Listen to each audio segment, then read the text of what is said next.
Terrarian in the Dungeon by author, as Ace, Chapter 1, Chapter 1. When I arrived in Danmaki, the first thought I had, was how lucky I was, that I was given a whole damn set of metal tools and a small copper short sword that I could suck into my pocket space that I could see within my mind as a row of squares. 10. But once I began to walk the streets of Arario and just to test my abilities I gathered up some trash wooden planks that were left behind on a job site for an abandoned building and attempted to build a Terraria workbench. I realized that I was going to need help to use this cheat. 1.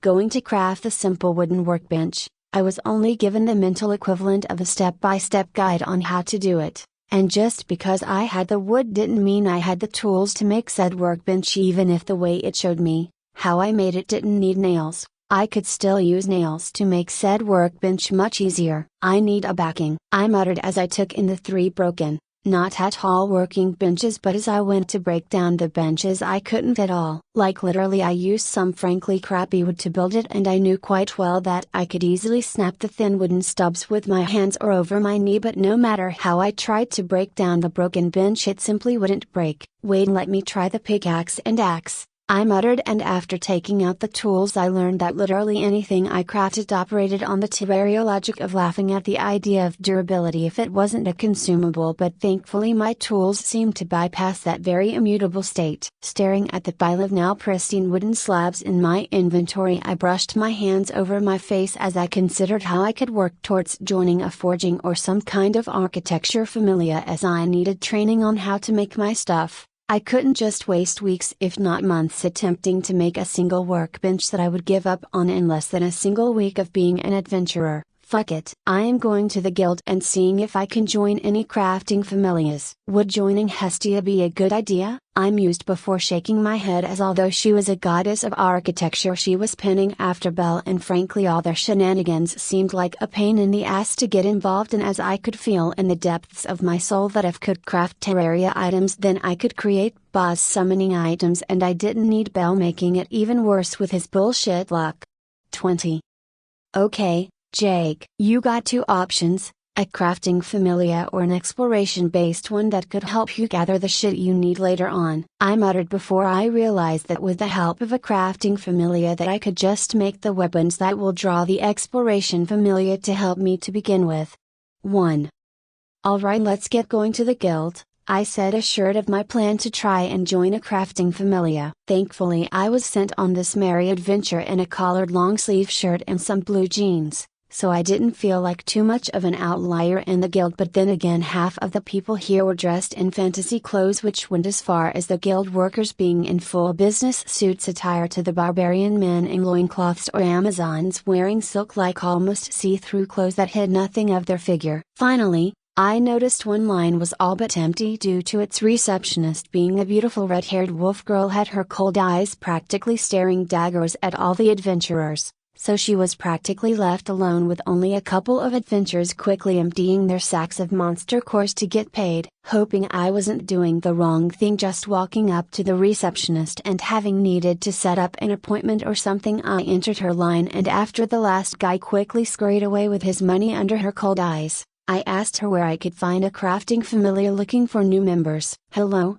I am new to Arario and was wondering if you could point me towards a familia that is focused on crafting and recruiting. One hearing my question, the woman blinked, and her cold eyes softened a bit, taking me in. Ah, a blacksmith hopeful? She asked, looking at my arms in particular, and my face twitched as although I wasn't scrawny or fat, I certainly didn't have the corded muscle that came from a blacksmithing background. Just crafting in general. I don't plan on trying to join Hephaestus or Goibniu, I just want a familia I can apply myself and learn a trade, I explained, not wanting to get stuck in the hyper-competitive familia of Hephaestus that was trying to earn their goddess's approval. There is a brand new goddess who has arrived here in Arario a few weeks ago and just got all her paperwork set up and got a building for her familia that fits your criteria perfectly, and best of all, the goddess is rated to be among the more reasonable ones. Yes, her name was Seshat, the guild receptionist explained, and I nodded in understanding. 28. Well, seeing as you aren't formally signing up as an adventurer yet, here is a small map to her workshop she has set up. Come back when you decide to jump into the death trap that is the dungeon. Now I remember who she was. She was Isa's advisor back when she was younger. Rose Fennett, I believe her name was. All right, thank you for your time, I said respectfully, nodding to her, and then I got out of the much more filled line as Rose had softened up when she was talking to me, and then I literally saw a couple people actually leave her line as the scarlet-haired dog girl turned back on her icy persona and began taking people's monster drops again. Leaving the guild, I looked down on my map and saw that at the center of the map was the guild building, and across the map were several buildings of note like Hephaestus's shops, Loki's Familia Manor, Freya Familia Manor, and just generally a number of Terrarian landmarks, and smack dab on the other side of the damned city was a large X that supposedly Seshat was living in. Well, let's hope I don't get lost, I thought, and what do you know, I did just that, as the business district the goddess that was recommended to me was a damned maze of small alleys, and finally, I began stopping people for directions for Seshat's Perch, which was the name of the hobbyist store the goddess was running. 4. Oh, that nice goddess, yeah, she is running a shop just down there and into the alley with the massive bushes in front of it. It kind of hides it, but she has a heavy smell always following her which wards off people attempting to join her familia. The guy I was questioning explained, and my face twitched as I thought the goddess was some dumpy nasty goddess of filth or something, as I didn't know jack about the goddess named Seshat nor what her divine symbol looked like. 5. A couple minutes later I arrived at the so-called hobby shop and could only deadpan so hard that my damned eyebrow hurt. This is a fucking dispensary, I cursed, seeing the little marijuana plant bushes in front of Seshat's store, not to mention the thick skunk smell that came from all the weed being smoked around here. 30. Wait, this is a hippie hobby shop, no wonder no one would join this familia. I bemoaned at wasting the entire day, as even if Seshat was the perfect goddess, if she wanted her familia members to have nothing to do with the dungeon for its violence and harsh vibes, then no one in Orario would join her, as the whole damn city revolved around that death trap. 5. Let's go try the guild again, I muttered as I turned around, not wanting to put my life and future into a goddess who is probably only a step away from Soma. Ho! I didn't believe mortals gave up so easily. A voice reached my ears even a couple dozen meters from the goddess's store, and I realized I may have insulted or worse gathered her interest with how I clearly was looking for her shop, but then after some thinking and muttering turned away to leave the way I had come. Lady Seshat, I merely turned the wrong way, please excuse me and have a wonderful day, I said, bowing towards the building, and only received a throaty chuckle in response before her velvet voice reached me again. Come in, lost child, not of this world, I wish to see your fate up close. Hearing her words, I was this close to sprinting off, but I decided fuck it. I was already dropped into this world with no warning. The worst she could do is tell other gods I was foreign to this world, and by that time I could flee Orario and take up some apprenticeship in another city where gods and goddesses aren't on every other street corner. Wordlessly I approached her building, and as I closed in, I saw how much of a marvel it was, and from the bare bones knowledge I had of acoustics, I saw the building had tiny pipes built into the brickwork that would probably carry sound or something. Not to mention, despite the other buildings looking rather run down, I saw practically every stone that made up the building was polished, and even the mortar that held together the building was of a pleasing ivory color and looked to be smooth to the touch. 1. I just focused on the marijuana plants in the front of the building, and I kind of felt a bit bad about it now. 1. I see realization and regret in your eyes. How quaint. The voice purred, and it truly was a purr. When I entered the darkened front room, I saw, like a queen would overlook their subjects, was a heart-stopping beauty with mocha skin and, more importantly, sharply angled cat ears atop her ebony tresses of hair that was streaked with some gold strands that broke apart the almost midnight black hair. As I regathered myself from the sight of the goddess, I noticed that I couldn't smell the weed at all from the inside. And seeing me smell, the goddess merely tittered again, and I saw a black and gold covered leopard tail flick from behind her seemingly in amusement. Your stars do not fit within this world's star system, of course. Sesha cursed after likewise staring at me, and I realized she might have had some kind of prophetic seer ability, like how Freya could see souls even in her limited mortal form. May I close the door for this conversation? I asked dryly, and the goddess huffed, and then she pulled a string which made me move quickly out of the way as a massive, almost vault-like door silently swung through the air, suspended only on some strings that Seshat was maneuvering from her long couch she was laying upon. Satisfied? No, actually, why are you here anyway, child? Seshat asked, demonstrating her cat-like nature in wanting to sleep, I guessed.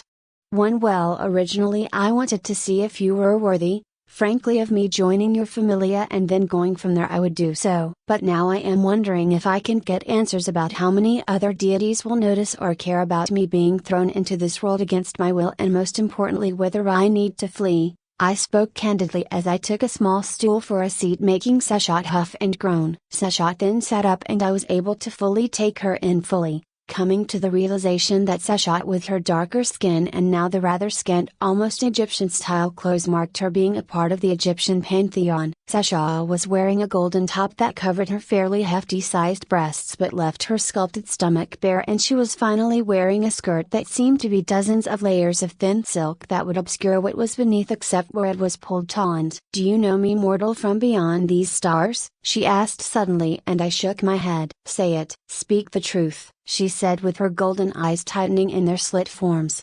One look, Seshat, I literally never heard of you before today. Hell, I literally was just dropped into this world less than an hour or two ago. I was just told by the guild that you were rated to be rather reasonable, and more importantly my name is Jake Barris. Quit just calling me mortal, I said, throwing my hands up a bit, making Sesha giggle. 16 Fine, Jake. So, what makes you worthy of joining my familia? She said lettingly, and I realized I may have fucked up when I said I came here to see if she was worthy of joining, as that came off as an extremely arrogant move. 2.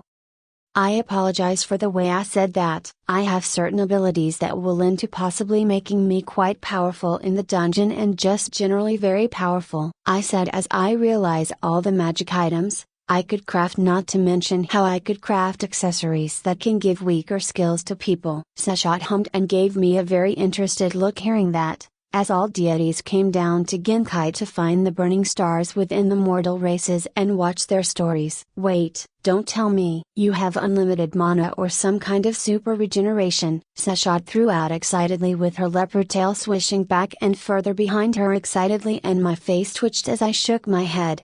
5. You can teleport even in the dungeon? You can make mortals fall in love with you despite your slightly above mediocre face at will? She continued excitedly, and now I was deadpanning at her dumbass. 16. No, actually, seeing as you don't want me to tell you, how about I just keep it a secret? I teased, and her tail went ramrod straight as she hissed at me. You immortal dares to withhold information from this divine scribe? She truly looked affronted and offended, so I grinned and nodded. 3. I, Jake Barris, will freely say this, the cheat I have is better than anything else you have seen or heard of down here in Genkai in its sheer breadth of its influence that it can bring to Terrario, I said gleefully, as even with normal Terraria stuff, once I get to hard mode weapons and shit. Yeah, Hephaestus will demand to have my children should she see the Zenith or even just the Terrorblade.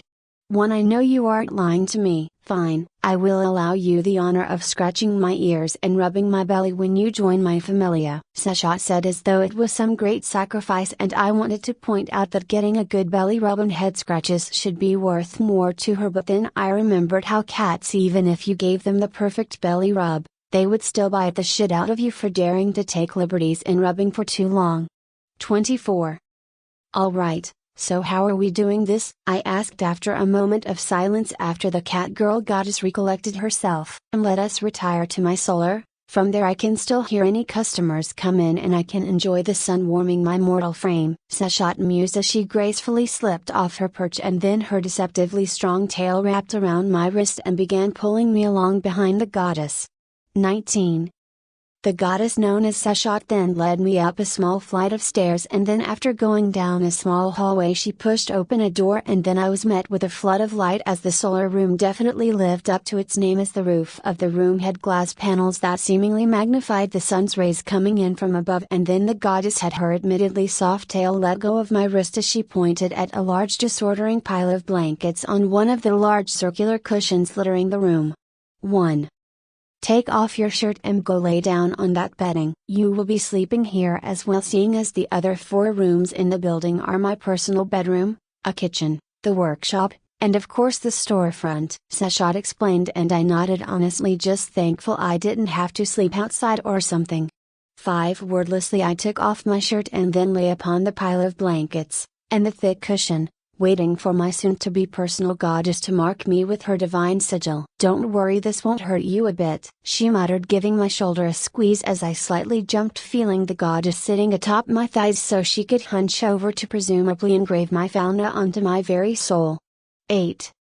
With the goddess so close and my face lying atop her blankets, I could smell the sun-warmed fabrics and more clearly recognize her honey and cinnamon-like scent that she carried. Then I could only describe the sensation of feeling like a cold syringe being injected into my body as I felt the drop of divine blood Seshot used to make the connection between us seemingly merge into my whole body, and then I heard Seshot exclaim in wonder as she was working through my fauna before coughing as she pinched me. What the fuck is a Terrarian mod, and why can you only get 1 per level instead of development abilities? She asked, pinching my side to the point of making me squirm, not out of pain but in surprise. 29. It has to do with my cheat, I explained, and then went on to explain how I had the knowledge of an entire crafting tech, magic tree sort of downloaded into my mind, but I needed help learning how to make stuff in general, and not to mention the tools to do such things. 3. There are literally thousands of these damned mods. Which one do you even want to take? She asked, completely overwhelmed due to the information in my fauna, and then after a moment of thought I realized in the end, if you were going to play modded Terraria, there was one mod above all others you typically added to give more content and better stuff, as I made sure to ask if there were straight up cheat mods, which unfortunately there weren't. 6. Download the Calamity mod, I said after a moment of thought, as I realized that after I get Calamity mod, I could get crafting recipes for most weapons that were drop exclusive, and while she was scanning the mods, I could get a sense of what they could do, and the Calamity mod had all its side mods as well, except for cheat mods like the damned Dragon Ball Z mod that will not be spoken of. 1. For a moment I felt her freeze, and then she asked me very dryly, and what does this Calamity mod give you? Will it allow you to make some monsters that will resemble the beasts of Calamity that escaped the dungeon? Nope, they will be weaker, I answered weakly, as I had little clue as to how strong even the so-called weaker bosses in hard mode in real life would be. As I have seen the Eye of Cthulhu, and it was a massive scary eldritch monster that gave me nightmares. Fine, at least you will bring me entertainment, and the only real reason I accepted you into my familia is because I cannot see your fate. Watching you mortals grow is boring when I see your ultimate in anyway, Sesha muttered, and then I twitched as I felt the Calamity mod be installed, and then heard a little mental ding as a goodie bag was dropped into my inventory. 3. Is that why you have no familia members? I asked as Sesha crawled off of me and just face planted in the warm covers a bit away from me, and she silently nodded, not answering any further. So, when can you teach me some woodworking for me to get started, as it were? I asked after a few minutes, after just relaxing into the nice warm blankets. Fine. Let's get you started then, Sesha muttered, and then she once again wrapped up her tail around my wrist as she dragged me across her building to the back workshop to hopefully begin teaching me how I could make myself a wooden workbench so I could in turn keeping working and make an anvil and a furnace so I could go into the dungeon with a full set of metal armor and a decent weapon. 1. Creator's Thoughts. Azazel. Next chapter on supporting sites. Hey, if you like this and want daily uploads and to read early chapters, please drop a tip in my Ko-Fi, https://ko-fi.com/azazel22926 or https://www.patreon.com/azazel, and your precious energy stones, it keeps me working on it. Chapter 2, Chapter 2. Watching Sasha at work was, to put simply, a work of art and of itself. Every motion that carved a piece of wood off was as smooth and natural as a river brook's gurgling water in the spring. To engrave or work with wood is to be as natural as the wood itself. Just as you do not fight the tide, you carve and cut along with the grain of the wood. Sasha spoke softly as she followed the directions I gave to make the wooden bench I needed to make for myself. This is a lovely bench, plenty solid and all. But there is nothing supernatural about it? She wondered as she played with the hip-sized bench she made, and I nodded at her words. But then, armed with watching her make it, I took the very tools she used to make the bench and began the same process. Follow the grain, she would yell at me repeatedly. You're pushing that chisel like you're a woman trying to give birth. Just relax. Yeah. Although the way she taught me left much to be desired in the end, all her pointed out mistakes were things I could improve on. So, after failing my attempt under her supervision with her wood and making a basically indestructible lopsided table as the legs weren't equal in height, I decided to get back at Sasha. 1. Alright, try to break or harm the table, I said, pointing at the table that with each movement would have its feet clatter and the table would wobble with its legs being not uniform in length. What? No, just take the top off and sand down the left leg so it matches the damn size it needs to be, Sasha yelled at me, and I smiled wryly, and then with a mighty crashing noise I brought down a wood chopping axe used to chop wood to feed her furnaces, and the axe merely bounced off the table making my hands go numb. What? Sasha was completely speechless as she saw me utterly smash the axe on the table, yet whereas the axe should have exploded into pieces, this one merely shook in place and not a damn thing happened to it. No scratches, no gouges, nothing. Go ahead. Oh, great goddess. See the bad side of my bullshit skill and its only fault. I have to damn near perfectly make anything I want. Otherwise, it's worthless. And just as a bonus, everything I make is already fucking basically got the Durandal enchantment and is indestructible, so it's a pain in the axe to break down. I cursed, making my goddess look at me like I was an alien. Wait, I actually was an alien. 3. Are you using mine for this? She asked as she took out some tools and began to attempt to take samples from the table, and even used some kind of magical laser thing that was probably to laser etch things. But nope, nothing worked. She couldn't get a splinter off of it. Nope, I said cheerfully, even though I did in fact wish it did use mine so I could train my magic while using it. I have to break it down with my own indestructible tools in order to get back only some of the materials, I explained as I took my copper axe out of my inventory. The sight of the tool made her eyes twitch at me, having a sort of dimensional storage, as such a thing hadn't really been seen here in Ontario. Yeah, that little disappearing trick is something, she muttered before shaking her head. Don't let other people see the tour, you will end up disappearing just as quickly or face something worse, she warned, and I nodded. 5. After showing her how my copper axe could break down the wooden bench, she attempted to do the same with some of the pieces, and thankfully she could actually damage it. But when I had her smash the very axe on the copper short sword and pickaxe I had, no damage was done to any of the freely given items. 1. So, you can only break that which isn't properly created, to begin with, she mused with her leopard tail swishing through the air in interest as we worked out my skills secrets. In that case, sit here on my stool. I am going to guide your every move to see the true scope of your skill, she said, and then I was moved to sit on a long bench of a stool so she could literally sit behind me and wrap her arms and hands around my own hands so she could control my every move. Relax, I am merely your teacher in this, so keep your mind clear of my beauty, hee hee. She teased me, and the reminder helped clear my head of the feeling of her literally divine body being practically draped over mine. It turns out, however, that my cheat was completely heartless, and with Sasha, a literal goddess of architecture, guiding my hands, we were finally able to create the workbench successfully. I felt at the moment of its completion, my mental library of crafting recipes expanded greatly with the wood and odd ends in my inventory. I can't carve it anymore, is it done? She asked, and I nodded as I went over all the stuff I could make, and then I remembered the starter bag hanging in the corner of my inventory. Yup. I got a lot more info downloaded into my head about stuff I can build, but first let me try this, I said as I mentally focused on the starter bag Calamity gave me, and from the bag burst out into my inventory was a full setup of several potions. but I knew that the mining, spelunker, shine, and gills potions weren't of all too much use, whereas the recall potion, however, was a game changer. Drinking it would teleport me to the last place I lay down and relaxed in, and with that last point being here, I had an excellent way to escape a bad situation should I get the star-shaped potion into my hands and drink it before I got hurt. But other than the potions, I was given a better sword than my copper short sword, copper broadsword, and even a copper short bow and 100 arrows to go with it. Lastly were the far more interesting items to me in the topaz staff and the squirrel squire staff, along with a mana crystal that would supposedly enhance my mind should I break it in my hands, which was the smartest thing to do now before I went into the dungeon. 3.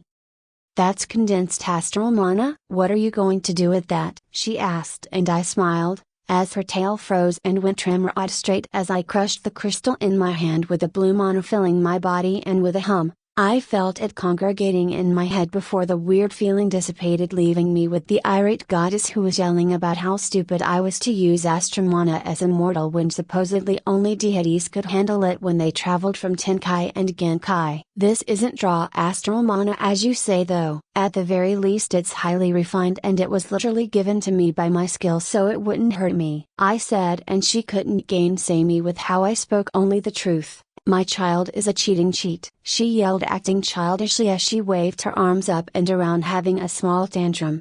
3. So should I get into the magic staff that can instantly shoot a single prepared spell, and the staff that can summon a magical squire that will fight for me? I asked, grinning as Seshat literally just threw up her hands in the universal constant of saying fuck it. Go ahead, one fine, go ahead Jake. Show me all your goodies. I can't tell you are getting even more out of my reactions than being happy with the gear itself, she said, rolling her eyes, making me chuckle at figuring out as I truly wasn't all too attached to this stuff, as I would probably be quickly replacing it. To be honest, the first thing I was going to do once I got an anvil was make a full set of metal armor, all new weapons, and even a new summon item that only required some wood, snow, ice, and a flower that grows in a tundra area. So yeah, I wasn't all too attached to this stuff honestly.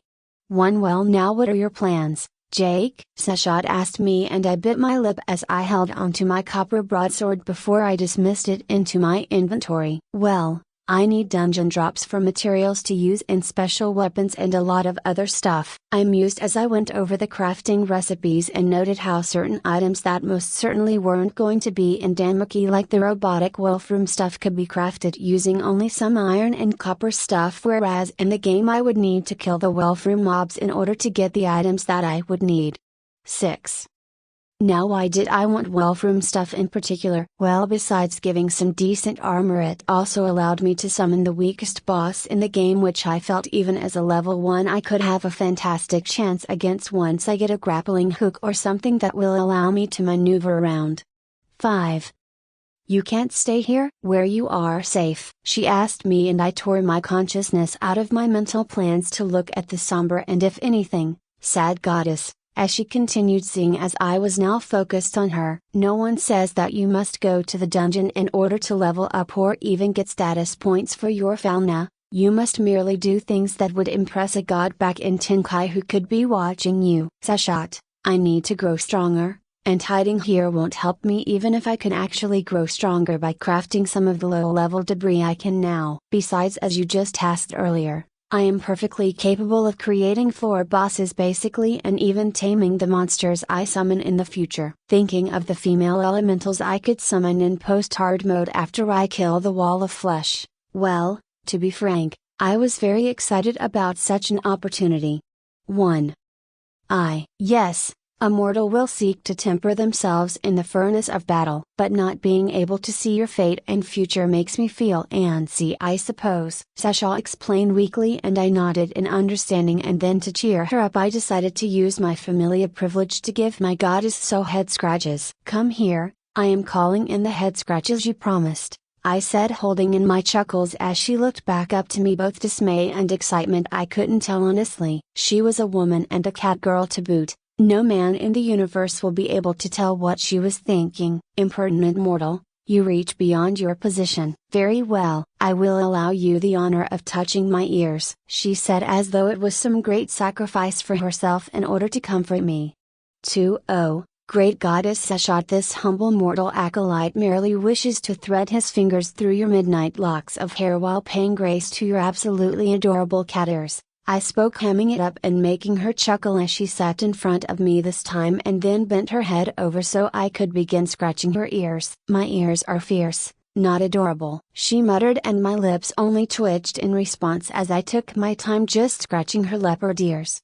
One all right, Seshat. Well, I guess I am going to try to make some wooden armor now, I said, pulling my hands away from the goddess, and for a brief moment I saw her pout, but she put on an amused expression as she saw me take up the carving and other woodworking tools to the workbench we created. Oh, you are confident enough to do it on your own and not ask for my guiding hand? She asked cockily, and I guilelessly nodded, making her tail twitch before I spoke and seemingly earned her approval. I need to get used to doing this myself, and although I certainly will listen and appreciate whatever advice you got, in the end, all this needs to pass through my hands in order for my skill to work, I said as my mind drifted onto how I was going to make said wooden armor and even took note of its set bonus should I wear full set of wooden armor. Under direct sunlight, I will get minor enhanced healing and stamina recovery. I mentally read out and could only deadpan at how utterly useless such a thing was in the dungeon, as there was absolutely zero sunlight in the dungeon no matter the floor as far as I was aware. But indestructible armor was indestructible armor. Actually, I didn't have a mana or health bar or anything like that except for having the inventory and the armor accessory slots on the side of the mental construct, so I wonder how the armor will protect me, and what the armor rating itself does in any case. To start off with making the wooden armor, I decided to work from the easiest piece, the chest plate, work towards the most difficult part, the boots and leg armor, due to all its moving parts, using little wooden hinges to act as the connecting point for the back and front chest plate. If I didn't know your cheat was so stupid, I would want to slap you upside the head for having such a prominent weakness where the small hinges could break, leaving the chest plate to just fall off of you. Seshat muttered, looking at the 4 hinges with 2 on each side of my shoulder that held together the chest plates for my front and back. It doesn't really defend my throat much,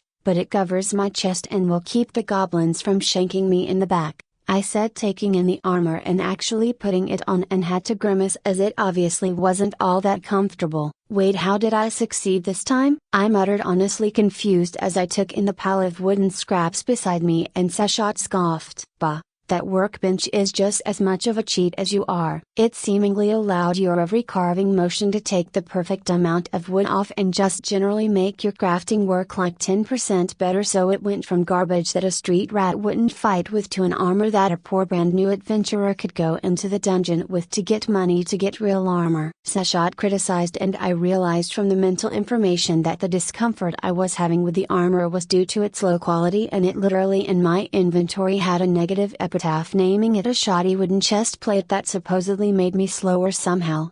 3.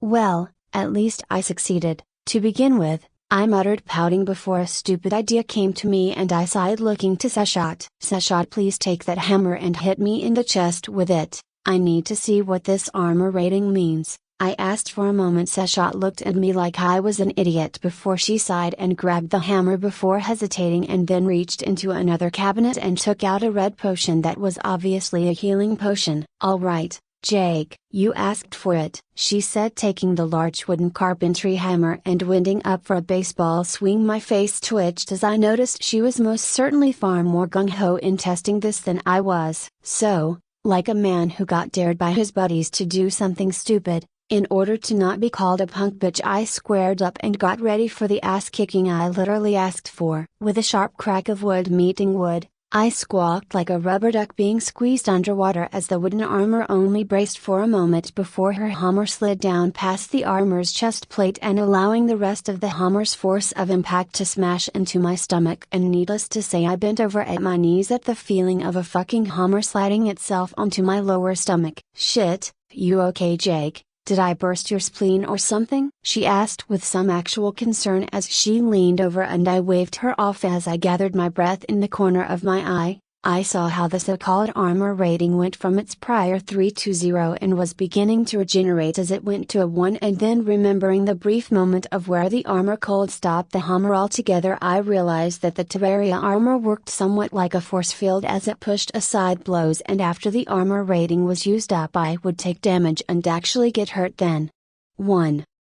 Yeah, I learned something very important. I spoke as I stood back up while rubbing my sore belly and then launched into an explanation of my findings. After understanding my findings, Seshat nodded as she gave me a pat on my head. Good job, Jake, you made your dungeon survival much more assured. Now let me help you make a better chest plate and the other 2 pieces so in the morning you can get registered at the guild and then try your luck in the dungeon. She spoke, and after a moment of hesitation of where I wanted to work on my own armor, I was reminded of the shoddy epitaph on my armor that could very well bring about my death in the dungeon. So, I hung up my pride and accepted her offer of help with only making a mental note to practice making stuff on my own time without her help. Chapter 3. It turned out that Seshat's domain of craftsmanship, architecture was no joke, as the end product armor pieces were made out of naught, but would literally had the wording epitaph, which was the best add-on as it added an extra defense rating points to the armor, and with it being only wood armor to begin with. Yeah, a full set of wooden armor with the warding add-on was more than double its actual value in defense points, honestly. 2. In the following morning, after a hearty breakfast, Seshat offered to help me get ready for my first day on the job. This is bullshit. How are you better at using my cheat than myself? I spoke dryly as the goddess helped suit me up in the armor, and hearing my words she tittered, and as she moved to check if the back of the chest plate was on correctly, she flicked me in the nose with her long leopard tail. But I coughed at the surprise attack. What if I am allergic to you? I whined, and she huffed and slapped the back of my armor. 1. Bah, quit being a baby and get going. Go do your mortal paperwork announcing yourself as my child, and then make me proud in the dungeon, she said as she spun around to my front and grabbed the front of my chest plate and pulled my head to lay against her own, so I was absorbed in her slit amber eyes. Do not die in the dungeon, Jake Barris. I don't have a domain to do with the dead, so finding you in Tenkai will be a pain in the ass if your soul isn't just destroyed for being foreign to the system of reincarnation, to begin with, she said dryly at the end, and let go of me. With my form straightening up from the bent over position she pulled me into. Yeah, I have no plans on dying. In the worst case I can always go the lichdom route or something, I muttered with Seshat scoffing, but had an interested look on her face, and with the Egyptian pantheon being so death related I wasn't surprised she would know of such a thing. 2. I then left Seshat's perch and the goddess within to head off to the guild. Arriving back at the guild, I saw that Rose Finnet actually had a bit of line, as apparently, she wasn't at all a morning person. So, the crimson-haired dog girl beauty was merely sleepily glaring at the people who flocked to her line, as she honestly looked cute rather than scary. Then, seeing a rather empty line, I headed to that receptionist, even though I couldn't see them through the line of adventurers who were handing in materials and just generally taking some paperwork to work on their own time. But after a few minutes, I could only blink as I saw the rather familiar receptionist, a half-elf wearing the standard guild attire that was quickly and efficiently working through the whole line of people. For a moment I thought about leaving the line, but I realized that would be weird as hell, and it's not like I could be sucked into Bell's sphere of influence and mayhem simply by getting my paperwork from his guild advisorina tool. 4. Good morning. What can I do for you today? She spoke cheerfully, and I coughed at her honestly enthusiastic greeting this early in the morning. Ahem.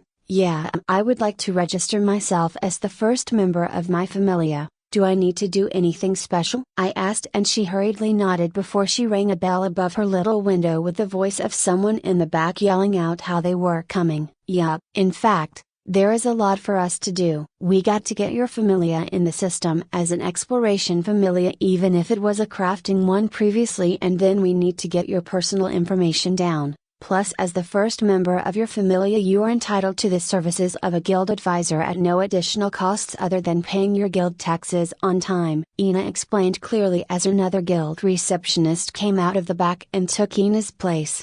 One here, follow me into one of the meeting rooms so we can get this straightened out. Ina spoke as she walked through the back side of the guild reception area until she reached a gate for her to exit, and then she led me into one of the side rooms. The side meeting room was rather sparsely decorated, being only furnished with a couple of couches and a rather tall table between the couches. For people to obviously do paperwork without bending over. "Please take a seat," she said, gently pointing to the right side couch, and then she continued to speak as she organized the small stack of paperwork. "My name is Ina Tool. Depending on your paperwork, I may or may not be your guild advisor, so it's nice to meet you," she offered with a nod in my direction, and knowing how elves and even half-elves were very particular in who they allowed to touch them, I nodded in return. "My name is Jake Barris, and I will entrust myself in your care if that ends up being the case," I said as I leaned forward to take in the small stack of papers she handed to me. Thankfully I could read and even write this world's language, or at least it was just hot to translate it into my mind as English. Either way, I didn't think too hard about it and was just glad I wasn't completely illiterate. 1. All you have to do is sign at dotted lines with X's next to them. The rest of them are, unfortunately for me, having formally recognized you and your familia as being an exploration familia.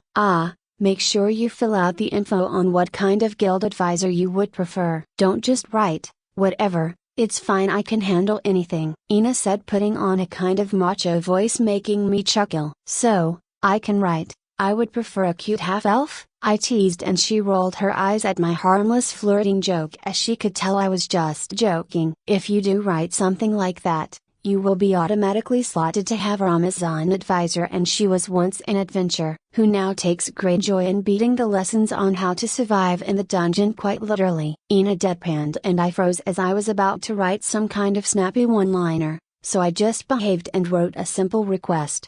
1. I wish for my familia's guild advisor to be of the more reasonable sort, discreet, and knowledgeable about the dungeon and its perils, opportunities. Then, after filling out the rest of the paperwork during the mostly silent 10 or so minute period where I had a couple of questions about the small math test they snuck in to see if I could actually do math, and Ina explained how yes, the Fantasyland did have like a third or like 40% of the population being completely ignorant of how to read and do math beyond counting the coinage in front of them. But with Amazons and barbarians being a thing, I cannot blame the guild for wanting to get a metric of people, so any guild advisor they give to the new familia can help them not get screwed over, as the guild gives the familia's advisor a bonus every 3 months if said familia survives for the first 5 years. "Alright Jake, it seems all your paperwork is in order. Here is your guild ID that you will need to present in order to turn in your monster drops," Ina said, giving me a pretty standard identification card made out of some kind of bendable wood with my info on it, so I mimed putting it in my pocket but instead put it into my inventory. "It was a pleasure, Ina. When can I expect news as to my familia guild advisor?" I asked, and Ina hummed and thought, "Probably in 2 or 3 days. So I highly recommend you don't go into the dungeon before you actually get an advisor who will walk you through the dungeon's top 3 floors where newbies can flourish," Ina explained, and I smiled and nodded, with all intentions of running into the dungeon after I left the guild anyway. But in order to not hurt Ina's feelings or just make her think I was an arrogant asshole who was going to refute her very smart advice, I didn't say that I was literally going to throw myself blind into the dungeon that regularly killed adventurers. Actually, now that I think about it more, that sounds like a stupid as hell idea. "Well, I wish you to have a nice day then, Ina. I am going to go do a bit of looking around for dungeon supplies." I made up an excuse to get away from the guild, and the strict half-elf nodded as she sorted up all the paperwork I left behind. Leaving the guild, I continued on past it, and then I came to the most obvious landmark of the world of Danmuki, the Tower of Babel, that acted as the mega mall for rich familia to set up its stores on its floors, as well as the wealthiest of deities having an apartment within its upper floors. But I was here for what lay below the Tower of Babel, the massive gaping pit with a spiral staircase that led down into the dungeon and its first floor. But going down the massive staircase was in of itself a life-changing experience, as with every step I took I saw literally thousands of adventurers going down into the dungeon or going up the staircase, and I could see plenty of them being injured or worse, some people being literally carried by either stoic or crying familia members, which made that person's fate look bleak. Other than the staircase and coming across my first humanoid corpse, corpses. I also saw the other end of the fence as rich or more powerful adventure groups took the elevator system that was made in the center of the pit, and whether it was going up or down, they always seemed to be of great cheer and optimism. Probably already lost the feelings of loss for one of their friends getting chewed up, I muttered as I saw another group taking the lift up who had obviously lost members or possibly looted weapons from some fallen adventure, as one dude had a sword and shield set and next to him was a massive battle axe that he was awkwardly lugging around. 2. But finally, after like 10 minutes of endlessly walking down the staircase that seemingly wanted me to walk down into the center of the world or something, I finally reached the first floor of the dungeon. For after I managed to get away from the crowd of people still walking deeper into the dungeon for the daily grind of possibly losing their lives, by going into one of the first floor's side passageways, I then took out my copper broadsword to arm myself in my right hand, and then after a pause I took out my staff and placed it in my left hand, as it's not like I had a shield, nor would I get one that could strengthen myself until I killed Eye of Cthulhu or got its drops. 1.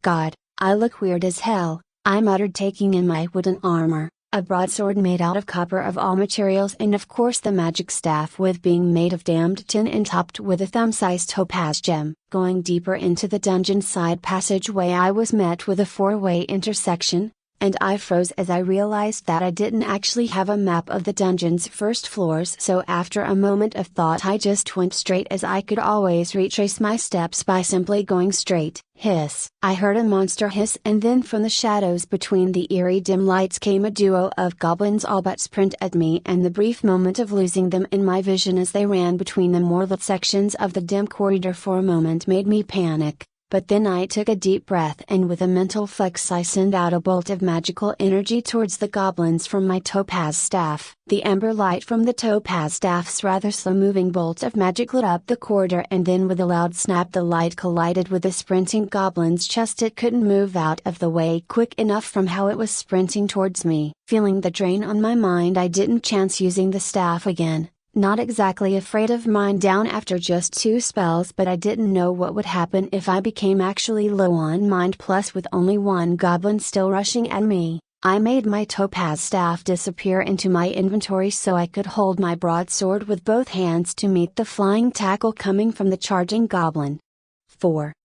The flying goblin, however, was not met with gliding with my armor so it could attempt to take me apart or whatever murderous ideas that were running through its head. Nope, it was met with the brutal overhead chop from my downward swing that caught the goblin on its shoulders, and despite the copper broadsword's poor stats, the combined momentum of both my swing and the charging goblin made my sword crush its rib cage, and with a puff of smoke I felt my sword collide with the magic stone and shatter it within the monster's chest. Magic, the monster puff into smoke, leaving me with nothing. With my first ever killed monster out of the way, I looked up and saw the goblin who I hit with a bolt of magic struggling to its feet. The sight of it made me shudder, as the topaz staff, despite being one of the first magical weapons in Terraria, still was a weapon, and it did its job perfectly, as the bolt of magic had all but cored out a human fist-sized chunk of the goblin's upper chest, leaving its busted rib cage and organs plain to see. Wordlessly I took at the topaz staff again, feeling myself already having regenerated the bit of mind I used previously, and then with another mental flex I sent another bolt of magic at the goblin, and with a wet popping noise,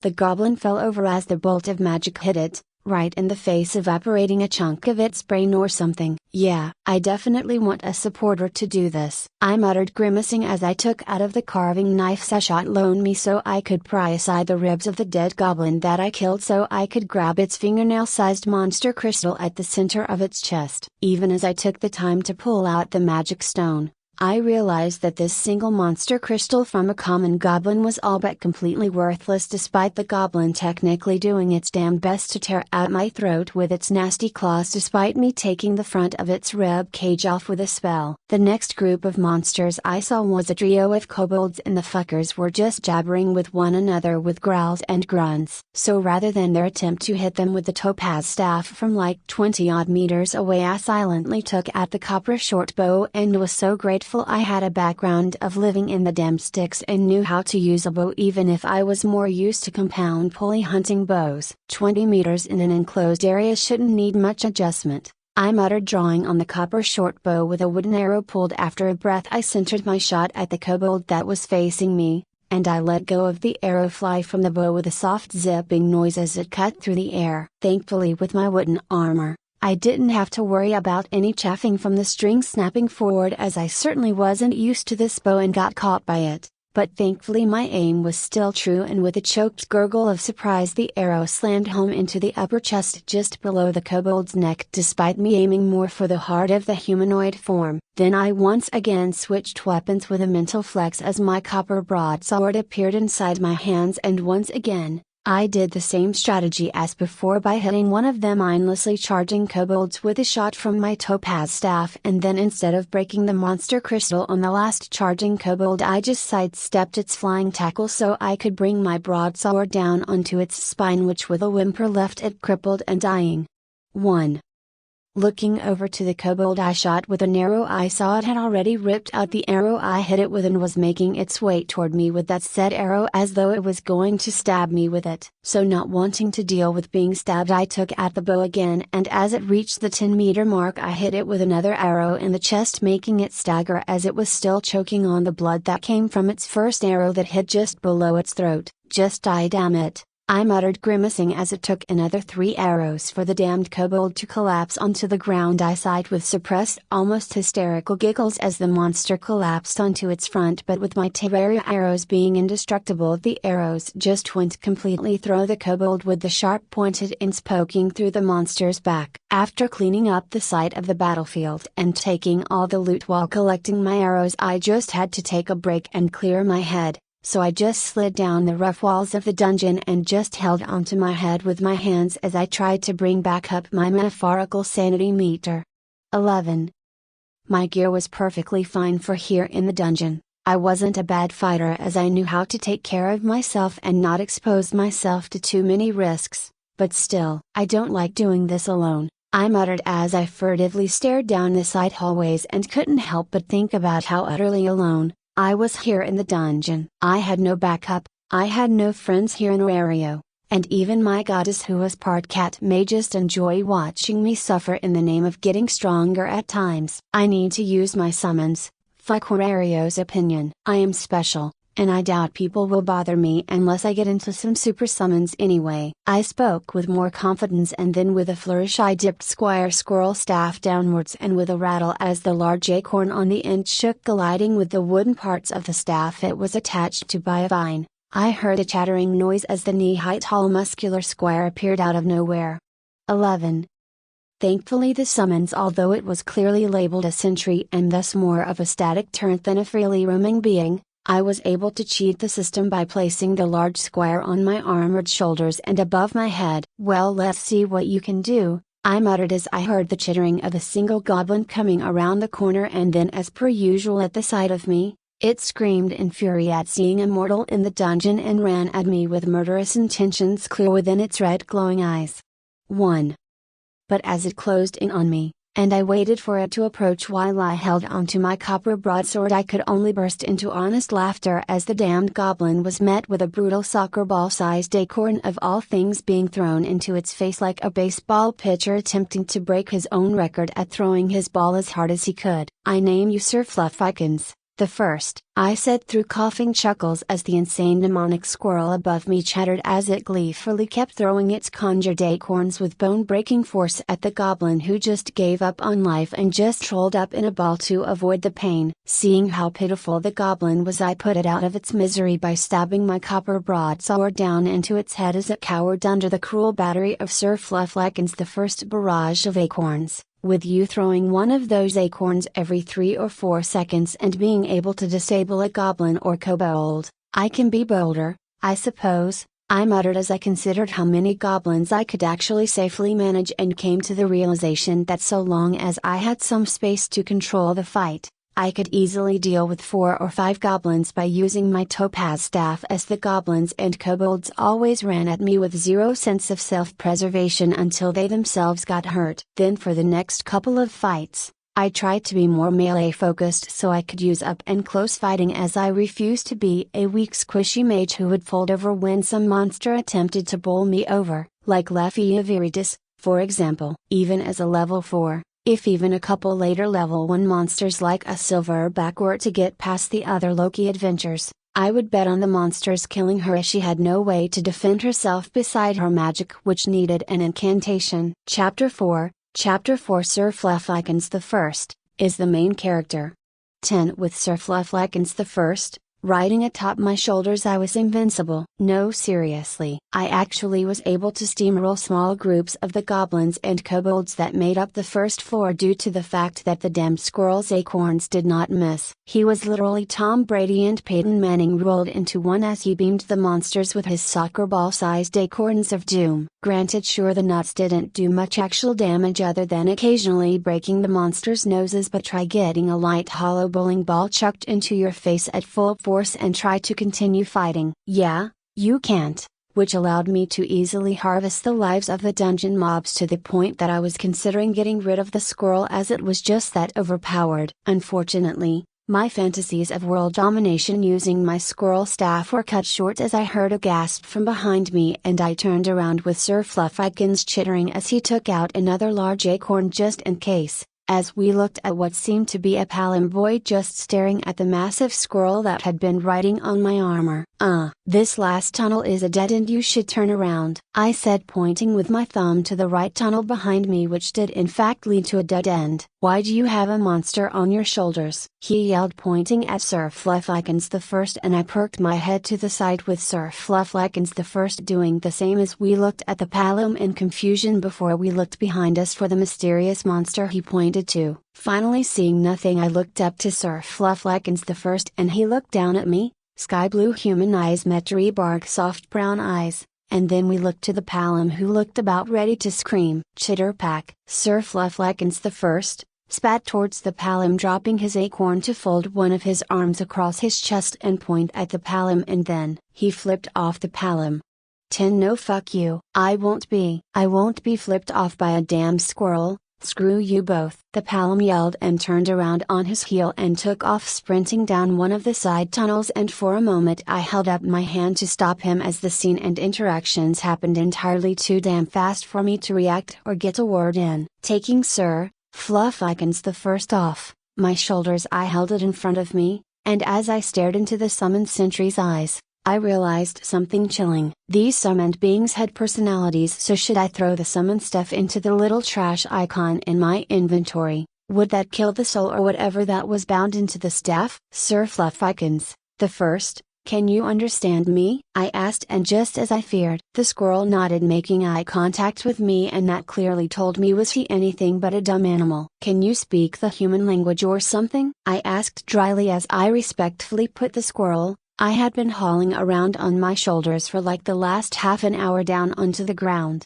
1.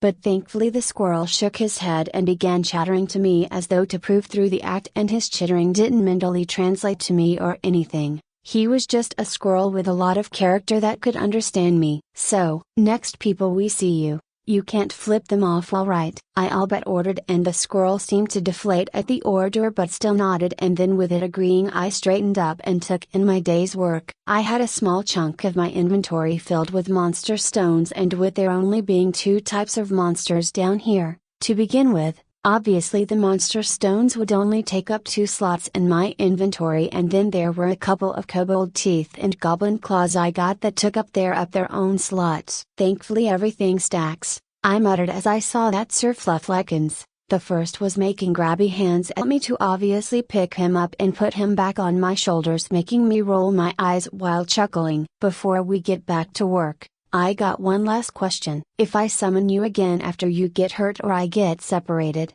will it actually still be you?" I asked, and he nodded while pointing at the staff and then himself several times while making several other motions and chattering noises. 2.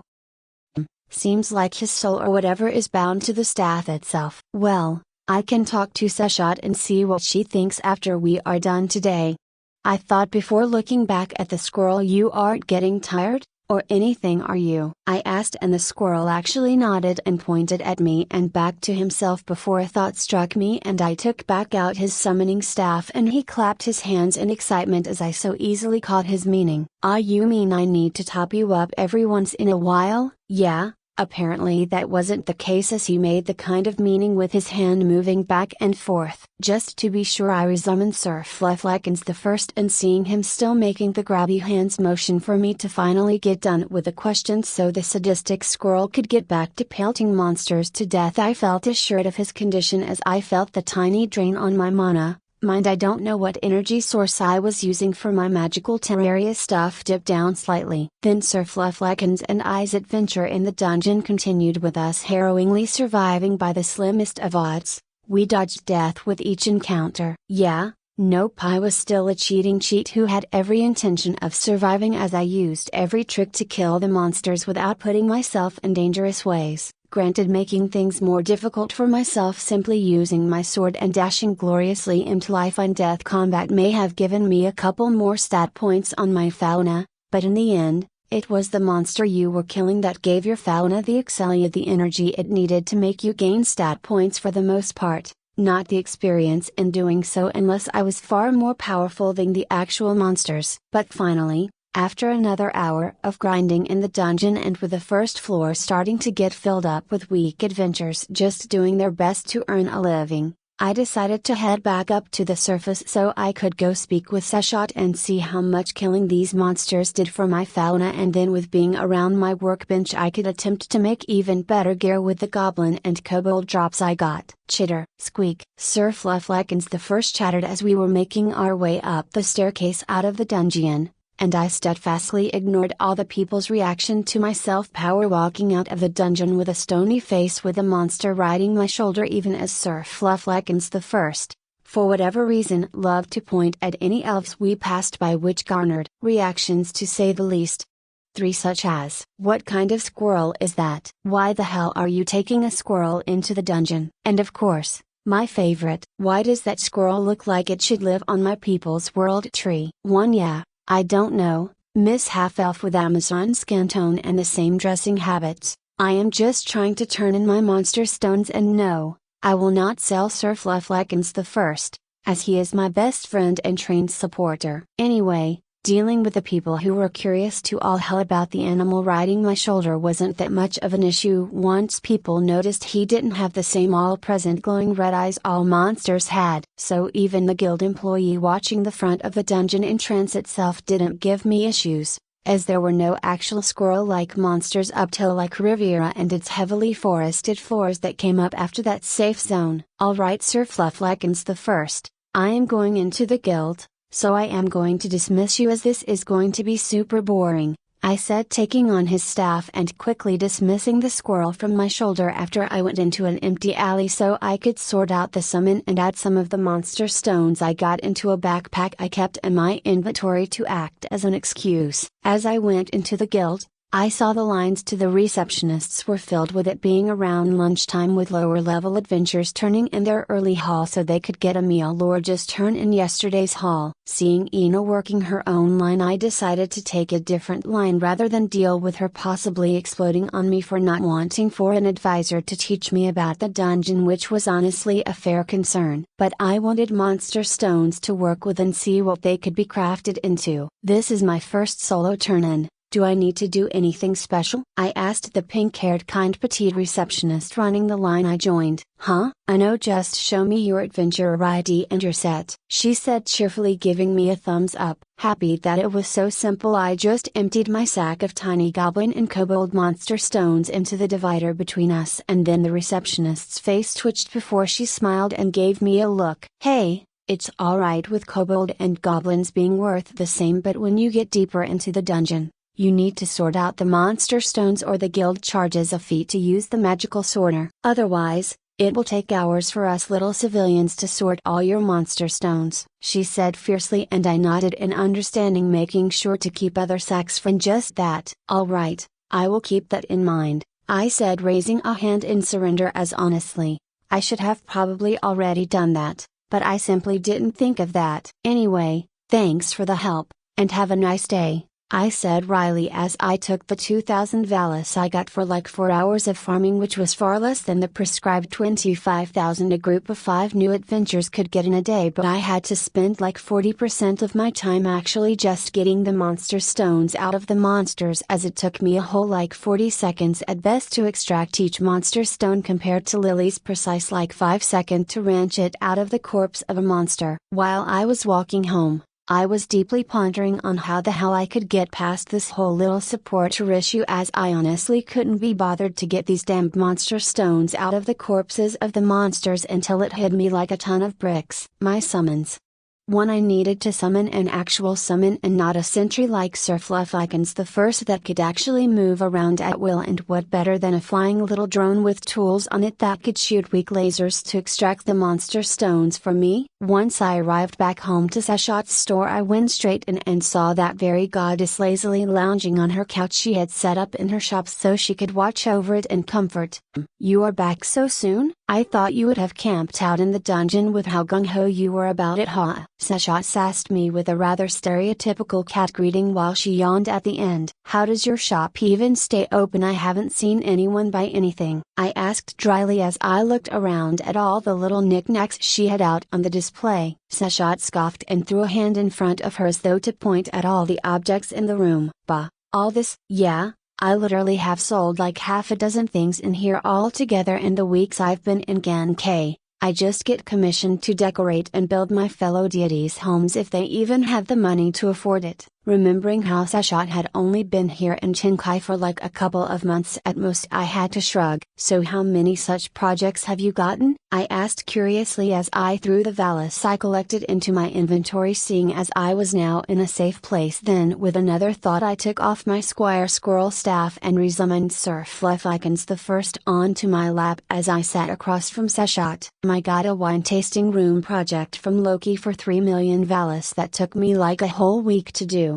And then I had some weird project from Dianchet where he wanted to make a kind of bathing house, and that got me a whole 10 million valis. So, I am set for money for like the next human lifetime unless I decide to buy a bottle of Soma. Then I guess I will have to go to work again, Sashot said, as though she having to actually find work would be the most terrible thing in the world. So, what's with the furball? Sashot finally asked as she watched me holding Sir Fluffykins the First in my lap. I made a friend. Can we keep him? I asked childishly, holding out Sir Fluffykins the First in my hands as though to show Sashot how cute my summon was. Silently Sashot and Sir Fluffykins the First stared at one another until with a loud series of thunking noises rang out as Sir Fluffykins the First looked up to me and rapped his knucks on a seemingly empty acorn he summoned, and then kept pointing at Sashot, whose caramel dark eyes tightened in their slit shapes as she hissed, "Are you calling me empty-headed, you damned overgrown rat?" she demanded, and at Sir Fluffykins the First shameless nod. My goddess leapt from her perch like the cat she was. "I am going to skin and make a damned Cossack cat out of you," she yelled as I ran away from her before Sir Fluffykins the First could brain my poor goddess in the head with one of his acorns and possibly kill her, which would be just my bad luck. 3. Creator's Thoughts. Azazel. Next 5 chapters on supporting sites. Hey, if you like this and want daily uploads and to read early chapters, please drop a tip in my Ko-Fi, https://ko-fi.com/azazel22926 or https://www.patreon.com/azazel, and your precious energy stones. It keeps me working on it. Chapter 5. Chapter 5 partially commissioned Sashot and Sir Fluffykins the First, then made peace with one another after I and Sashot both got exhausted when running around, with me running away from my goddess with said chattering squirrel and Sashot chasing the squirrel in my arms. "Maybe you did make some progress in the dungeon," Sashot panted as we were both lying face down in one of the stacked up bedding in her sunning room. "Doubtful, ugh," I groaned as I rolled onto my back and held a hand to cover my eyes from the bright light coming in from above. "Well, Jake, I got wonderful news for me, Seshat said cheerfully, and I looked over to my goddess as she reached into the small satchel she kept on the side of her hip, and from it she withdrew a rather formal-looking letter with what looked to be gold lettering on it. Aranos has sent out a very important message to all deities of Arario, she said, to get my attention, and my eyes sharpened at such news, as no such thing had happened in my knowledge of canon. But her words kept on coming. Due to the dungeon spreading its influence not only vertically through the dimension that holds together Genkai but even horizontally, in order to prevent such spreading after the side dungeon Nasos integrating and strengthening the main dungeon, Aranos will be focusing on suppressing the dungeon's expansion so that it doesn't open another entrance to the world. Seshat then looked at me, and her eyes carried some kind of pity, and I gulped at the sight. Therefore, with Aranos suppressing the dungeon's growth rather than lulling it into a stupor, the Nasanable within the dungeon will be more regressive, meaning more monster parties, more mutated monsters, more aberration level monsters, and most importantly the dungeon itself will be more active in killing people through its monster control. Seshat explained before getting into how the stronger mutated or aberrant monsters, albeit more dangerous, were actually a bit of a boon for Arario, as their monster stones were more valuable, as well as the challenge of killing the monsters will help the massive number of weak adventurers finally get stronger. That or they will die. So, do you plan to get into a party or something? The dungeon is going to be very dangerous while everyone gets used to the new changes, Seshat asked me, and I groaned as I buried my face into the pillow in denial. I am just going to make a new summon staff that can help me and some other stuff. Do we have a lot of iron and copper stored up, or do I need to go mine for some? I asked my goddess, with my mind completely focused on what the hell was going on that made this world follow Dan Mimo's dungeon with the different forms of monsters. If this world is going to go off of Dan Mimo lore, does that mean Titans from Attack on Titan is going to be here? I thought somewhat hysterically before I recalled I was now an adventurer and had access to Terraria stuff. I can literally craft wings and fly away from anyone causing issues. 3. Why in the world would you go mining for ores? This is Arario, you can just go buy whatever metal you need, and yes, I have plenty of copper and iron for some of my projects. What do you need it for? She asked after huffing at my stupid-ass question about whether I needed to go mine for it myself. 1. I need to make a furnace and an anvil to help my crafting, then I am going to make a summon that will be very useful, I muttered, and my goddess huffed in my non-answer before giving Sir Fluffykins the first look, as though wondering I meant another semi-sentient being like his fluffiness. Once I absorbed the fact that the dungeon was going to be quite a bit more dangerous than I expected, and that I was unlikely to be able to steamroll my way through, most likely with my lower level Terraria gear, I decided to get to work making the bread and butter and getting started in a Terraria world in the iron anvil and furnace. So in what confounded way are you going to make a furnace this time? Seshat asked me as I walked into her working area, and with a hum, I took a bunch of remnants of some marbling work and some wooden chunks from some carpentry she left behind. Wood and stone are all I need, really, I said, mostly telling the truth, as I just needed to use my mana to light the wood on fire as I was assembling the stones into the furnace's shape, and unlike the damned workbench I created previously, I could easily move the stones around if they weren't in the right place, so even though it took me a couple of hours, I was able to successfully create an indestructible ever-burning furnace that melt down my scrap metal I had collected while running around Arario. 1. No, literally. It called all the scrap metal bits and ends I collected just scrap metal in my inventory, so thankfully it only took up one slot in the said inventory. 40 ingots of iron, some tin, and finally a tiny bit of some gold and silver, I muttered, nodding at the small haul I got through. It was nowhere near what I wanted, but, in the end, an interesting thing to note was that my ingots didn't have the same indestructible nature the other things I had created had, so I could sell these or something. Alright, I am going to try to make an anvil now, I announced, but then awkwardly noticed that as I was so absorbed in making my ever-burning furnace that Seshat had left already. Thankfully, making the anvil itself was another very easy task, as all the Mendel recipes had me do was make a cast out of some sand and pour the molten metal into the sand depression and then sand down the rough edges of the casted anvil. Instantly, the moment I finished the final bits of sanding, My ability considered the anvil to be good enough. I felt my mind fill with ever more crafting recipes such as the Wolfram scraps and how to make the Wolfram controller and other accessories that will buff the weak machine summons / weapons / tools. Alright, now to make a Wolfram controller, I muttered as I cracked my neck, already honestly feeling sore from moving all the metals around and sanding down the anvil, which was a lot of work in and of itself. The Wolfram controller, similar to my Squire Squirrel staff, would summon a minion to help me, but whereas Sir Fluffykins, the first, was a sentry and thus unable to move from its position, the drones the Wolfram controller would summon were very much not a static turret of sorts. They were circular drones that could fly around and had laser batteries on them that could shoot small red lasers at hard enemies, as well as small sets of tools on them for picking up stuff. I am hoping I can have the drones be my supporter, but if this doesn't work, I can just keep at what I am doing until I can get another more humanoid summoned to do said work. Terrarian had deep waters and my abilities could put a target on me that I couldn't handle just yet.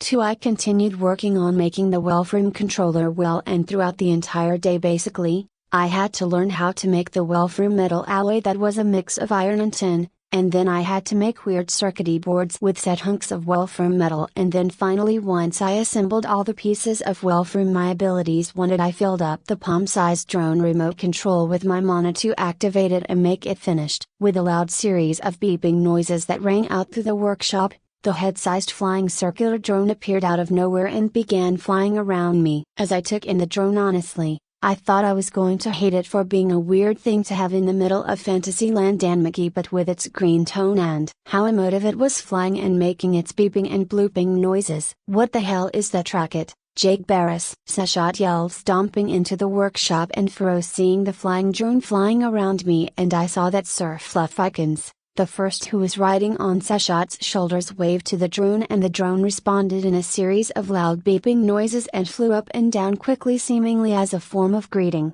Fuck it. It's past 7 p.m. It's time for my 4th nap. No more banging on that damned anvil. Go get cleaned up, eat, and go to bed. I need my beauty sleep, Sashot muttered, taking Sir Fluffykins the first into her arms, and as she went down the hallway, I heard Sashot call back to me. I am keeping this squirrel as a shop alarm, by the way, she yelled, and for a moment I wanted to deny her as I wanted to snuggle his floof, but then I shrugged as I realized I could just summon him back later on in the dungeon after I deal with the guild and talk to whoever is going to be set as my guild advisor. The next day when I finally got Sashot to wake up, I was able to get her to update my fauna in order to see my growth with the single day in the dungeon as well as the crafting I had also done.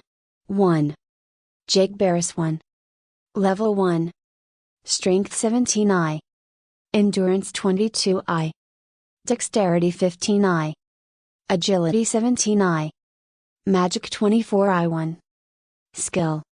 The Terrarian enforces Terrarian world logic upon the user, restricts acquisition of development abilities and fauna-backed spells in order to host mods. Mods may not be taken / disabled / traded for another mod. The user's alien logic to the world prevents mental status effects from affecting the user. Development mod 5 Calamity and all add-ons allows the creation and summoning of Calamity mod objects. Looking at my fauna, I nodded at the information within and was rather happy with my stat growth, as it wasn't like I had Bell's super cheat. Nor did I imagine I would get something like that, as my Terrarian body prevented me from getting normal development abilities and magic itself from like a grimoire. But nothing is stopping me from making a magic staff or something that could do crazy magic bullshit, and by that logic with my inventory I could easily run around with 20 different magic items and have a spell for every occasion. 1. Not bad growth for the first day. Anyway, make sure to bring home some actual money today. You couldn't buy a day's worth of food with what you brought in yesterday, let alone pay rent and such, Sashot said, making me want to retort with how it was my first day in the dungeon, but I swallowed it as I saw my goddess's eyes were looking at me with some kind of pride. She just wanted me to work harder, longer, and just to do more for my own sake. so I nodded before speaking. I will be back home for dinner then. Heading off to the guild was a non-eventful trip until I actually reached the very guild itself and saw a decent-sized protest of poorer adventurers all standing outside the guild chanting something I couldn't make out in the massive noise. What are they saying? I asked a human who was like me watching the protest and probably wondering how we could actually get into the guild itself for whatever number of reasons. What else could it be? Last night more than 5% of the level 1s all died in the dungeon in the matter of a couple hours. People are pissed and want things to go back to what they were like before. The man shrugged and then he seemed to take me in and noticed that although I was wearing wooden armor it was well made and probably mistook my copper sword for some kind of alloy or something. 1. Now wooden armor and weapons here in Danmuki isn't something to be ashamed of, as elves were notorious for lording how they could cultivate and treat a single branch over the course of years that could make a metal sword snap under the magical wood's durability. 5.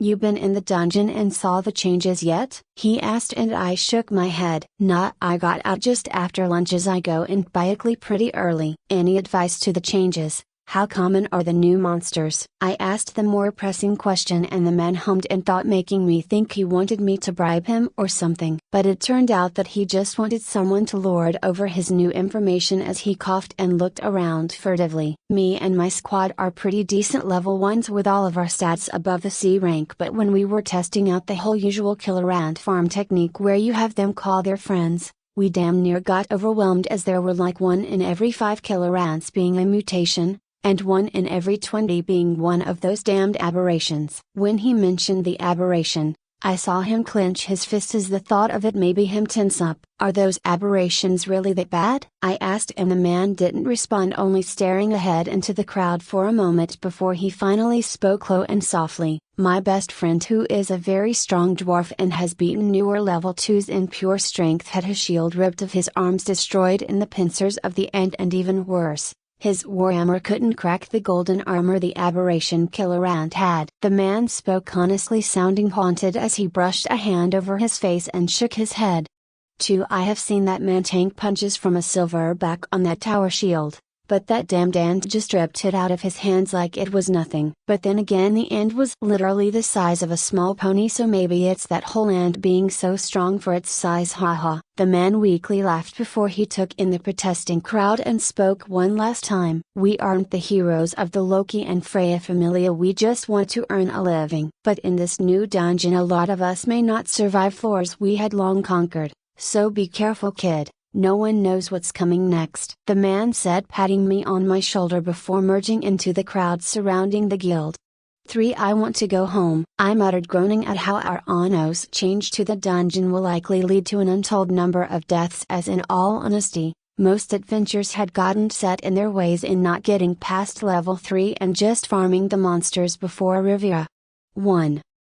Fuck it. Let's see if I can talk to a receptionist at least, I muttered, heading through the crowd of protesters until I finally broke through the line and saw that there was a number of Gainshaw Familia members standing guard in front of the guild, keeping the rowdy adventurers from doing anything stupid. Halt! What is your business with the guild today? The guard roared, leveling his halberd in my direction, making me raise my hands up in surrender. I am a member of a new familia and was told to report here to meet with my new guild advisor, I answered, and the man frowned, as having an appointment with the guild itself should allow me in. Alright, go on ahead, but don't pull anything. My familia members are taking no shit today with all the chaos, the man warned, and withdrawing his halberd and with a look to his fellow guard, they made some space for me to enter the thankfully quiet guild to hopefully get some information. The guild was miraculously empty, with only a couple of adventurers silently talking with some of the guild employees, so seeing a birth of empty lines and free to be spoken to receptionists, I decided to take a chance and go talk to Rose Fannet, the crimson-haired dog-ear girl who was seemingly resting her eyes in her empty hands with how empty the guild was. Hello,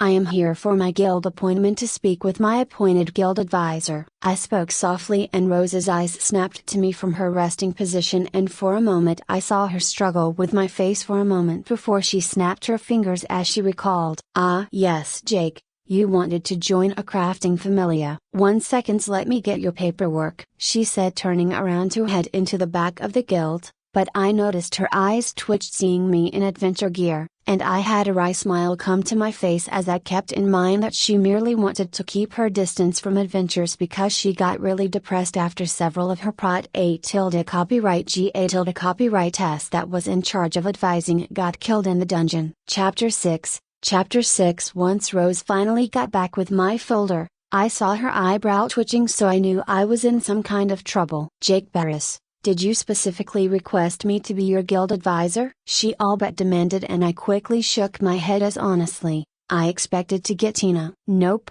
not at all. I simply requested my advisor to be professional and know the dungeon very well, I responded, waving my hands to the side to further show my innocence, making Rose frown before she snapped my file closed with a loud snapping noise. Fine, follow me into the side room.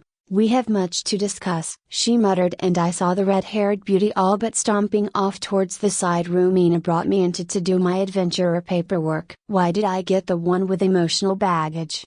I mentally bemoaned, wondering if I got stuck with her because I didn't try to get absorbed into Danmaki's already plentiful drama by joining the Hestia Familia or whatever. 6. Once I entered the side room, I saw Rose Fannet pull out another file from within my own file and put it on my side of the table. These are my qualifications. While you read over mine, I will read over your personal details and then we can compare information before I get into giving you a quick informational dive on the first 3 floors of the dungeon. Then her face scrunched up and I barely heard the werewolf mutter as she picked up my file to read its information. Aranos only knows if the info the guild has is of any damned value anymore, silently ignoring how her information was probably completely worthless with how the new monster variants were coming out of the woodwork and leading monsters in groups. I read how Rose Fannet was a whopping 28-year-old Christmas cake and had tutored a great many numbers of adventurers, with several of them becoming level 3s and 4s, with her highlight being Ice Wallenstein, the Loki Familia's crown jewel. 5.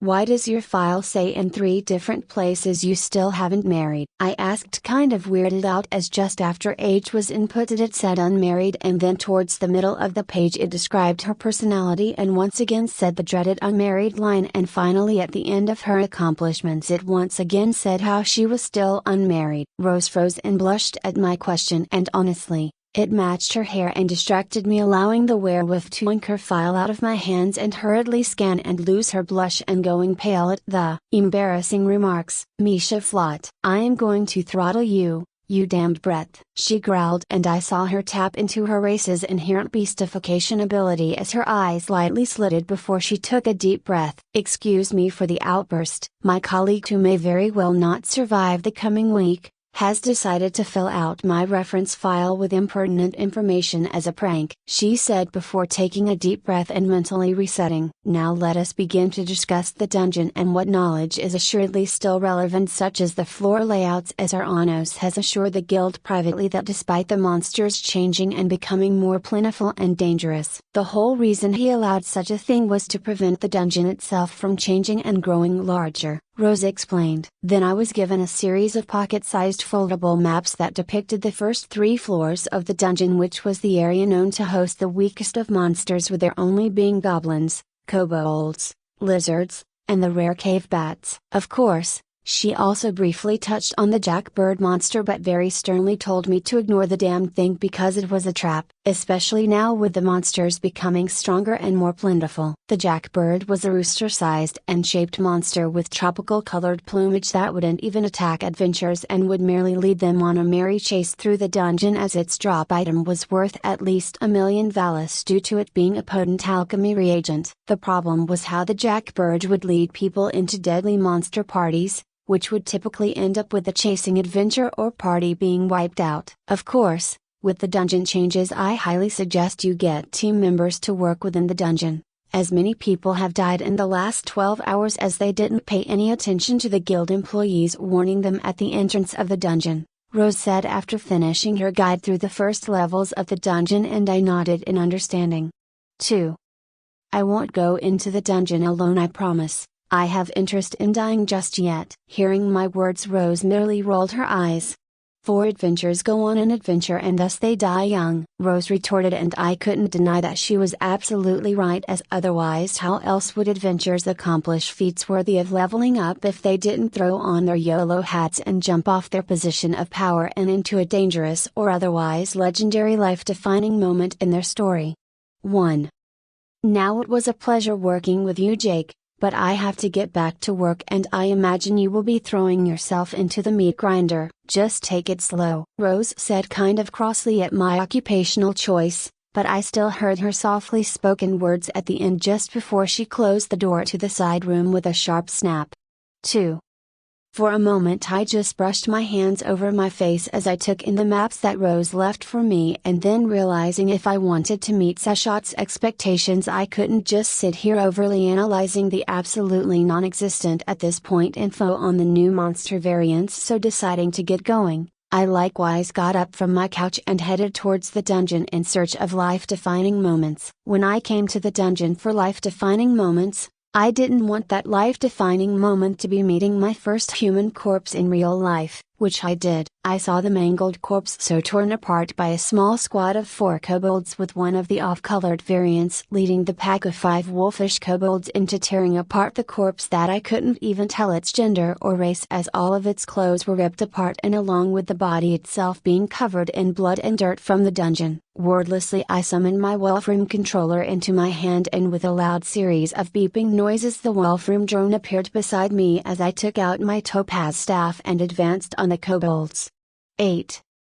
I wasn't going out of my way killing these monsters and the enhanced monster for some kind of revenge for whoever they mauled. I didn't do it for honor or anything like that. I wanted to kill that tiny flicker of fear within me that was terrified that the world had deviated from the Danmuki I considered canon and I should just go hide somewhere away from Warario and its insanity.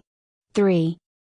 Normally kobolds were bipedal dog-like monsters with brown fur that came up to my lower chest with how I was like 6 foot even. But the mutated version had like an off-blue fur and was more muscular in build, plus it was significantly taller with how its head reached my shoulders instead of their shorter normal cousins. Hearing the loud beeping noises coming from my drone, the kobolds all but tore themselves from the corpse they were desecrating and began sprinting at me, with the blue-tinged one being so half again as fast of its brethren allow it to easily outstrip the others, and once it approached within 5 meters of me and looked about ready to pounce on me. The mutated kobold then had its face melted into mush as the Wolfroom drone and I both each sent 2 bolts of magic into the kobold's face, and even as the monster dropped to the ground screaming in horrible agony I saw that it was still alive despite other kobolds only taking 2 such topaz staff magical bolts to the face to die, to say nothing of my Wolfroom drone that had its laser weapon that, although it didn't do as much damage across a larger area like the magical bolt did, its heat and its laser properties allowed its attack to penetrate deeper into its target than my topaz staff's magical bolt. Fuck these enhanced monsters, I cursed as I took out my copper broadsword and my copper shortsword in my offhand after I launched the rest of my magic at the other kobolds running at me. It didn't take a genius to figure out why so many adventurers died in just a day if a monster you had been killing for years suddenly became 5 times more durable, not to mention faster and stronger. Not to mention if they got several mutated or even one of the aberrant monsters dropped on them in a monster party. Thankfully, just like Sir Fluffykins the First,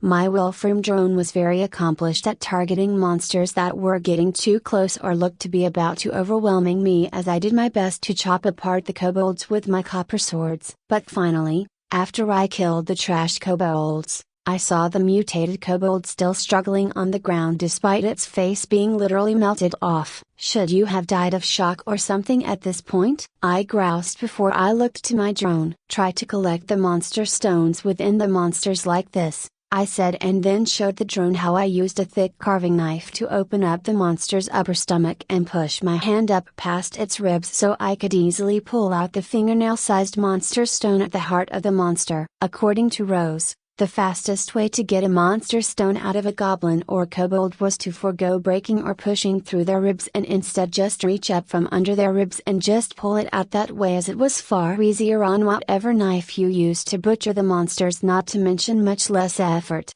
1. but my drone had a small pool of infinite mana, and once I showed it exactly where the monster stone was again on another monster, I saw it use its laser at a lower setting to literally surgically remove the kobold ribs and then use its little claw machine like grabbers to pull aside any muscles and take out the monster stones faster than I could do the whole process of kneeling down, cut open monster, reach into monster, pull out monster stone, and then stand back up to move over to another monster I killed. Great. Screw supports and midgets that will fuck me over in the dungeon. Summoner life. I cheered seeing the drone happily go about the grisly task of using its laser to surgically open up the kobold's chest cavities so it could rip out its monster stones. 14. Now it's just you, I said, walking over to the mutated kobold that had exhausted itself in its agony-filled struggle. But before I could shove my sword into its head or throat to kill it, I saw its ears flicker as my boots scraped across the floor just next to it, and then in a flash, it rolled towards me, and I cursed as I felt its unbreakable iron grip around my ankles as it wrenched me down to the floor as it pulled my feet out from beneath me. Fuck! I yelled, feeling the monster climb atop me. In the brief instant I froze as the air got knocked out of me at landing on my back, but even as I rammed the thick knife I used to butcher the monsters into the armpit of the kobold, I still was slashed across my head, with only my helmet possibly saving my life before the third laser from my Wolfram drone finally penetrated the mutated kobold's skull and fried its brain, making it stiffen and collapse atop me. 2. I hurriedly pushed aside the mutated kobold as I quickly crawled away from its still corpse, but in my panic, all I could feel was the throbbing headache from my head still ringing from the blow of the kobold that shattered the tiny magical armor protection and rang my noggin like a damned bell. This fucking sucks, I cursed, nursing my head as I realized just how damn stupid I was going up to the mutated monster without double tapping it from a distance, even as I was well aware of its enhanced durability. 8. This wasn't a learning moment to me. No, this was my Terrarian helmet saving my head from being caved in. As should I have had not for that tiny little force field and I was instead wearing some normal hide or leather helmet, that kobold would have bashed in or even slashed open the helmet itself with its inhuman strength. I have to be more careful, I muttered even as I took a tiny sip of the health potion Sashot gave me to alleviate myself of the headache I had. Boop. The Wolfram drone went, softly announcing its presence to me as it handed over the small collection of monster stones to me, and as I looked down at the 5 monster stones in my hand, I saw the mutated kobold's monster stone was, instead of the typical purple stones, were of a lighter shade and close to blue than anything, and then as I held onto mine was filled with a couple more crafting recipes, and I realized these mutated monster stones could be used to craft mana crystals. 8. As I stood up and took in my Wolfram controller, I realized a very important fact that would define me as an adventurer here in Danmaki. Fuck fighting monsters stronger than I am in close combat, I said, and I felt my mind click into place seemingly as I realized that with all the guns / bows / yo-yo / magic / and most importantly the various summons, I had no damned reason to get into close combat with monsters that were far stronger than me physically. To hell, I was stupid to do it, to begin with. Let's go, I said, taking out my topaz staff in my offhand and had my bow in my main hand as I walked with renewed purpose deeper into the dungeon towards the second floor, as I had all the means with my summon to survive small groups so long as I kited the monsters and picked them off from a distance. Not even an hour later my new strategy was proven to work for the best, as the Wolfram drone could fly over the lunging swipes of the monsters and lay upon a suppressive spray of lasers while I just jogged backwards with my topaz staff, just shooting magical bolts first at the mutated monsters I ran into before taking out my bow to pick off the normal monsters when they got closer and I ran out of mana. 2. Then, having learned from my prior mistake, I would stand a full 5 meters away and just shoot the mutated monsters in the head and upper chest after they collapsed with my wooden arrows to make sure they were dead, and even then, I didn't get close to the corpses just in case the dungeon itself was controlling the creatures and were having them play dead. 1. The only time I touched the results of the battles at all, was the few monsters drops my drone gave me, as well as all the monsters' monster stones. Then as I came out of an intersection, I saw a small party of 3 adventurers, All elves with all three of them, being women who tightened their grip on their weapons at me coming around the corner. 2. "Excuse me ladies, I will head that way," I said, pointing in the direction that led to a larger open dead-end room that would typically have small parties of kobolds or goblins that would take over it and just hang out for adventurers to stumble onto them. But the lead elf, who looked to be a dark elf or maybe a half-elf with Amazon heritage with how she showed off her ample cleavage, shook her head. "No human, we are going to clear out the monster party, so, take the other path," she said, and I saw her and her party tightened their grasps on their bows and noticed how they each had 3 arrows knocked at once, and frankly I didn't want all 3 of them shooting all 9 of their combined arrows into me, so I held up my hand. "Wait, I just want the mutated and aberrant monster stones. If you are willing to let those go, we can work together, and I am a magic user of some skill with a magical familiar," I said, with my drone coming down from the ceiling. It was hiding within the uneven sections, making the elves flinch at the obviously alien mechanical construct flying over their heads, and obviously being in a good position to kill one of them should the encounter had gone hostile. The elf looked to her compatriots and seeing them both shrug, she sighed, nodding in acceptance. "Fine, just walk beside us so there's no funny business, and when we get into the party room,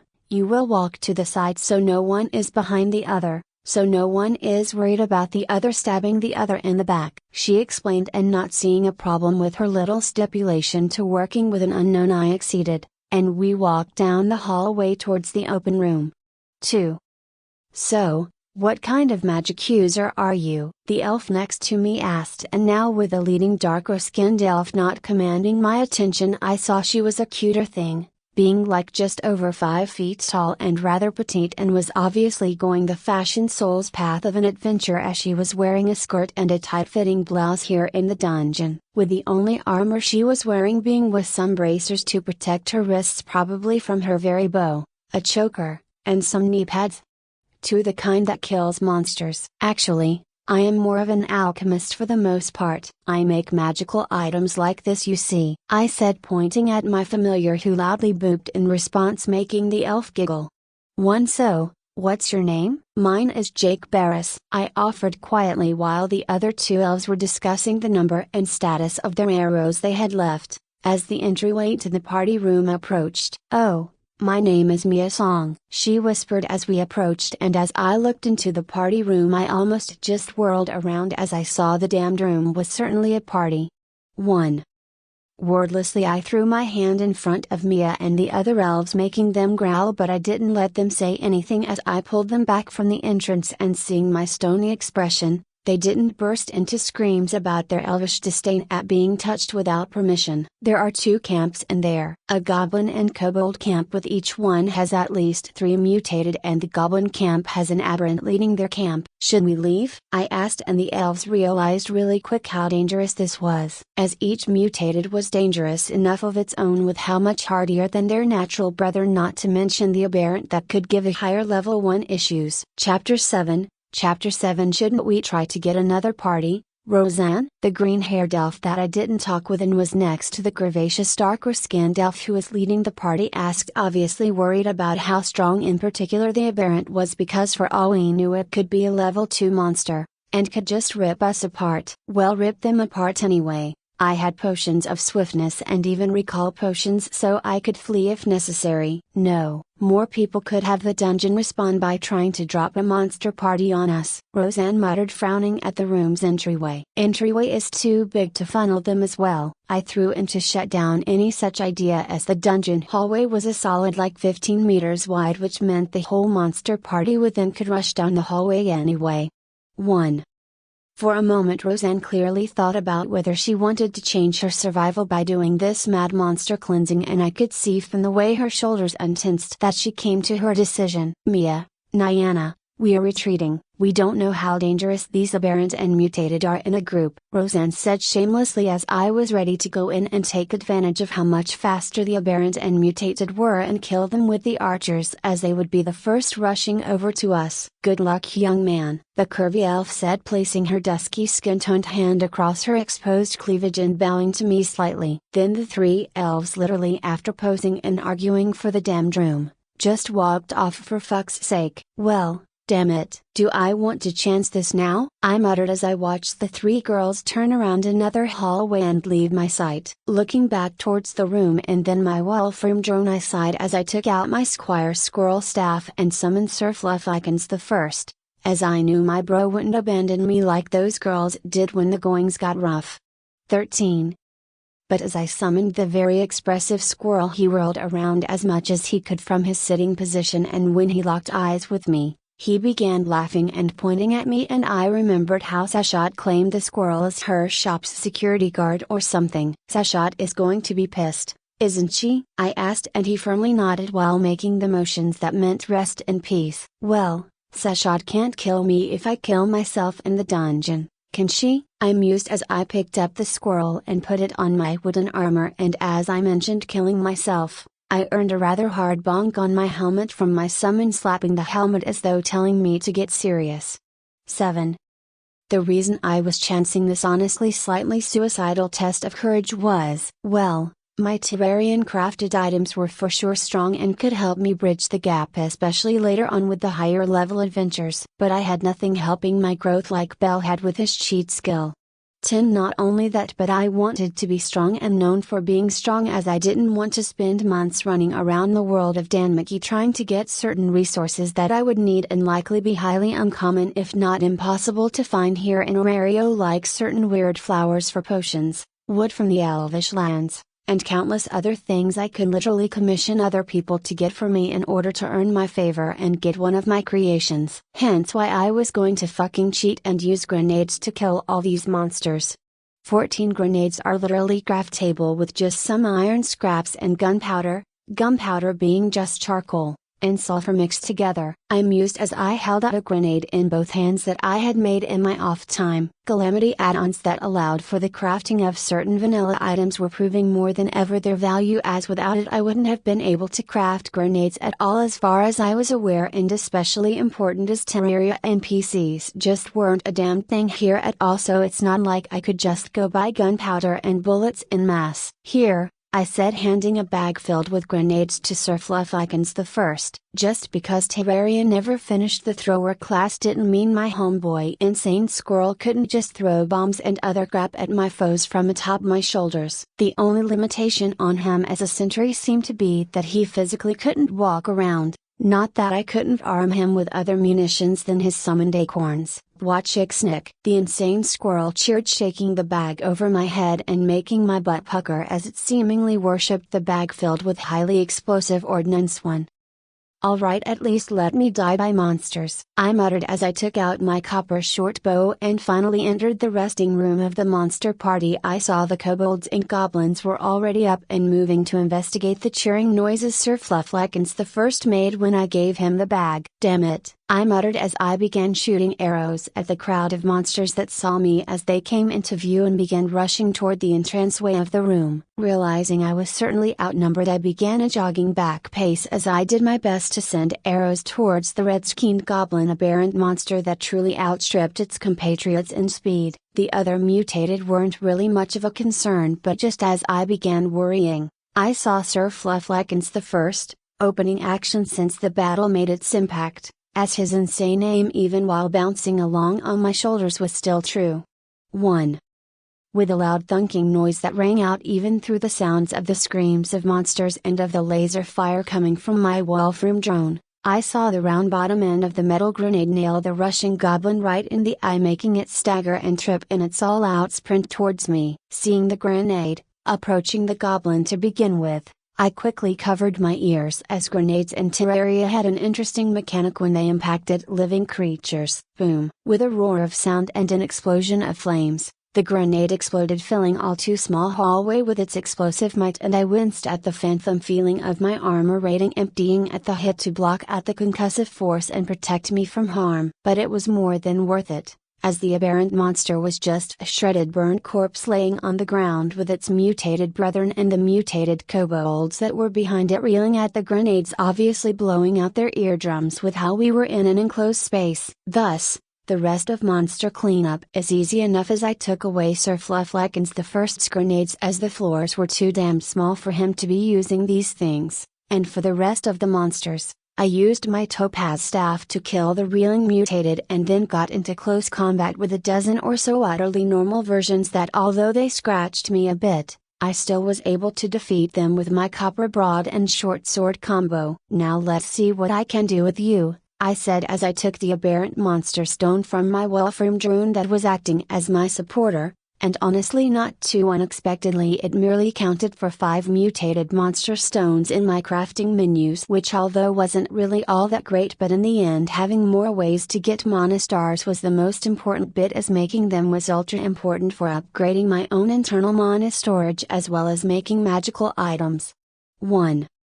Even with only having an anvil and workbench at home, I could already create a great deal of magical tomes, weapons, but I wasn't sure which one I wanted to make, as trying to conquer the first floors of the dungeon with the golden shower was just asking for a humiliating epitaph from the gods for when I ranked up. "Well, let's head to the other monster party sites," I said, giving Sir Fluffleckins the first a fist bump to congratulate his amazing throw, and even as the squirrel chittered away in a smug manner, I felt his fuzzy and soft paws fist meet my own. Beep. My Wolfram drone went zooming around me so quickly I was getting dizzy, not to mention with it doing the zoomies I couldn't move forward. Alright, you did well as well," I said, laughing weakly as I patted the drone on its head as it stopped doing zoomies around me. "Was this why you could only have so many summons in Terraria? Because they all had character and would pout and throw a fit if they didn't get enough attention?" "One, then just as we had done before I would sneak up into the monster party rooms and then me and Sir Fluffleckins the first would both chuck a couple of grenades at the aberrant and mutated monsters leading the monster parties." Needless to say,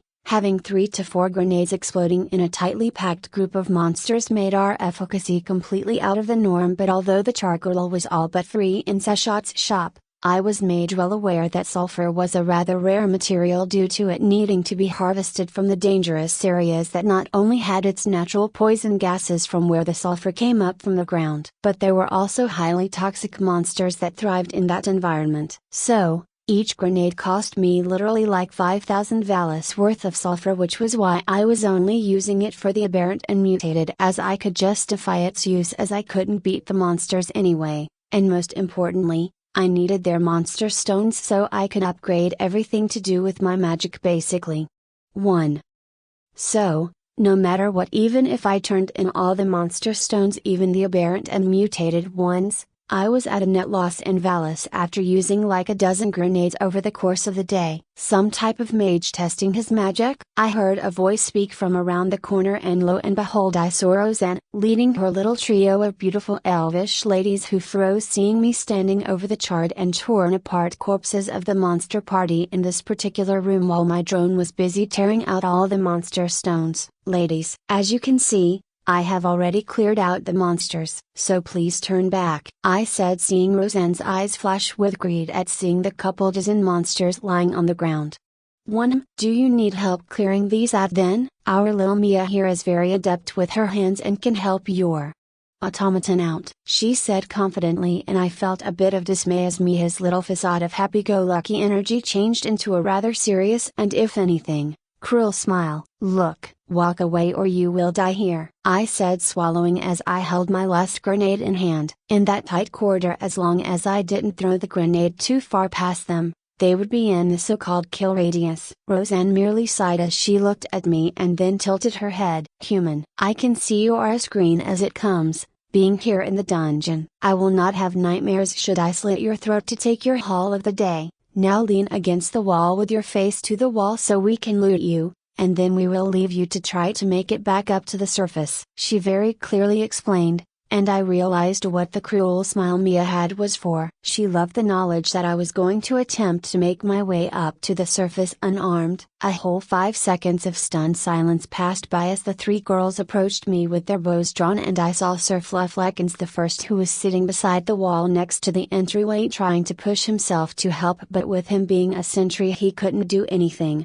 and my Wolfram drone was already hovering beside me, seemingly prepared to intercept the elvish arrows. But in those long moments of silence, I realized the little murderous instinct all soldiers and people thrown into battle had against their fellow man, and even if they were hot elves. In the end, I pushed the bottom to activate the grenade, and then I called upon all my prior sports knowledge to fastball pitch the grenade right into Roseanne. Even as I chucked the grenade, I felt the thumping impact of 3 arrows slam into my chest and hip, shattering my armor rating, and then I felt the arrow that hit my hip pierce through the space between my chest plate and the leg armor that got separated. With my sort of exaggerated motion to throw the grenade at the elves as hard as I could. With another loud explosion, I was thrown onto my back, and all I could feel and acknowledge was the all-encompassing ringing in my ears, as I didn't have my armor rating to shield me from the concussive force, the grenade going off like 10 meters away from me. But after a moment, when the stars left my vision,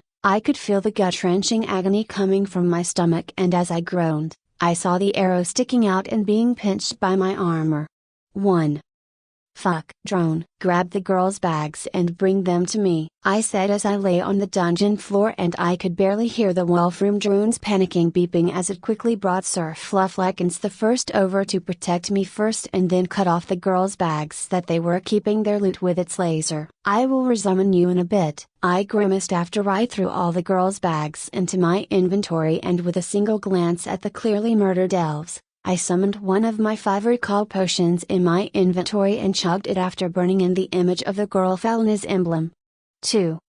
Taking the recall potion was weird, to say the least, as I was magically whisked away in a kaleidoscope of light or whatever. Nope, my eyes went dim like I was falling asleep, and then just as I was wondering if the arrow hit something vital and I was dying, it was like I was half asleep and was jolted awake as I was welcomed by the harsh light coming down from Seshot's solar room. Seshot! I yelled out as I quickly resummoned my summons, so they weren't left panicking in the dungeon. Next thing I knew, I had a dusky-skinned goddess fretting over me as my summons was tittering in the background, obviously worried about me. Here, take this, she said, having me down a health potion, and as I went to chug it down, I choked and screamed as Seshot in one swift motion just ripped the arrow out of my gut. Drink the potion and you will be fine, you big baby. Seshot scolded me, but even if her words were harsh, she still held onto my head and held my shaking form to drink the red potion that was already dulling the pain. Thanks, Seshot, I whispered as I pulled one of the neighboring blankets over my eyes, so I didn't have the magnified sun beaming down directly in my eyes. Seshot just ran her fingers through my hair, and I realized as I was so scared of getting my stomach torn up more from the arrow and just laying as still as I could that my goddess had moved my head onto her lap. So she had been giving me a lap pillow while she took care of me. Sure, my goddess may not have been some ultra-busty figure of fertility like Freya, Hestia, or Demeter, but with her lithe and tight frame, she was certainly an exotic beauty, and having my face resting against her thighs and smelling her honey and sandalwood scent was definitely relaxing. What happened in the dungeon, Jake? No monsters use bows at all. So which familia has barred its fangs at my only familia member? She all but demanded. I am not sure. All I could tell was that it had a dove and a woman's face atop something that may have been a clam maybe, I said as I recited what I memorized, and I truly didn't know which familia they were from. A dove, a clam, and being so egotistical as to add your face to the stamp you bless your child's soul with. Who could that be? Seshot pondered, and I heard her mutter about Freya, but quickly threw the thought out as I would have died if Freya's little psychopaths wanted to kill me. 2. Creator's thoughts. Azazel. Next 5 chapters on supporting sites. Hey, if you like this and want daily uploads and to read early chapters, please drop a tip in my Ko-Fi, https://ko-fi.com/azazel22926 or https://www.patreon.com/azazel, and your precious energy stones, it keeps me working on it. Chapter 8. Chapter 8. After solid couple minutes of Seshot mentally running down a list of 30 goddesses that could possibly fit the 3 symbols I mentioned, she snapped her fingers as she seemingly came to a conclusion. Aha, it must have been that Aphrodite. Hearing her answer, my prior mythology lessons came to the forefront of my memory, and I could confirm her thoughts as the dove was her normal symbol, the seashell could symbolize her birth out of the ocean, and Aphrodite was definitely vain enough to slap a depiction of herself on her Felina's design. Was there any survivor, or did you merely escape from them? Seshat asked as she inspected my rapidly healing wound. I swallowed back any words for a moment before I looked at my Wolfram drone, which loudly beeped and fly side to side as though to say no. I very much doubt they survived me throwing a pretty powerful explosive directly into them. Or at least even if they were on their last limbs, it's highly unlikely for them to have escaped from the second floor of the dungeon, as I was pretty deep into the floor. I explained, making Seshat nod in understanding. I mean, they were all rather wrecked and torn apart, plus they didn't really move at all when my drone took their bags from them, so I could loot them of whatever they had. I then took the bags out of my inventory and experimentally leaned forward to test my wound, and other than a deep tight soreness in my stomach, I was feeling much better, which made sense as healing potions were magical for a reason, as healing in the dungeon would be terrible if the potions took literally hours to heal up a single arrow wound. 1. Seeing the obviously girly bags I had looted, Seshat scoffed. Yes, most definitely Aphrodite's ilk. Were they beautiful? Oh, and good job on looting the corpses of your enemy. Such a practice is the best way to get ahead, my darling child. Seshat congratulated me with all the care that a mother would congratulate their son for coming back with a bag of goods he got from killing some bandits. 1. Yeah, there were 3 elfish girls, and they were beautiful, I said, thinking back to Mia and just how cheery and nice she was in our first meeting. And then she completely flipped. Do you think more on this because they were beautiful women? Do you regret protecting yourself out of some kind of chivalry? Seshat asked, not even condescendingly but honestly, with true curiosity, and I was reminded about how she was a goddess and didn't at all have a human's mindset about this kind of thing. 1. For a moment I was silent as I organized my thoughts before I nodded. I mean, I certainly never killed or even really hurt anyone before outside of a bit of wrestling and schoolyard scuffles. With them being beautiful women, yeah, I think it weighed on me more than if they were some drunk nasty looking dudes who attempted to mug me. I said, speaking truly from my heart, as my goddess would know if I lied and would get me nowhere. 7. Seshat patted me on my head, making me chuckle, and then give me some more life advice. Jake, as a goddess I will give you some advice I have learned both in my life and watched you mortals for many thousands of years, she said before clearing her throat. Pride is worthless in this world unless you're the strongest, and even then, you are just more liable to being stabbed in the back. So, it doesn't matter what you need to do. Then Seshat held my face close to hers with her golden slitted eyes staring into my own as she tried to somehow download the next words into my head. The heavens don't give a shit what you do down here if you are defending yourself. When you are judged by my fellow gods, all they see is, so and so attempted to kill you for no reason other than their personal gain, so there is no negative karma on you regardless of the person you killed, age, gender, race, or position. 1. So just screw everyone else and just focus on yourself, Jake. Seshat consoled me and I nodded in understanding, even if her speech hadn't entirely sunk into my head yet.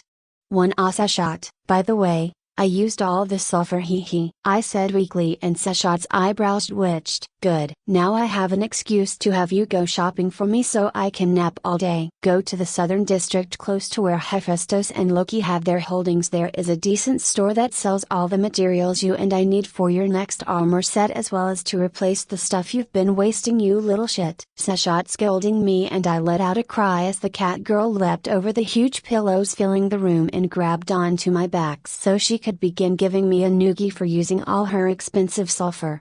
1. Once she was nice and satisfied with bullying me, she sent me off with a final message. You can use those little elvish tramps' money to buy the materials. Don't you even think about using familia funds to pay for the list. Seshat warned me, and I sighed as I adjusted my plans to go straight there and instead go to the guild first and turn in the normal monster stones so I would have enough money. Yes, dear, don't worry, I forgot your special cream for your rash, I loudly joked as I exited the store and had to duck as a wooden ornament whizzed over my head as Seshat hissed at my joke. 1. Making my way to the guild, I saw a number of the adventurers were seemingly back into the swing of things and weren't riding in front of the guild or anything, which allowed me to easily enter the guild without being questioned by the Gainshaw familia people like last time. Entering the guild, however, was whole different beast as it was completely overrun by adventurers, so I just joined the shortest line I could see. Once I got closer to the front of the line, I saw Misha Flat was my receptionist for today, and she was in fine shape. She was frantically sorting out monster stones and getting her adventures out of the way, and this time I remembered to use 2 different bags to hold the kobold and goblin monster stones, so I didn't have any issues with her. "No mutated or aberrant monster stones?" she asked, and I shook my head. "Nope, I kept away from them, as they always seem to be in a decent-sized group," I responded, and she nodded in understanding, muttering how I was one of the smarter ones. "Alright, here's your haul of the day. 50,000 Valis. Do you need it to be split up into multiple bags for your party members?" she asked, and I realized she knew that all these monster stones were far too many for one person, which was true as I turned in all the monster stones those 3 girls had. This is all going into the familiar coffers," I said, waving her off, and she nodded in understanding, giving me 10,000 Valis coins. 1.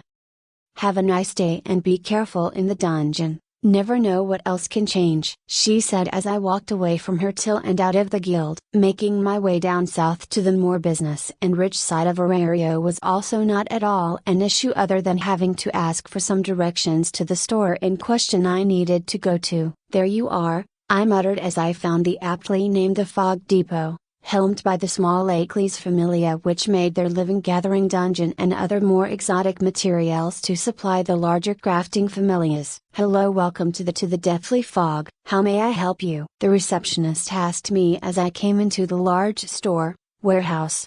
One looking at said receptionist, I saw it was a guy with rather dark bags under his eye and clearly just wanted to be anywhere but here. "Yeah?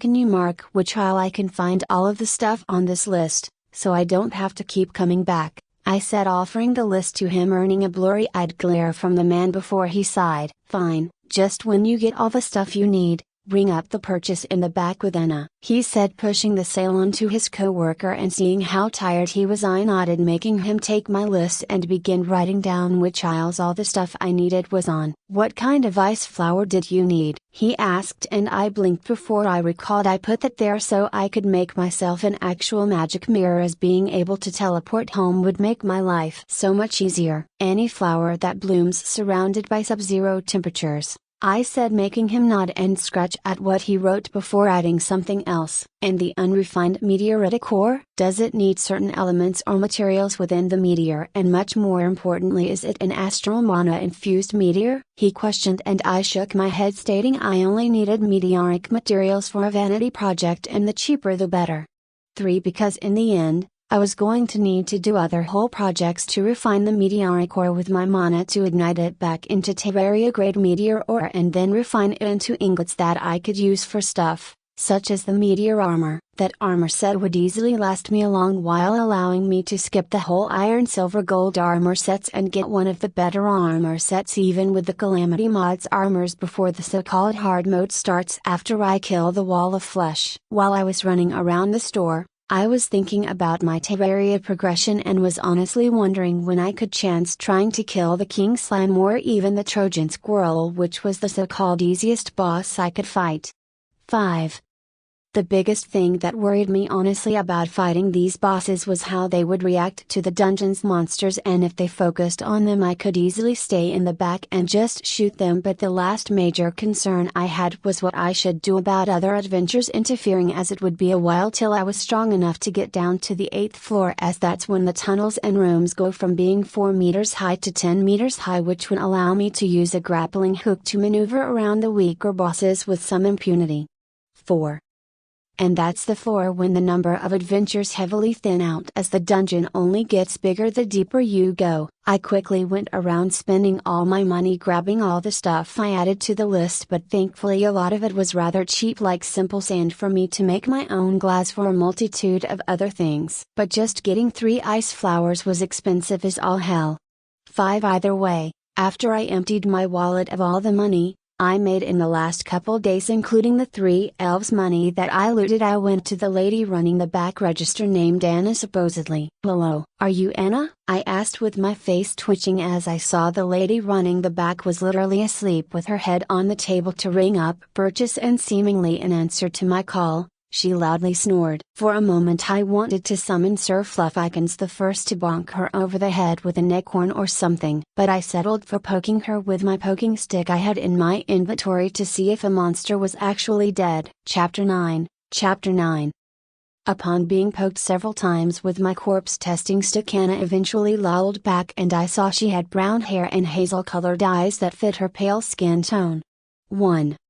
What? Why didn't you ring up all this in the front with Adam? Anna groaned as she wiped the crust from her eyes and then pouted at me. I shrugged and spoke wryly. Adam went through the effort of writing where everything I wanted, and in return, I had to come back here so he could go back to sleep. Anna just sighed and I wondered why one of them was so tired and whether they were related or something. Alright then, let me just ring you up then, Anna muttered as she walked around her table and over to where my cart containing all my stuff was. It took a couple of minutes due to there not being scan codes or anything as convenient as calculators to do the math, so she had to manually do the match with a sort of magical abacus that would recall numbers but wouldn't actually do the math for her. Today's total is 79,000 Valis. For an additional 50 Valis, would you like all of this bagged up? She asked, but before she even got an answer her head was resting in her hands, obviously waiting for me to pay so she could just go back to sleep. Number. That's fine, I said, passing over the money I had, and then Anna's face made a thumping noise as she face planted into her arms and audibly went back to snoring. So, seeing no witnesses, I gleefully stuffed all my purchases into my inventory and all but skipped past Adam, who was also sleeping in the front of the store. After I exited the store, I quickly made my way back home as I had entirely too many hot items filling my inventory, and after the next couple of days, my danger level was going to go through the roof as I have well set myself on the magic summoner Terraria path. Jake, why do you have that same manic look you had when you made those stupidly expensive grenades? Sasha all but demanded as she held Sir Fluffykins the First in her arms while watching the front of the store. I got goodies, I said proudly, and my goddess only raised an eyebrow while Sir Fluffykins the First chittered at me skeptically. Bah, just watch me. I am going to, as I said, make something awesome, I said as I stomped back into the workshop muttering about hopeless goddess and traitorous squirrels. 3. But as I reached the back, my face smoothed over as I took out all the aberrant and mutated monster stones and quickly made them into mana crystals, and after a moment of hesitation, I set aside 3 of the 6 I made before absorbing the 3 extras to bolster my mana. Alright, now to double my magical damage, I muttered as I took out my topaz staff and began the arduous process of upgrading it to an aquamarine staff. 1.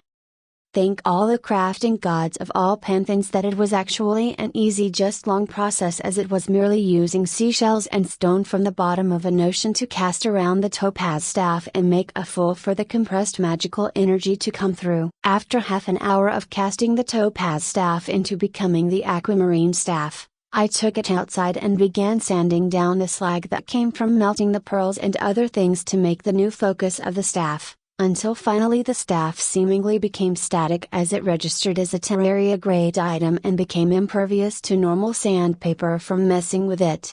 Hurtful is good enough, I muttered as I took in the epitaph I got for completing the aquamarine staff and saw how it was a 10% increase in power, which was fine even if I would prefer a mana reduction cost. Taking the staff in hand, I posed as I pointed it at one of the logs that were set aside for Sasha to carve into statues or whatever. Have at ye, thou foe beast, I mimed as I pushed my mana into the aquamarine staff, and then instead of a single brown bolt of magic being launched every couple seconds like from my old topaz staff, with my aquamarine staff literally every half a second I sent 2 ocean blue balls of magic that exploded when it hit the log. Jake, what the? Sasha drawled off, seeing me use my new aquamarine staff like a machine gun, as literally every second 4 bolts of magic would be launched from the staff. But not even 20 seconds later I felt my magic drain out, and deciding to try and see what mind down felt like in a controlled environment, I kept pushing my mana into the staff only to realize that I wasn't using Terraria mana. I was now using my Danmuki mind to fuel the staff, and such fast-paced expenditure without any training made my eyes dim and go foggy as true mind down came to me. So that's what mind down feels like. I cursed as I held my head, and I heard Sasha inspecting the damage I did to the backlot with the staff as, To say the least, the log I used as target practice was all but evaporated. Huh? What log you were going to carve a statue out of? Never heard of it. Too well, thanks to you I don't have to worry about this stretch of land having any rocks. So, I guess we can make that garden for the herbs and stuff you said you needed to begin making potions. Sashat muttered, shrugging, as she herself liked the idea of me making potions she could actually sell, as her normal business of craftwork was kind of dead. So, how's that mind down? You need help getting inside? She offered with some care in her voice, and I shook my head as I just sat back down on one of the seats that were on the back porch. I wondered if the neighbors were going to complain, but then I remembered all my neighbors were also workshops. They were probably used to weird noises. 1. For a minute Sashat then just stood beside me and inspected the staff before she spoke. Good job. You have improved. Then she rubbed my head, making me chuckle. Would you like to hear where you could do better? She asked, and I nodded as she scratched my head. You didn't leave a good enough hole for the casting materials to breathe when you poured the molten materials into the mold. Your old staff wasn't properly placed in the mold altogether, as it was turned on its side by half of the staff's rotation, which is restricting the mana flowing out of the staff. Sashat then listed off another 5 issues I made with the staff, and I mentally noted it down so I could improve my craftwork, so hopefully one day I could make a weapon with a godly or mythical epitaph to it. 1. Alright, now for me to make myself a magic mirror that can do the same thing as my recall potions, I said, sending my staff back into my inventory. Do you need any help? She asked me, and for a moment I wanted to deny her, but then I thought that although the magical mirror didn't have all that much in terms of complicated parts, nor were they inherently expensive other than my mana crystals, which I would need to get from aberrant and mutated monsters, messing around with an item that deals with spatial nonsense needed to be done carefully. Sure, the ingredients are super simple. Ice, silver, 2 mana crystals, and some glass. I listed off and then explained the process in which I had to magically attune the silver and glass together, and then magically attune the ice to merge together with the silver, glass mixture to make the magical mirror. 1. Reminds me of the magical mirrors deities had back in Chinkai that would allow them to scry even down here in the mortal realms. Sashat muttered, and then I relaxed as my goddess sat flush behind me and practically wrapped her whole tan body around my frame so she could control my every movement. Go ahead, Jake. I will prevent you from wasting your movements even if I cannot assist you in the magical elements of this, Sashat whispered into my ear, and I nodded, grateful for her help regardless of how distracting her curvaceous frame was pressed up on me. For then, as I explained previously, I boiled the glass and silver into a mixture before shattering and adding one of the 3 mana crystals I kept aside to fully merge the glass and silver into an alloy, and likewise did the same with the ice. The side of the frame is ragged over on the left side, Sashat whispered softly as I began making the frame for the mirror, and at her words, I moved to sand down and clean up the side that I missed before I melted down the magically attuned ice atop the frame of the glass, silver alloy plate I made to hold the mirror, and as the glowing water slowly pooled atop the alloy frame, I pulled the lips of the side of the mirror over to pin the rapidly cooling back into its hardened form of ice. Then I began the cleaning up phase as I buffed the mirror with Sashat whispering advice and sometimes taking control of my arms to buff out things I could only see when she pointed it out. The ice mirror then flashed with light as it became active, and for a brief moment, I looked into the mirror. I saw the warm, comforting room of Sashat's resting room, and my eyes dimmed before I hurried through the mirror into my inventory. Wait, that was so cool. Why did you put it away? Sashat pouted, giving my poor body a full squeeze with the arms and legs wrapped around my midsection. I just put my hands backward and gave Sashat's thigh a good pinch for attempting to kill me with a bear hug, making me hiss in surprise before snorting as her grip loosened up against me. Not bad. I didn't have to control you like a puppet on strings like I had to with that workbench you practically had me build for you, Sashat teased me, making me chuckle. I just leaned against Sashat, and although my hands were getting sore from making the 2 items, I still needed to do a lot more work. I needed to make all the meteor bars so I could make the meteor armor, which with the armor giving me a bonus towards magical damage I would be set until after I somehow killed the wall of flesh. 9. But not only did I want to make the armor with the meteoric bars, But I also wanted to make the space gun, which was a star pistol-like blaster that used mana to shoot a rather weak laser, but combined with the meteor armor and a mana flower it would use only 20% of the mana it should. So should I make another artifact, or should I start making armor, as this wooden armor isn't cutting it in the dungeon? I said, and Seshat gave said armor a slap, which did of nothing to me as her slap couldn't break through the armor rating. Bah, if you are only in the first couple floors, do you even need better armor? She asked, and then her scolding expression froze as she realized that yes, in this new dungeon environment, and if I should get picked on for being a solo adventure, I needed better armor.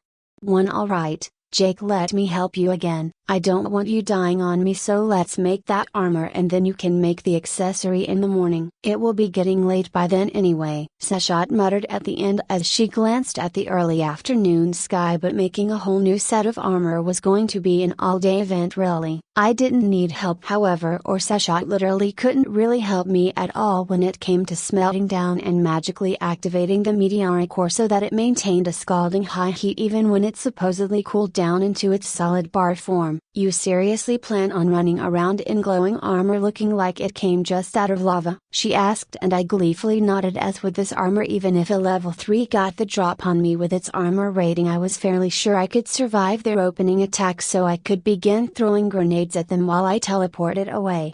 9.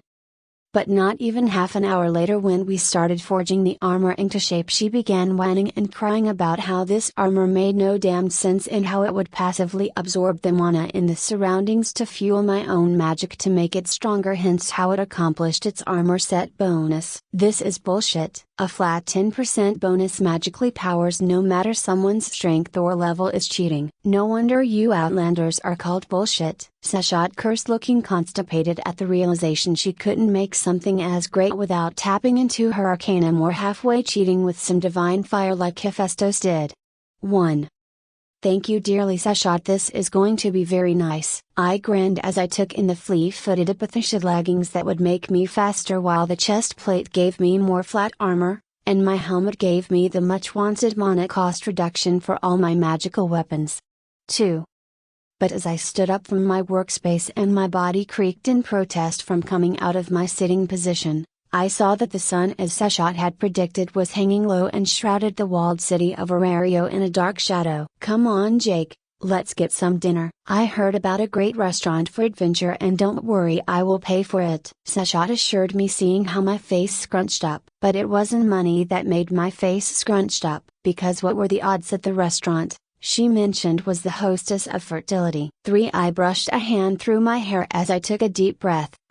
Seshat, which restaurant did you want to go to? I asked with cautious hope that my mind was being too overreactive. Seshat's leopard ears twitched as she eyed my stiff form, and then she cocked her head to the side. The hostess of fertility. It's almost a rite of passage at this point for familias and their deity to dine there at some point together, Seshat said, shrugging. I will just make some dinner here. 5 Creators' Thoughts. Azazel next 5 chapters on supporting sites. Hey, if you like this and want daily uploads and to read early chapters, please drop a tip in my Ko-Fi, https://ko-fi.com/azazel22926 or https://www.patreon.com/azazel. And your precious energy stones, it keeps me working on it. My commission rate is $10 per 1,000 words. Chapter 10. Chapter 10. 1. Make it be known that I am going there under protest, I announced on the way to the hostess of fertility.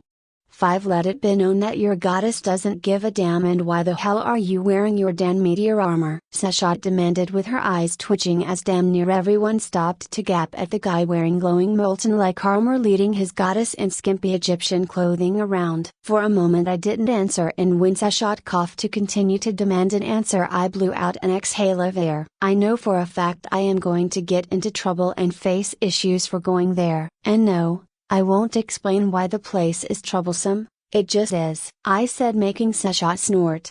3. While Seshat might have pushed or slapped at my armor-clad form for refusing to answer, she had learned already the hard way that the meteor armor I was wearing was scalding hot on the outside, and she tried to push me out of her shop and began crying when she burnt her hands. Then she began guilt-tripping me with how she had burned herself on the armor she oh so lovingly helped forge into perfection. I didn't feel like I had much of a damn choice but to go to dinner with her. Thankfully the armor was magically cooled on the inside, so I didn't need to worry about such heat. When we got to the hostess of fertility, we easily entered, but the restaurant's speech died down at the sight of my fully armored form and lithe goddess following behind me. But then the awkward scene was saved by who I recognized as the waitress named Chloe, who has green eyes and black hair with cat ears and a tail of the same color. "Hello. So, table for two?" she questioned with her cat tail swiveling behind her in interest at our arrival. "Yes, a booth would be nice please," I said, and then she led us to the booth in the back corner, somehow guessing that we didn't want to be gawked at as much despite my ostentatious armor. After handing out the menu, Chloe pulled out a little writing pad and spoke, "So what can I get you two for drinks while you look at our menu?" "Water," we both said in unison, neither of us wanting to drink alcohol and walk across the city at night. "One all right, well just wave to me or Sir as we're in charge of this side of the restaurant tonight," Chloe said, and it was an Oscar award-winning act of my own to not twitch at the name Sir. "Oh, and where is Sir?" I asked guilelessly, making sure to ask where and not who Sir was, as I very well could recognize her curly silver hair anywhere. "Oh, she is in the back at the moment, probably grabbing someone's food." She is a pretty lady with silver hair, she is unmistakable, haha," Chloe joked and went on her way after she poured us some drinks, which I really didn't even want to touch with her history as an assassin. But not even a minute before Chloe left and Sashat slapped down her jug of water and was going to talk to me, we were rudely interrupted as a hand slapped down on our table as some drunk dude leaned over us. "Hey, why's your armor all glowing and shit? Is it like those magic swords? But you made all the swords into armor?" he asked, slurring a bit, but I saw not only his friends staring at us with interest, I saw even Mia, the owner of the restaurant, was watching with interest. "Sure, it's made out of magic swords. Now go back to your friends and drink the fine drinks of this finer restaurant," I spoke calmly as I mentally readied to summon my aquamarine and staff and just blast the man across the restaurant if he decides to get handsy. "And what do you know?" The man grinned and looked at his friends. "Boy, come on, I found what's going to pay our tab." Then the man looked at me as his friends drunkenly stood up. "All right buddy, so give me a shoe." "A shoe made out of magic swords ought to be good enough, right Mia?" he shouted at Mia, who legitimately blinked in surprise at being addressed so bravely. Mia, already getting tired of the tomfoolery, looked poised to have the men thrown out but blinked in surprise as I winked at her. "All right here then,"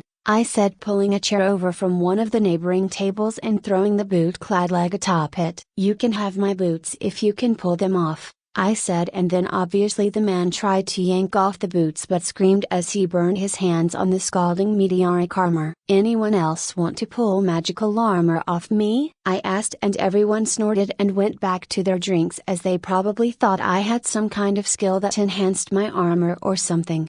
1. "All right you gets. Take your friend to get some burn cream on those hands," Mia ordered the drunks, who grumbled but dutifully paid their debts and took their cringing friend with burned hands off to probably buy some burn cream, as monsters with fire abilities weren't all that common in the dungeon, so most of the time adventurers didn't really run with it on them at all times, unlike a general healing potion. 1. Finally, we got some peace to look over the menu. And after we compared what we wanted, Sashat ended up getting a baked fish with some roasted vegetables, and I ended up getting the loaded spaghetti with meatballs and some vegetables. "So, Jake, do you think you will be going deeper into the dungeon with your new armor?" Sashat asked me conversationally, and I nodded, as kobolds and goblins weren't at all a threat to me with how I picked them off at a distance, so I planned to move on to like the 5th floor where the number of different monsters varied greatly. "Yeah. With the new staff and this armor, I am very confident in my chances even with the weird new monsters," I said, as wondered how debilitating the heat coming off my armor would be for an aberrant monster of the 5th floor like killer ants and dwarf shadows if they were to attempt to dogpile me. Well, I knew for a fact that the frog shooters would be completely helpless against me, as their tongues certainly cooled n''t/wouldn't wrap around me. But from the kitchen back room of the restaurant, I saw Sir Flovo come out with a service tray tucked under her arm and was beelining towards my table. No, she was a missile locked directly onto me. 13 Sir was a beauty with grey hair that she keeps tied with a small knot in a ponytail style. Her eyes are the same color as her hair, and she has a light peachy colored smooth skin that just barely looked human with how almost perfect she looked despite working for several hours. Hello, welcome to the Hostess of Fertility. My name is Sir and what can I get you to? Sir asked and Seshat quickly said she wanted a baked fish platter. Sir quickly wrote down Seshat's order without much change from her service-oriented expression, but when she looked to me, I could see the deeply inquisitive light within her eyes, and I wondered what side filled either Horn's or Freya's eyes as she hungrily stared at me. 5. I will take the house special loaded spaghetti, I said simply, and Sir didn't respond, still staring at me almost spellbound. Ahem, Seshat coughed, frowning as she realized the way the girl's dilated eyes were staring at me, that something was up, and remembered how I didn't want to come here to begin with. Yeah, I could tell it was Freya in the Sir guise, as I didn't think Horn would so smoothly get out of such a blank moment with merely a blink. Oh, I am so sorry, I was just trying to recall the spaghetti's complimentary sides. Would you like garlic bread or salad? She asked with no shame, and seeing Seshat not calling her out on lying straight to our face, I knew damned well that this was Freya. 3 fucking should have put my foot down and just made my goddess a sandwich or something. I mentally cursed as I kept a smile and just nodded, not holding the girl's weird staring against her. I will have your orders brought right to you guys, so please be patient, Sir said cheerily, and even waved to us as she strutted back to the kitchen with an entirely too much series swaying to her backside, which sent her long skirt swishing about. You like her, Jake? Seshat teased me, and if I was drinking my water I would have spat it on her face, as I already damn near choked on my own breathing at the thought of asking Sir of all people on a date. 1. I would sooner tame and marry a harpy from the dungeon than ask her on a date, I whispered seriously, and even made sure to cover the side of my mouth so no one could read my lips with my words, making Seshat's eyes widen dramatically as the words rang out true. Seshat then took a drink, looking at me with a raised eyebrow before she shook her head. Ah, I see. You have already fallen in love with your beautiful and oh so helpful goddess, haven't you? Well, too bad. I won't court you until you hit at least level 5 and gain an extra century of lifespan. Seshat teased me, making my eyes roll. 1. Granted, you are certainly a great goddess who is actually useful, unlike a great number of deities who just sit around and suck up all their familia's wealth to buy ridiculously priced crap like Soma wine. While I was lambasting said useless god, Sir happened to be nearby cleaning off a table and knocked off a glass, breaking it on the ground as my words made her body twitch. But either way, it wouldn't be you courting me, it would be myself earning your affections, as I am no bumbling boy stumbling about, I said with some confidence, as I was in some dense cowardly harem protagonist that would get knocked out with a nosebleed at seeing some tits. Seshat hummed and thought, and her finger twirled across the rim of the small jug of water we were drinking out of. When she spoke it came out with a husky tinge, and Sir, still working to clear off the table and clean up the dishes she dropped and broke, listened in as well. And how you go about seducing me, my dear adventure? Seeing everyone else loudly drinking and finding this to be kind of exciting, I leaned forward unknowingly, as Sir herself was only miming her brushing motions to pick up the shards of the plates she broke. Well, for you, I imagine a fun little date could be going to look into high quality materials, and taking them home to work together would be fun. But no, for a romantic night for you, I would take you outside our area on one of the casino boats that heads down to Melon, and we could travel down the river at night watching the moonlit riverbank pass by us, I said, verbally painting a romantic picture of a trip of going down the Nile River with my goddess. You better not excite me anymore, Jake, or I will bite my claim onto you, she huskily, and I saw her eyes tightened and locked onto my shoulder like a cat about to pounce. 3 foods here, Sir practically yelled as she hurriedly split us apart by pushing the server tray across the table loaded with a hearty amount of food. Girl, you ruined the moment, Seshat complained, folding her arms under her handful-sized breasts, and grumped before she took the fork and stabbed the fish right in the eye as she looked at Sir, who only smiled innocently. Oh whoops, the restaurant is so loud that I didn't really notice, she said, once again lying through her teeth. But with how the kitchens were behind Seshat's side of the booth, she couldn't have seen her coming, to refute her words. 4. Whatever, Seshat muttered and then waved Seer off, who was still wearing her smile as she bounced away over to the blonde form of Ri, who was working to clean off the bar. Anyway, as nice as such a date with you sounds like, you need to level up a few times before you even think about barking up my tree. I want a relationship that will last a couple centuries, not get with someone that will grow old and die in a handful of decades, Seshat said mercilessly, and I had to respect that she was undoubtedly at the minimum many thousands of years old.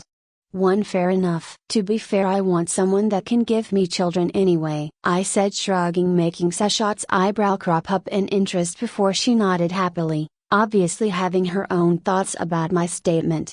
15. After a couple more minutes of enjoying our food, I was already feeling stuffed, and Seshat herself managed to eat most of her large baked fish, so she dropped a few coins on the table before she stood up. All right, Jake, come on, let's go going home together, she said, and for a moment I didn't understand why she specified why she said about us going home together, but as I stood up, Seshat took my arm and pulled it flush against her chest as we walked towards the exit of the restaurant. But in the stretch of time, as Seshat walked to the exit with me, I could almost feel the world freeze as Seer, who was working on another table between us and the door, looked up, sensing our emotion. Both Seer and my goddess made eye contact, and I felt Seshat's arms pull my arm against her chest tighter, and I could feel her smug feline pride with her tail flowing side to side as we walked past the frozen form of Seer, whose face was a stitched together rictus of a grin as she bade us good night. 7.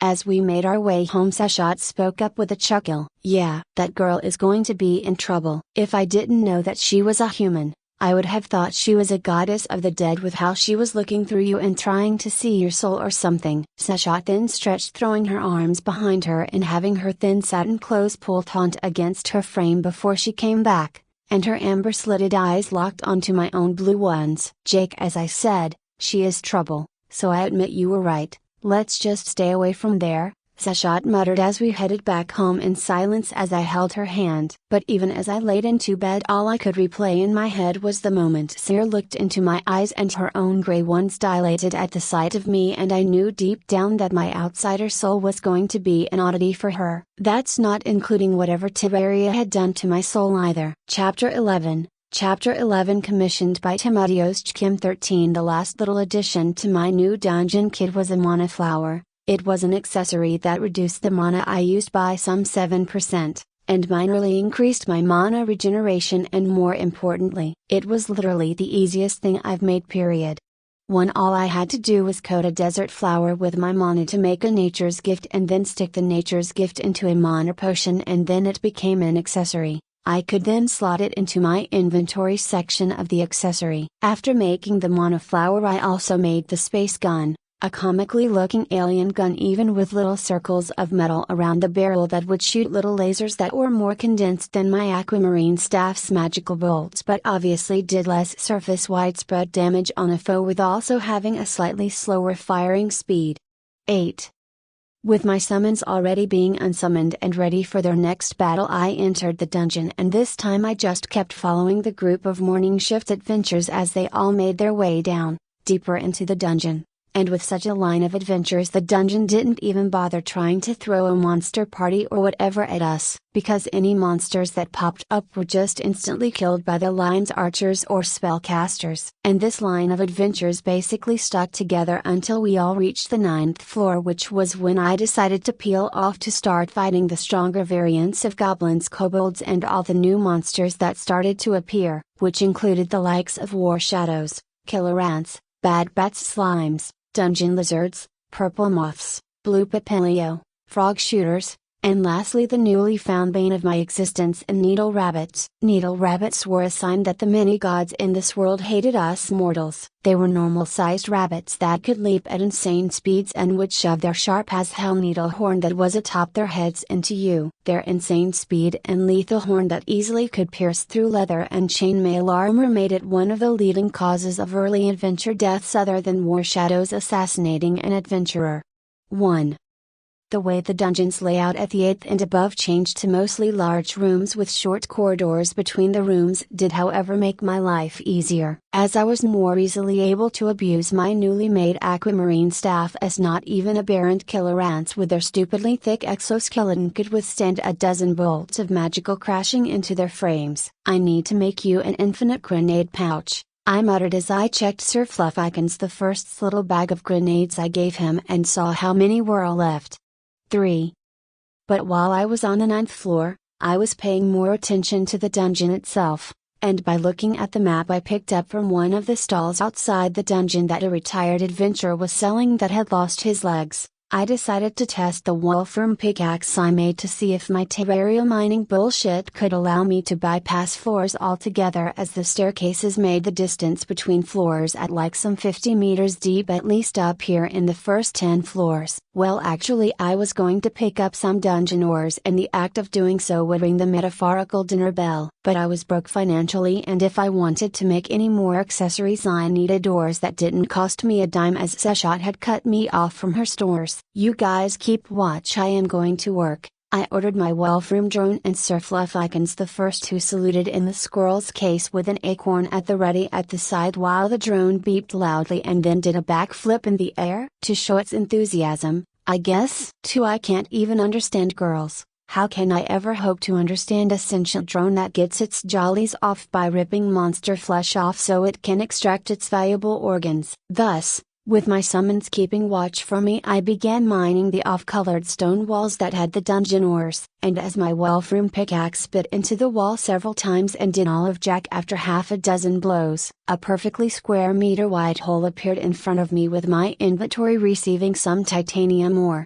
1. But my act of ripping a chunk out of the very alive dungeon didn't go unpunished, as throughout the room I was in, the walls of the room loudly crackled, and from the wall's surface came monsters of all shapes and mutation levels. "The dungeon is being a big baby bitch at only getting some skin taken off," I cursed, seeing the crowd of war shadows with even an aberrant leading the posse of a dozen or so, not to mention the crowd of frog shooters and literally all the other monsters that could spawn on these damned floors.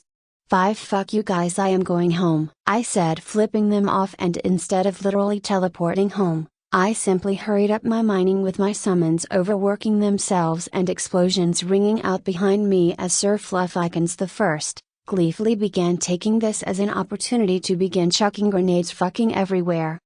5.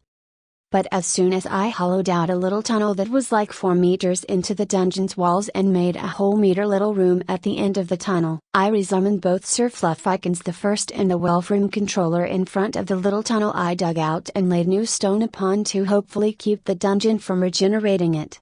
1. "Come into my parlor, little darlings," I taunted the dungeon, and it answered with a cacophony of howling filled with murderous rage as the monsters outside my little tunnel tore each apart to push themselves into the meter-wide entranceway, and I gleefully allowed them, until they almost reached my little room, and as the much stronger aberrant goblin tried to tear my face off, it was met with a torrent of blue magical bolts from my aquamarine staff and the laser bolts from my Wolfram drone. 6.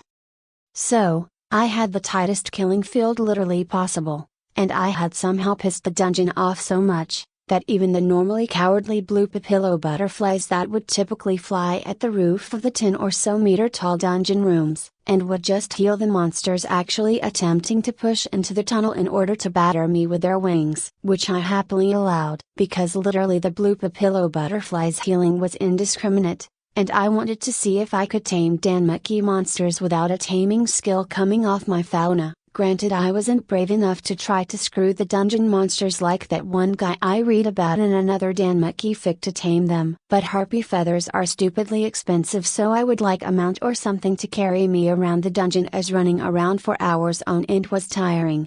6. So, with the blue papillo monster having only a healing ability and just generally being super fragile, I wanted to see if I could tame it rather than trying to bully a kobold or goblin into being tamed and removing its connection with the dungeon. 1. When I ran low on mana, I quickly chugged a mana potion and then switched to my copper bow and shot some jester arrows that conceptually didn't give a shit about whatever foe it hit, as they would only stop when it hit a wall, or in other words, it would shoot through the entire horde and would only stop when they collided with the room's opposite wall. 2. Hell, the arrows weren't even affected by gravity, so they could technically fly forever due to me making them with pieces of the last mana crystal I saved last night, so they had a bunch of astral mana affecting them. 3. But after I shot a dozen arrows over the course of a couple of minutes, I switched to my space gun, and with the insane mana cost reductions I had stacked with my meteor armor set, helmet, and the mana flower accessory, I was barely using more mana than I could regenerate passively when I carefully measured the amount I was shooting. My chessing method of killing the monsters truly paid dividends, as I killed at most 3 or 4 dozen monsters without getting a single damn scratch on me and having incurred no costs other than the grenade Sir Fluffykins the first threw to give me enough time to mine out a little room and fill it with stone. 3. With the monsters all dead and in a gory mess on the ground, I decided to take a minute to practice the whole stone placement technique, as the Terraria style stone I had in my hand was a cube about the same size as a Rubik's Cube on all its sides, but once I went to place it against a wall or on the ground it would become a full meter square. Should I make a house and just torture the monsters? I verbally pondered and then recalled how the monsters in dungeon didn't damage the stone I lined the little tunnel and room I made. I decided that yes, making my own little safe houses and even for other adventures could be nice. 1. Eventually anyway. For now, I don't have the mechanical accessories that will allow me to make traps, teleporters and all kinds of goodies. Plus, I want the guild and other familia to pay and protect me while I build, as the dungeon very obviously doesn't like my Terraria bullshit mining. 1.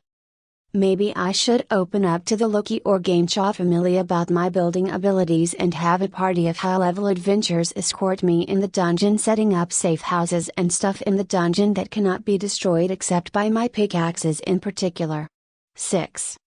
It's not like I could summon a Terraria boss and kill it on my lonesome with it not attracting every damn adventurer in the next 3 floors in each direction. It's not like they could force me to join their familias for a full year anyway. I muttered as I went over the pros and cons of showing off my safe house building abilities, which would be huge to the land of Terraria, not to mention I could have all the huge familias love me by being able to create bosses on demand that they could use to get high quality Excelia, as the first couple floor bosses of Danmuki were in short supply for the hundreds of familias that made Terraria home. Because there were plenty of level 3 and 4s in Terraria. I mean, sure, they weren't common or anything, but with a Goliath in the Amphisbena only spawning once every couple weeks or once a month, there was a reason why there weren't too many high-level adventures. While helping my Wolfram drone clear out the many corpses of monsters that I made sure to smack over the head with my corpse testing stick, I eventually got tired of repeatedly bending over while trying to pull open the monsters and went over to bully the 3 blue papillos I captured to act as a pixie dust dispenser by just fluffing them against me and getting their healing powder bullshit on myself. So, become my loyal slaves or whatever? I ordered the blue papillos, just flapping their somewhat mangled wings on the ground with their very prominently red glowing eyes showing they were still under the dungeon's control. My only response was a nose-clogging amount of their healing powder being blasted into my face like an overused set of chalk dusters being clapped in front of my face, which made me cough heavily. Thankfully my armor burned away and blocked the purple moth's poison dust that they love to drop on people.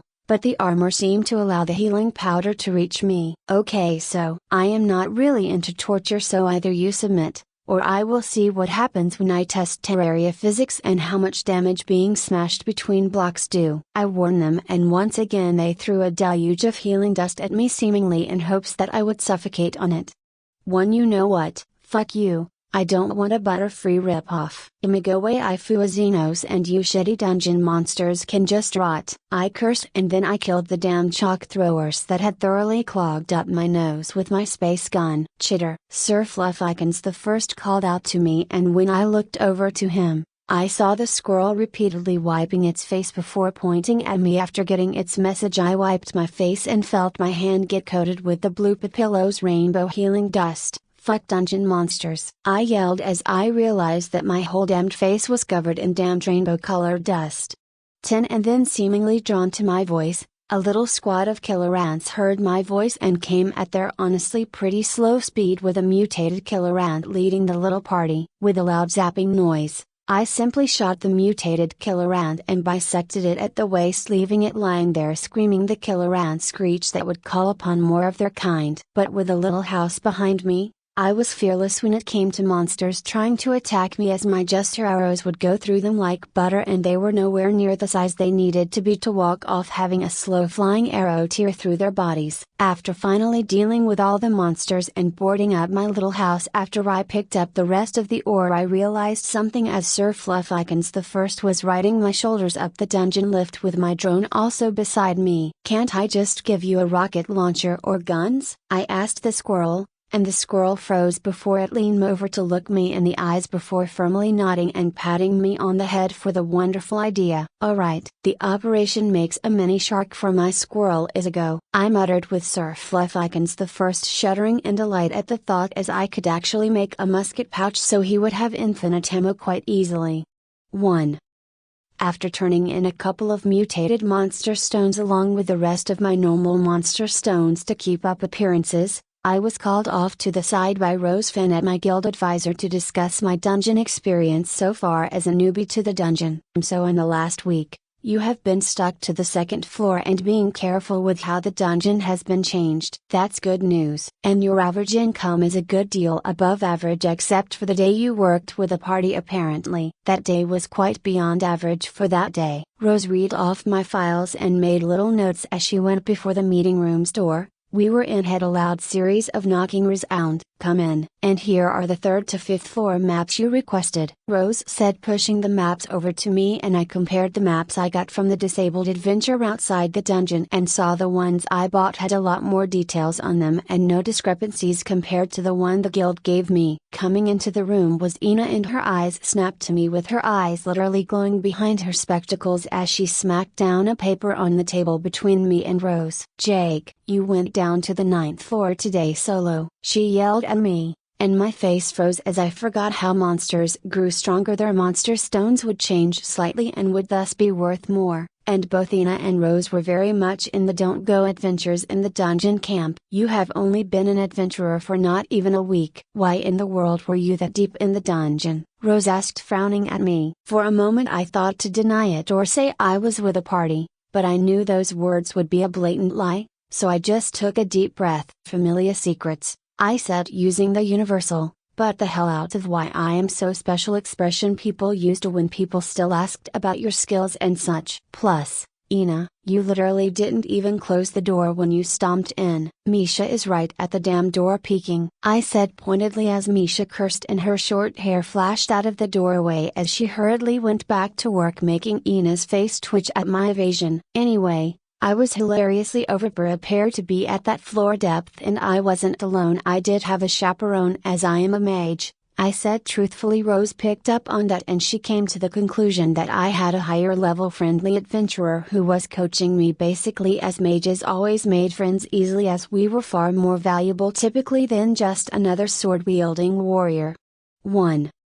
After Rose asked me a couple more questions about what I was doing in the dungeon, and I firmly and somewhat truthfully answered how I was standing as far away as I could to cast my magic upon my foe, she gave me even more maps of the dungeon to try to memorize. "Just be careful, Jake, even level 3s can get overwhelmed in the early parts of the dungeon if the dungeon is feeling vindictive enough," Rose warned me, and I nodded, taking her words to heart as I mentally made a note to further reinforce the killing room on the 9th floor of the dungeon. Then the red-haired beauty strode away back to work as I put the maps into my inventory, and I went on my merry way to ask Seshat if we could make a deal with Loki or Gainshaw to have their middle-level adventurers escort me into the dungeon and make little safe zones and just help me with the bosses I could summon, because making safe zones in a dungeon that said dungeon couldn't break would be a feat worthy of the Fauna, giving me a skill that my Terraria abilities wouldn't mess with. Creator's thoughts. Azazel next 5 chapters on supporting sites. Hey, if you like this and want daily uploads and to read early chapters, please drop a tip in my Ko-Fi, https://ko-fi.com/azazel22926 or https://www.patreon.com/azazel, and your precious energy stones.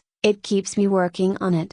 My commission rate is $10 per 1,000 words. Chapter 12. Chapter 12 Various POVs, commissioned by Neo in order to preserve Kira's sanity. 9 Freya POV. Freya was stumped, she was bamboozled, she was baffled, bewildered, befuddled, dazed, and most importantly confused. Freya wasn't a goddess so easily perplexed by anything after the many millennia she had lived.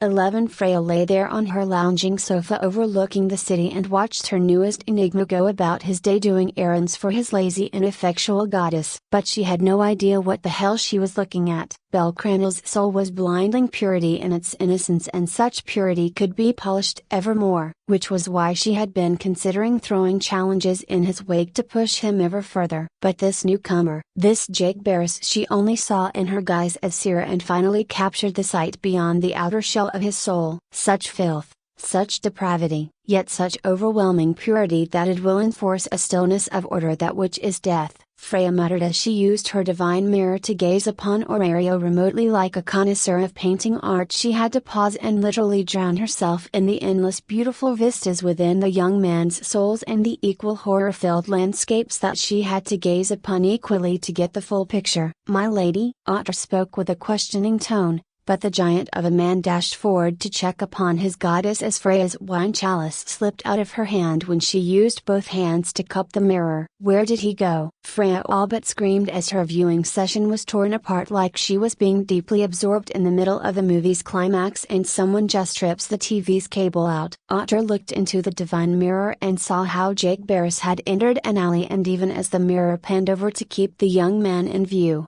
the young man literally disappeared into thin air, with the alley having no such obstructions that could have hosted a tunnel or something that would allow him to hide. "Lady Freya, relax." Otter's deep voice reverberated, and Freya took a deep breath as she calmed down her overly stimulated emotions. "Lady Freya, please look upon his goddess's home. I have a theory." After a moment of hesitation, Freya did so. The Queen of Aurario didn't fear discovery and getting in trouble with the guild, but she did have to respect Seshat as a god who reveled in magic, craftsmanship, and most importantly rituals, and had, like many other deities, skirted the rules when it came to using their arcanum, so her little abode was just as protected as her folk of Endure, filled with all its adventurers. Within moments Freya had reoriented her divine mirror's gaze upon Seshat's workshop, and lo and behold, easily visibly through the cat goddess's sunning room's windows, was Jake Barris hiding behind a small hill of pillows of cushions that he was using as cover for his duel against his weird squirrel summons.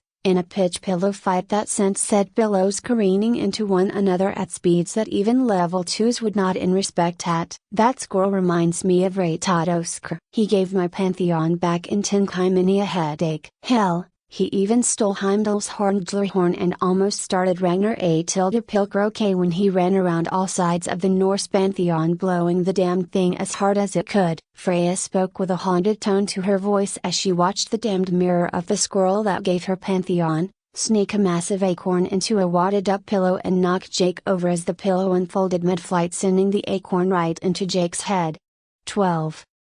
"My lady, shouldn't you focus on how he teleported back home? Isn't teleportation the domain only the gods could have in 10K, and only in the dire needs Hermes could down here in Genkai?" Otter questioned, bringing Freya's mind back into order. Freya silently nodded but looked into Jake as he repeatedly summoned his squirrel at the roof of the room, so the squirrel was caught in an endless loop of falling. She couldn't find whatever magical implement that allowed him to teleport across Aurario and not trip every god's senses for the spatial distortion such a thing would undoubtedly cause. For the next half an hour Freya merely watched Jake talk to his goddess, and although the way the normally so calm and collected Seshat being driven to chase around the young man and his squirrel riding his shoulders made her chuckle, she had to raise an eyebrow as Seshat took out an obviously pre-prepared signboard. "It's a pity I cannot hear what is happening through my divine scrying mirror. But in the end, we merely need to go to the shop in the morning." Freya smiled as she read the signboard and had to chuckle as she realized the young man was going to be swamped, as even with his low level,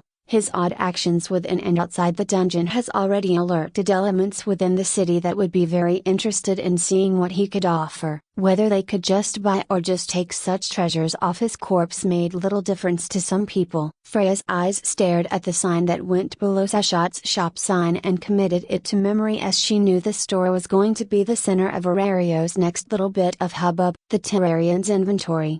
Entre, Freya spoke up, Belle's progress has slowed. Unleash that minotaur that we discussed with you to begin training. Granted, Freya hadn't given Belle his gift in the Grimoire yet, but a true hero and a man worthy of being her soulmate needed to be above all others. He could do without it, and beating the minotaur, whom her dear Otter had trained, would be a wonderful reason to gift him the Grimoire afterwards. 1. Yes, my lady. Shall I post myself close to the battle? Even with his talent and progress, the Minotaur I have trained has slain a number of adventurers and has since mutated into a full aberrant. Belle likely won't be able to defeat it as a middling level 1. I couldn't defeat it at such a level, Otter frankly admitted, and Freya paused as she pondered over her most faithful servant's warning. No, Otter, if he is to be worthy of my eternal love, he will overcome such a hurdle, Freya said confidently and with finality as she glanced over at little Hestia's little church, and her eyes tightened seeing the shameless form of Hestia herself slipping out of her bed to crawl into the couch that Belle was sleeping within. I will begin the preparations then, Otter said as he turned to do just that, as getting such a dangerous aberrant down into the 6th or 7th floor where Belle had been fighting as of late would be troublesome, as he would need to muzzle and only release the Minotaur when one of his familia members gave the signal. I want magma armor as well, Gareth demanded, and Loki's face twitched at the sight of her normally gruff and easygoing dwarf executive being so demanding. No, this was literally the only time Gareth had demanded anything at all. Well, that wasn't just raising the alcohol budget with each of his level ups to get past his ever-rising endurance stat. Bah, what the hell good is magma armor good for anyway? Would he even be able to make the armor in your size, you fat dwarf? Haha, Betlaga yelled out laughing, but then such laughter was abruptly cut short as Gareth threw his tankard so hard into the werewolf's face that it deformed on impact and knocked the werewolf's chair over with the werewolf with it. The room was filled with the Loki executives and were supposed to be going over the details for their upcoming expedition, but nope, Gareth and Bet had been arguing about trying to find out the new kid on the block that had been running around in enchanted armor and was seen going in and out of the dungeon with unseen before tamed monsters. Enough. Riveria finally snapped, shutting the two up as she had noticed eyes had given up on the meeting and had mentally checked out to just munch on the fried potato snacks she adored. Thank you, Riveria, Finn said after he coughed and tapped some papers he had on his side of the large circular meeting room table. I will just say that as one of, if not the strongest familia here in Arario, that coercing such a new adventurer, even if he has an interesting crafting system, could be seen as us taking the same path of being the overlord of Arario, and none of us want to deal with the hate and constant attempts to sabotage our familia that Hera and Zeus had to deal with when they loved to interfere with other familias, Finn explained logically, and everyone nodded with eyes nodding with her Jagamar Yukon bobbing with the motion. Finn gave Gareth a look and then spoke. Gareth, you have been spending 30% of your armor and weapon funds on alcohol, so you're free to use the millions of Valis you waste on exorbitantly expensive booze to commission armor or whatever you want. Just don't come off as strong-arming him, as attempting to bully a talented craftsman is a good way to get Horario's blacksmiths to blackball you, as we all know. Finn finished with Gareth chuckling at the memory of one of Freya's little pets stealing some super expensive bauble for her goddess, and for a week the Freya familia was blackballed by all the craftsmen of Horario until Freya herself apologized for the girl's actions. People like to look at Freya and Loki's familia as the lifeblood and back that held up Horario's economy and was the end-all, be-all, that dictated how the world spun. But the truth was absolutely not the case. The crafting familias that made the city's weapons, armor, and potions, had a stranglehold on the adventurer side of the economy, along with the guild that controlled all the monster stones that allowed people to have clean water, and attuned monster stones that would fill all the monster stones machines that made life so easy. and thus controlled the civilian side of the economy. Think he can make me a pair of boots that will burn people? Bet quietly pondered as the little bar tale that Loki confirmed as truth stuck to him, as his boots were his very weapons, and being able to burn opponents without needing to use magic to do so, could be useful. Plus, Loki was able to easily recognize who Jake's goddess was, as she had shot over here to the Twilight Manor several times to work on special rooms for herself and her executives' ball. Let's just go there tomorrow and find out. Bet. Just don't pull your little strength is everything crap, haha, Gareth said jovially, and seeing Gareth and Bet making plans to do stuff other than prepare for the expedition, Finn literally just threw his hands up in the air, sending Loki into a series of cackling laughter. Ah, can I go as well? Ice asked, raising up her hand, and Riveria just face-palmed. Finn's eyebrow twitched at seeing the majority of his familia decided to play hooky, and for a moment he considered asking his goddess to tell everyone to stick to planning the expedition, but seeing the expression of interest on Loki herself, Finn realized he would need to push back the expedition a day, because no matter if Finn was the braver and hope of the Palom race, he still couldn't carry the Loki familia on his back if all his damned familia members decided to go mess around. 4. Fine. Tomorrow we will be escorting Lady Loki to the store, Finn said, scratching out some details on some paperwork and then throwing his pen on the table. All of you get to bed at a reasonable hour. We're heading out early, that way we can still try to stick to the expedition timeline we outlined, Finn ordered as he hopped out of his booster seat and stomped out of the room. Wait, Captain, don't be mad, Shin called out as she chased after her love interest out of the meeting room, while her sister Shna finally snapped awake after curling up at the very start of the meeting. We are going grocery shopping in the morning, Shna muttered, wiping the sleep from her eyes as she looked around to see what was happening. Ice shook her head and spoke as she stood up. Nope. We are going to a new magic shop apparently. Then Ice herself left the room as Gareth and Loki began sharing some of the vintages they had picked up in the last couple of days. While Loki's familia was a hubbub of action for the next few hours, the rest of the city tuckered down as it welcomed the night to welcome the new day coming. 2.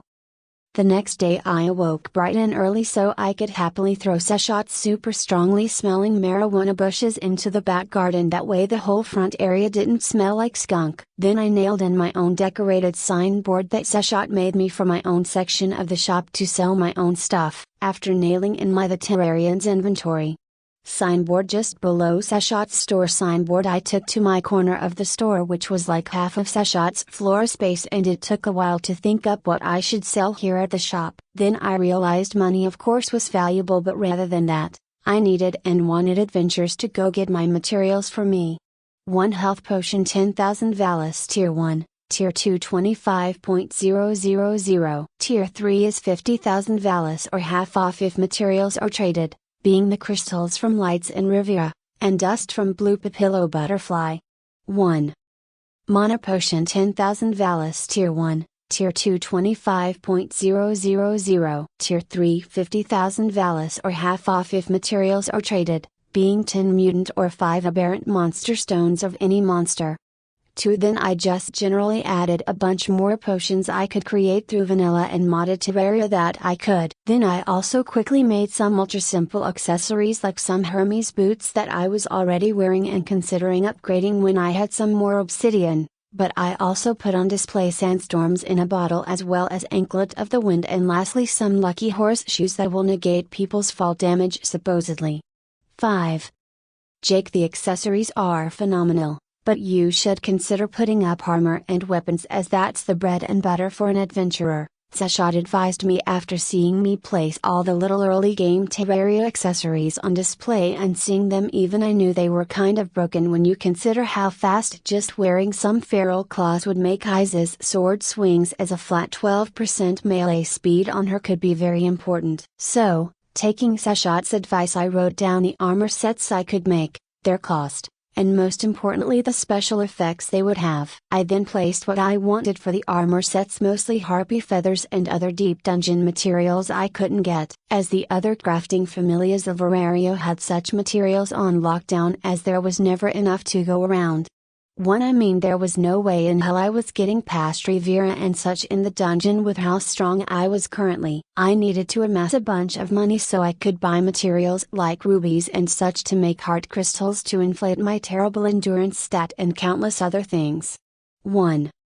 So just taking it easy and working on my crafting was the smart thing to do for now, especially building my contacts with other adventures. With 2 hours left to the opening of the store, I got to work and rather quickly made 3 tungsten broadswords and a tungsten short sword as well as the tungsten I got from the dungeon last time. Then just for the hell of it, I decided to use some of the gold ore I got from the dungeon to make a trident. Then I made a note saying that magical weapons they must be commissioned, because such things at least for me were going to be expensive and time grating, but such a thing would be perfect for building up such contracts with the adventures of Terraria while I sold my potions for stupidly cheap. Alright Jake, get settled in for a nap, Sashat called out as I excitedly sat on my side of the mostly empty shop. My face twitched as I recalled how people knew Sashat's shop as the weed-smelling shop and that she had sold fewer things in this shop than you could count on one's fingers in the couple months she had been in Genkai. Then Sashat lived up to her prior words as she literally just held Sir Fluffykins in her arms while she pulled a blanket over herself, and she just lounged on her long couch that was raised up high into the air to allow the cat goddess to overlook the shop. Should I go make some flyers or approach other familiars directly? I muttered, frowning as I realized I may very well just be sitting on my ass, as it's not like I had a reputation or anything that would attract people to change their lives using my products. But before I can literally just leave, the front door of the store was thrown open with a loud banging noise as a foot had clearly kicked it open, with how said foot was still extending past the door. Chater! Sir Fluffykins the first squeaked, obviously freaking out. And as Betlaga of the Loki Familia strutted in like he owned the place, he was greeted by the shop's defensive measures made by Sashat. Overlooking the front door was a large pillar of extremely dense stone dropping down from above his head, which he stopped with a grunt of effort using both his hands, but as his hands were up, that left his face and more importantly his groin available to be nailed by soccer ball sized acorns being thrown at level 2 speeds. Fuck, guys help, Bet screamed as he jumped backwards out of the shop, allowing the stone pillar to fall down to the ground and block the entrance. Then a loud howling noise rang out from around the store as the pillar being moved opened up the air holes and lines across the shop, so every breath of wind traveled through the store's perfectly crafted breathing tube like it was some kind of Amazonian death whistle. And with this level of a racket, the guild and Gainshaw will be here soon, Sashat said cheerfully as I covered my ears to block out the ear-piercing screaming noises coming from the infernal acoustic system my goddess has created with the building. As I looked to her, wondering how my catgirl goddess could even deal with this, I saw she was wearing a full fuzzy helmet that blocked off all noises and even had Mickey Mouse-like ears to shield and protect the leopard ears on her head. Sashat, knock off the racket, damn it! I heard a voice cry out from outside somehow, and Sashat made no sign that she heard the voice, which was fair seeing as she had a helmet on her head. I waved to her, and as she focused on me, I said repeatedly that the person outside wanted you to shut off the noise. Fuck you, Loki, I don't wanna. You owe me 50,000 Valis to fix my door and any damage done to the ground when Ben activated the trap, Sashat yelled out, and I heard Loki curse but couldn't make out the words, and then I heard Bet yelp as he was seemingly hit with something. Fine, you damned Egyptian goddess. I will pay you the money, just open up, Loki yelled, and then Sashat had me begin pulling on a pulley system that was hiding in the drapes surrounding the walls. The system was so good that I was able to lift up the large stone pillar even with my own meager strength. Once the pillar was up and out of the way, and with the remains of the door splintered remains from Bet in the pillar obliterating its shards that went everywhere, I heard Loki now clearly ask if she and her familia could come in without the pillar being dropped on her head. Yes, Loki. I won't drop the pillar again, but the traps inside here consist of behemoth toxic gases, so maybe don't pull anything, haha, Sashat boasted, and I saw Finn, who was walking into the store, pause as he seemingly reevaluated whether he should even be on this side of Aurario before the short man was pushed in as Loki all but bounced into the store. 2. "Ahaha, there you are," Loki said, literally ignoring Seshot and just pointing at me as her almost closed eyes locked onto my position in my side of the store. "Me?" I questioned, pointing myself in surprise as I thought Loki had come to get Seshot for another build project or something. "Yes, you. You're the only one wearing glowing armor, and," as Loki kept talking about my armor being such a dead giveaway, the rest of the Loki Familia executives funneled in, and my face twitched as the entire Loki Familia lineup seemingly entered the store. "So, what do you want for such armor? And what's these thingies do?" she questioned as she approached my side of the store and took in the accessories I created. I let Loki and the rest of the Familia read the general guide I had set up for the accessories I had set out and the small list of other ones I could create by order. "Can I see the sword?" I asked, pointing to the tungsten short sword I had laid out, and I nodded, with the blonde beauty picking up the sword to inspect it. "It's not that sharp and it's heavy," she complained, and the weight comment was far due to it being tungsten of all things. Wallenstein, and the rest of you actually check the magic in my accessory and understand that I and my products are legitimate. Then I challenge you guys, break that sword and I will build any custom weapon with enchantments you want. I bet confidently, and I saw Gareth, Shna, and even eyes eye the poor tungsten short sword with malicious intent. "Then, as the creator of these magical goods, what would you recommend for us?" Finn asked, smiling, and I realized this was a test, as blacksmiths after years of working with adventurers would know what they needed with just a few questions and some measurements. "Well, I have these luck potions that give you a watered down luck development ability which will make any monsters that die around the drinker have a higher chance of dropping drop items. Surely such a thing would be useful for an expedition when you guys are planning to kill floor bosses," I said lettingly, and Loki began vibrating at the sight of the star-shaped potion bottle. "Let's see, there are all these potions, but no, you want to know what gear or magical tools I can sell that will help you guys in particular. Lady Riveria, please try this on and cast a healing spell on Bat to get rid of any aches and pains he has," I said, gently taking the extra mana flower I had in my inventory and put it inside a felt sack for fragile purchases. "Tie the sack around your wrist or something before using it. It will cut the cost of your magic by 15% and make your mind regenerate faster," I advised Riveria, who raised an eyebrow at the small sack I offered her. "You mean no harm to me?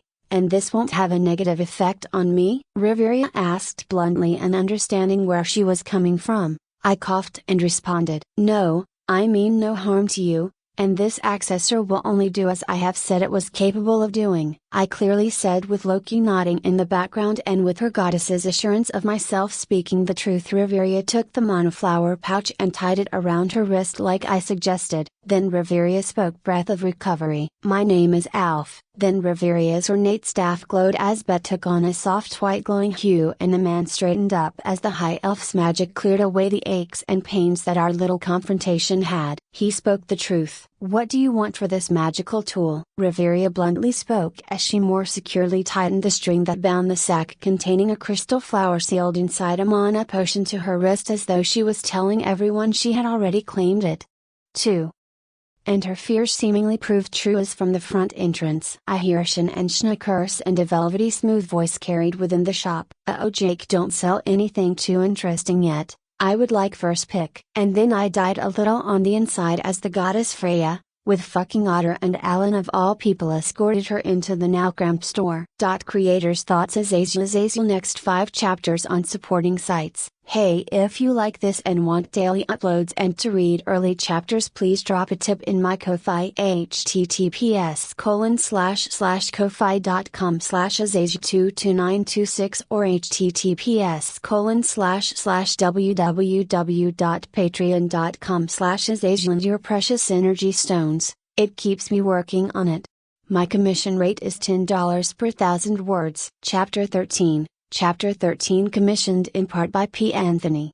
11. The normally wide open and spacious 200 square meter shop front, filled with barely a dozen people, felt incredibly tight now. Each and every one of the people in the room could snap, or the rivalry between the familias could erupt, and even if Seshot did have toxins from Behemoth ready to go in order to kill them all, most likely we would already be dead should a battle between the familias erupt if I couldn't teleport out quick enough.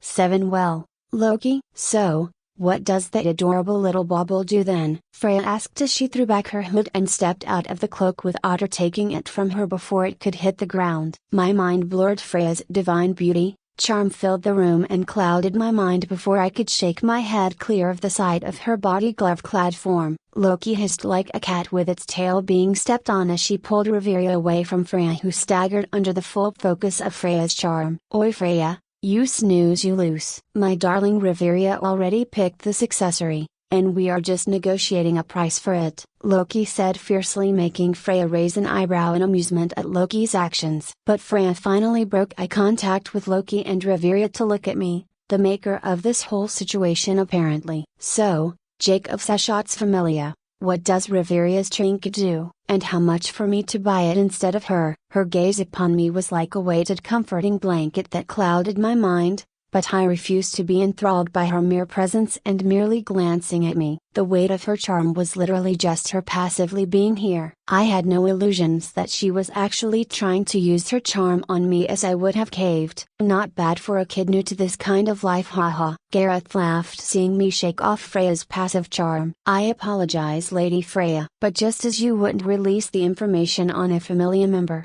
I shall also not disclose the names of magical items that people buy so they can keep it as a trump card, I said with my words ringing true, which made Freya nod and clap her hands happily. Very well then, I want one of everything, she said proudly, and my face twitched at the amount of work I would need to do to replace such an order. For large commissions, I do not accept money, I only accept materials, and one of your higher level adventures will need to help me out with a quest to kill a very special monster, I said, brushing a hand through my hair as I realized that my solution to killing the scary as hell bosses was staring me right in the face with the dwarf face of the strongest known adventurer in Otter. Ahem, what kind of monster is it? And Freya, you can't just hog the shop by filling up his entire queue of projects. Loki shot off like a machine gun, and Freya only smiled softly, obviously caring little for Loki's words except for the beginning. Yes, Jake, Loki had a good question. Literally everyone in the room focused on me as Freya clearly was asking for an explanation of the monsters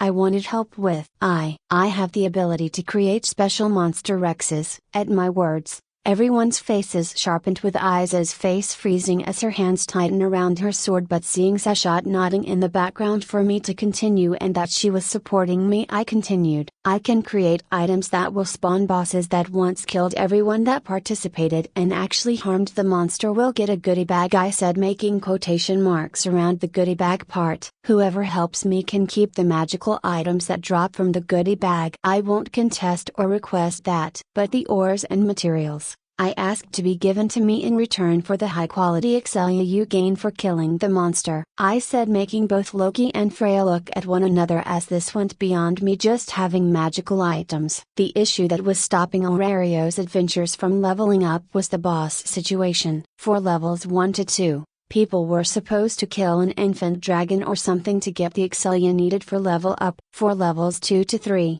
they are supposed to survive a monster party being dropped on their heads comprised of minotaurs and other stuff. But levels 3 to 4 is the major divider line, is the only monster that can give the high quality excelia or situation to do so is fighting the Goliath, and that monster only spawns once every 2 weeks to once a month. To say the least, there weren't enough bosses to go around the 50,000 something adventures that kept the entire world's economy rolling. How dangerous are such monsters though? If there is more than what we can handle, won't that mean you could destroy the world? Do you even have any control over the monsters? Loki steamrolled, and I smiled as I shrugged. Well, some monsters, yeah, they are super dangerous, I admitted, with my mind thinking about the wall of flesh and the hard mode bosses. And yes, I have no control over the monsters at all. They will rampage and kill everyone in sight, whether they be human or the dungeon monsters, which is where I was planning on summoning said monsters. You will make us stronger, I said, and cut through whatever Loki and Freya were about to say, and I saw even Otter and Finn nodded to her words that were the most important. 1.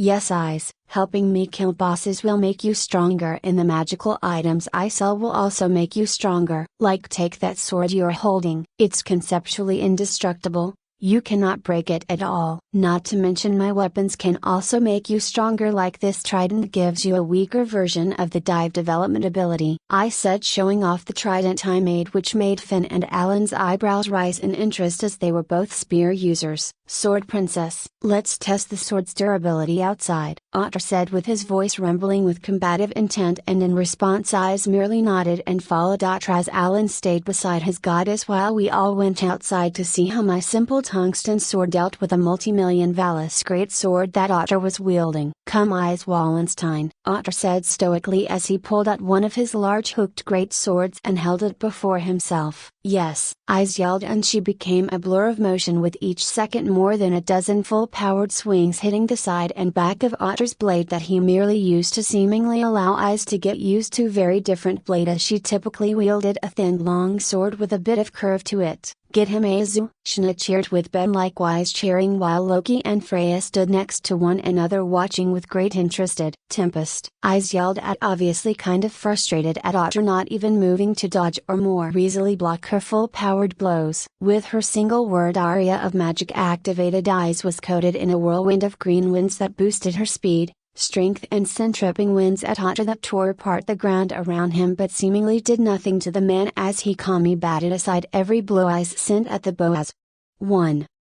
Such a dance went on for a whole minute before Freya coughed and Otter tenses, and for a moment I felt death hang over me as Otter grabbed Eyes' wrist to stop her next swing, and with Eyes frozen the mountain of a man calmly let go and stepped back and bowed to his goddess. "Lady Freya, are you satisfied?" he asked, and Freya stared at him for a moment. No, she was staring at his 50 million Valis sword. "Otter, my dear, look at your sword." Otter did so and noticed that although it wasn't cracked or breaking apart, it still had a great number of scratches, and more importantly the edge was lightly pitted where the metal broke off or folded due to the edge-on-edge impacts the two swords had. 2. "Now please look upon Eyes' sword," I said proudly, and all the adventurers with their enhanced senses focused on the simply made tungsten sword and saw that it was still flawless. No dings, no scratches, and more importantly no pitting on the edge that would ruin its cutting. 2. It wasn't that great for channeling Tempest, but I don't have to worry about it breaking. "How much is it?" Eyes asked me with great desire, to the point that Loki's swooned at seeing such emotion from the taciturn and silent girl. "Such a simply forged sword is 50,000 Valis, and that's it," I said, with even Otter staggering, as his set of swords were literally 50 million Valis, and no matter the special ability the swords had, if the sword broke in the dungeon, it was worthless compared to a sword that just didn't break. 11. "Jake, why don't you come live at the Twilight Manor? We have a nice castle and plenty of room for you to set up a workshop, and no one will be able to bully you for these priceless weapons," Loki offered, and I realized that she was offering me a place in her familia altogether. Freya's face went cold, and I saw her lilac eyes flicker to Loki before she put back on her smile as I responded, "I apologize, I have only recently joined my lady Seshat and won't be leaving her." "Damn right he isn't," Seshat yelled from the window she was overlooking this whole outside event. Before anyone else could say anything, Eyes just walked over to me and held out her hand with 5 coins within it, with each coin being a 10,000 Valis coin. "Here, this sword is mine now, right?" she said, and my lips twitched as I held in a smile at how simple Eyes could be. "Eyes, that's literally the most basic sword I can make. I can make much better ones should I get help to get the better materials. Hell with how I have just started up. I am willing to waive the cost of the forging if you just help me gather extra materials from some bosses I need to kill, as well as go into the dungeon and collect some drops I need," I explained, with Eyes blinking with her head tilting to side. "See, like this," I said, and with a flourish I took out my aquamarine staff from behind me, and I saw all the adventurers flinch at the sight of me whipping out a 4.5 feet long magical staff out of nowhere. 6. I can program weapons with spells so that they can send out elemental attacks which will drain and use your mind rather than the mana within the weapon, so instead of those stupid Kratzo magic swords, these won't break. Plus you also strengthen your mind with such weapons," I said as I shot a couple bolts of the staff into the ground to show proof, making Riveria's face twitch at the staff needing no damned incantation, which was needed for all magic and Danmagi. 2.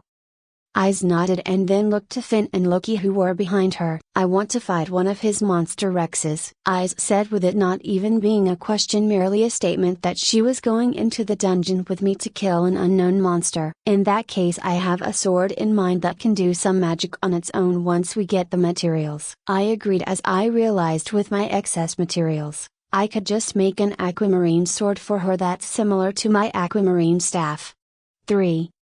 Let's go inside if we plan to discuss this further, Freya interjected, and then she continued. Oh, and Jake, don't forget about my little familia. We will be buying the artifacts inside, and if you need help to kill a boss, please come us first, as it's well known that my adventures are the strongest. Hee hee. Freya tittered as she threw her silver mane of hair behind her and walked back into the store with her hips swaying hypnotically with each movement. Chapter 14. Chapter 14-2. It turns out that when the Loki and Freya familia are interested in something, grabbing the weird shit I needed to make a boss spawner was not at all difficult for the two most powerful families in Orario. Even if I needed 10 pounds of gold and 5 whole ounces of rubies made Loki's face cringe at the cost, but Freya didn't even bat an eye at the cost. Then I also had them get me the materials for the desert scourge as well too, as they were literally dirt cheap, with it only being some actual desert sand, mandibles from a killer ant,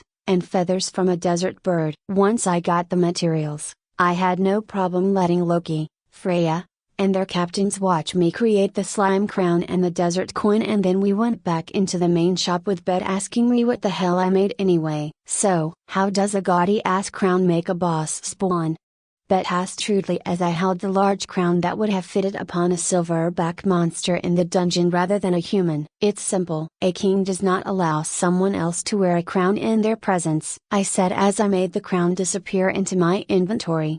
For well, let's get out of Orario, as we cannot take our goddesses into the dungeon, as I imagine they will enjoy the sight of their adventures dealing with a couple never before seen monsters, I said, and not only did Seshot and Loki eagerly nod, but even Freya had to nod, as it's not like they could commandeer the Colosseum on such short notice for a wide open place for them to fight. Very well, our level 3 and 4 adventurers will watch over us on the Orario walls while Jake spawns and the other adventurers kill these new monster Rexes. What say you, Loki? Freya spoke to her counterpart, who looked to Finn, who nodded his assent. Alright, let's get the show going, haha, Loki said cheerily as I stepped over to Seshot and allowed her to hold my arm as I escorted her from the shop, and I and the leopard woman goddess divided the Loki and Freya familia as we formed a line that drew all the adventurers' eyes as we marched towards one of the walls. Once we reached the walls, and although people weren't supposed to be on the walls normally, honestly rules for Loki and Freya were merely suggestions, with how levels 3 and 4 of both familias blocked off the stairway up the several 100-meter tall walls that acted as the cage to Orario. Jake,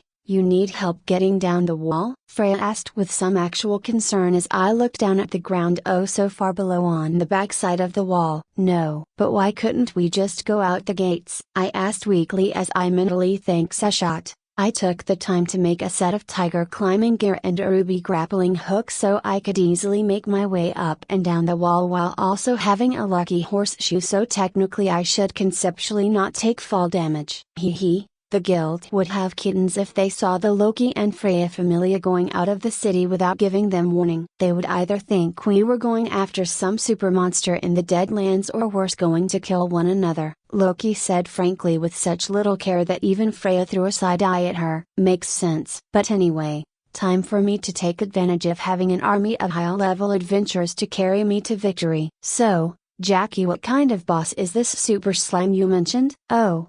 And that desert Scrooge, what's up with that? Loki demanded excitedly, even messing up my name, while I also saw Seshot perk up at the mention of the desert scourge, as it was a desert monster that fit her whole Egyptian motif. For a moment I tried mentally translating what the hell the true 3D real version of Terrarian monsters were going to be like, so I weakly smiled. Well, the king slime is just that, the king of all slimes. It is going to be 10 meters or so meters tall, and like a dozen meters wide slime. Pure physical blunt attacks are completely worthless, water magic heals it, and ice magic only freezes it in place and won't hurt it. Its main attack is jumping like 50 meters in the air and bringing its multi-tons of weight onto whoever it lands on, and the interior of the slime is a super concentrated acid that can melt even adamantine, which is why my indestructible weapons are so important. I ranted with Loki and Freya's face tightening. "And this desert scourge?" Freya asked dryly as she cupped her chin and my face scrunched up before I took a piece of paper out of my inventory and drew a very rough form of the desert scourge, which was a very large 100 or so meter long centipede-like worm with spikes adorning its dark brown carapace. Its mouth was a series of 4 jaws with powerful spikes, teeth that was perfectly suited to tearing through the sands of the Terrarian desert and being capable of tearing through the weaker sandstone with little issues, with the 4 powerful jaws being capable of crushing the stones and swallowing them to digest for trace minerals to reinforce its carapace. 1.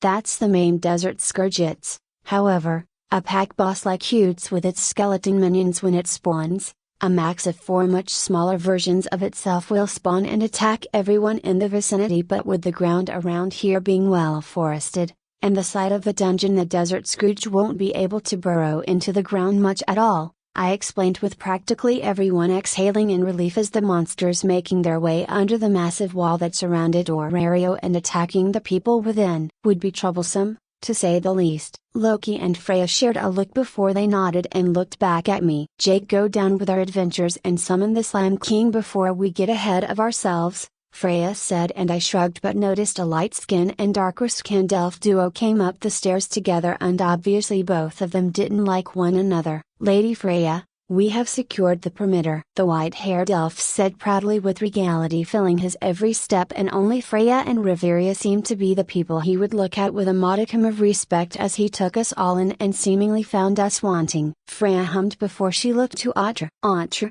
you and Hedden go down with Jake and Loki's adventures and kill the beast. Alan and Honey will protect me from here," Freya said, with Audra grunting in approval as he stepped away from his goddess, and I heard Loki also sending Finn and Eyes down to fight the summon boss. "So how you getting down the wall, Jake?" Finn asked me friendlily, and I decided to be an asshole for both these familias literally just popping up into my shop without making an appointment or something. "Like this," I said, hopping atop the walls like an assassin from Assassin's Creed. I jumped off the wall with my arms fully splayed out to create as much drag as possible, and I heard as I flipped through air Freya yelling at Audra to get me as I looked up into the blue sky above me. But even as the giant of a man dove off the wall towards me, obviously trying to stop the level 1 me from splattering across the ground, I had already fallen onto the ground with a thud that could be heard from the top of Terraria's walls. "Landed it!" I yelled like my belly flop off the massive wall of Terraria didn't leave a clear indentation of where I landed on the ground,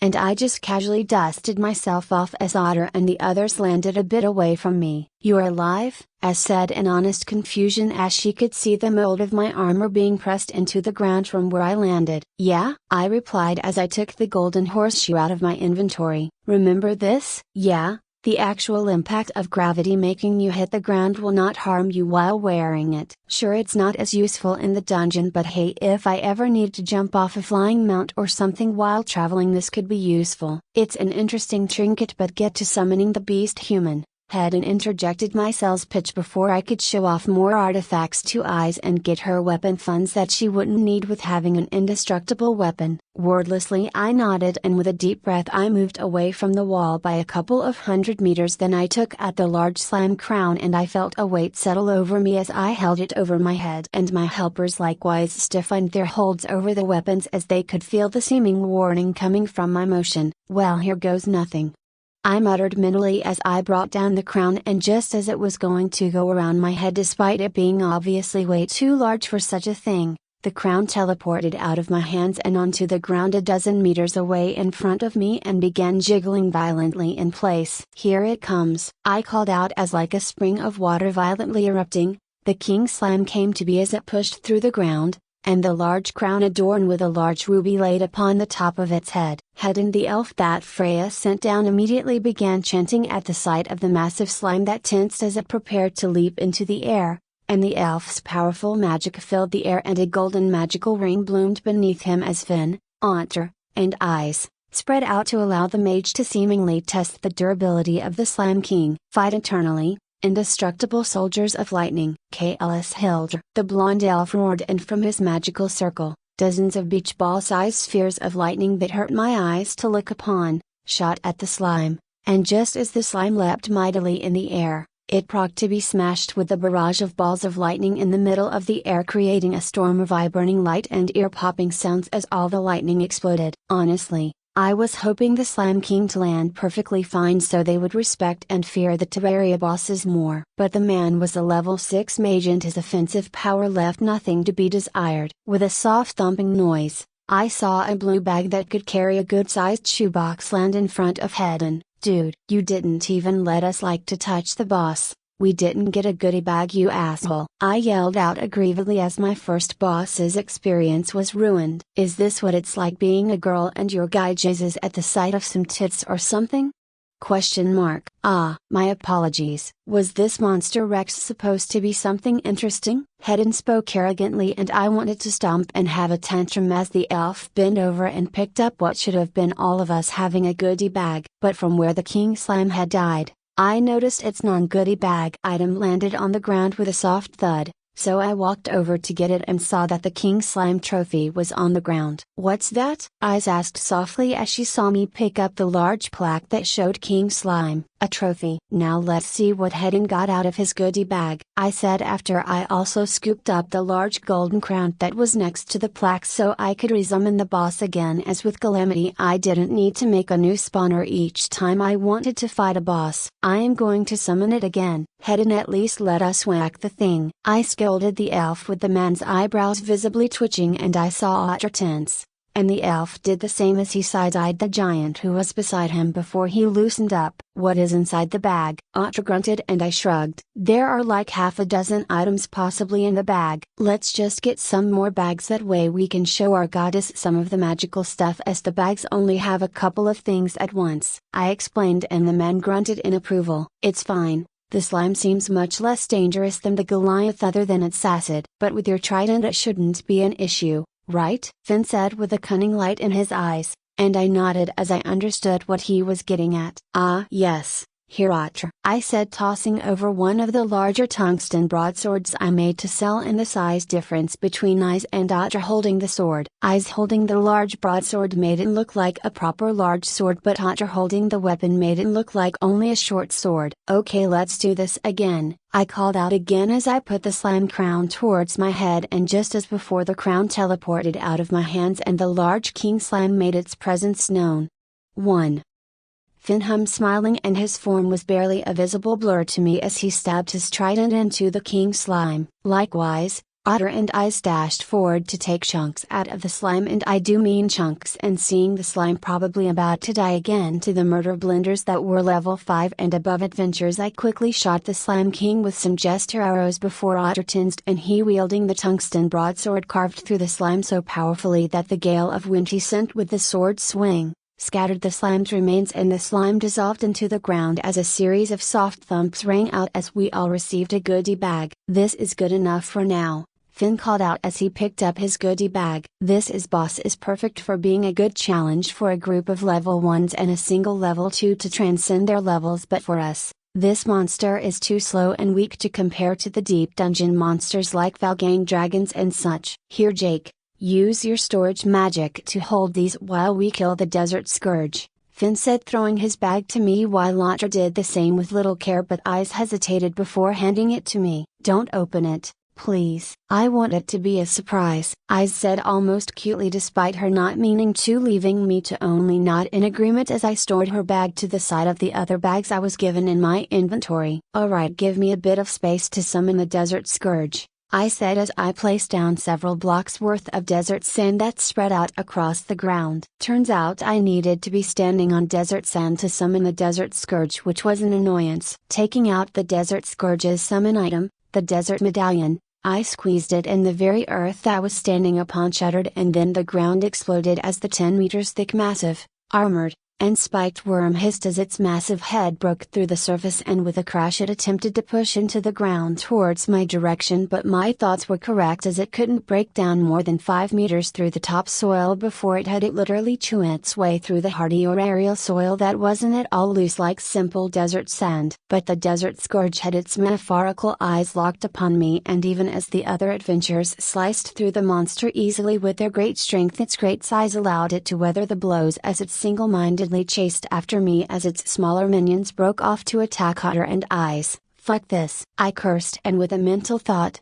my ruby grappling hook shot out from my waist and grabbed onto a nearby boulder that was on the ground, and I was yanked across the battlefield with the desert scourge screeching out in fury as its prey evaded it. 1.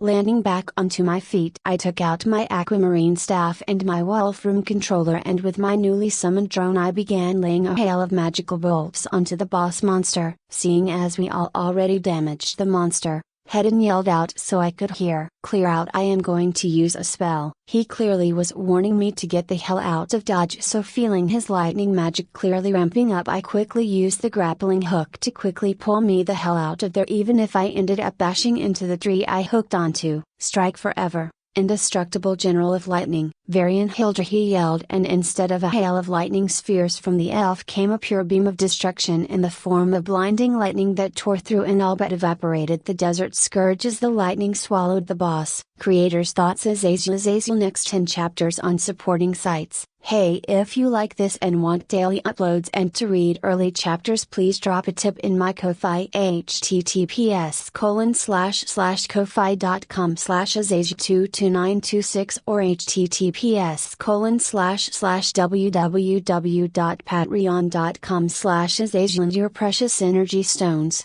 It keeps me working on it. My commission rate is $1 per 1,000 words. Chapter 15. Chapter 15 commissioned for whether it was the Slime Kings we killed or the couple of desert scourges we summoned, I quickly learned a very important fact. Wahaha, the brat's summoned monsters will focus on killing him above all others, haha. Loki hysterically laughed as she held on to Bit for dear life and pointed at me while she was laughing, and I couldn't help but pout, as even Freya and Sashot found my suffering funny enough to giggle at the sight of myself having to flee for my life, due to the massive desert scourge trying to devour me while ignoring the likes of Eyes and Otter tearing large chunks of its flesh apart with each blow. Well, it is load off our minds to have proof that he cannot control said monster Rexes. Now let's get to the real fun. These goodie bags, were it? Freya spoke as Otter, and that blonde elf named Hedon respectfully laid the bags in front of the goddess on a couple of tables that the Loki and Freya Familia members dragged up on top of Aurario's city walls. "My lady, would you care to inspect our rewards?" Hedon asked as he took his position to the right of his goddess, while Eyes and Finn went back to Loki's table, but only Finn handed over his goodie bags to Loki. "Azuu, come on, gimme the goodie bags, or it's like back when Freya always got more Christmas presents back in Tenkai." Loki all but petulantly bawled as she made grabby hands at the half-dozen boss reward bags Eyes was carrying in her hands. "2 No, I want to open them," Eyes replied, and with the way she held her new tungsten sword I could tell she was considering if she was going to need to once again brain her perverted childish goddess over the head with the pommel of her sword. "Why am I not surprised Loki was the unwanted red-headed stepchild back in 10K, I whispered to Sashot as I gave her a Slime King and Desert Scourge bag to be nice, and although Loki and Freya couldn't hear my whisper, but Finn and Gareth could.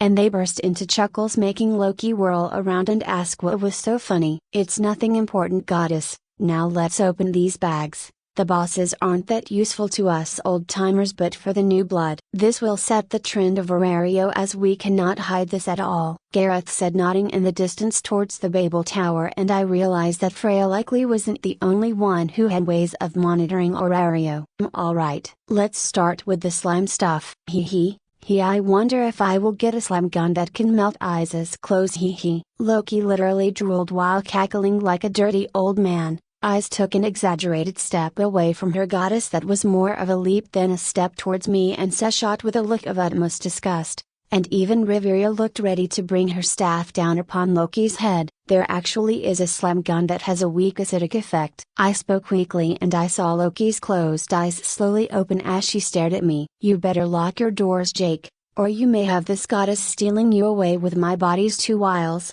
so I don't even have to do a war game, haha. Loki joked, but with the way her slit eyes looked at me, I was more than aware her little joke was possibly more dangerous than Freya's current interests. But then as Loki opened up the pillowcase-sized goodie bag and all the stuff dropped onto the table in front of her as the bag disappeared into nothingness, the whole top of the city wall went deadly silent as Loki lasered in on and reverently lifted an object that made me feel pure dread. She lifted it with all the care of a mother cradling their baby. She held it above her head as though it was an idol worthy of worship despite her being an actual goddess. She got the damn slime super soaker that had a weak acid. Now it did no damage, and in Terraria that would be it, but here in Danmuki where everything had stupid things like durability and could break down after time. Beware all beauties of Terraria, Loki has arrived, muahaha. Loki joyously screamed as she somehow recognized what the super soaker was and how to use, and thus with no shame, she sprayed it in the direction of Eyes and Riveria, who screamed a feminine cry at the most based of betrayals.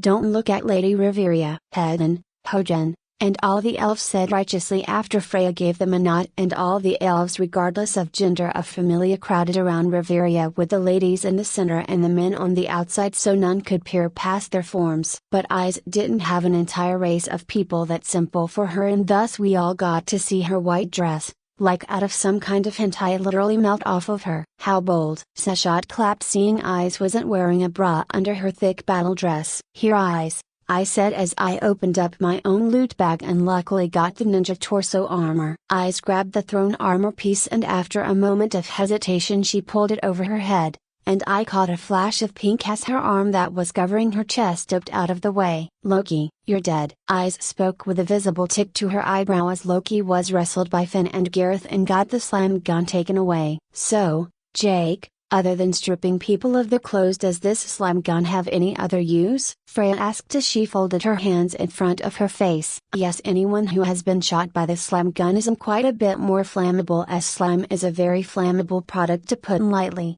So Eyes and Riveria, I suggest you go take a shower once this is all complete, I explained, and Freya nodded, but before I could continue, I was knocked forward as my armor rating took a small dip. Ha ha, I have a mount, and it's so squishy. Seshat cried out as she opened her own bag and actually got the slime mount that summoned a large beach ball sized slime that had a saddle upon it, and she was just hopping around childishly without care while I went to give Eyes a shirt. I think it's best we reconvene in a few hours at the Hostess of Fertility. I will rent it out tonight, that way everyone can let all this fun sink in, and thus, we can meet together with calmer heads. Finn called out with a wry smile, as too much had happened and was still happening all at once. Because in the last 2 minutes, 2 beauties got their clothes melted. A couple of elves of the Loki familia were trying to strangle Loki, and I was trying to chase Seshat around, who refused to get off her damn mount. Riveria then pushed herself out of the throng of lady elves that surrounded her. Yes, I need a shower and a bath. Finn, you can deal with the details.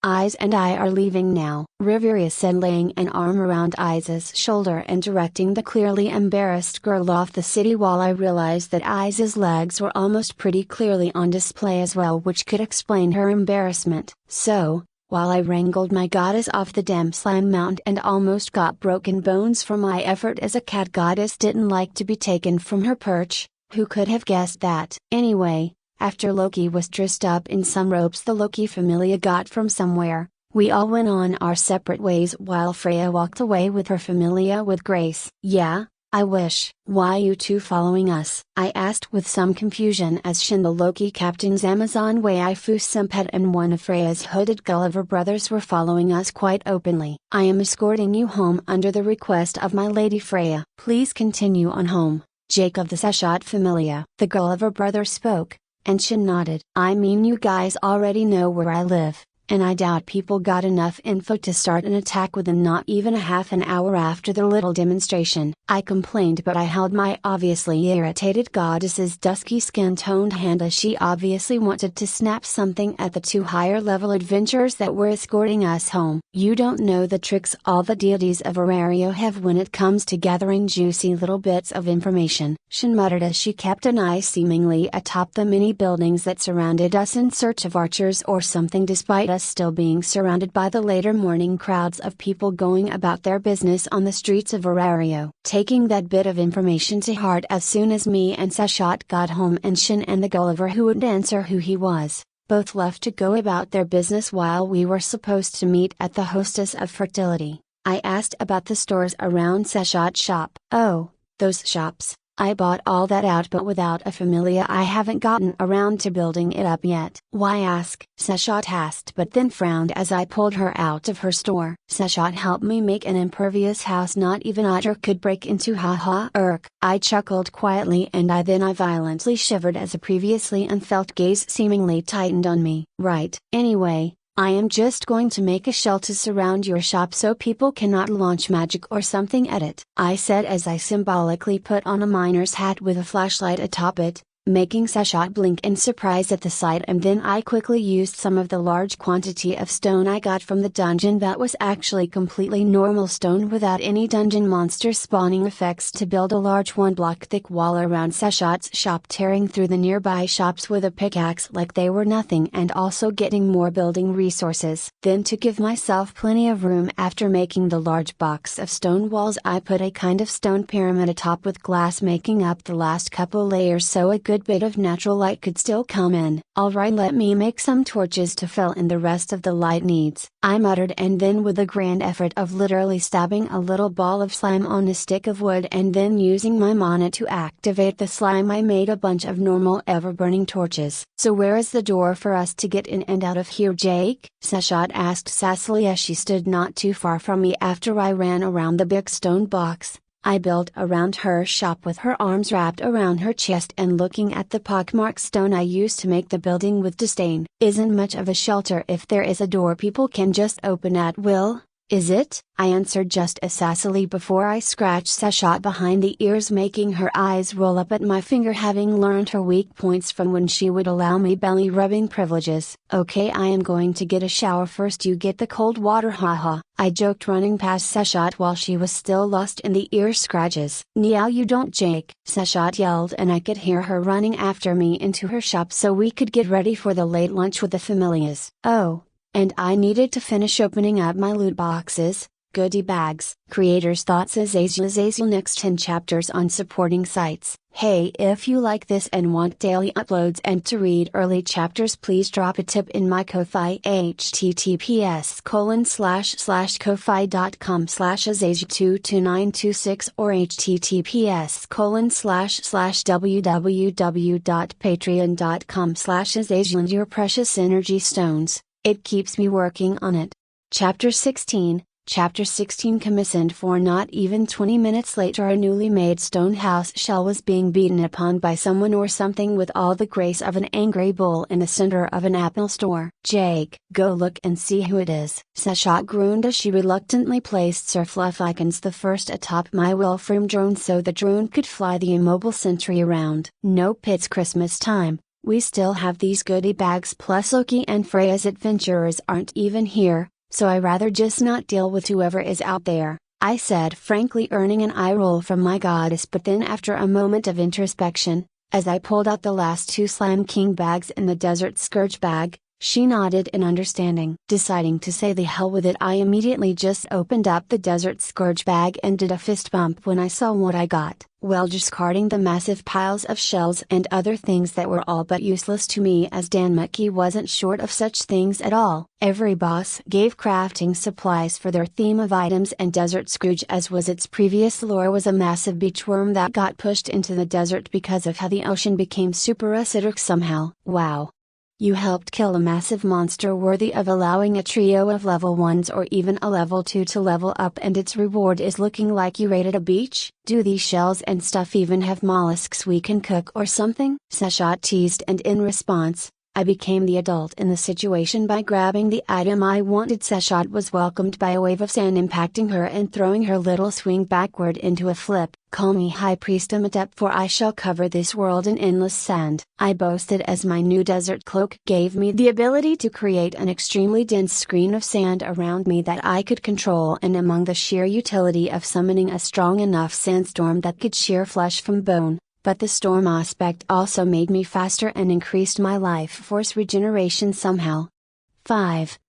Jake. I am a goddess of the desert, but if you throw sand at my face again, I will smother you with a pillow in your sleep, Seshat said dryly as she moved the blanket, which she instinctively used to block out the impact of the weak wave of sand I sent at her. All right, I said disarmingly as Sir Fluff likens the first wave to fist at me silently in fury at how it now had sand all over its once so luscious fur. "Well, let's summon my new minion," I said, taking the last whole item I got, with it being the Seabound Staff. Before Seshat could question what I was going to summon, I pushed my mana into the staff, and with the rattle of water rushing over the sand, a knee-height tall sea star appeared and just fell to the ground with a wet slapping noise. But after the large sea star landed on the ground, its scaled body audibly and visibly hardened as it lost its more light-colored pigments, and the jagged scales covering the sea star darkened as it became hard and as reflective as seashells. For a moment I wanted to call it Stru or something, but I shook that thought off, as Seshat and I heard an even louder series of banging on the stone walls surrounding the shop. 3. Well, let's go see who is there. They don't seem to be interested in walking away, Seshat muttered as she hopped off her perch and gracefully walked over to me and took my arm, and thankfully, we learned that my meteor armor only burned that which had the intent to harm me, so I didn't burn everything I bumped into. This is why Seshat could hold my arm or hand when I escorted her places. But when she attempted to slap me that one time, she basically slapped the equivalent of a red-hot hot plate. Once we reached the square of stone wall, I placed 4 torches against the wall to kind of outline the exit, as that was where the shop door was angled directly. I could hear muffled voices coming from the outside. Taking out my pickaxe after Seshat got back a bit, I quickly busted a hole into the wall, and the voices came in loud and clear before someone yelled for them all to shut up. "Excuse me, but can I assume that the person who knocked a hole into this eyesore of a building is the creator of the structure, and if not, the owner of the building that lays within this abomination?" I heard a snooty voice come through the hole I smashed open. I looked to Seshat for permission to basically say yes, this was my property, and she swiftly nodded, smiling as she knew I had some mischievous banter already prepared for whoever is out here. "Yes, this is my property. Now, who is it and what do you want?" I questioned, and the female voice paused as if she didn't expect to be so rudely asked 2 questions in return. Then I felt through the stone the same presence that surrounded Seshat, Freya, and Loki. The lady outside was a goddess. Oh, joy! I am the goddess Aphrodite of the Aphrodite Familia. I run a sizable portion of the more respectable section of the red light districts, as well as being the chairwoman of the Orario Homeowners Association. The building is most certainly not up to code, both in terms of aesthetics for being on one of the major roads in Orario, and it obviously doesn't have municipal access. Aphrodite droned on, and I shuddered at the thought that Terraria had a damned homeowners association. "What do you want specifically?" I replied again shortly, and this time I heard Aphrodite huff and stamp her feet at how uncooperative I was being. "Well, obviously I, and the rest of the acting members of the Orario Homeowners Association will be putting together a referendum on whether to demolish this abomination in the next day or 2. But if you actually take some time to fix this building up, using the obviously magical manner in which you built it to a level that appeals to my level of beauty, I will bless this building to stand here in Orario forevermore without taxes, haha." Aphrodite proudly. Before I could just tell her to fuck off, I felt Seshat smack me with a wooden board that visibly blackened and smoked at the impact with my armor, and when I looked at her, I saw her pointing at Aphrodite's voice's direction and frantically nodding for me to accept the deal. "Why?" I hissed, as making a nice house was cool and all, but I needed to get back into the dungeon, as I bet Freya and Loki were going to keep a level 3 or something on me, so I had a decent little safety net. "Jake, This building and the surrounding property I bought is centrally located and each year we have to pay like 500,000 valis. Take the damn deal, she hissed and I nodded as being able to skip paying my property taxes was worth wasting a couple of days messing with the whole building aspect of my Terrarian powers. Fine Lady Aphrodite, I will make the building nicer looking. But I do have an engagement in a couple of hours so I may very well not finish until tomorrow afternoon, is that fair? Although Aphrodite here in Danmuki was annoying, but she was nowhere near the thought the myths would portray her as. Hell, she, Hestia, Demeter, and Hephaestus all cried together when they came together, as the news of Artemis's death became wide news in Danmomo. But the main problem was my last little interaction with her familia members. Thankfully there was no way for gods or goddesses to find out who kills their familia members remotely. Good. I shall peer upon your work in the coming days then. Don't disappoint me, Aphrodite called proudly as she probably began to walk away, but at that point, I had patched back and closed the hole I made, which also ended up silencing the familia members Aphrodite brought with her. Wordlessly I looked to Seshat and she patted me on my head as I didn't like wearing the helmet if I wasn't going to be fighting. It's okay Jake, with your building speed and my guiding hand we can easily make this into something more than just a box and a pyramid on top. Maybe a true pyramid with a large bust of the divine self hanging over the entranceway? Or maybe we could even terraform the surroundings and make a little self-contained river surrounding our property with an authentic villa sitting in the middle of the river. Ah! That would be just like back home at Tenkai. Seshat rambled on and my eyes dulled at the sheer amount of work it would be for me to terraform the chunk of land Seshat had bought out. Seshat, can't we just make an easy castle or something? I asked weakly and my goddess looked at me like I asked her to push aside her skirt and bend over or something. Turek, absolutely not Jake Barris. If we are to build something that isn't a mere stopgap, then it must be something grand and worthy in the eyes of a goddess of architecture and another with the domain of beauty, Seshat said excitedly, and seeing my normally lounging around goddess so excited to do something that wasn't going to a restaurant gave me the motivation to do all this. 1.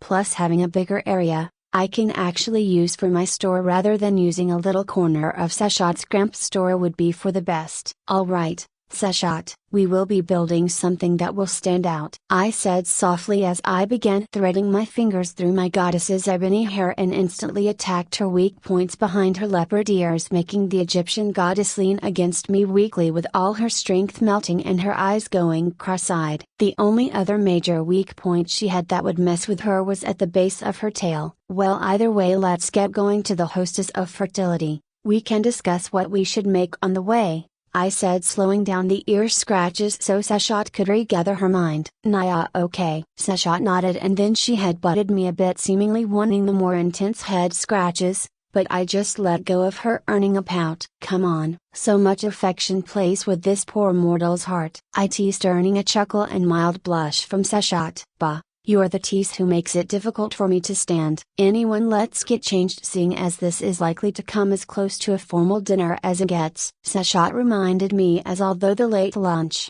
dinner was to be taking place at the hostess, it was going to be the private little party with Loki and Freya renting out Mia's restaurant for the night. So, armor is no good? I questioned, grimacing as I didn't really even have any dress clothes, and Seshat, recalling my outsider nature to the world, remembered I only bought a few different sets of underclothes to go under my armor. 2. Seshat sighed, then took my arm. Here, let's put you together an outfit, she said, and then took me into her private bedroom for the first time ever. Chapter 16. Chapter 16. Commissioned for. Not even 20 minutes later, a newly made stone house shell was being beaten upon by someone or something with all the grace of an angry bull in the center of an Apple store. Jake, go look and see who it is, Seshat groaned as she reluctantly placed Sir Fluff Icons the first atop my Wilfram drone so the drone could fly the immobile sentry around. Nope, it's Christmas time. We still have these goodie bags, plus Loki and Freya's adventurers aren't even here, so I rather just not deal with whoever is out there, I said frankly, earning an eye roll from my goddess. But then, after a moment of introspection, as I pulled out the last 2 Slime King bags and the Desert Scourge bag, She nodded in understanding. Deciding to say the hell with it, I immediately just opened up the Desert Scourge bag and did a fist bump when I saw what I got. Well, discarding the massive piles of shells and other things that were all but useless to me, as Danmuki wasn't short of such things at all. Every boss gave crafting supplies for their theme of items, and Desert Scourge, as was its previous lore, was a massive beachworm that got pushed into the desert because of how the ocean became super acidic somehow. Wow. You helped kill a massive monster worthy of allowing a trio of level 1s or even a level 2 to level up, and its reward is looking like you raided a beach? Do these shells and stuff even have mollusks we can cook or something? Sashat teased, and in response, I became the adult in the situation by grabbing the item I wanted. Sashat was welcomed by a wave of sand impacting her and throwing her little swing backward into a flip. Call me High Priest Amatep, for I shall cover this world in endless sand, I boasted, as my new desert cloak gave me the ability to create an extremely dense screen of sand around me that I could control, and among the sheer utility of summoning a strong enough sandstorm that could shear flesh from bone. But the storm aspect also made me faster and increased my life force regeneration somehow. 5. Jake, I am a goddess of the desert, but if you throw sand at my face again, I will smother you with a pillow in your sleep, Sashat said dryly as she moved the blanket, which she instinctively used to block out the impact of the weak wave of sand I sent at her. All right, I said disarmingly as Sir Fluff likens the first wave to fist at me, silently in fury at how it now had sand all over its once so luscious fur. Well, let's summon my new minion, I said, taking the last whole item I got, with it being the Seabound Staff. Before Sashat could question what I was going to summon, I pushed my mana into the staff, and with the rattle of water rushing over the sand, a knee-high tall sea star appeared and just fell to the ground with a wet slapping noise. But after the large sea star landed on the ground, its scaled body audibly and visibly hardened as it lost its more light-colored pigments, and the jagged scales covering the sea star darkened as it became hard and as reflective as seashells. For a moment I wanted to call it Stru or something, but I shook that thought off, as Sashat and I heard an even louder series of banging on the stone walls surrounding the shop. 3. Well, let's go see who is there. They don't seem to be interested in walking away, Sashat muttered as she hopped off her perch and gracefully walked over to me and took my arm, and thankfully, we learned that my meteor armor only burned that which had the intent to harm me, so I didn't burn everything I bumped into. This is why Sashat could hold my arm or hand when I escorted her places. But when she attempted to slap me that one time, she basically slapped the equivalent of a red hot plate. Once we reached the square of stone wall, I placed 4 torches against the wall to kind of outline the exit, as that was where the shop door was angled directly. I could hear muffled voices coming from the outside. Taking out my pickaxe after Sashat got back a bit, I quickly busted a hole into the wall, and the voices came in loud and clear before someone yelled for them all to shut up. Excuse me, but can I assume that the person who knocked a hole into this eyesore of a building is the creator of the structure, and if not, the owner of the building that lays within this abomination? I heard a snooty voice come through the hole I smashed open. I looked to Sashat for permission to basically say yes, this was my property, and she swiftly nodded, smiling as she knew I had some mischievous banter already prepared for whoever is out here. Yes, this is my property. Now, who is it and what do you want? I questioned, and the female voice paused as if she didn't expect to be so rudely asked 2 questions in return.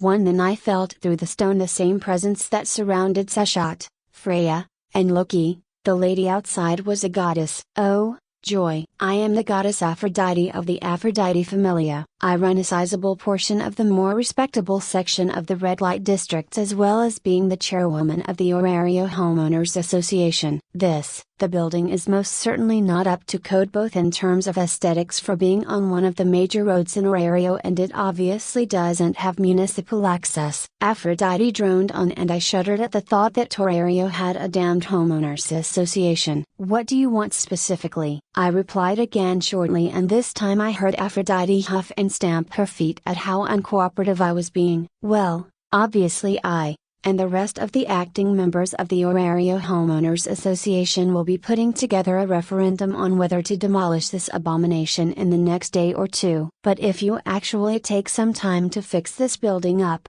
using the obviously magical manner in which you built it to a level that appeals to my level of beauty, I will bless this building to stand here in Orario forevermore without taxes, haha. Aphrodite proudly. Before I could just tell her to fuck off, I felt Seshat smack me with a wooden board that visibly blackened and smoked at the impact with my armor, and when I looked at her, I saw her pointing at Aphrodite's voice's direction and frantically nodding for me to accept the deal. Why? I hissed as making a nice house was cool and all, but I needed to get back into the dungeon as I bet Freya and Loki were going to keep a level 3 or something on me, so I had a decent little safety net. Jake, this building and the surrounding property I bought is centrally located and each year we have to pay like 500,000 Valis. Take the damn deal, she hissed, and I nodded as being able to skip paying my property taxes was worth wasting a couple of days messing with the whole building aspect of my Terrarian powers. Fine Lady Aphrodite, I will make the building nicer looking. But I do have an engagement in a couple of hours, so I may very well not finish until tomorrow afternoon. Is that fair?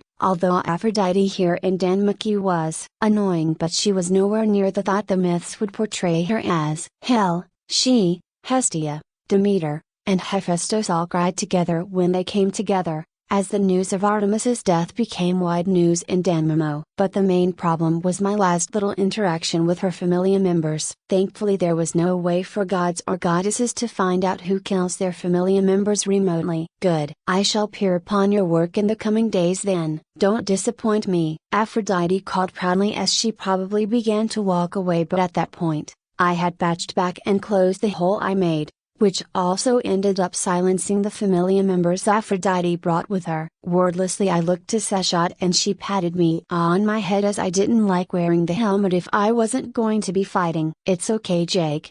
With your building speed and my guiding hand we can easily make this into something more than just a box and a pyramid on top. Maybe a true pyramid with a large bust of the divine self hanging over the entranceway? Or maybe we could even terraform the surroundings and make a little self-contained river surrounding our property with an authentic villa sitting in the middle of the river. Ah! That would be just like back home at Tenkai. Seshat rambled on and my eyes dulled at the sheer amount of work it would be for me to terraform the chunk of land Seshat had bought out. Seshat, can't we just make an easy castle or something? I asked weakly, and my goddess looked at me like I asked her to push aside her skirt and bend over or something.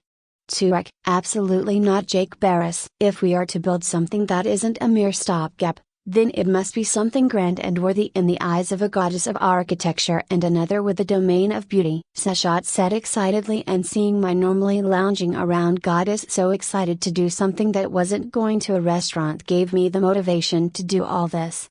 1. Plus having a bigger area, I can actually use for my store rather than using a little corner of Seshat's cramped store would be for the best. Alright, Seshat, we will be building something that will stand out, I said softly as I began threading my fingers through my goddess's ebony hair and instantly attacked her weak points behind her leopard ears, making the Egyptian goddess lean against me weakly with all her strength melting and her eyes going cross-eyed. The only other major weak point she had that would mess with her was at the base of her tail. Well, either way, let's get going to the hostess of fertility. We can discuss what we should make on the way, I said, slowing down the ear scratches so Seshat could regather her mind. Naya, okay. Seshat nodded and then she headbutted me a bit, seemingly wanting the more intense head scratches, but I just let go of her, earning a pout. Come on, so much affection plays with this poor mortal's heart, I teased, earning a chuckle and mild blush from Seshat. Bah. You're the tease who makes it difficult for me to stand. Anyone, let's get changed, seeing as this is likely to come as close to a formal dinner as it gets. Seshat reminded me as although the late lunch, dinner was to be taking place at the hostess, it was going to be the private little party with Loki and Freya renting out Mia's restaurant for the night. So, armor is no good? I questioned, grimacing as I didn't really even have any dress clothes, and Seshat, recalling my outsider nature to the world, remembered I only bought a few different sets of underclothes to go under my armor. 2. Seshat sighed, then took my arm. Here, let's put you together an outfit, she said, and then took me into her private bedroom for the first time ever. 2. Chapter 17, commissioned by Timotheus Kim 5. After Seshat got me into some nicer clothes while I kept my armor and such in my inventory for easy retrieval, We without any issue made our way to the hostess of fertility to meet with the Loki and Freya familias. 2. But I bet the reason why the two goddesses had been treating me and Seshat with kid gloves was probably out of fear of the consequences of putting me in a corner when I could just refuse my service and there would be little Loki could do to force it even if she forced a war game on Seshat. You nervous, Jake? Seshat asked me while squeezing the arm of mine that she was holding in a gentleman's escort. I shook my head before softly speaking as we continued to walk ever closer to the restaurant and I could see in the distance a number of adventurers crowding around where the hostess is. No, I am not nervous. Sure, this whole spawning boss for them can be a bit inconvenient to put it lightly, but I brought it up knowing if I could control the process in which the city's adventurers earn their high quality excelia then Orario would be all but in my palm. If I don't get killed by some asshole anyway, I said in deprecation knowing all too well, that is with any man who soars to the top even if he provides a one-of-a-kind service. People will want to tear him down just because they cannot bear to see someone else in a higher position than they will ever be. Yes, if Loki, Freya, and the other larger familias desire to keep monster Rexes on tap as it were, then they will need to work with you as they themselves cannot activate the boss summons as we have seen. Seshat remarked as Otter had once tried on the Slam King crown summon to no effect.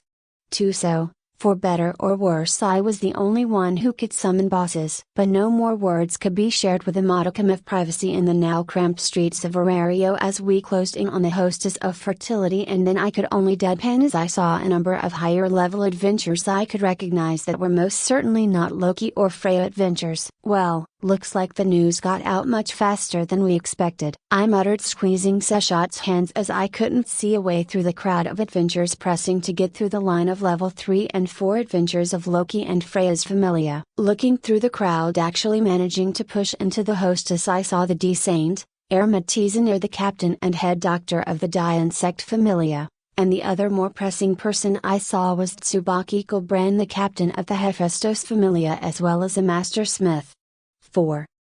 I saw both those two leaders of their familias leading their goddess through the throng of people trying to get in and seeing the famous people the Loki and Freya adventure just let them through. Jake, how about we just go home? We can't power through that crowd, nor do we get any recognition for forcing our way through a riot and come out looking like a group of disheveled stray cats when we meet with Loki and Freya. Seshat spoke and for a moment I thought about just doing just that. We could literally just go back home. Yeah, they have been controlling the speed of these whole meetings a bit too much. We can meet at our place after we rebuild it and plus with that crowd, I bet Mama Mia the owner of the store is pissed anyway, I said shuddering at the thought of getting on Mia's bad side. Sure, Otto was stronger than Mia and all, but Mia liked beating people halfway to death with her bare hands way too much. Her hands were rated E for everyone and had no problems throwing down with anyone that causes her restaurant any problems. Alright, time to go home, I said cheerfully and then I took back out Seshat's mount out of my inventory and used it. With a soft splattering noise,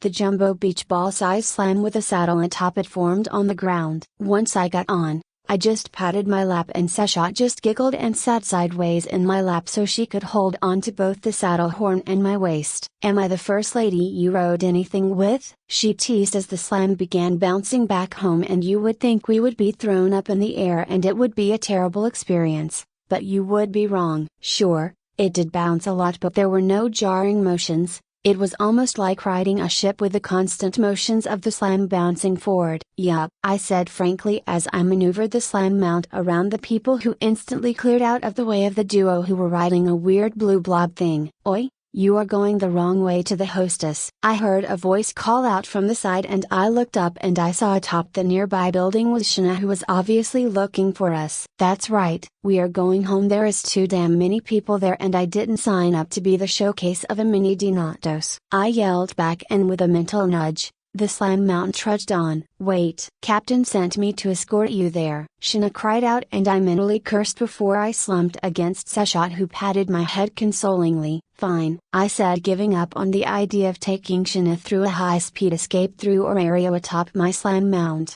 One with a loud thumping noise, I made my slime mount leap from the streets of Terrario and we landed right beside Shana atop her building, making her cry out in shock. "Whoa, so cool. Ace got one of those but hers didn't want to leap up and stuff?" Shana asked excitedly, and I hummed and thought as I had the slime mount follow Shana at a sprint for me across the buildings. The high-level Amazon just jogged across the buildings, but thanks to the slime's bouncy nature, we weren't jostled around much at all. "Was she actually riding it?" I asked as we closed in on the hostess of fertility, and Shana firmly shook her head. "Nope," she said. "Slime is perverted and the slime was just moping around the Loki Familia until Lady Riveria gave it the task of pulling around carts and it perked up a bit," she said, raising her hands up in a "what can you do" motion. "Well, with I's last interaction with slime stuff being with Loki's slime gun and having her clothes melted off of her." "Yeah, that would make sense." "Well, this is a slime mount. If it isn't the amount of someone it can get depressed, as these things do have some personality," I explained, and I was rewarded by the slime mount bouncing even faster, somewhat overtaking Shana, making her laugh at the sight of the slime's competitive action. "Huh, I bet Loki wouldn't mind treating it like a mount and just trying around the castle with it," I heard Shana mutter before she shrugged. "And she had us get off the roofs so she could help push us through the throngs of people surrounding the hostess of fertility." "All right, out of the way. VIPs are coming through. I am going to start stomping on people's feet if they don't move," Shana yelled, and people scampered out of the way at the threat of Shana's level 5 strength being put to pulverizing the feet of others. Once we finally entered the hostess, I saw the dam inside was packed in a way I feared. It was practically a mini Donatus, or otherwise known as the meeting of the gods. "Oh, why hello Sashot, it's been a while. Is this your first Familia member?" I heard a soft voice reach us, and from one of the side booths I saw a brown-haired beauty quickly approach us, and all I could think was the word soft. 5. Her presence was soft, her voice was soft, and most importantly the hug she gave me and Sashot was the definition of soft as she pulled us both into her massive bosom. "Demeter, don't seduce Jake," I heard Sashot finally call out as she managed to pull her face off of Demeter's boobs while I more carefully pulled away, not wanting to push the friendly goddess away so violently. 3. "Lady Demeter, thank you for the hug, and yes, I am Sashot's first Familia member," I said, nodding respectfully to the goddess who all but owned Aurario's food supply with her massive Familia. "Oh, you are so precious," she cooed, seeing me not utterly freak out at not being pulled into her tits like most people would have gotten a nosebleed or some other nonsense. "Here, come sit over with me and Hestia, Sashot. It will be just like when the Greek and Egyptian pantheons would meet in 10K. Demeter said, taking Sashot in my hands and dragging me over as I blanked at the news that Hestia was here. And lo and behold was the short black-haired goddess Hestia, and squirming beside her was the clearly nervous form of Belcrandal, who was shrunk down and hiding his presence at being in the same room as his crush Eyes Wallenstein. "Ah, Sashot, you are here in Genkai," Hestia cried out dramatically, pointing at Sashot, and my goddess just rolled her eyes. "Yes, I have been here for a few weeks, Hestia. How you have been other than famously mooching off of Hephaestus?" Sashot asked teasingly as she slid into Hestia's side of the booth, and Belle got pushed into the booth's wall as two goddesses sat next to one another and began talking. I then noticed Demeter didn't have a Familia member with her as she sat down on the other side of the booth, and I sat down beside her. "Demeter, you don't have an escort?" I asked, but seemingly in answer a server slammed down 2 jugs of beer or something in front of Demeter and Hestia, and I almost whipped out my aquamarine staff beneath the table to start blasting before I only weakly smiled, seeing who it was. "Oh, Lunar, am I so alone here, hee hee?" Demeter giggled as she patted me on my arm, and Lunar Faust, the highest level adventurer of the Demeter Familia and a bounty hunter, only scowled to her goddess's pointed question. "Yes, you are Lady Demeter," Lunar said, rolling her brown eyes, and then the blonde spun around and stomped back towards the kitchen, leaving Demeter to pout. Both Sashot and Hestia broke into laughter, seeing Demeter's dejected expression before Hestia asked the more pressing question I was even curious about. "Hey, so I and Belle got stuck here as we came in earlier, so what's even happening anyway?" Demeter merely shrugged, and for a moment I wondered if I wanted to get closer to Belle and his nonsense before I firmly shut down those thoughts and decided to not volunteer the information that Hestia wanted. And seeing my not response, Sashot threw me an imperceptible smile, and she herself didn't say anything as we all just settled in for a bit. "Oi, What is the man of the hour doing with the chibi and demeanor? I heard Loki yell out and I looked over to see Loki stomping over to me, and then the flat-chested goddess grabbed me by the lapels of my dress shirt. Help me get another slime gun. My damned brats encased it in molten stone and buried it in the familiar graveyard. Loki cried out and I saw Luffy, who was given the thankless task of pulling the goddess back, blush as the gods of the room burst into laughter. Apparently the news about Reveria and Eyes getting their clothes melted in public had spread. Eyes' clothes really melted, Belle squeaked out, and a quick glance at the man showed him looking beet red at the thought. I rather not every woman in your family attempt to kill me, Loki,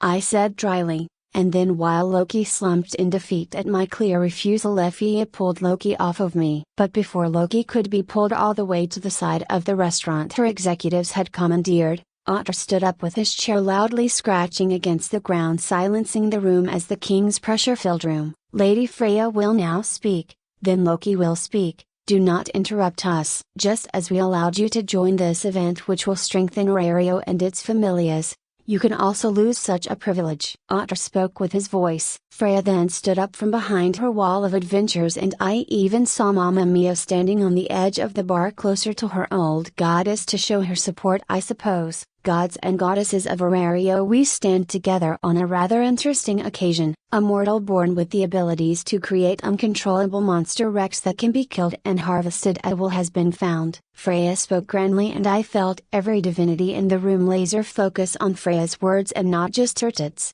5. The monsters are perfect for level 1s and 2s to fight in groups to earn high quality Excelia for level ups and just generally gain large amounts of status points. And best of all, other than creating the item that spawns the bosses, the spawning of the monsters only requires the creator to make a couple of motions to summon them, Freya explained, and I frowned as she downplayed my actions. Now the best of all is that whoever does any amount of damage to the bosses will magically get a goodie bag full of materials and ready-made magical weapons and tools. Freya continued before she looked at me for a moment and smiled, seeing my cool expression, and then she looked to Loki.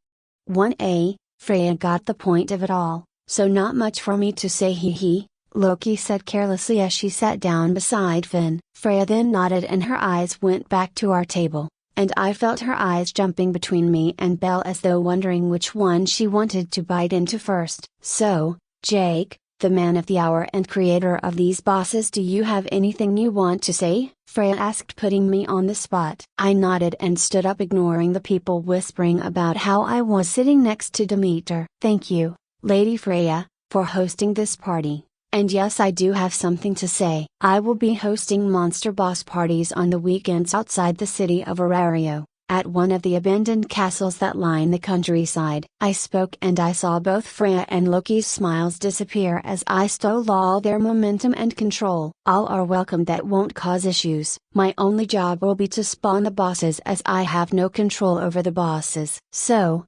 whatever happens to any adventurers that tries their luck isn't my responsibility. I continued hearing nods from most of the adventurers. A hand clad in white and gold gloves rose up, and I looked over and saw Ermaptiziner looking for my attention and having my attention on her. She spoke softly, but her voice easily carried over to me. The die-unchecked Familia would like to set up a triage at the site to treat adventurers and sell potions for the boss battle. Would that be alright? I nodded, obviously not going to turn down one of the best healers in this fantasy land. Then Hephaestus's Tsubaki Brand volunteered to look into bringing some spare weapons and smiths to check up on people's weapons, and thus with other Familias chiming in, even Hestia shyly raised a hand saying she could bring a snack cart over there. 2.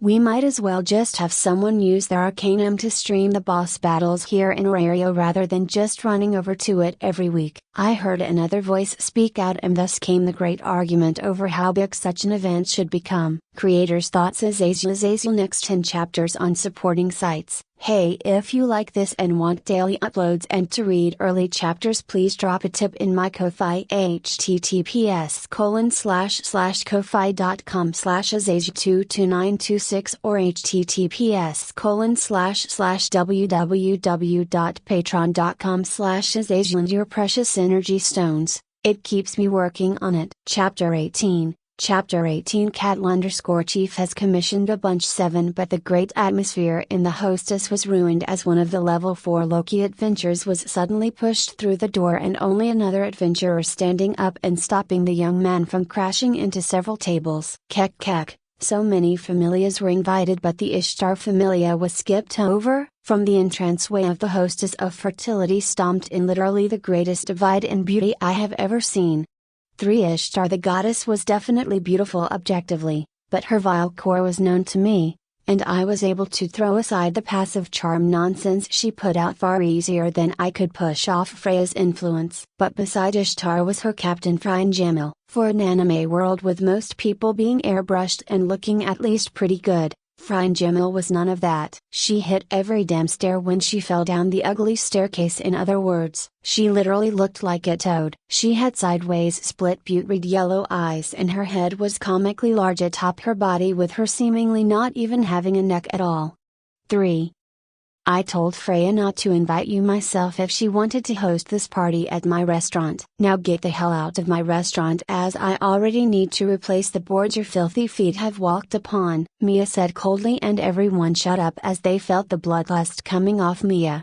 2. Very well, I can see where I am not wanted. But Jake Barris, you're welcome to host your boss parties with the Amazons in the entertainment district. I am sure you can find greater offers there than with Loki and Freya's toys, Ishtar said proudly, turning around, as even with how arrogant she was, she knew her single level 5 was nothing in the face of Freya or Loki's familia. She had no right to force her place here. With Ishtar's words hanging on me, I could feel her charm worming into my head, trying to twist me into chasing after her, but with a mental shrug, I spoke instead of following Ishtar like some lost child about to be abducted into a van. I would sooner commit suicide than seek any pleasure from your broken dolls, Ishtar, I said cold as ice, and Ishtar froze, with Frian Jamil also looking back at me with a dangerous smile. Yeah, Frian Jamil's little taste for little boys to torture isn't much of a secret, nor is how you use your divine charm to keep your familia members as little broken toys a secret. Why do you think no one of any talent will join you? I said mockingly, making Ishtar shatter the smoking pipe she was carrying. I would beware the dungeon, little man. The monsters are the last thing you need to worry about now, Ishtar blatantly threatened me. But I only laughed, as I had zero fear of her. I had Loki and Freya behind me at the moment, and in the worst case scenario, I can literally teleport faster than someone could assassinate. The only fate I fear from your broken toys is that toad attempting to sit on me, I said, pointing at Frian, and I could hear Shna burst into cackling laughter. But go ahead, have your adventurers attempt to assassinate me in the dungeon. But can they outrun a monster Rex spawned on them? I said cheerily, making the room go silent as they realized if I was pressed into the dungeon. Welp, fuck everyone on that floor, Ishtar snarled, and I felt Frian Jamil's murderous eyes take me in as she seemingly memorized my appearance before she nodded and left with her goddess. With Ishtar out of the restaurant, I just sat back down in my seat next to Demeter, with the table's occupants staring at me. For a moment the hostess went awkwardly silent before Loki stood up and spoke boisterously. Next round's on me. Let's knock one back to forget the last couple of minutes, haha. With Loki buying everyone a drink, the previous atmosphere returned, and finally Loki and Freya familia made their move to retake control of this whole boss farming event. Freya then stood up with everyone nice and settled in. The Freya and Loki familia will be working together to be using Jake Barris's lower level bosses for level ups and general high quality Excelia farming, so while my familia takes care of Jake's direct safety, Loki's Fendiemni will be coordinating where and when his bosses should be summoned, as they cannot be summoned directly in Rario's Coliseum due to how mobile they are, Freya explained, much to the consternation of the gods who wanted easy access to the bosses. But even as Freya got into talking about the logistics with Finn, I realized that while I loved the whole material support that Jumbo Familias would bring, but I realized that while summoning the bosses was a bit of a chore, such a tiny chore only requires me to participate until I get all the materials I need for my builds up to hard mode. Once I got all the materials to prepare for hard mode, then I could throw off the other expectations of Aurario's adventures regardless of my level. 16. In that case, seeing as you guys have everything well in hand, me and my goddess will be returning for the night, I said as I escaped Demeter's now drunk and grabby hands and helped Seshat stand up. Oh, you are leaving so early, Jake? Loki called out as she took another swig of her tankard with Gareth. Seems like everything is well in order for now, but before all you guys get drunk and rowdy, and Mamma Mia cracks some skulls, I am going to escape, haha. I joked as I pointedly looked at Alan and Bet, who were sitting next to one another and unsubtly cursing at one another with pressure building between the hot-headed young men. 1. But before anyone could say anything, Bet snapped drunkenly to Alan about how weaklings need to just shut up. You are a level lower than me, you stupid mutt, Alan yelled out, infuriated, and then I could hear the crunching noise as Otter squeezed his metal tankard into a wad, silencing both of the drunks. No fighting, the king spoke, and the drunk adventurers listened. But while Otter had everyone's attention, I lead Seshat out of the restaurant. For a moment I thought about walking us back home, but then remembering how I pissed off Ishtar, I got a better idea, and as soon as we walked out of view in the restaurant's side alley, I took out my magic mirror while holding onto Seshat, and with a blur we arrived back home atop my room's bedding, and Seshat collapsed against me groaning. Ugh, give a goddess a heads up before you teleport, Seshat complained, but I simply patted her on her back consolingly, as I didn't really have much of a choice. If I just told her, it was possible people could have heard me, but now surrounded by my impervious stone structure we were literally untouchable, as I had replaced even the ground in case someone dug under the house. We were safe. A couple of minutes later, with Sir Fluffykins the First acting as our mascot, we had finally cleaned up from the day's excitement. But I had noticed Seshat was looking rather pensive. What's up, Seshat? I asked as I took my goddess in my arms to give her a belly rub, making her grumble at my audacity. Impertinent, she snorted, but was still as I sat with her on my lap while we were atop her pile of mattresses and pillows in the sunning room as we just relaxed. I just kept rubbing my cat goddess's tummy, and she calmed down as the belly rub clearly showed to be worth more comfort than slapping me for not begging for the opportunity. Eventually, though, Seshat told me what was weighing on her mind. This is all happening so fast, it's unreal, and I don't know what to do honestly, she said weakly, and I nodded in understanding with my hand moving from her stomach to begin scratching behind her ears. Seshat, we will just take one day at a time. We made a good showing, and although summoning the bosses for them can be a bit of a chore, but it's only on the weekends. For the rest of the time, I can continue to work here in the shop or go into the dungeon to strengthen my fauna, I said, as the biggest thing I cared about my fauna was actually my magic, dexterity, and agility stats, as doing as much magic possible and simply not getting hit was my best bet. Seshat purred into my hands, and I just enjoyed the comfort that came from my warm goddess pushing into my hands for harder scratches. Seshat, could I get my fauna updated? It's been a few days, and with those bosses I messed with, I am curious if I got anything, I said softly, and I chuckled as Seshat growled at me. "No, just let me rest," she bemoaned, but she still got out of my lap and crawled behind me and over to an end table with some paper she had set up here to do my fauna upon. "Lay down, Jake, so I can work easier." Seshat ordered me all business, and I silently obeyed by lying face down so Seshat could sit upon the back of my thighs so she could lean over me and update my fauna. "Well, you are still definitely a cheat, Jake. It seems the spawning of those bosses did actually have an effect on you." Seshat spoke aloud as her hands drew divine arcane symbols onto my very soul, and I felt her emotions that engraved a new skill onto me without her even saying anything. Jake Barris, level 1 strength 123 H, endurance 210 G, dexterity 152 H, agility 170 H, magic 304 F. Skill: the Terrarian enforces Terrarian world logic upon the user, restricts acquisition of development abilities and fauna-backed spells in order to host mods. Mods may not be taken/disabled/traded for another mod. The user's alien logic to the world prevents mental status effects from affecting the user. King's Fall: the killing of all monster wrecks dear opponents for the first time, encourages potential growth with each subsequent kill of monsters already killed, only providing high quality excelia to fuel growth. Development mod: Calamity and all add-ons, allows the creation and summoning of Calamity mod objects.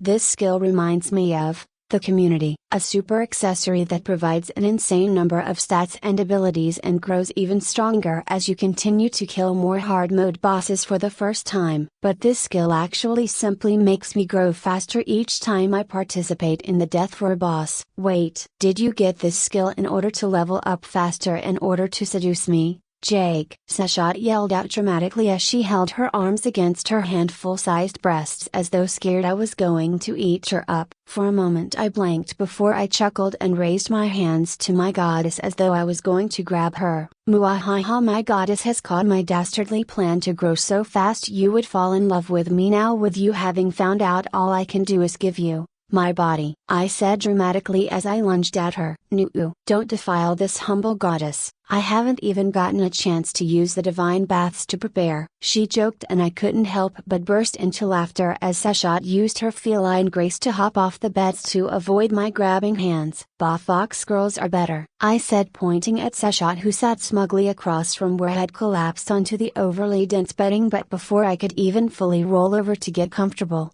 I felt Sashat leap onto my body and grab my collar and start shaking me.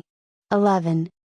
What the hell do you mean fox girls are better? I am so much better than those overly formal goddesses Inari and Amaterasu, Sashat demanded, still shaking me while riding on my lap. Chapter 19. Chapter 19 R18 First way I forget 18 with Sashat all but straddling my lap in her thin Egyptian silk-like dress and bouncing on me as she showed her fury at my truthful statement in preferring fox girls to cat girls. It was no surprise when I got put in an awkward position with all her bouncing around. Sashat, stop bouncing on me, or your demand to have me be a level 5 or whatever is going to be thrown out the window, I warned her, and my goddess froze as she seemingly understood the situation we were in. Finally, Sashat's somber slitted eyes tightened and then slowly she sat down fully in my lap, and she pinned my manhood against my stomach and her pubic area as she leaned forward to press her forehead to mine. Or what? You're going to throw your goddess on the bed and take her? She taunted as her legs tightened around my waist and I felt her using her tight abdominal muscles to minutely grind herself against my length. Is that what my goddess wants? I growled as I pushed her beneath me.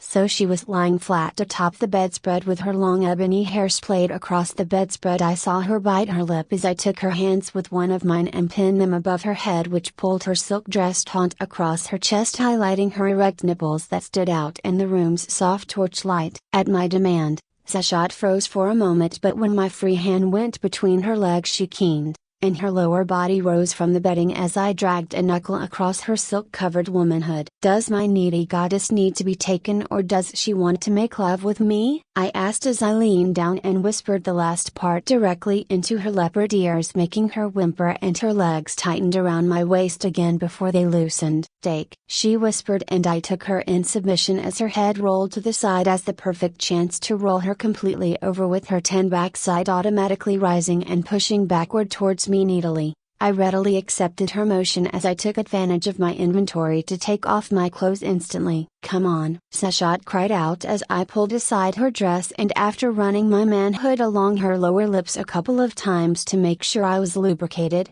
I sunk into her depths, with her long black tail going ramrod straight as her ass cheeks clapped against my stomach. Naya, she yowled as I went about doing just what she asked for. I took the goddess Sashat as my woman and lover with her voluptuous backside, announcing our rapid coupling as I used my body enhanced by her fauna to fuck her in powerful full-bodied strokes.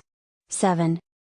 I reached forward with one of my hands to grab her smaller handful-sized breasts as I wrapped the arm around her chest and pulled her back flush against my chest as I continued to hammer into her depths. God, Sashat, you are so tight, I whispered to her as I lightly pinched her nipple, and with my other arm, I kept Sashat nice and flush against me as I dug my manhood into her depths, not thrusting back and forth but like trying to core out some new depths in her womanhood. In response to my slowing down her fucking to grind into her, I was welcomed by Sashat biting the shit out of my arm, making me hiss, and I felt her tighten up on me as I hissed at her.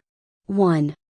Alright, I get it, I said, pulling my arm out of her grasp. and then I used that arm to grab her by the base of her tail, making her whimper as I spanked her ass with my other hand as I went back to doing my best to slap fuck Sashot through the bedding. Disobedient cats in heat need to just be mounted and fucked, right Sashot? I said as I pulled on her tail, making her choke out a moaning denial. Naya, I'm good, I won't bite, she cried out, but I leaned down and pushed her tail to the side as I once again pulled her back flush against me, but this time, I bite her neck and Sashot went wild as she howled at the feeling of my dick slamming into her core and my teeth actually biting onto her neck and tripping her feline instincts in the cascade that made her violently orgasm on my dick, and I reached my own orgasm as I shot my load into her divine depths. I gently pulled my goddess fully into my arms and atop my lap as we recovered from our peak.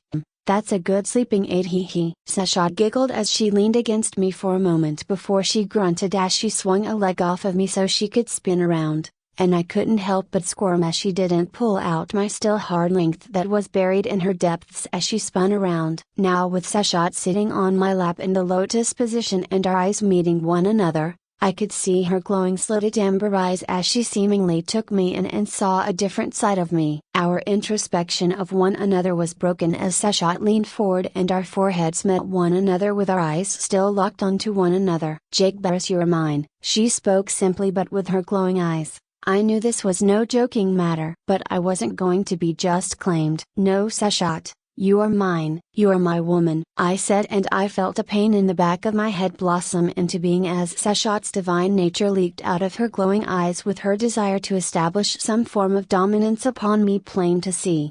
4.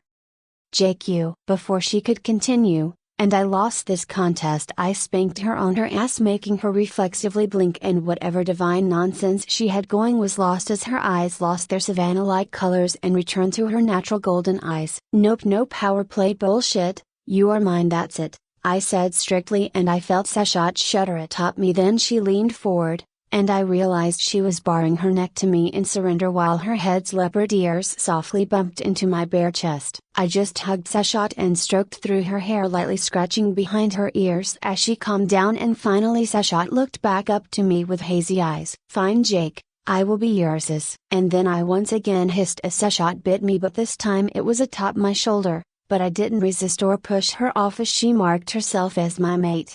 2. Or something, as this wasn't just any beastkin claiming me as a true mate. This was a true goddess taking me as her mate permanently. I could feel her saliva burning through my body like her blood would activate my fauna, and a small part of my mind realized Sashot was taking this claim all the way, and with how I could feel her claim fully enveloped my fauna, and thus my soul was within my goddess's claim. But as Sashot broke off my shoulder, 2 beads of my blood shot off my shoulder and shot into her shoulder, making her whimper. I saw the same imprint of my teeth marks that I laid atop her neck when I bite her during our mating session, imprinting atop her shoulder before softly scarring. Now I am yours, Jake, Sashot said tiredly as she leaned against my chest with her long leopard ears gently scratching under my chin as I held my goddess in my arms. Just get some rest. We can find out what all this means in the morning. I just want to hold you for now, I whispered to her gently as I finally pulled out of her and laid her beside me on the bedding so I could pull a random blanket over her and myself. I was awoken later from my sleep by the soft tickling sensation of Sashot, who had moved to hug me, was kissing and nibbling at the scar she left upon her, claiming me. As a human, do you know what it means to bear my mating mark? She asked before she shook her head. No. You aren't even from this world, so of course you're ignorant. She spoke not with condescension or anything, but merely a statement of fact, so I didn't get angry or anything. Does it mean we are married or something? I asked, wondering how Chloe and Anya from the hostess will react to the sight, with them being beastkin girls. Or Hellrose Fannet, my guild advisor, who is a civilian. Sashot snorted at my words, shaking her head as she gave me a look, and then she leaned down and kissed me fully as her arms tightened around me before she broke off the kiss as I held on to her hips. Jake, the fact that all beastkin have an inborn skill called beastification on their phalanges should tell you that things aren't so cut and dry, she said mischievously, and then she pointed at the already faded bite mark she left upon my bare shoulder. That bite marks us as mates, and any beastkin will be able to tell you are mated to a beastkin goddess, as they will feel it in their senses. So female beastkin will see you as a worthier mate, seeing as you snagged me. and males will see you as a challenge or something. I don't really know, it's not all that documented, Sashat said, throwing her hands up to push my demands for a better explanation off. 6. Now seeing as you made it so I cannot walk, go make me a tuna salad sandwich and then get to work on making the building you made livable, Sashat practically ordered, and then she even had the audacity to spank my ass. 4. I then made Sashat a sandwich.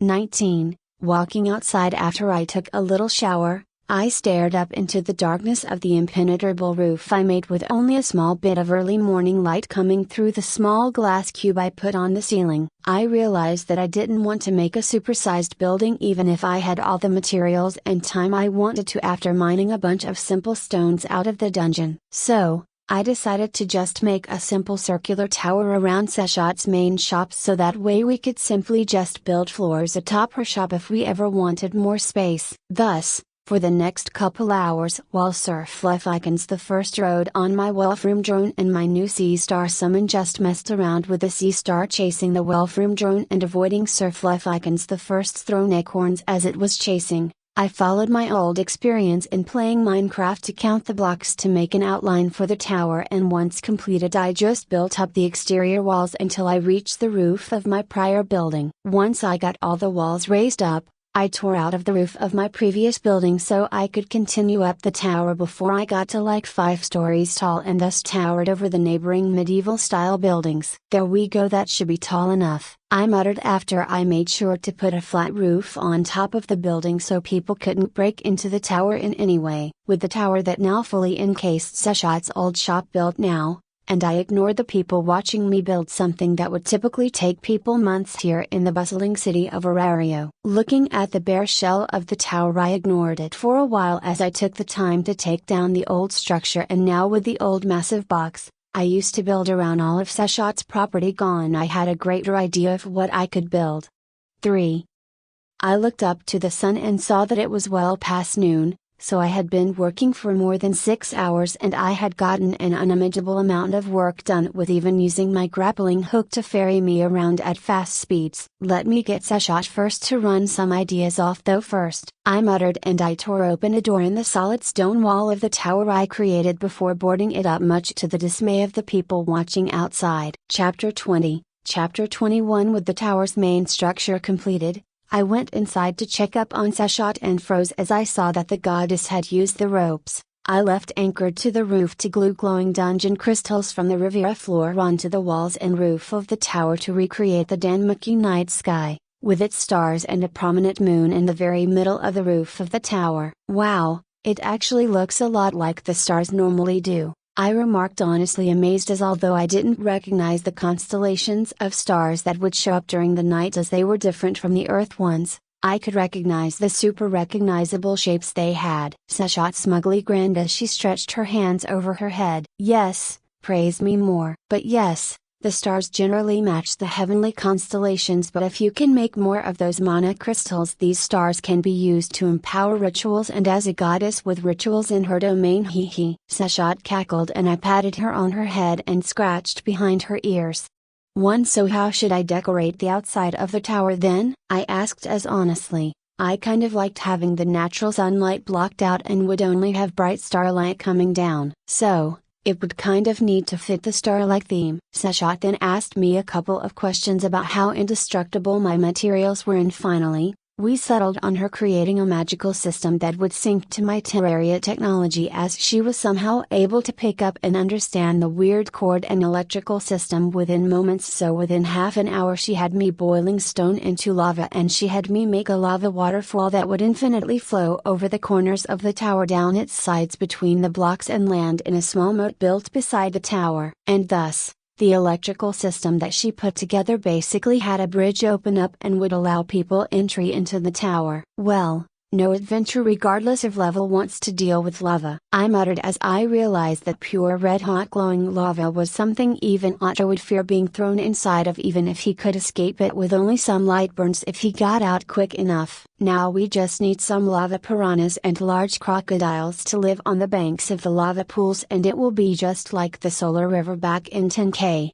Seshat said dreamily, and I shook my head at the thought of living in Tenkai with all the crazy crap Seshat would offhandedly mention existed there, because it was basically the Percy Jackson universe with all the gods existing with all their divine monsters and crazy landmarks. So, when all the pantheons got smooshed together, they regularly got into scuffles and things got mixed up that most certainly shouldn't. So, with the tower done, I think I am going to head off into the dungeon for a bit. I need a fuckload of rather nasty stuff if I want to make the next bosses I want to fight. Plus I want to take Stru into battle, I said, pointing to the large starfish that was able to roll fast enough on the points of its limbs that it could scale the tower's walls as it was still chasing around my Wolfram drone that was carrying Sir Fluffykins the First.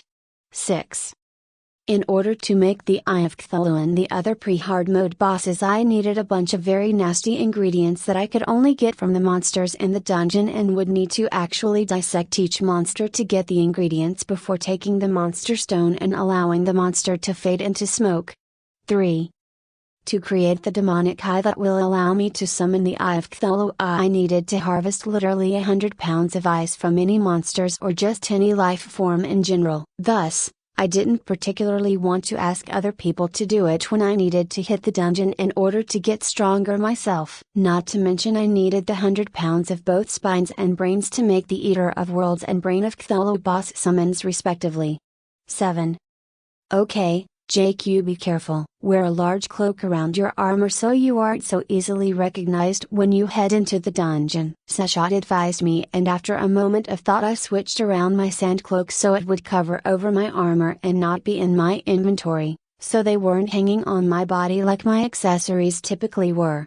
That works. Okay, I am going to try to fill this open space inside the tower around my old shop with some furniture and whatnot, so it can be our little getaway, Seshat said excitedly as she ran back towards the back of her shop that had her workshop. Huh, I wonder what she is going to build herself, I muttered as I clicked the button system that would remotely open the bridge system and part the lava waterfall that guarded the gate. After I exited the tower, I was welcomed by the sight of guild employees having gated off my property with foldable chicken wire or something. Oi, get off my land, I yelled as my summons ran out from behind me and spread out, seeing how I wasn't happy seeing all these people crowding around what they considered my territory. Jake Barris, you made that hazard to public safety? I heard a woman screaming and I mentally groaned as I saw Ina stomping towards me. Relax guys, let me take care of this, I said as I saw my Wolfram drone's laser audibly warming up to shoot the stupid half-elf stomping towards me. Ina, this is the private property of the Seshat Familia. Should I enlighten the Loki and Freya Familia that the guild is now sealing up private Familia properties? I spoke loudly and I saw Ina's face twitch as I made this a whole new ball game instead of being this the guild securing a possibly dangerous area.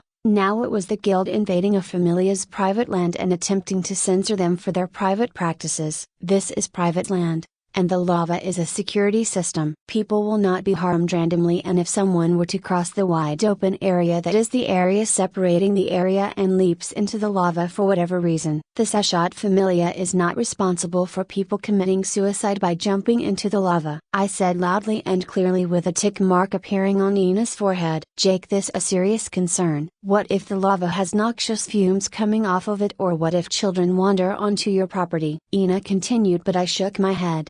3. Nope, I have a retaining wall that should keep out unaffiliated people, and all intruders face the consequences of invading a familia's private domicile, and that is a law that Terraria has always followed, I spoke before continuing. As the captain of the Seshat Familia, I will remind the guild representative here on this day that my lava is a magical construct and thus has no natural noxious fumes, and thus the only danger is to people who actually touch it. So please leave my familia's land. I finished and Ina could only sharply nod and throw a dirty look at me. Fine Jake, but you better hope no civilians get hurt or the guild will come down on you like a ton of bricks, she warned, and I rolled my eyes. The guild should focus on cleaning out all the imported slaves in the entertainment district before they focus on exploration familias. Oh, wait, it's because they bribe you guys so much you look the other way, I muttered at the end as Ina stomped off, while the guild people quickly pulled up the chicken wire, they were going to use to fence off my land despite my land having a nice 10-foot tall privacy wall made out of solid stone. People just need to mind their own damn business.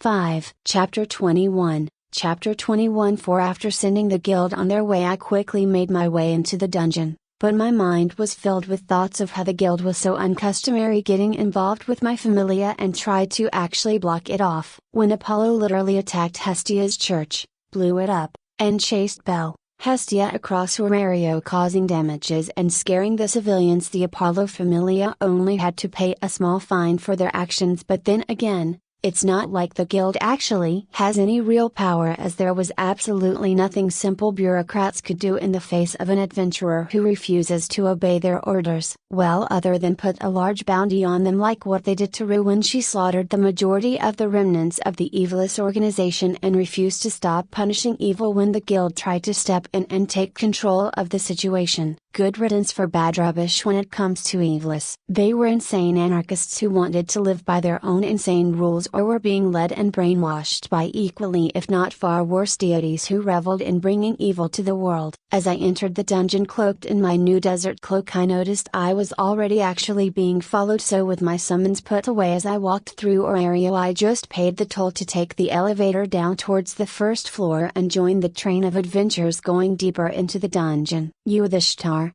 I asked softly as I was pinned in a diamond formation. The crowd of adventurers began splitting apart quickly as we reached the wide open floors of the 9th floor, where the rooms and tunnels basically completely opened into wide open fog-filled chambers with larger monsters within like the orcs and silverbacks. "Just keep walking, kid," I heard a woman speak from behind me, and I felt a metal weight hit me on the shoulder, making my face twitch, but my armor rating held up but the impact. But yeah, I know, I wasn't going deeper into the dungeon to come meet with a larger ambush. "Then you four can just die," I muttered as a long golden trident appeared in my hands, and with a dash forward, I stabbed the person who had taken the point position and was keeping other adventurers or monsters from looking at my situation. I could hear the woman in front of me drowning in her blood as the triangle-pronged trident went through her spine and into her lungs as I forced it through her skimpy Amazon clothes. But the moment I let go of the trident, I was engulfed in a skin-tearing sandstorm as I used my desert cloak,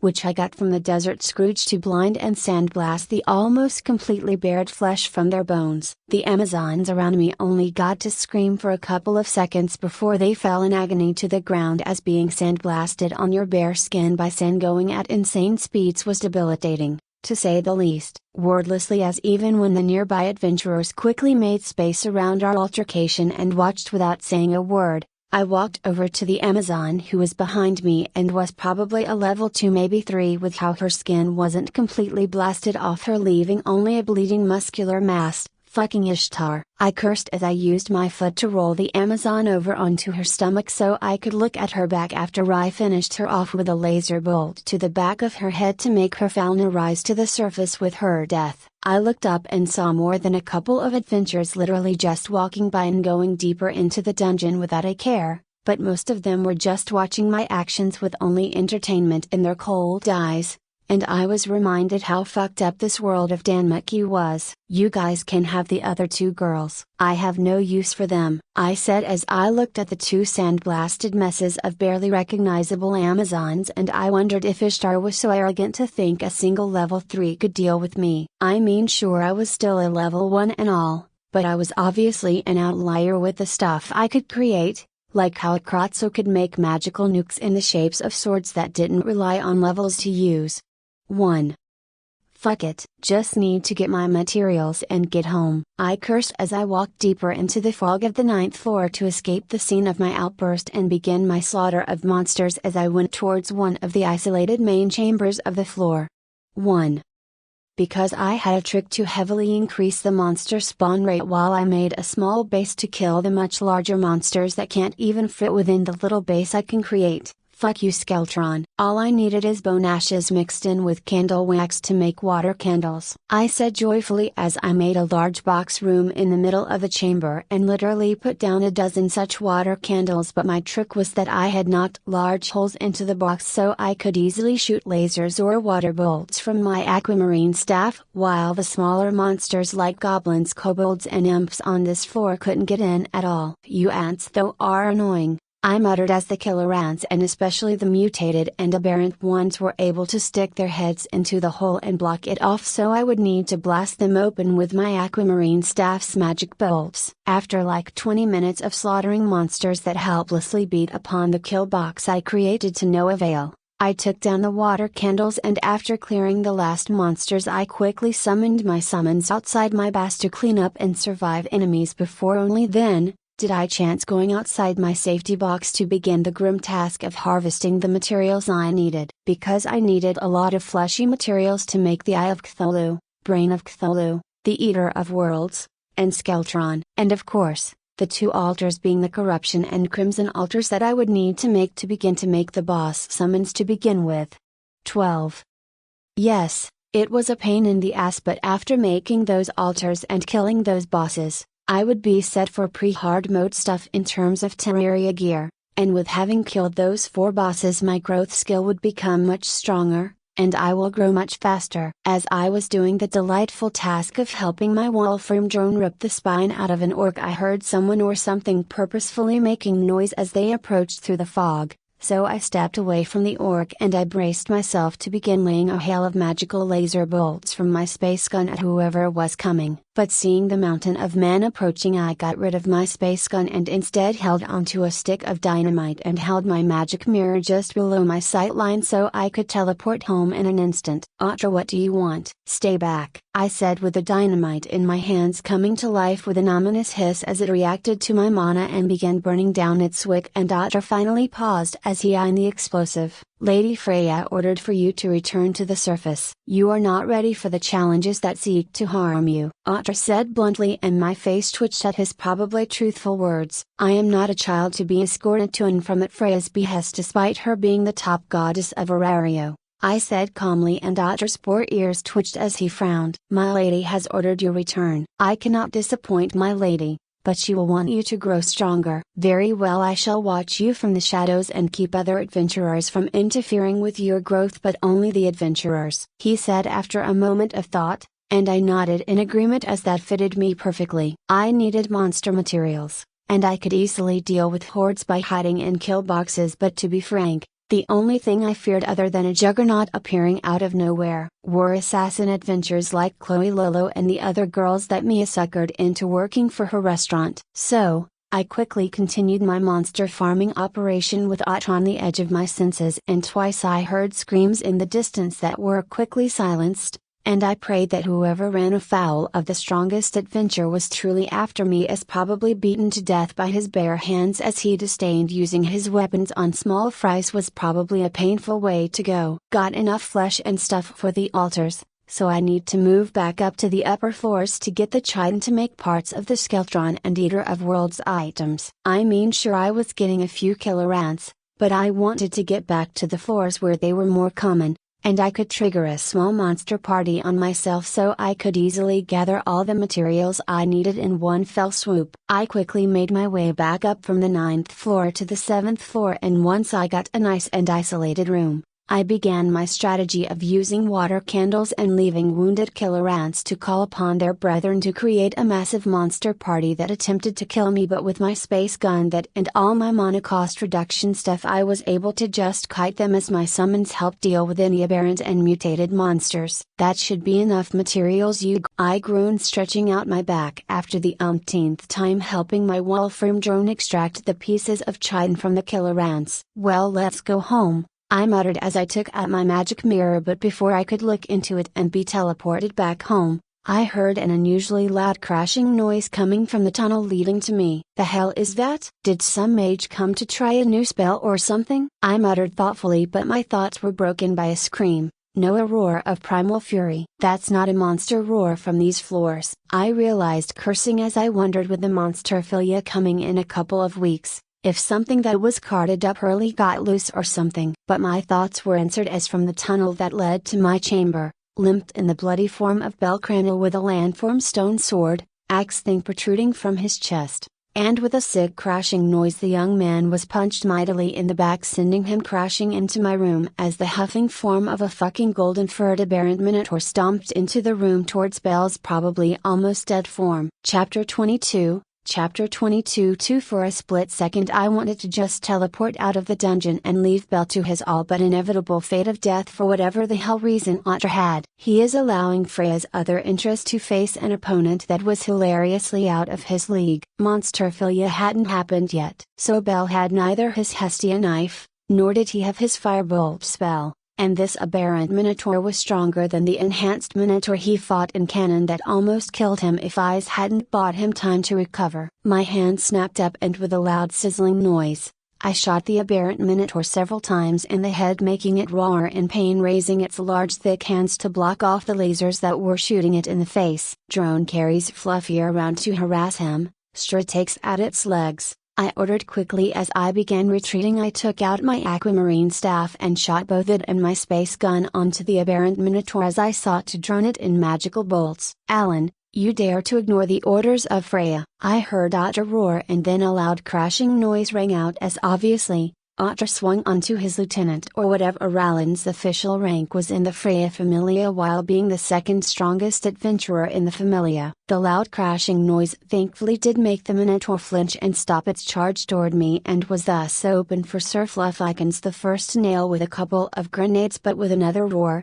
it swiped through the dust of the explosions, showing off the scalded and blasted chunks of flesh missing from it. Asterios, you in there? I asked loudly as I continued to blast the aberrant minotaur in the upper chest and face with each aquamarine bolt of magic, blowing off like golf balls worth of flesh off the monster. Me calling out its prior reincarnation only made the minotaur shake its head, and I saw its glowing red eyes once again lock onto me, and with a loud cracking noise it shattered the stone floor of the dungeon beneath it as it charged at me at full speed. I could only curse and use my grappling hook to pull me across the room, as the seemingly high level 3 speed of the minotaur gave me no damn time to actually maneuver on the ground, and I was reduced to getting yanked around the room as I quickly burnt through my mana using my 2 magical weapons to kill this damn minotaur. I soon felt my mana dry up, and I began using my mind to fuel my magical weapons, making me curse and throw the weapons in my inventory. With a flourish I whipped out a golden trident to stab the rushing minotaur that got close to me. In the split second it took me to put away my weapons and take out a new one. Just die, damn it! I yelled before I got punched so hard, I felt my armor rating all but disappear as the golden fur-covered fist smashed into my armored chest, and I could feel the wonderful feeling of when you are on a swing, and you are going entirely too fast backward. I was punched so hard by the aberrant minotaur that my form literally skipped across the rock floor of the dungeon for a whole dozen meters like a rock being thrown across a lake. Squeak! I heard Sir Fluffykins the first yell out, and then a much louder explosion rang out as the squirrel obviously took out the emergency bomb I gave him and somehow made it go off the moment it collided with the minotaur, and once again I was sent skidding across the ground, but this time with my ears ringing from the massive explosion that could easily blow up the dense stone of the dungeon. My golden trident had stabbed the minotaur right in the throat, and Sir Fluffykins the first bomb had completely blown off the damned monster's legs, leaving it on the ground using its monster lifeblood from its missing lower body. I wordlessly crawled over to the minotaur that was likewise crawling towards me with only its arms pulling its body across the floor, and seemingly only spite pushing the minotaur to kill me before it would finally lay down and die. 2. As we finally met together, I took out my copper longsword, and as the minotaur went to weakly roar at me, I just fell forward with my long sword pointing outwards, and the sword rammed into the minotaur's mouth and pierced through its brain, making its body stiffen as the minotaur died instantly from its brain being pierced and separated. Boop! My Wolfram drone beeped at me loudly, making me groan as I tried to get back my footing, but my drone and Sir Fluffykins pushed me over to where Belle was. Holy shit, you are still alive? I questioned, seeing Belle's chest lightly rising as his one still working lung desperately tried to keep the young man alive, but I could hear him gurgling with each breath and knew that he was only minutes if not moment from drowning on his lungs filling up with blood, or likewise him just bleeding out from the internal bleeding and the massive stone weapon that got pushed through his chest. I looked at Belle for a moment and then I realized I couldn't save him with the Terraria healing potions I had. They didn't instantly give health like they did in game. And I only have a tier 2 healing potion, which I didn't think was enough to fix a gaping hole in someone's chest. Squeak boosh! Sir Fluffkins the first yelled, and as I looked to him, I saw him making miming motions over his chest and realized he was making a boobs reference before pointed to Belle, and I realized what the damn squirrel wanted me to do. The gender bender potion will fix him? I asked dryly, and the squirrel hurriedly nodded. 41. The problem with using my only gender bender potion was I only had one, as the deathroot flower substitute I needed could only be gotten from the death flowers that grew in the desert where the behemoth died, and every single flower took the life of someone to harvest. 3. So, I only had the one that Freya gifted me for spawning those bosses and entertaining her. Fine, I guess this is my harem world now, I muttered at the end as I took out the softly glowing blue and purple potion and forced the neck of the bottle into Belle's mouth and allowed the magical potion to slide down Belle's mouth. 15. I realized why the gingerbend potion could save Belle when my tier 2 healing potion couldn't, as I used my alchemical knowledge that came with all my Terrarian knowledge and came to the realization that the gingerbending potion used the conceptual death inherent in the death root to literally kill his male identity, and the monocrystal and other life-giving flowers revitalized his truly genderless form and fill in the void as a woman. 5. Belle's wiry muscular form softened, and her shorter silver hair lengthened greatly as it came down to her waist, and even as I watched her waist hips get wider, I can't help but notice through her very torn apart shirt was her previously flat chest growing a set of large breasts. 8. Seeing her body so quickly changing, I saw Sir Fluffkins fly over atop my drone and begin slapping the large stone sword still buried in her chest, and realizing she would need the sword out to fully regenerate, I quickly ripped it out of her chest and shivered as Belle whimpered in pain. So I took her hands into my own as I watched the hole in her admittedly nice boobs quickly disappeared under the potion's effects. Then I heard Dr. roar again along with Alan yelling, but the sounds were coming closer and closer. One. Well, looks like you're coming home with me, Bella, I said with a wry smile as I hefted up Belle's very feminine frame and torn apart clothes, and I quickly dismissed my summons as I saw Alan get smashed into the room, not all too dissimilarly to how Belle got smashed into here. Wordlessly I took out my magic mirror, and before I could get dragged into the fight between a level 6 and a level 7, I and Bella Crannel were teleported out of the dungeon and into the safety of my tower. 3. Chapter 23, Chapter 23. 4. Sasha, you there? I yelled out as I hefted Belle into my arms in a better position now that I wasn't holding my magic mirror before laying Belle onto one of the beds, so I wasn't moving them anymore and so they could finally get some rest. I faintly heard something in the distance, so I quickly made my way through the building and found Sasha working under some dungeon crystal lights to create some decorations for the interior of the large empty tower I had created. What's up, Jake? You look like the world is about to collapse or something, she asked with her head cocking to the side in confusion. For a moment I considered if that was really the case, but then remembered even in the Dan Memo game and other stuff, Belle never really saved the world or anything. He just got pulled into a bunch of shenanigans that had little to no real consequences to the greater world outside of Arario. Nor were there real threats to the world outside of Arario other than the one-eyed black dragon, but that monster would only burn down some villages every once in a while, before flying back to the uninhabitable Dragon Mountains in the far north of the continent. So, I saved Hestia's newest Familia member and had to bring them to rest here as Alan and Dot of the Freya Familia were fighting one another on the upper floors and could very well call a juggernaut on us with the damage they were causing. I started off and Sashat's face twisted at the knowledge that Alan and Dot were going hard on one another in the dungeon, as should they kill one another that will severely weaken the Freya Familia either way if any of them dies. 2.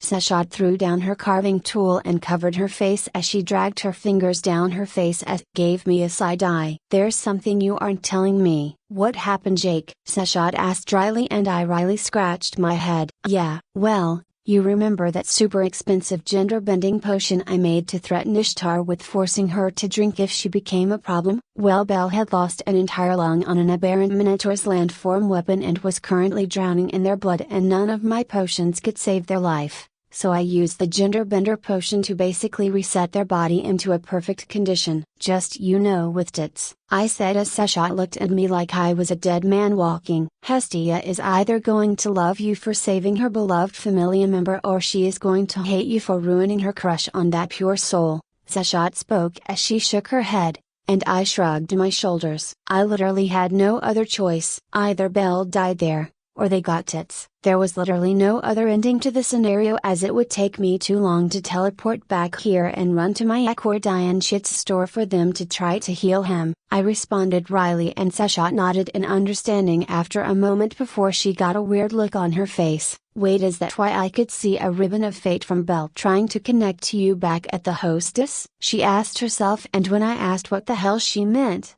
she waved me off. Put the thought out of your mind, Jake. Karma and fate are so far beyond your mortal worries at the moment that it's not even funny. Now let me get Belle's clothes fixed a bit before we try to escort them home, as Hestia is going to throw a fit. I had already explained to Seshat how Belle's upper clothes got shredded from being torn apart during their fight with the Minotaur, to say nothing of the soccer ball-sized hole in the middle of her chest area of the shirt and jacket that left her chest wide open to see. I sat outside the room while Seshat tried to get Belle's clothes into some kind of order, and I heard Belle mumbling in her unconscious state as my goddess shifted around her form to make sure her pants weren't going to fall off or whatever, with how their body had changed greatly. 2. All right, Jake, come in, Seshat called out to me. I sewed a couple of seams into her shirt so her new breasts have some room while closing up the shirt, so she doesn't flash everyone in Terrarian as we take her to Hestia's place. You know where Hestia lives? I asked as I carefully hefted Belle into my arms again, and I noticed Belle had cutely leaned into my chest and grabbed onto the hoodie I was wearing after taking off my armor. Oh, the threads of fate are tightening around one another. Eek! Seshat cried out, looking at me and Belle with literally glowing eyes, and my hands tightened around Belle as I reflexively stopped the thought of dropping the form within my arms. Seshat, wake up! Where are we going? I said exasperatedly, as I wanted to just go to bed and sleep after this debacle. When I get super stressed or depressed, I don't get violent or just sulk, I just go take a nap, and, in this situation, I was rather stressed as I had no idea of the ramifications will come of what has happened today. 5. Seshat pouted, but she still led me, who had to carry Belle's still unconscious form across Terrarian, and thankfully with Seshat obviously leading me, I didn't have to deal with any white knights who wanted to jump in seeing some dude carrying a woman into the ghetto decrepit section of Terrarian that had never gotten fixed after Evelys went crazy after the Zeus and Hera familia got booted out of the city. Well, this is the church Hestia mentioned she lived at. Hopefully, she is home, Seshat muttered, and I could only nod as I took in the familiar heavily decrepit Hestia Familia church. God, I was glad I didn't live here. I bet it had bugs everywhere with all the broken windows and such. I then shifted Belle in my arms as I followed Seshat past the little gated fence that surrounded the church, and then Seshat took one look at the rotting wooden door of the church, and then instead of knocking on the door she began kicking a less rotten side of the door, creating a large racket with the impacts. Hestia, you there? Seshat called out as she kicked the door, and finally,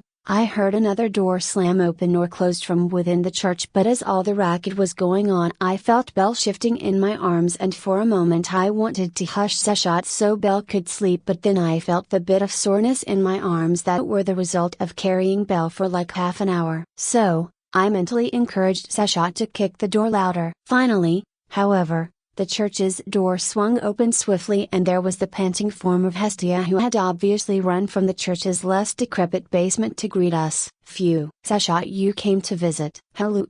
Hestia spoke excitedly as she greeted Seshat before her words drew off as she took in the long white-haired beauty resting in my arms. Belle. Hestia's scream instinctively made Belle jerk and thrash awake in my arms, and with a loud ripping noise as the Belle almost fell out of my arms, she had shrugged her shoulders too far, and the stitches Seshat put into her shirt to keep it together gave up the ghost. Seshat. Hestia, and I all froze in dumbfounded silence as Belle's new breasts jumped out of her ruined shirt, clearly showing Belle's new changes, and then Hestia tilted back and forth in place. "Don't die, Hestia!" Sashat cried out, lunging forward to catch Hestia, who collapsed into a dead faint. I couldn't remove my eyes from the sight of Belle awakening, and as she lay within my arms, Belle looked up to me with her large innocent red eyes, and then they looked down, saw their large milky smooth breasts, looked back up at me, back down again, back to me. "I am a girl," Belle screamed, and I mentally said fuck it as she began struggling again, and this time I just let go, and with a loud thump Belle just fell into the floorboards of the church. "Why is my Belle a girl?" Hestia screamed as she pointed at me, and Sashat as she had somehow come back to reality after hearing Belle's very feminine new voice. "Belle, maybe you should start off on how an aberrant minotaur of all things got down to merely the 7th floor, and I will explain how you got turned into a girl," I said, and Hestia's eyes lasered onto Belle, who cringed at the sight of Hestia's angry eyes. "Belle, you promised you weren't even past the 5th floor yet," Hestia scolded Belle, who shrunk in on herself. "I was doing fine with the killer ants and war shadows, so I didn't see a problem in going to the floors before the next big monster changes with the fog-filled floors of the 10th floors and whatnot," Belle said as an excuse. But Hestia wasn't having it. "I don't give a damn, Belle Crennel. You went too deep without preparations or a party. And what happened? Another damn minotaur jumped you," Hestia yelled, stabbing her fingernails between Belle's new boobs before Hestia realized what she just did and jumped backward blushing, and then she whirled on me. "And you, how did my precious Belle get so cute and have boobs that match mine?" Hestia cried, and my mind short-circuited a bit on that last bit, making me cough and give her a look, making her lightly dusted with pink darken as she realized I caught her on that slip of the tongue. I took a deep breath and let the joking atmosphere dissipate, and Hestia's blush died as she realized I was being serious. I looked to Belle and said clear as day, so both goddesses could confirm my words as the absolute truth. "Belle Crennel, you were dying. You had no other option other than me pouring a gender-bending potion into your mouth because your entire chest cavity was ruined as the minotaur had pulped one of your lungs. You were drowning in your blood in the other lung. You had plenty of ruptured organs from the minotaur beating you to death. And with Freya's otter and Alan fighting just outside the corridor I was in for whatever reason, I could only shrug as I looked Belle in her red eyes. You were dying as I pushed the drink into your mouth. No ifs, ands, or buts. There was no scenario in which you survived if I didn't use the potion." I spoke, and Hestia's face fell as I fully explained how I had no way of saving Belle without taking the steps I did. "Two and the minotaur? How did you even kill that?" Hestia asked me pointedly, and I raised an eyebrow at her. "Magic. I am an accomplished magic user, and it's not like I beat it unscathed. I got a couple of bruises and may have torn some muscles, but I never noticed it as I was busy saving your familia member and then fled as two of the arguably strongest adventurers were fighting for whatever reason," I responded, reminding Hestia that I went out of my way to save Belle. "I see." Hestia drew off, looking between me and Belle before she sighed. "Look, I am deeply and utterly grateful to you for saving Belle for me, as I have no idea what I would do if I felt their fauna disappear from my senses, but do you?" "You know," she said lettingly. "Can I get another gender-bending potion?" Belle asked, blushing as she covered her bare chest with her hands. And it was obvious that she didn't know how to properly do it, as she used her hands to cup her chest to cover it rather than using an arm. "No. The primary ingredient used in it is the deathroot flower that comes from the desert where the behemoth was slain, and that flower is well known for magically cursing whoever picks it with an instant death, so no one will pick it anymore, as just finding it in the toxic desert is a nightmare to begin with," I explained softly, and Belle slumped downwards a bit. "How can I be a great adventurer if I lost all my muscles and became a girly girl?" Belle almost complained, whined, but I got how she was focusing on how things had changed rather than the things she lost. For plenty of ladies, especially Amazons, do perfectly fine in melee, as the fauna will make you stronger. Or you can get into magic, I guess. I spoke, and I saw Belle relax a bit at my reminder, and then with a moment of thought I took out a wand of sparking, which literally cost me damn near nothing to make. It was only a stick with a couple of magical runes cut into it, but it could shoot out burning magnesium hot like sparks from it. Here, this can burn out the eyes of monsters and deal with weaker things. Plus, It can help you train your mind and train your mind stat before you get your own spell, I said, shooting a couple of small sparks of painfully bright light that scored the stones outside the church. Isn't a staff that can cast magic without the caster having a spell like one of a kind or super expensive? Belle asked pensively as she took the staff and I saw it shoot the same bolts of magic. Yes, Belle, such a staff would be an heirloom. But this one is a bit weak, Hestia said excitedly, but looked a bit pensive at Belle's giddy expression at shooting the magical bolts. One eye wrapped an arm around Seshat as I smugly spoke. Yeah, well, I made that staff. And I made much better ones, I said smugly as I took out my aquamarine staff, and with a shriek a curtain of blue magical bolts shot out and tore a trench through the around dry dirt in front of Hestia's church. Anyway, I wanted to bring Belle back home to you, Hestia, so they wouldn't wake up at my place changed and with their last memory being hunted down by the Minotaur, I said as Belle and Hestia mutely nodded, still shocked by the sight of my chanceless magical use which went against all of Damaki's magical conventions. Seshat, it's already dark, and although I wouldn't mind inviting you guys to come spend the night at our place, but we cannot stay here, I spoke, and as though in mockery of my words a pew within the church shattered and fell apart, making Hestia and Belle's face twitch. Actually, that's a perfect idea, Jake. Me and Hestia need to talk, plus we got to teach Belle stuff on how to be a woman too, as I am sure Hestia doesn't have any mortal feminine items. Do you? Seshat asked pointedly, and Hestia choked as she pointed weakly at my goddess before she slumped. No,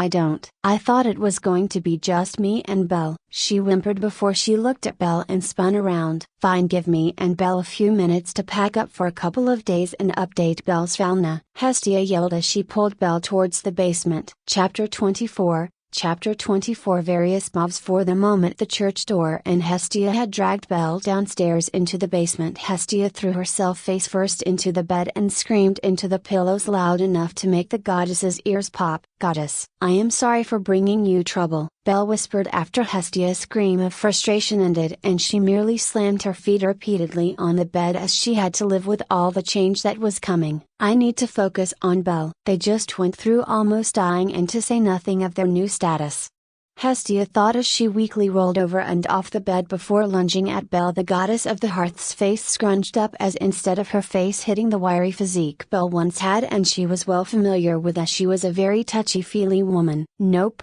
she ended face planted into soft boobs that only highlighted how Belle had changed. And Belle, instead of just chuckling when Hestia would lunge into a hug back when he was male, actually whimpered as they cupped the boob Hestia smashed into. Hestia, that hurt. Are they always so sensitive? Belle asked as she held Hestia against her in a hug despite the flash of pain. For yes, they are rather sensitive. Gods, it's so you, Hestia cried out as she threw her hands up as she pulled back from Belle and began quickly throwing her extra outfits and even her couple of nice dresses that Hephaestus helped her get for when there was a divine get-together like a Donatus into a travel bag. So, I guess I am stuck like this, Hestia, Belle said sighing as she brushed her hands over her face and took out a newer shirt she could throw on so she wouldn't be flashing her chest all the time. Honestly, I was always called girly back in my village. I was always invited by the younger girls to learn how to sew, cook, and other stuff. I mean, that's how I keep these clothes in decent shape after fighting in the dungeon all day, ha ha. Belle chuckled softly as she stared at the roof of the basement. I mean, my grandfather always told me to come to Arario and save a girl in the dungeon, that way I could become a hero and get the girl, you know. But what if Jake is the hero and I am the girl now? Belle said wetly as she wiped a tear away. She couldn't help but feel like her dreams of catching up to eyes slipping away as she couldn't help but face the reality that every single time she had gotten in over her head and tried to go on an adventure to become stronger, she always was slapped down by reality and only escaped by the skin of her teeth. But this time she didn't escape, Belle realized. She literally was a dead man walking, as Jake was the only one who could have saved her other than maybe Aurario's two best magical healers, but the odds of running into them were nil. Hestia sighed with her twin tails going as limp as they could as the goddess walked over to Belle and cupped Belle's chin so she could make contact with her only familiar member. Belle, I will go to the ends of the earth and even use my arcanum to change you back. if you want. What do you want to happen now? Hestia asked as her eyes flickered with pink light as she truly loved Belle to the ends of the earth and was fully willing to wait the couple centuries it would take Belle to die and meet her back in Tenkai if she were booted back to heaven for using her arcanum. No goddess, don't use your arcanum, Belle all but screamed as she knew all too well that he would never see Hestia again if she tried to fix him if she could, even before she got sent back to Tenkai. Just let me figure it out. I can learn and use magic with Jake as he is obviously wanting to party with me. But he was right about girls though, Belle said, scratching her head wryly. For at Hestia's deadpanning raised eyebrow at Belle's somewhat iffy statement, the innocent-looking rabbit of a girl with her long white hair and red eyes could only awkwardly chuckle. Sorry Hestia, I kinda forgot you were a girl too and not just my amazing goddess, hee hee, Belle said awkwardly, and Hestia's eyebrows twitched with barely concealed fury as Belle continued. I actually tried lifting our bed and I still seem to be just as strong with my Falma enhanced strength, so I can still fight in melee if need be. But I really want to use magic, Belle said excitedly, and Hestia just clamped her hands on Belle's cheeks, making the girl go silent. Alright, Belle, let's get your Falna updated, as who knows how long it will be for when we have some privacy to update it again if we are staying over at Seshot's place. Hestia then helped Belle take off her shirt and then she froze and couldn't help but take a second as she noticed how smooth and soft Belle's feminine skin was. Goddess, is something wrong with my Falna? Belle asked almost hysterically, as Hestia had never paused when she sat on Belle's lower back for more than a couple of seconds before she got to work on her Falna before. No, not at all Belle, I was just noticing you have nice skin, hee hee. Hestia awkwardly laughed before she quickly took a drop of her blood with a needle that she kept handy for updating Belle's status. But as Hestia activated Belle's status, her entire face scrunched up and she gave the back of Belle's head an evil look as she mentally cursed Belle to 1,000 deaths. Oh, that's how it is. My Belle is just a slut. She just latches onto anyone who shows her some attention and saves her in the dungeon. Moo, I am so mad. Hestia mentally screamed and literally began almost convulsing as she kept herself from smashing the vase that was on the bedside table onto the back of Belle's head for being such a traitor. 8. Bella Crenel. Level 1. Strength 345G. Endurance 499F. Dexterity 420F. Agility 432F. Magic 2I2. Skills Lyres Freeze. Increases the speed of user's growth as long as she is in love. The strength of the effects is related to the strength of user's feelings. As a side effect, it makes her immune to charms. It also allows her to exceed the limit of her abilities. 15 Socius Fatty. In the act of supporting designated partner, temporarily raises stats. Raises stat gains with designated partner. Enhances partner's growth. Why can't you get a skill from caring about me, Belle? Hestia screamed, slapping down the Falna to inscribe her Falna onto the paper, and then she just hopped off Belle's back as she couldn't help but focus on the fact that even on Belle's Falna, that Belle's name had changed to reflect that literally down to her very damned soul that she had accepted her change into woman. 5. Hestia, I am sorry, Belle cried out reflexively, conditioned to cry for mercy when Hestia would freak out, but feeling Hestia move off of her body, she grabbed the Falna and gasped as her eyes widened at seeing not only her magic stat growing only from using Jake's magic staff a bit, but she had 2 skills. 1 Hestia, I have 2 skills. This is so awesome. Wait, I love. Belle's face turned pink as she choked, and Hestia could barely hear Belle's whispers about how she had no idea if the first skill meant she loved Jake or even Ice Wallenstein. Come on Bella, it's time to go meet our new besties and who you are going to be bunking with, haha, Hestia said loudly with spiteful laughter ringing from her as she dragged Belle, who quickly grabbed her bag of spare clothes that could possibly fit her new feminine form as she asked what in the world was wrong with Hestia and why she seemed to so mad. Belle is stupid.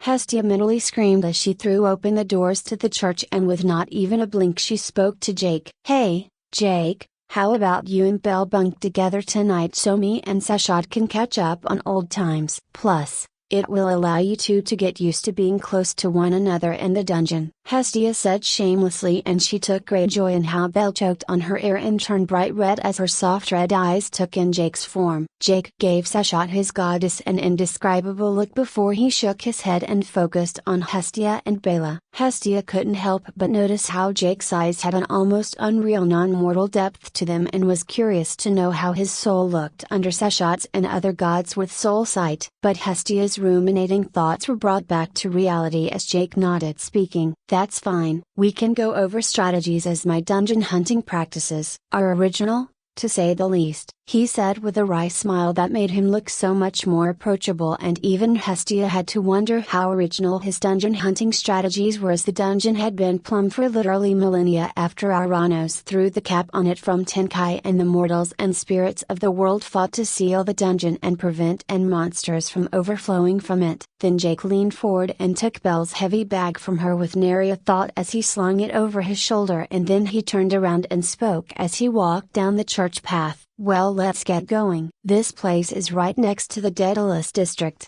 and I don't want to get caught walking around it at night. Hearing Jake's reminder, all the girls quickly followed him, with Seshat taking his arm and throwing Belle a look of thought before the cat goddess began talking about how Jake was so great and could summon boss monsters and had the whole of Arario practically wrapped around his fingers. Well, the familias then wanted to easily rank up anyway. Across the city, Freya was sitting in her penthouse suite near the upper floors of the Tower of Babel's living quarters, and she was livid. Alan, Freya's voice of velvet and seduction carried over to the male cat Beastkin. But the voice may have velvet in it, but the voice's tone only had pure wrath dripping from each syllable. I am going to give you a chance. Why did you disobey my orders and instead have an aberrant minotaur attack my Belle instead of the simple enhanced one that Otter had tested to be the right fit for Belle's strength? 1. Alan, normally wearing a body-clinging armor that allowed him to take advantage of his status as the fastest fighter in all of Arario, was in tatters and had none of the honed edge such an adventurer should have. Otter had thoroughly broken his fangs in the dungeon in rage at how his second in the Familia had so flagrantly shattered their beloved goddess's plans. You have changed, Lady Freya. Alan spoke gutturally as he had more than a couple broken ribs. Before Belle came into the picture, the only time you would mess around was when you would switch places with Horn and become Seer and wander the mortal world. We were all fine with that. No, we even respected you as our beloved goddess that worked a menial job to connect with the mortal world. Alan then shook his head as his yellow slit eyes locked onto the form of Freya, who was sitting in her lounge chair in the shadows, not even looking at his broken form and only staring out towards Terrarian. But you obsess over that brat despite how each and every single one of us here in your very Familia bleeds and dies for your attention in the pits. Alan spat some blood from his mouth onto the ground, and Otter, who was behind Alan, growled at the perceived offense, but Freya held up a perfectly manicured hand to stop Otter from snapping the cat beastkin's neck from behind. So, you set up Belle to die out of jealousy? Freya finally asked, and the room went dead silent as even the wine above Arario seemingly didn't dare to enter the tension-filled room. Yes, Lady Freya, I wanted Belle to die by that minotaur, and I would do it again if only to return you the edge you had before Belle came into Arario, Alan said straightforwardly without shame or trying to weasel out of any form of punishment. Because Alan had his own pride. 3. Freya went silent as she digested Alan's heartfelt words, and for a split moment she wondered if her desire to polish Belle into her Audrey or husband was for naught, especially with how Belle had literally been turned into a woman. A fetching woman, to be fair, especially with her pure soul, but a woman nonetheless. But whether it was Belle with her pure soul that Freya wanted to hold within her bosom, or even Jake's kaleidoscope of a soul and the infinite potential growth he would bring to Arario, Freya realized something. Alan's jealousy would very well bring such plans to death, as he just said he would do the same thing all over again. For so, Freya sighed, and her eyes glowed purple with a mind-shattering charm as she paralyzed Alan's mind before she looked to Otter behind Alan. Otter, my dear, do it. A loud wet cracking noise rang out as the strongest man in Arario simply took a step forward, and with both hands he grabbed Alan's chin, and with a sharp twist and jerk, Alan Frommel's neck and spinal cord snapped, ending the level 6's life as his head got twisted around. 13. Freya with her glowing purple eyes stared silently at Alan's form as it slumped when Otter gently laid it down on the thick carpeted floor, and finally Freya spoke as her eyes stopped glowing with her charm. Otter my dear, take Alan and bury him in the familiar grave and… Freya paused before she shook her head. Remind the others that shattering my dreams will not be tolerated despite my care for them. Otter knew all too well that the warning was for the likes of the Gulliver brothers and the elf duo Hedin and Hedgen, who were all very attached to Freya, and that they must not do the same actions that Alan took to return Freya Familia to what it was before. Otter, ever Freya's most devoted tool and supporter, merely nodded while mentally categorizing who may become an issue, as he had long accepted Freya's love was a freely flowing wind, and that obsessing over it was like lamenting that sun went down at night. He would do everything and anything for Freya, but he wouldn't limit or even dream of chaining her desires, as Freya was everything to him. 6. Yes, my lady, it will be done. Good night, my lady, and as you requested, Hythe Velvet will be guarding your suite for the night, Otter said as he picked up Alan's form and began carrying him out. Chapter 25. Timotheus Chkim has commissioned an extra chapter for today. 11. I could all but feel Hestia and Belle's gaze on my back as me and Seshat led them through the ghetto side of Arario and more towards the business section of the labyrinth-like city of Arario. That wasn't an exaggeration at all either. Literally, if you got lost in the Daedalus district without a guide who had lived there for years, you could literally die of the elements before you got free of the place if the criminals within the area didn't hunt you down and kill you for your shoes. So, Jake, is all this… Well, is all the nonsense Seshat saying true? I mean, we were there at the hostess when you were talking, but this is also hard to believe, you know, Hestia said skeptically as the lesser familias got little to no say in how the Freya and Loki familia were going to open up a boss arena for the adventures of Arario to kill and grow at a better rate. Yes, Hestia, I can summon monster Rexes of various levels of danger, and the monsters I summon will leave materials that can be used to make more magical weapons, or may just outright drop magical weapons and gear once defeated. I spoke concisely so there was no misunderstanding. Huh? And I thought my bell was broken. Well, at least she will be in good hands, right, Seshat? Hestia said weirdly, and my goddess only weakly chuckled as she shrugged. Well, perhaps. My Jake isn't much of a melee fighter, so maybe your bell can teach him to be braver in the dungeon, Seshat said, trying to push the attention on me, and I only raised an eyebrow at my goddess. I literally create killing fields and kill hundreds of monsters in less than as many minutes. If I was a blundering oaf who wanted to smash each monster with a hammer or valiantly cut the monster down with a gleaming sword, either I would die of exhaustion or I would die by being overwhelmed, Seshat, I said, raising matter-of-factly to Seshat as my deeds in the mass slaughter of monsters, even if it were done in a cheesy method, making my foulness soar with the numbers, because in the end, the monsters themselves were around my danger level to begin with. But the way I exploited my magical gear and perfectly sealed myself away from danger basically tricked my fauna into thinking I was relying on my intelligence to make grand heroic plans to slaughter an army of monsters without even getting a scratch while relying on my own strength. Still the coward's way to do it, Seshat muttered, but as we were on an empty road, I took out a bag filled with Valis that I got from my monster slaughter.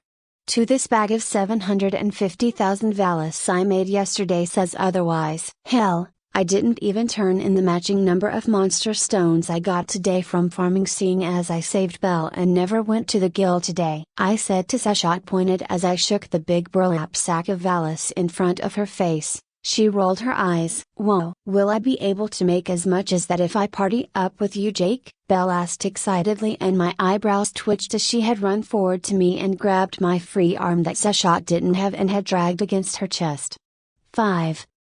Even as Seshat's arms around mine tightened and I heard her actually hiss at Belle with her dark black hair spiking up as she got territorial, I decided to play ignorant after Seshat called my efficient farming of the murderous dungeon cowardly. Oh yeah, I mean, it can probably take a couple of days for you to get used to actually efficiently farming the dungeon of its resources, but it's safe, and your magic stat will shoot up into the sky," I said confidently, with Belle's red eyes shining with pure excitement at my words, especially when Hestia and Sashot couldn't call me a liar or anything. A couple minutes later we arrived back at our property, and both Hestia and Sashot took one look at my tower with lava pouring down its side, and the two goddesses spoke in unison. "Men, 15." I just chuckled and I opened up the lava waterfall, Belle even having been turned into a voluptuous young woman nude and at the sight of the lava waterfall parting to allow us to enter before the lava waterfall closed behind us, leaving the massive interior of the tower only lit up by the bright dungeon crystals that Sashot had embedded into the ceiling to look like stars. "Well,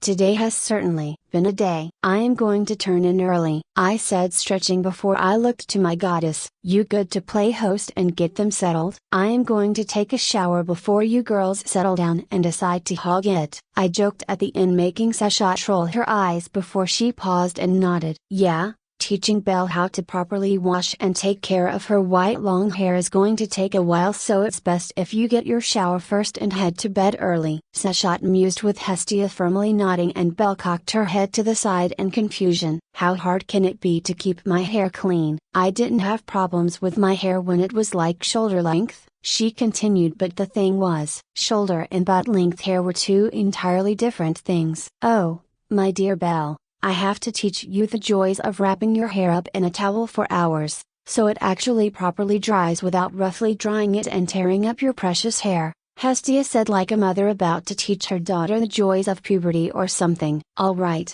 I am out." "Belle, I will get you fitted in some armor tomorrow so we can let whatever happened in the dungeon die down. I am going to get cleaned up and go to bed before I am dragged into getting my hair cut or something," I said jokingly as I power walked away from the tittering goddesses, who grabbed Belle, who may or may not have wanted to escape the grasp of the two goddesses once she realized such a discussion about feminine stuff was going to be embarrassing, to say the least. The next morning was, yeah, honestly it fits with this being an anime world basically. I awoke to the wonderful feeling of a soft feminine form clad in a thin extra t-shirt of mine that went halfway down her thighs but clearly left her pale smooth legs visible in the room's softly lit morning light. For a moment I literally thought, with the long wide hair that was spread across the bed and the form of whoever was cuddled up on my arm, that Freya somehow managed to get into my tower and sneak into my bed. But then I recalled that Freya had silver hair instead of white. "Belle, wake up please," I said with a twitching eyebrow as I had. Well, I was having some conflicting thoughts honestly. 6 because in the end, all my sleep-deprived mind was thinking was her dear hot girl in arms must go for boobies. Belle muttered, and I couldn't help but think that maybe Hestia could have picked up her aggressively affectionate sleeping habits from Belle to begin with, as she just fully rolled against me and threw one of her legs over mine, and I felt one of her t-shirt's covered breasts pushing against my chest as I was shirtless as per usual when I slept. This is the sign of a harem protagonist. Now do I falter, or do I strike while the iron is hot? I thought before I smacked the thought aside as I extracted myself from Belle's grasp, and good thing I did, as when I sat up and rubbed my eyes, I saw a form standing in the doorway of the room. 9.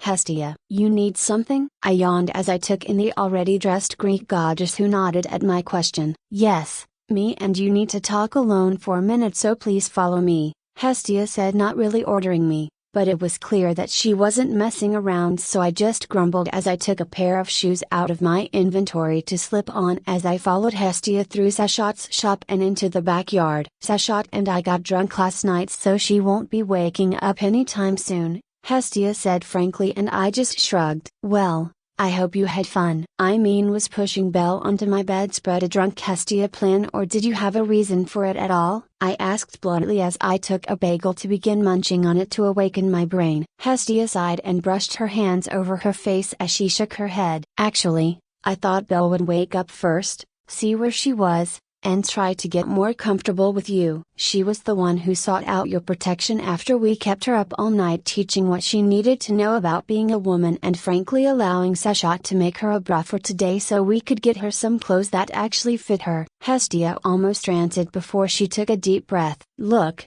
Jake. It's plain to everyone that you have a super special skill that is unique to you that allows you to make the nonsense that you do. I don't care if you are some kind of super crotzo or whatever. But Belle is literally a skill now that allows her and you to grow faster the more she supports and cares for you. Hestia shook her head and I saw her eyes flash pink with divine light as she stared me straight in the eye. I love Belle. From the bottom of my heart to the surface I love Belle Crannel, but it's plain that she loves or obsesses over you and another girl to the point that her soul shifts and contorts to make a skill that symbolizes that love and obsession. Hestia then leaned toward me with her arcanum barely held back on a leash as she continued softly, "Break my Belle's heart and I will never forgive you, I will." I broke off her jealous tirade by head patting the goddess, making her raising twin tails collapse out of the air as I cut off all the steam she was building.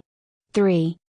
Hestia, look, I saved Belle and I will take responsibility for that. Just we will see what happens. I have zero intentions in breaking Belle's heart anyway, I said, patting Hestia's head with the patented technique I got from learning how to scratch Seshot's head and maneuver around her ears. Mwah! Hestia groaned as her face pinked and then she stepped away from me and stomped her way back inside the store and house. But I can literally hear her grumbling as she walked back in. I am going to have to teach Belle how to avoid no good playboys like him. HMPH. I couldn't help but burst into honest laughter at just how ridiculous things had become here in Danmuki, as canon had practically been thoroughly thrown out of the window as it were. But then again, when I am summoning the remains of outer gods as Terraria bosses, I couldn't expect the world to remain the same when I handed people the key to much easier level ups and access to high quality Excelia. I just finished my breakfast outside as I stared up into the bright false stars Seshot had made on the ceiling that matched Danmuki's constellations, and I couldn't help but wonder if any of those stars were actually in the same place as my Earth. "Jake, you ready to fit me for armor?" Belle excitedly asked, and I chuckled at how pure her desire to get my magical stuff was.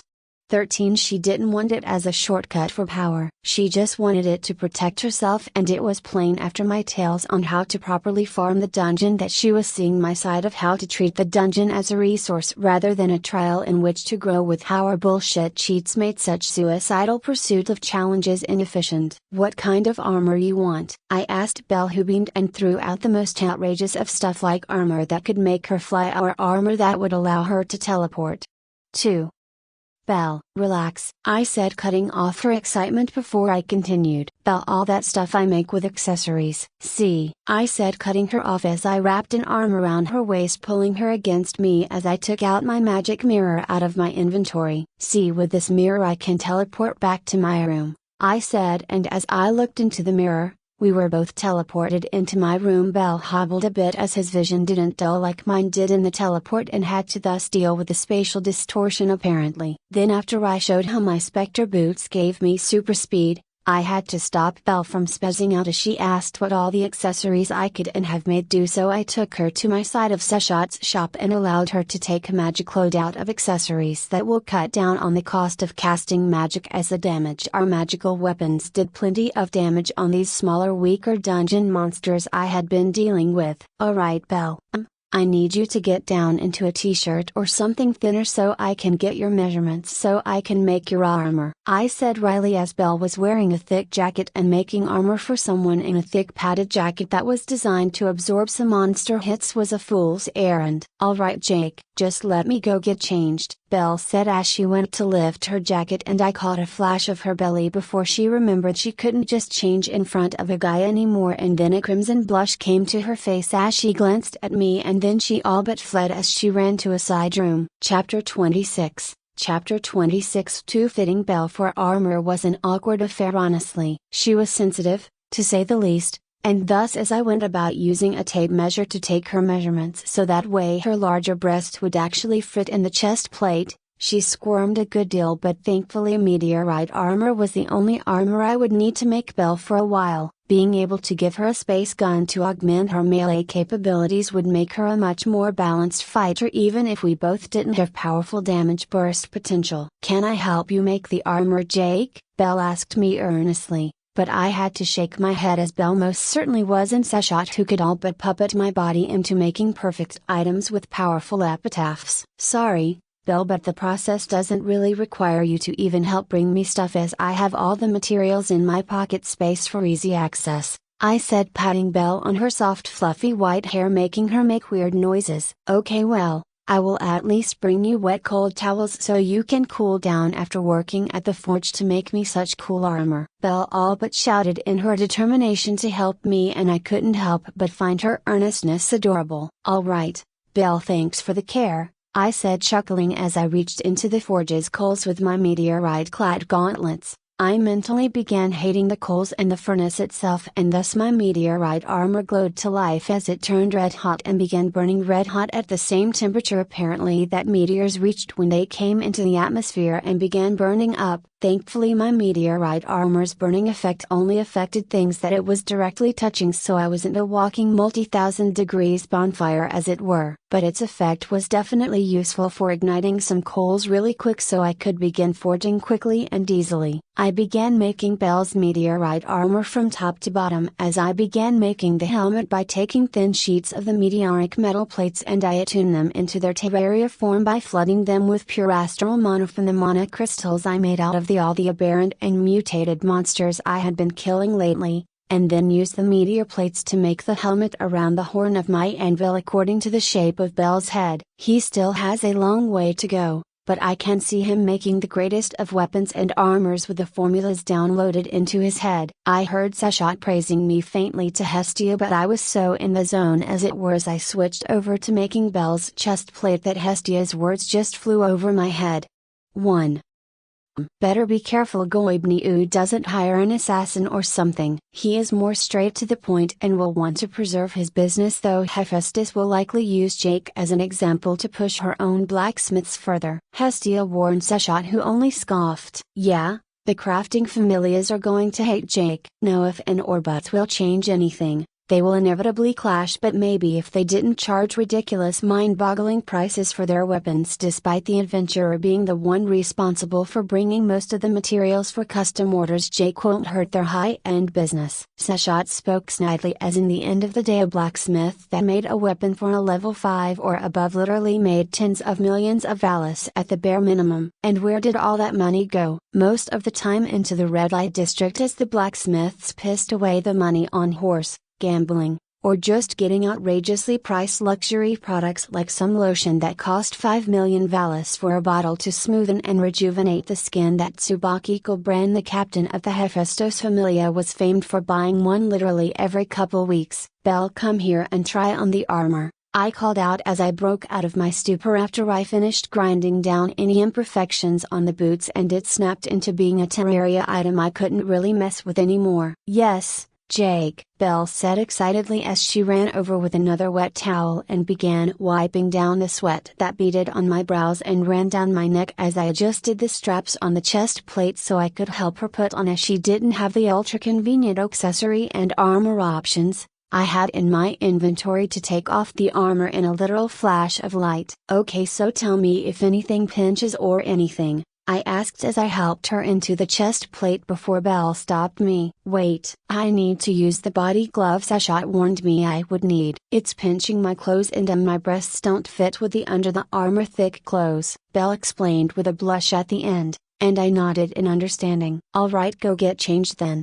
I said, and Belle quickly ran into a side room to apparently get changed into whatever body glove Sashat made for her overnight. "Sashat, I thought you were drunk all night and couldn't do anything?" I asked jokingly as I finally registered the two goddesses sitting on a wicker sofa a good distance away from the forge so they could watch me work without enduring the heat coming off it. Sashat chuffed and rolled her eyes at me. "Jake, I knew you were going to make that scrumptious rabbit a set of armor, and unlike your cheating ass with the armor perfectly fitting you, I knew Belle was going to need an undersuit and such a thing." Sashat smugly smiled as her big leopard ears stood up straight with her excitement at bragging. "Yeah, such a trifling bit of clothing I can make when I am drunk and sleepwalking, haha." "Lady Sashat, it's kind of embarrassing. Is this supposed to cling to me like this?" I heard Belle ask as she pointed her head at the door to peek towards Sashat. "Come on Belle, you are going to wear armor over it, so no one is going to see it. You aren't going to be like that Is Wallenstein and wearing a backless dress and flashing the sides of her boobs all the time, haha. Seshat laughed out loud as Belle pinked at the realization that Seshat was speaking the truth.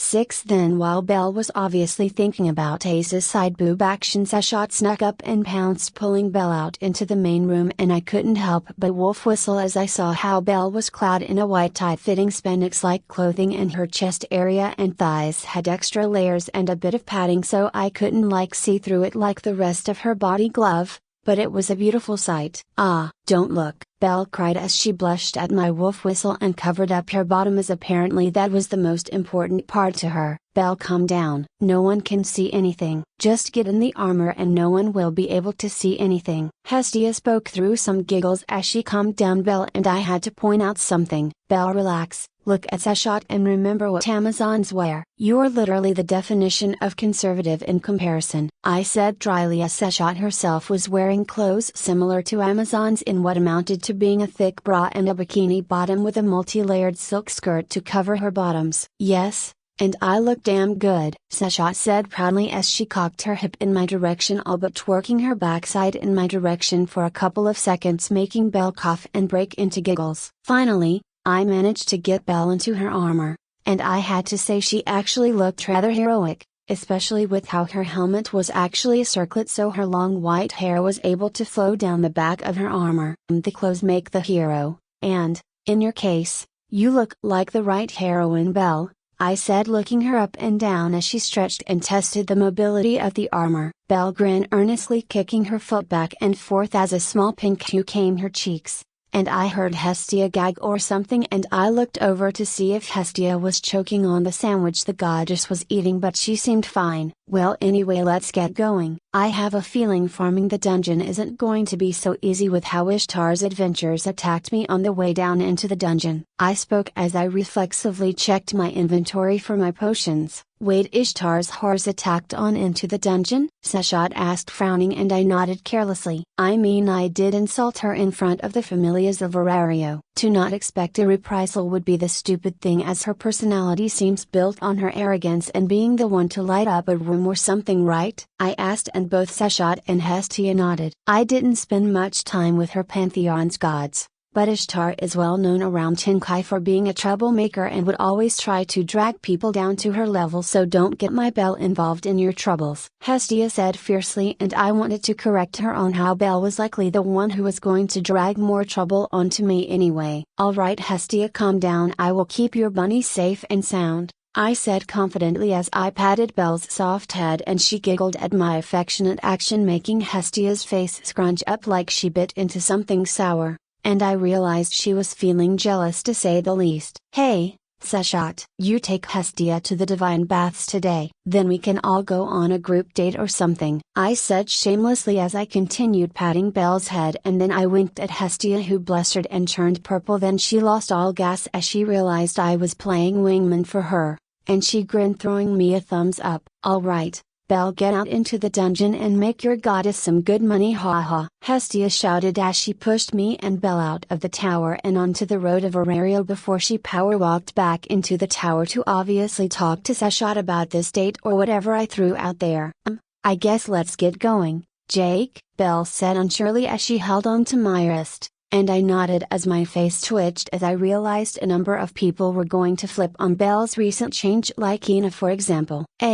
She can handle it when I turn in my monster stones. I allowed Belle to hold my wrist as we made our way through the streets of Aurario, and now even more looks were given me, as not only was Belle and I wearing glowing armor, but I could hear several people cursing me as they muttered about the beautiful Belle, all but holding my hand as she didn't want to get separated in the morning rush into the dungeon. Chapter 27, 3. As we got into the dungeon, I could sense that we were already being followed, and Belle, who had been watched from Freya's spyglass for weeks on end, had picked up a sixth sense for when people were watching her. No, literally I could see on her neck tiny goosebumps rising up as Belle shivered at the feeling of us being watched as we entered the dungeon. Jake, should we go a different way? Belle asked me as we broke out of the line of dungeon farmers heading deeper into the dungeon for their day of work, and I nodded at Belle's question as I smiled with evil apparent on my face. Yup, screw the dungeon and anyone who is going to mess with us. Let me make our own dungeon, haha, I said boastfully as I took out a titanium pickaxe and quickly built an almost airtight box of Terraria stone around us before I began digging downwards at an angle, so there were admittedly steep as hell steps as I dug into the very dungeon itself. Even as I continued my digging,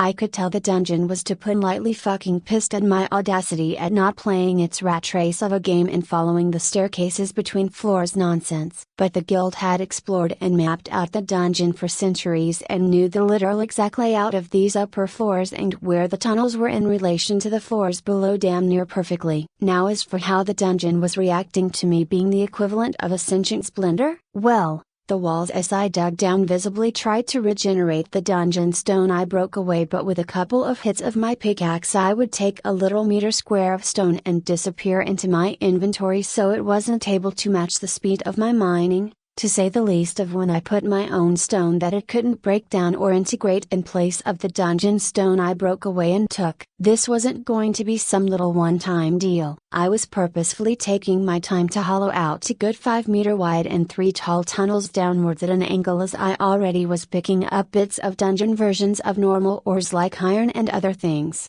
So I was literally going to make a rail cart system right through this tunnel. Be careful, this should be the next floor, I said before a loud crashing noise rang out from the back of the tunnel and I realized some asshole was trying to break into the large stone box I made at the top of my tunnel. Damn assholes, better not be Ishtars, I muttered frowning as Belle, and I broke through the walls of the dungeon and into another tunnel. So I quickly literally walled off the tunnel sides from top to bottom. But before I could fully finish walling off the area and break all the native dungeon walls and replace them with my own stone to prevent monster spawns from the dungeon wall, I hadn't managed to break in front of the tunnel's entrance as we came from the walls violently shattered as the dungeon showed its wrath at my disdain towards it. From the dungeon wall came a squad of literal black as in dungeon enhanced monsters designed to respond to divines whipping out their divinity in the dungeon aberrant version in large dungeon lizards. Normal dungeon lizards literally didn't even come up to your shin,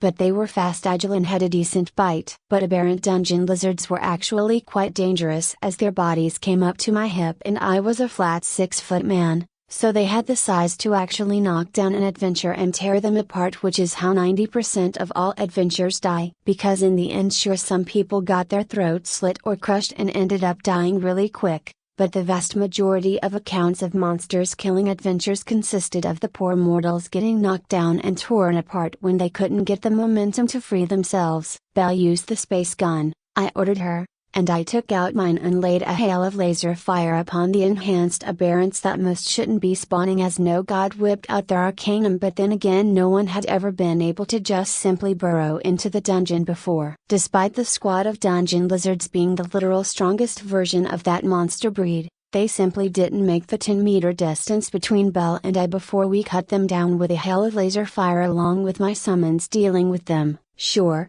they were more durable, but, in the end, enhanced durability and a minute's regeneration factor didn't matter when a single blast from our space guns could melt the heads of the monsters, and these didn't have the Black Goliath's regeneration, so once the monsters' brains flash boiled within their skulls at the laser's entry, they died instantly. After we killed the monsters, I quickly broke the walls and replaced them, so now we were in a new box of my stone. Belle finally spoke. Jake, how sentient is the dungeon? I mean, it obviously planned that ambush, and Dina told me black monsters only come out when divines use their arcanum. Should we keep doing this, as it's going to be super dangerous if a bunch of enhanced aberrant silverbacks, or what if we get jumped by like a bunch of such high-level infant dragons? Belle pointed out, and I had to concede his point. Sure, before the bigger fog floors where the rooms opened up greatly, Belle and I could easily deal with the dungeon throwing a fit, but once we get down to such floors it opens up a lot. The dungeon could quit playing games and literally throw a damn juggernaut or something at me, and with it being conceptually immune to magic. Yeah,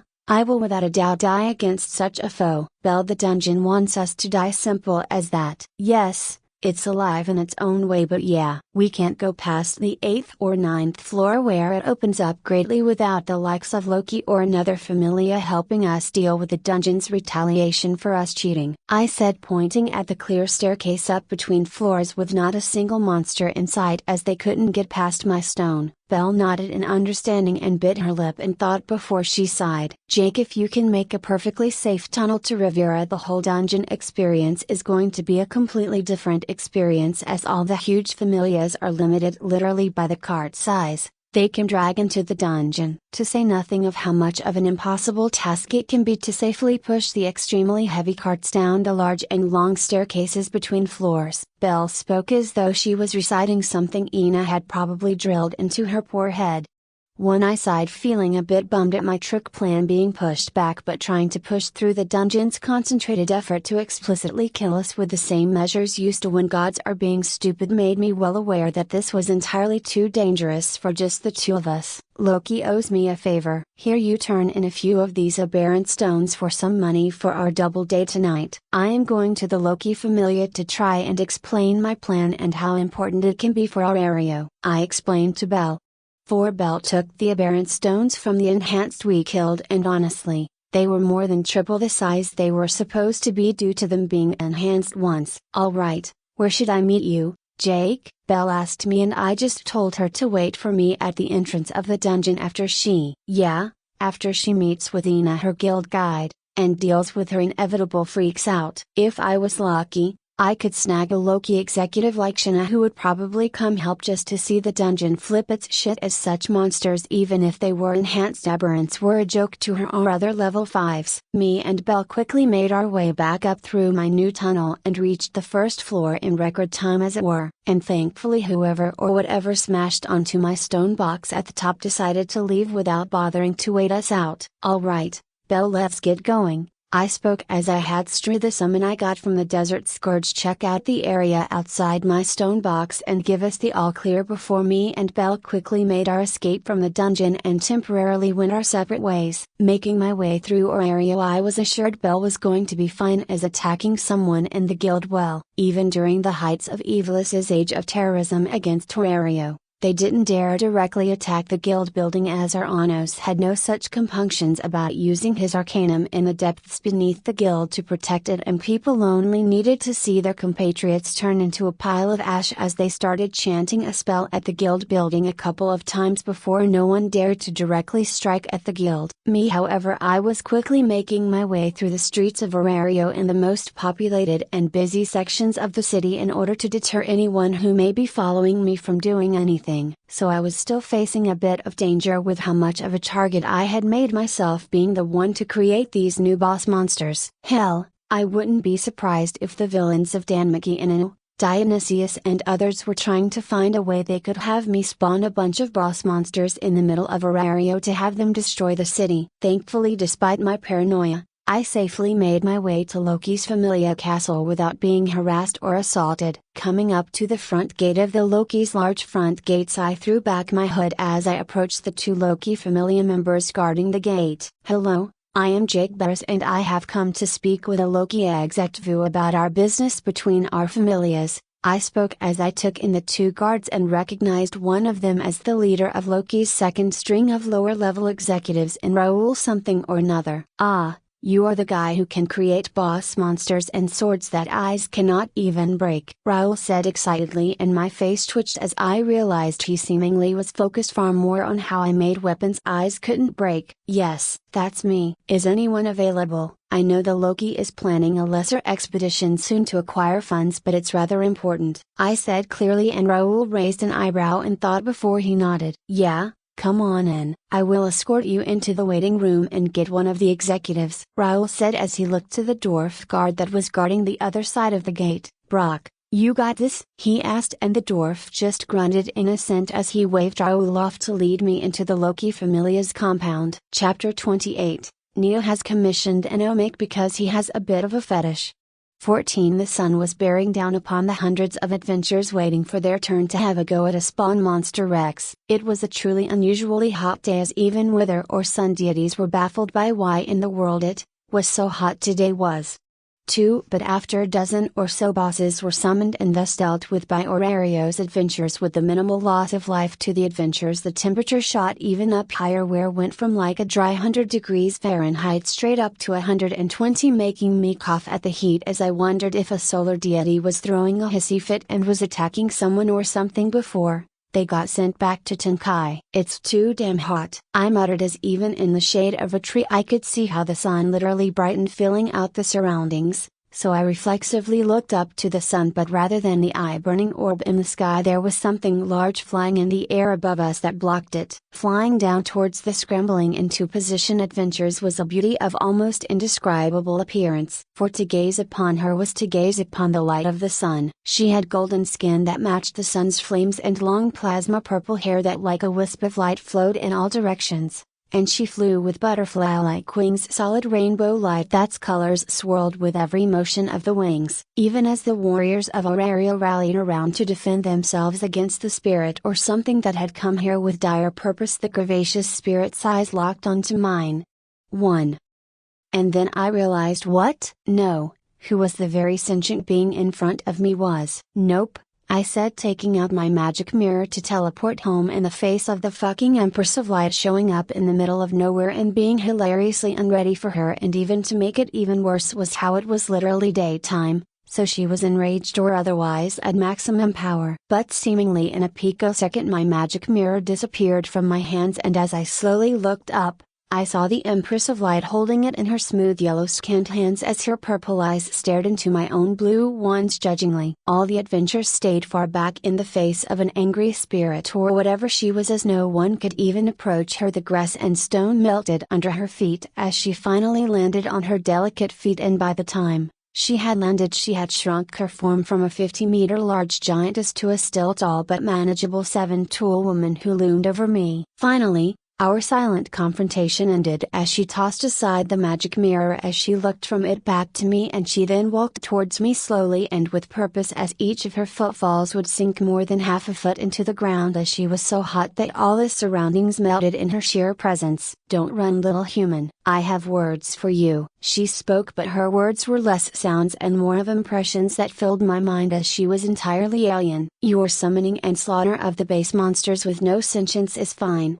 Welcome, even for they are naught but trouble, and weakening their core souls is welcome. But us sentient beings are not farmable beasts you may sup upon to make the peasants that submit themselves to your rise as the Terrarian." "Fine, I won't summon you at all then," I said forthrightly, as I was well aware. Yeah, I knew I was going to die if she decided to attack, no ifs or buts, even if my meteor armor was keeping her heat from killing me with her mere gaze. The Empress of Light shook her head as she walked to me, and I was paralyzed as pure light bound my form together, preventing me from moving or even falling over as she used a finger to lift my chin. "Oh, my little darling Jake, the fact that you don't even know the trials you are to face, it's adorable." She almost shook with laughter and some other emotions before she leaned in towards me with her hand still softly cupping my chin. "Defeat the Queen Slime and myself on your own on your first try, and you will gain our loyalty. Should you have help, we will not swear ourselves to you, and if you should die in the battle," she shrugged, "that would be a pity, but that means you are just not worthy of the trials to become the Terrarian."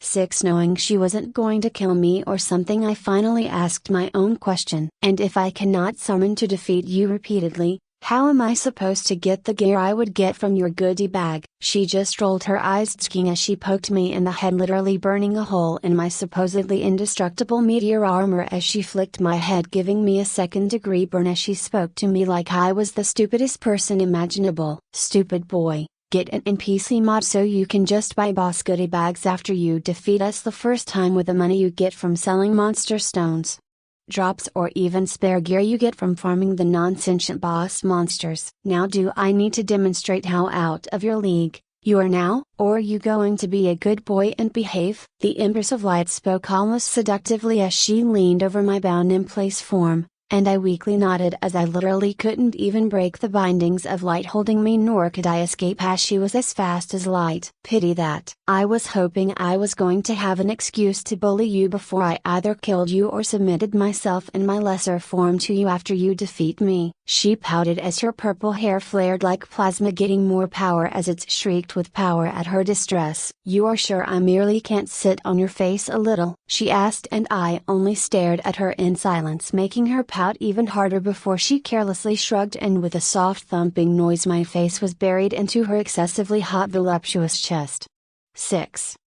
Well, I can just smother you a bit for a lesson and some motivation to get back at me, haha. She giggled as the soft breast filled my entire face, literally suffocating me until I fell limp, and she dropped my limp form to ground, to begin flying off back into the sky. 2. Chapter 29, Chapter 28. The doors of the Loki Familia's meeting room were violently thrown open as Shina, followed by eyes, stomped into the room. Jake, there you are. We tried getting your goddess's attention around your weird tower, but no wanted to mess with it because of the flowing lava, Shina complained, and I nodded. Keeping away people is the very reason my home is covered in lava. Can't evict me from my home if you can't actually evict me, can you? I asked conspiratorially, and Shina giggled as she shook her head. Too well anyway. What do you need, Jake? Shina asked, and then likewise eyes spoke softly. Did you have a stronger boss? I shook my head to eyes before shrugging. I mean, yes, I certainly do, but I haven't made the summon items for them. I have a plan in the dungeon in the works that will make transport and traveling issues through the dungeon an issue of the past, I said proudly, and I noticed Heis's hand on the tungsten broadsword tighten at the mention of the dungeon. Anyway, I need an executive's help. Especially a Loki Familia one, as I don't want to get involved in whatever drama is happening in the Freya Familia that's severe enough for Alan and Otter to be fighting in the dungeon, I explained, and the two girls shared looks. Do you know what happened between Otter and Alan? Eyes asked me, but I shook my head, saying all I knew was that Alan apparently disobeyed orders from Freya and Otter was pissed, to say the least. Anyway, the problem is whenever I am actually tunneling through the dungeon to make the path between floors, the dungeon gets royally pissed off and spawned a black enhanced aberrant monster party on my own party. Thankfully it was only dungeon lizards, but if it was an army of war shadows that could have been dangerous. I sighed, and the girls nodded in understanding. Yeah, these new weird aberrant and mutated monsters are a major pain, but thankfully they are worth more, hee. Anyway, Azu, you want to help Jake with this? Shina asked Eyes, and before the blonde could verbally answer despite her simple nod, another person stomped into the room. Wait just a minute. I cannot be the only one hearing about enhanced monsters that should only spawn in the presence of a deity, correct? And yet you fools wish to push through such monsters? From the Ajor door came the mother of the Loki Familia alongside Shin, the best, your Amazon sister.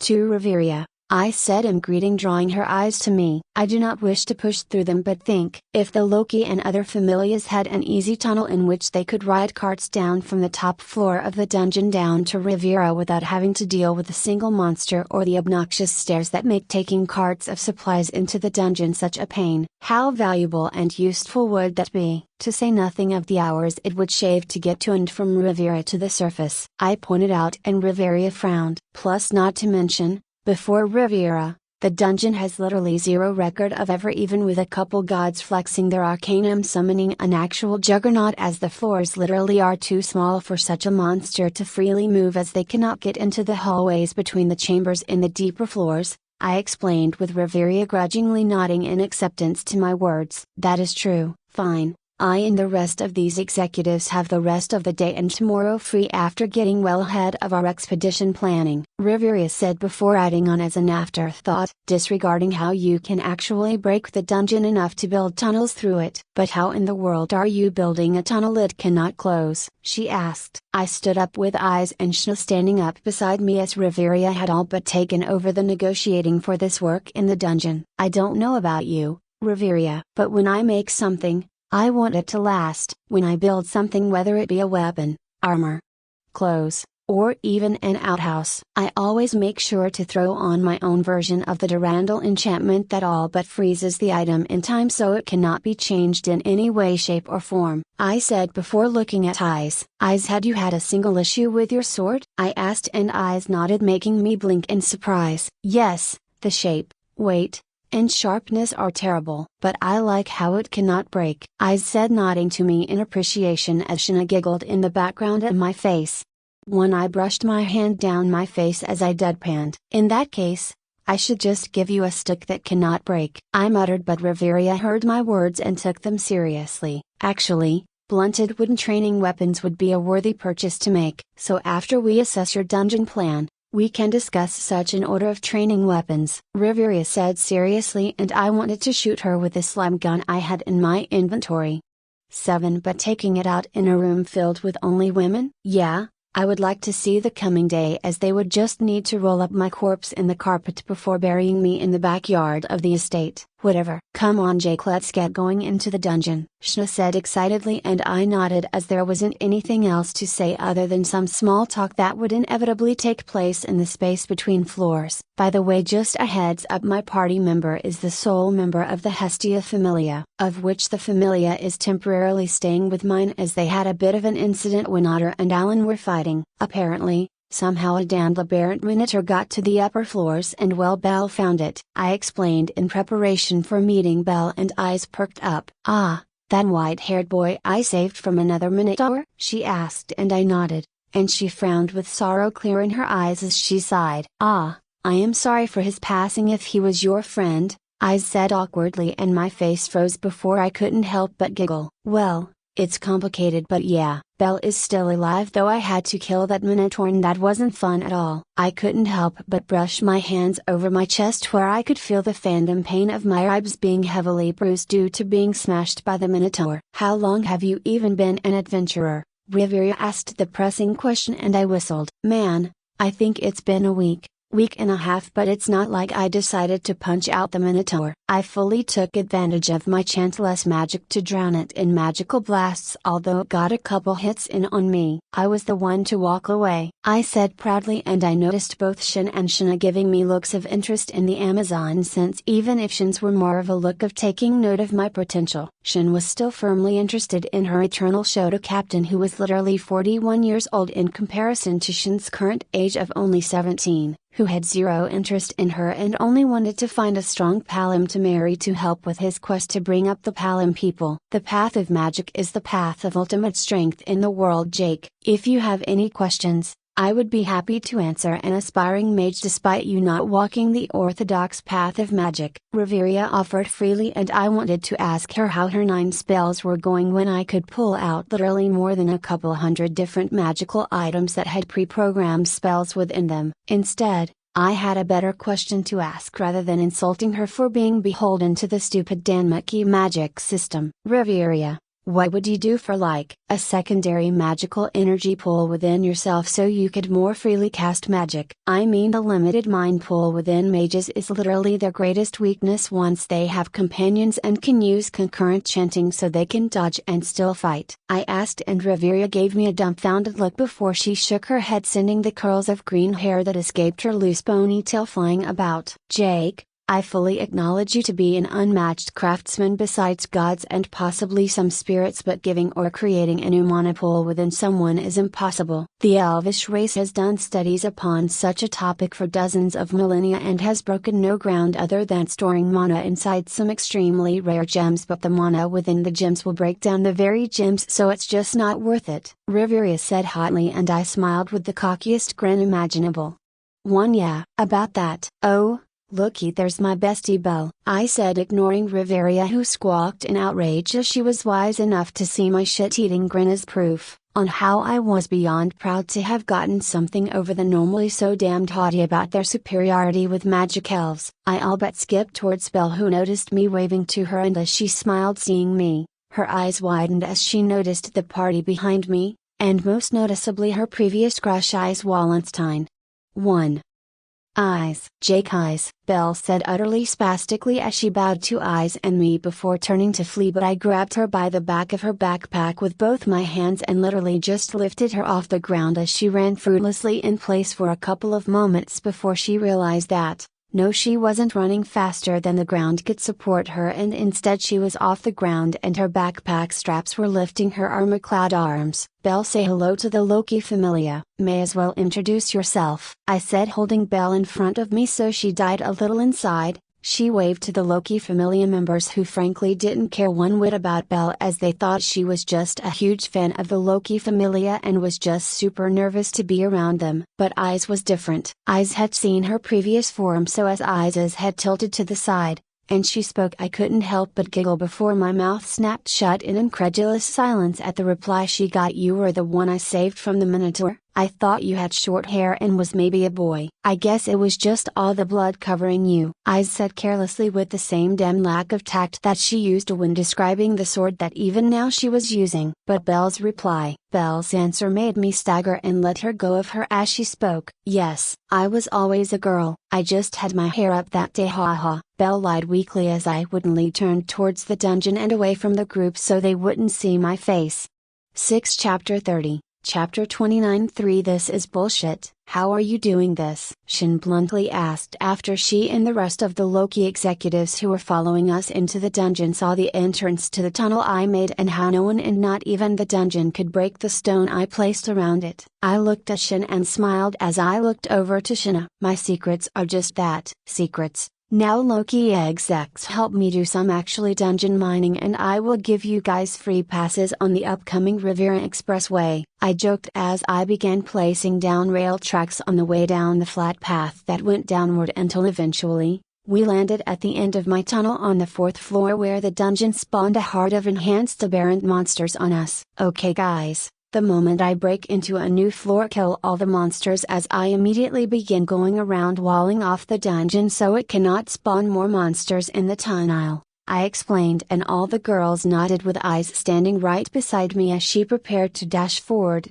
and with a couple more smashes with my pickaxe, I broke through the wall of dungeon stone in front of us and we landed on the 5th floor. Well, we would have landed there if there wasn't a literal tide of killer ants waiting to dive into the hole I knocked into the floor. Tempest, Eyes yelled, and with her magic being called into effect she sent a small tornado of dense wind blades out through the hole I opened, and I could hear the wind blades shattering the killer ants chide and killing them instantly as their monster stones shattered under the level 5's powerful wind magic. I quickly began clearing the rest of the wall and replacing the corners of the hole I dug out with stone as Eyes periodically sent a wave of wind blades to slice apart the monsters that spawned in retaliation to my bullshit tunnel system. Alright, Azu, let me go in, haha. Shna laughed as she dashed past Eyes after she finished sending some wind blades into the tide of ants that seemingly refused to stop spawning as I fully opened up the tunnel, which allowed the Amazon to run into the crowd of monsters and freely swing her large double-sided sword with impunity, smashing and cutting through all the monsters into with her inhuman strength. Hey,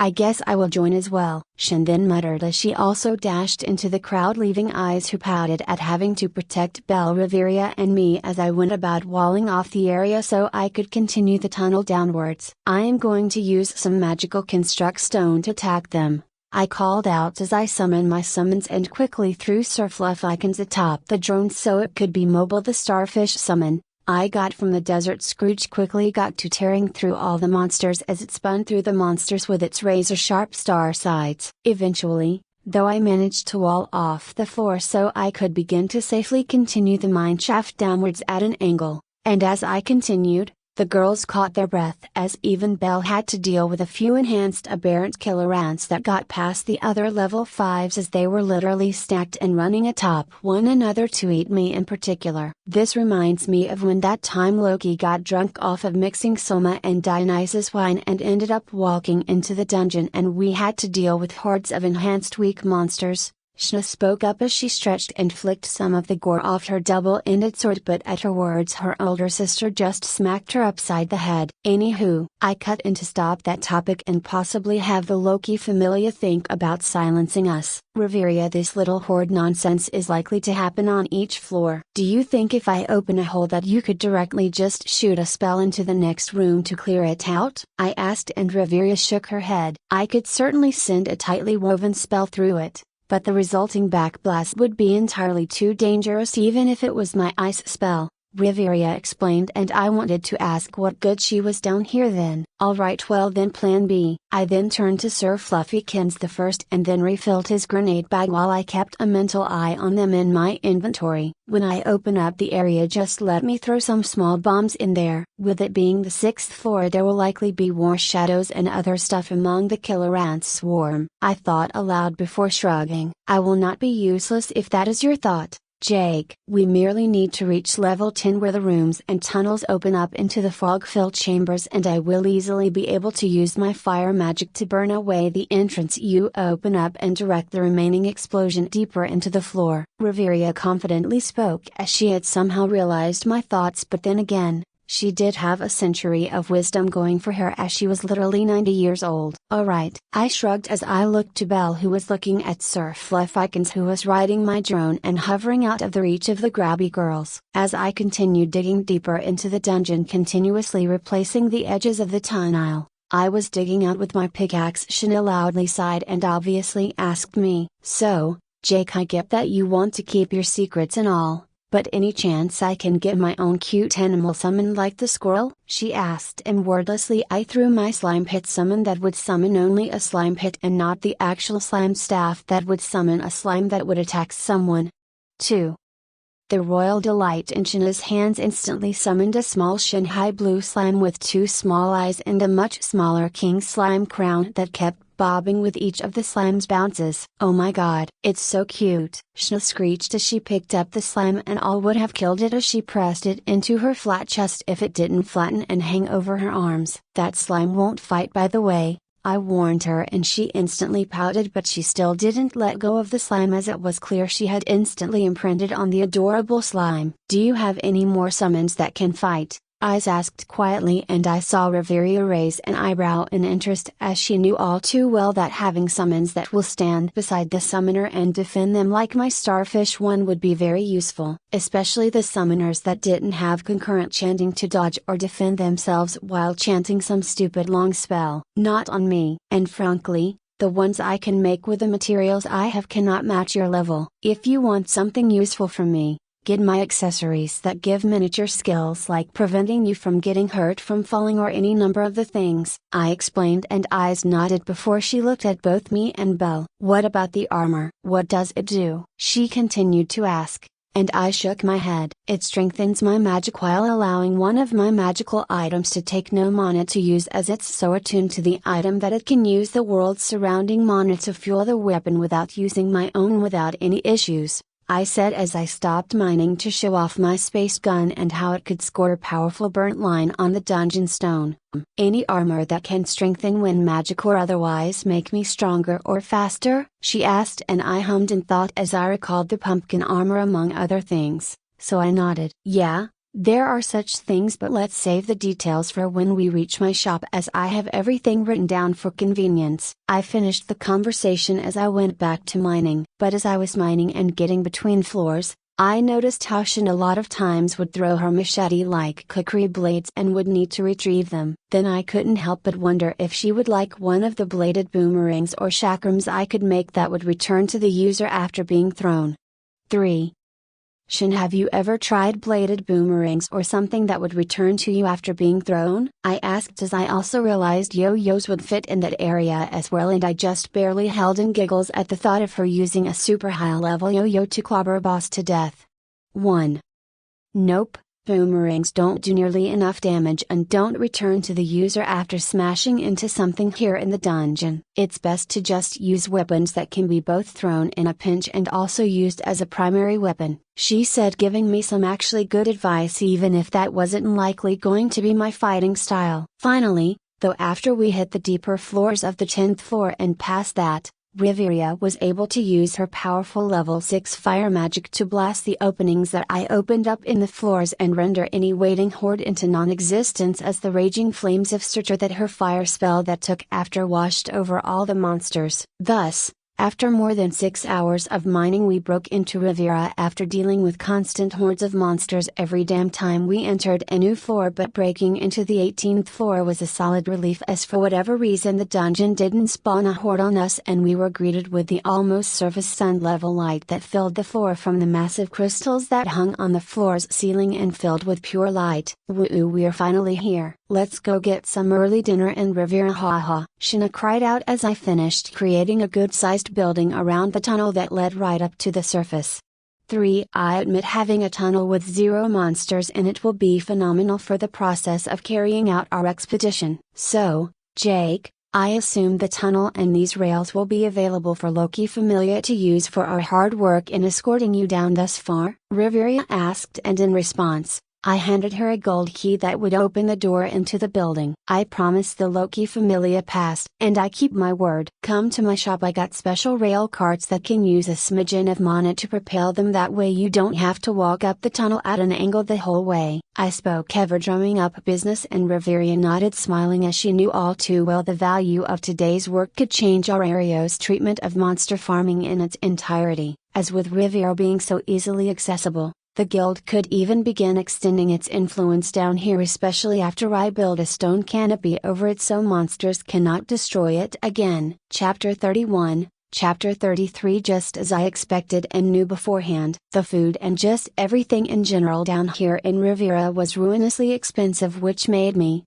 and Belle dumbfounded at the prices until Riviera patiently explained how the pseudo-guild that was run by the strongest adventurers down here in Riviera would only pay 40% of the value of any monster stones sold to them, which inflated the prices down here as people tried to make up for the losses in a vicious cycle. With the fake guild down here taking the monster stones to the surface, well, to say the least, it allowed them to make a killing by selling all those monster stones to the guild at full price. Now as for why adventurers didn't just take the stones up to the surface, well, any number of reasons, but most boil down to caravans taking almost a day or two to get down to Riviera safely, and plenty can happen by then, so people will need to stock up on new potion weapons or get their weapons repaired, otherwise they would be stuck down here without such supplies and tools to make it back up to the surface. God's, a simple dinner of just potatoes and some chicken costs more than a full platter from the hostess of fertility, Bill muttered as she held her head and shook in place, making me remember how she and the Hestia Familia didn't really have a strong income yet, as she hadn't gotten with Lily and exploited her cheats at their best speed. I consoled the glum rabbit by patting her white-haired head, making her make an noise as she looked at me in surprise as I rolled my eyes. Belle, we literally dealt with hordes of aberrant monsters,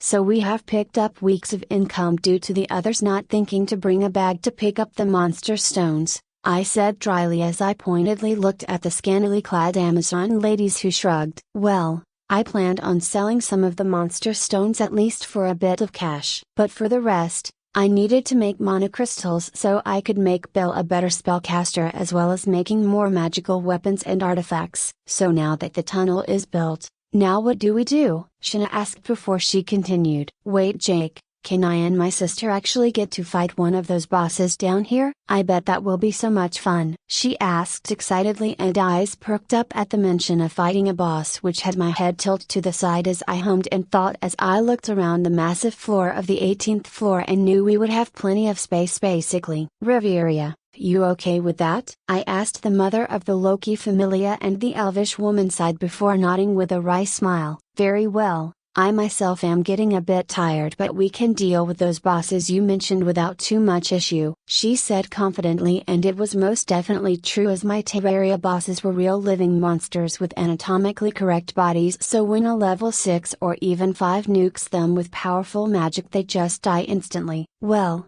these low-level bosses do. When something like the Wall of Flesh or other hard-mode bosses come to the fore, the whole level advantage they have will get shot out the window. Just remember to let me and Belle stab the monsters before you blow them up, Riveria. Otherwise, We get no goodie bags and you don't want to make Belle cry, do you? I asked, holding Belle in front of me, and as Belle's soft red eyes looked up at Riveria through her white hair, I saw Riveria clutch her chest in sympathetic pain at the pure adorableness that was Belle pouting. Riveria silently nodded, but I heard her mutter as she walked away from the group to get a good position for any magic she was going to cast. That girl reminds me of Eyes when she was younger and acting cute on purpose. She is dangerous. Eyes just tilted her head to the side as she could obviously hear Riveria. She asked Shin and Shina, "Did I used to act cute on purpose?" As she said that, her head tilted to the side a bit, with her blonde hair catching in the wind, making the Amazon's face palm before shrugging.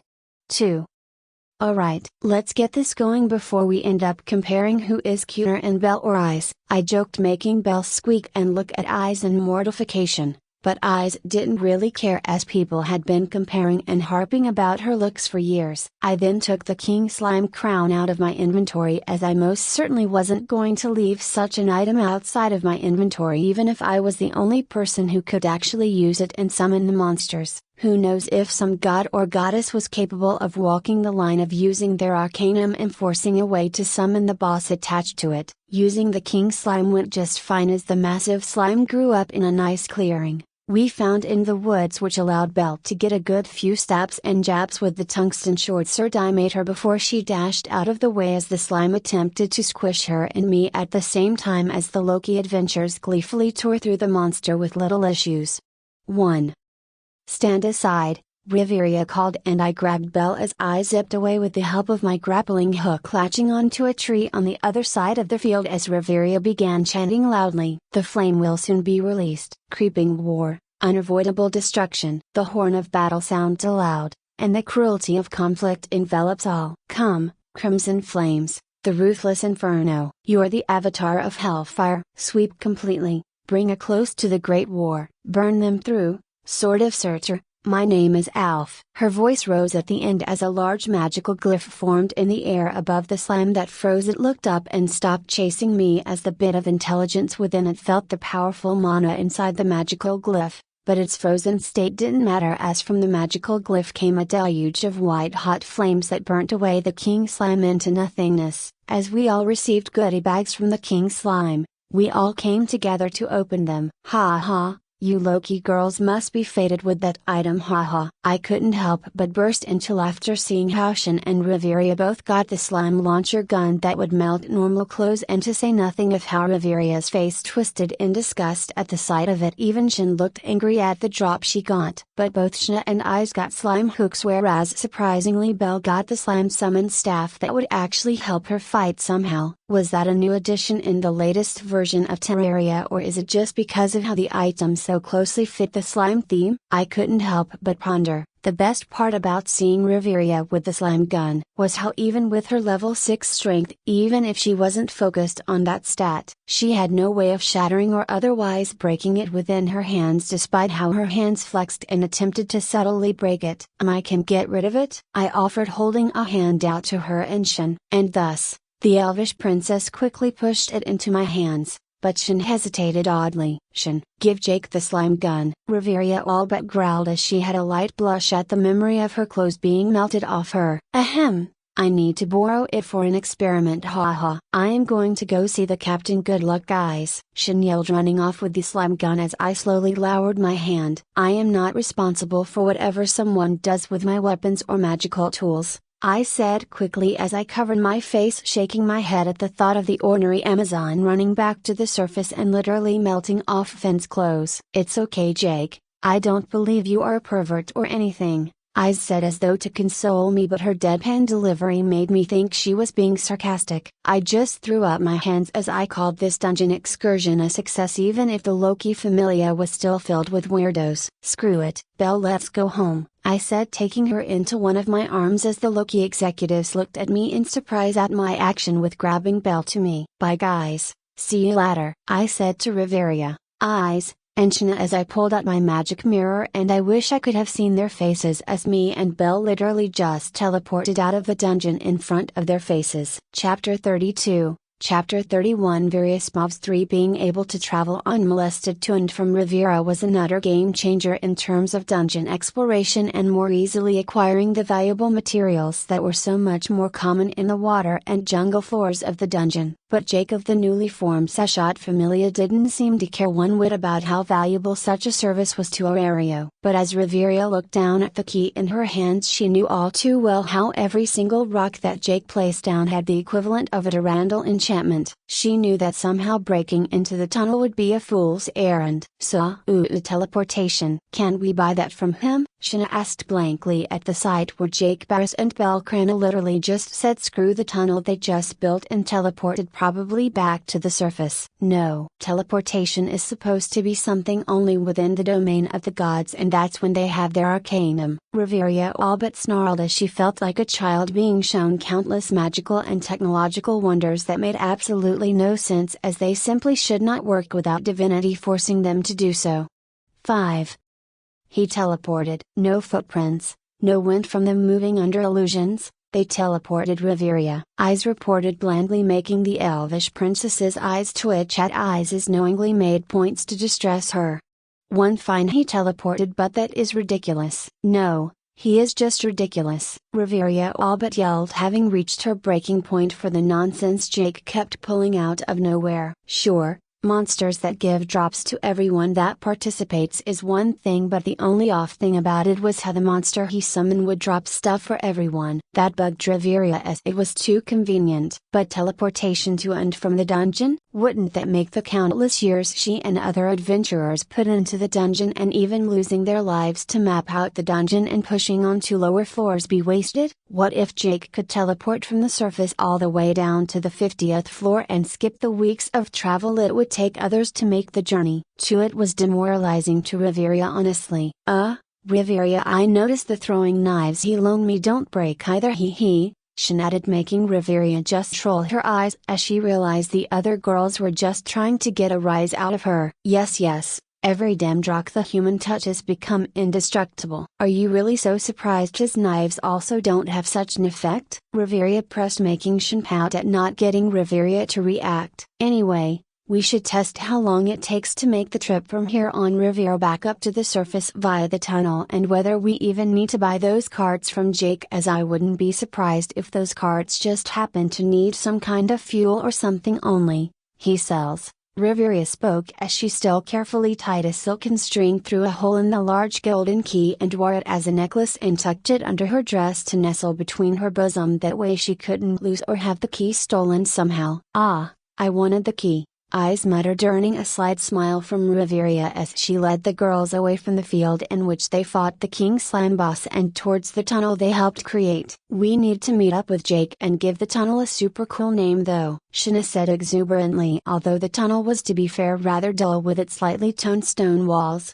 that didn't at all diminish its inherent value. Dungeon Shortcut 1? Eyes surprisingly volunteered, but everyone grimaced at the thought. It was made possible due to Jake's abilities, so leaving the name up to him is for the best. Now let's go. Riviera spoke, trying to salvage Ice's feelings at having a terrible naming sense, but Ice's remark about it only being the first such shortcut stuck to Riviera. 6. Not even an hour later, the Loki executives reached the top of the tunnel, and standing in front of the small house was a comparatively large party of adventurers from several different familias, but more pressing was the smugly smiling form of someone who most certainly shouldn't have been in the dungeon at all. Lord Hermes, what is the meaning of this? And why are you all waiting here? Riviera spoke with her staff held in front of herself, as even if she doubted that the Hermes Familia and what looked to be members of the Gainshaw Familia would just attack her for no reason. But the dungeon was a lawless place with no consequences for what happened within it should it be kept secret. Whoa, little Riviera, I am but a humble traveling god who learned of big juicy news, and Uranus himself sent me down to investigate. Because if it wasn't for the big man himself lulling the very angry dungeon back asleep, you guys would have had to deal with a monster party of Goliaths down in Riviera when Jake broke through the floor. Ha. Hermes burst into laughter, seeing the expressions of the Loki Familia tighten at the thought. Hey, you, children, Don't understand how terrible the dungeon used to be when it used to be a gaping maw with Goliaths and thousands of monsters from all the floors breaking through to the surface daily. You guys only deal with a Goliath that spawns once every 2 or 3 weeks. TSK, Hermes chided the Loki familia, but his trap shut when I spoke. Why are you down here with your familia being so weak in comparison to Freya's adventurers if the dungeon was possibly going to revolt? Eyes pointed out, making Hermes's face twitch as his comparatively weak familia was his weak point. Ha ha ha, Eyes, don't be so mean. Anyway, the Aranos trusts me to report on what was happening down here, and I see things a bit differently from you mortals, you know. Hermes tried to excuse himself, but his easygoing appearance disappeared as Riveria locked the door to the tunnel behind her. Oi, don't lock the door behind you, Riveria. I need to see if the tunnel is safe and report to the guild about it and let them decide on the fees to use it. Will be. Hermes all but moaned childishly, but Riveria only smiled a saccharine smile to the troublesome god that loved to throw himself into all the situations he could. I apologize, but the tunnel is made by Jake Barris, and he expressly gave the key to the Loki familia. Thus, if you want the rights to use Loki property, you should negotiate with my goddess, or better yet have Jake give you another key. Riveria spoke Eshin and Shna flanked her as they stepped forward away from the door to the tunnel. Left unsaid was how Loki was going to skin him alive if he wanted the key. Riveria, you have no idea how hard it is to find the breath. It's not like I can knock on lava to get his attention. He is always hiding or just disappearing. Hermes whined, but Riveria steadfastly ignored the troublesome god as she noticed that Hasfi, his captain and minder, wasn't there, and thus the god was toothless as it were, with only a couple level 3s guarding him, with mostly level 2s filling the crowd of Gainshaw and Hermes adventures. There wasn't anything Hermes could force. Meanwhile,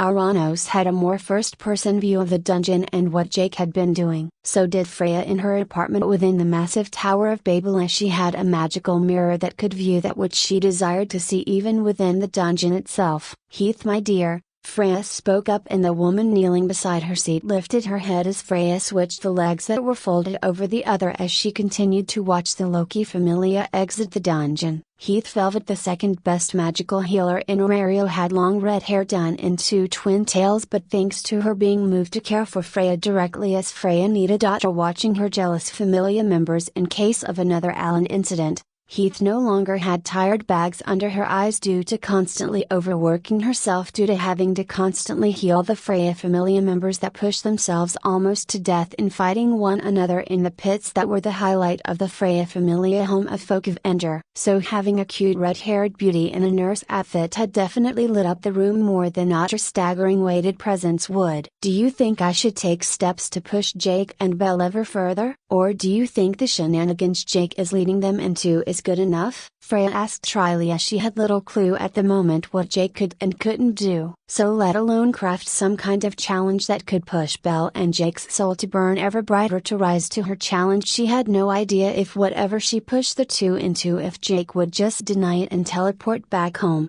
5. Back home into his home, surrounded by lava and an indestructible impregnable structure that not even the best thieves in the world wanting to steal his magical weapons and goods could find a single entry point. My lady, from the information you have graced me, no, there is little the Freya familia can push towards them. Heath respectfully spoke before she continued. Lady Freya, Jake is capable of fleeing any battle that will push them to the brink of death that you seek to push them to into in search of pulling out their potential. But more than what we can push them into, you should pay mind to Apollo, Ishtar and other gods that cannot restrain their greed and attempt to force Jake under their heel. Heath reminded Freya. Freya's closed relaxed eyes snapped open with a purple light filling them as she gazed down on Orario as her divinity roiled and discussed the thought of filth like Ishtar and Apollo squashing Jake's talent and ambitions that have already changed Orario in its entirety, and but today with the tunnel he built. Sure, the bosses he could summon could one day bring Orario's adventurers to greater heights as they more easily level up, but the tunnel was an instant game changer in how the dungeon was to be treated, and who is to say that another system of tunnels couldn't be dug all the way down to per se the late 40 floors where Udias and his skeleton ilk haunted. "That is true, my darling Heath," she cooed to her healer, and the mortal blushed at Freya's charm-filled mind-addling gaze as her mind all but melted under Freya's affection. "Hey, don't break on me, Heath," Freya tittered, sighing as she looked away from the red-haired girl who shuddered and looked to her with total worship. Freya mentally sighed and bemoaned how Otter wasn't here, as his will was that of diamond, and even if Freya actually directed her charm at him, he would remain as mentally fit as ever, which is much more than even most gods and goddesses could claim. "Heath, you need to clear out your mind for a couple days. Go watch over Jake personally. I don't care how personally. Go up and speak to him, follow him like a shadow or something in between, it doesn't matter. But keep Ishtar's broken toys from him, and if you see Fryn, pop the signal and Otter and the others will come deal with her." Freya spoke and put emphasis on popping the signal, as although Heath could deal with some Amazon level 3s with her level 4 abilities, but she wasn't a real fighter as a healer and thus would need to retreat in the fact of Ishtar's pet abomination of a woman. 1. With how Jake teleports around my lady, if I to actually pay attention to him, I will need him to willingly allow me to follow. So how do I get him to allow me to do so? After he knows of Otter and Alan's fight? Heath respectfully asked as she stared at Freya's bare leg with a thirst that disappointed Freya, as she hoped the girl would have a stronger will, but only watching over her for a couple days had driven her a tipping point. "As I said previously, do what you will. Jake's kaleidoscope of a soul is just as interesting as Belle's pure soul, but hers, well, the husband of Freya cannot be a woman. Ha ha." Freya weakly laughed with some true sadness as she had her mirror swiveled to Seshot's home and looked within to see Jake, Belle, Hestia, and Seshot all sharing dinner together, but it was plain to all that Belle was looking up to Jake, if not other feelings coming to the fore for her savior. 1.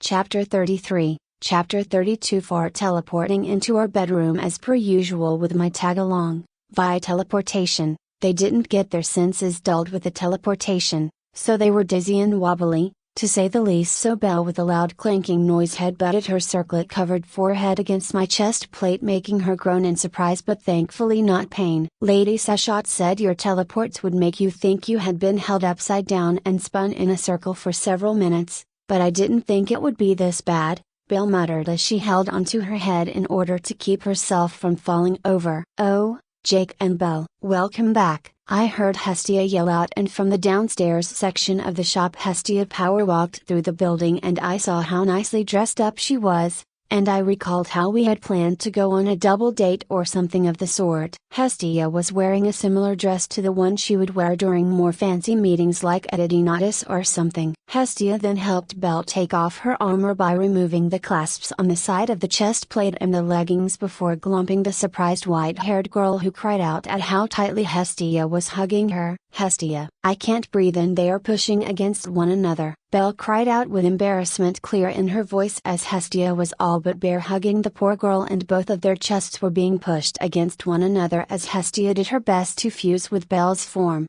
3. "Wow, Hestia is shooting for the stars, isn't she?" Seshot whispered to me as she came up behind me, and I nodded, seeing Seshot in a full dress instead of her more Amazonian style of clothes that left little to the imagination. "Hestia, let go," Belle cried. "Belle, hug me," Hestia cried out equally with as much passion, "or she just wants a bite of her rabbit," I said jokingly, and both girls blushed at my words, with Hestia whirling on me as Belle fled her goddess's hands and hid behind me and Seshot. "My love for Belle is pure and without mortal follies," Hestia announced, trying to sound imperious, but I cut her down at the knees as it were. 5. Yeah, I know. All the Greek gods are deviants and perverts. I know what Poseidon and Zeus got up to in their animal forms, I said as dry as a desert, and Hestia just pointed at me in dumbfounded silence as she tried to find a rebuttal. "I am not like them, and most definitely not like Poseidon or Zeus," Hestia screeched, but I only had 2 words for her. "Seahorse, killer goose," I said dryly as I brought up the oh-so-lovely monster creatures that the 2 idiotic gods brought about when they decided that in their infinite wisdom, they could combine spirits and monsters to create avatars on Genkai. They could control from the upper realm and still have some of their power without using their arcanum and possibly destroying Genkai. Yeah, All it did was create a couple of new monster breeds that still haunt the surface world. As all monsters were perfectly capable of breeding to maintain their numbers, with the only caveat being that surface monsters were a good deal weaker than their dungeon counterparts due to not having a monster stone fueling them with magic from the dungeon. But I am not a deviant,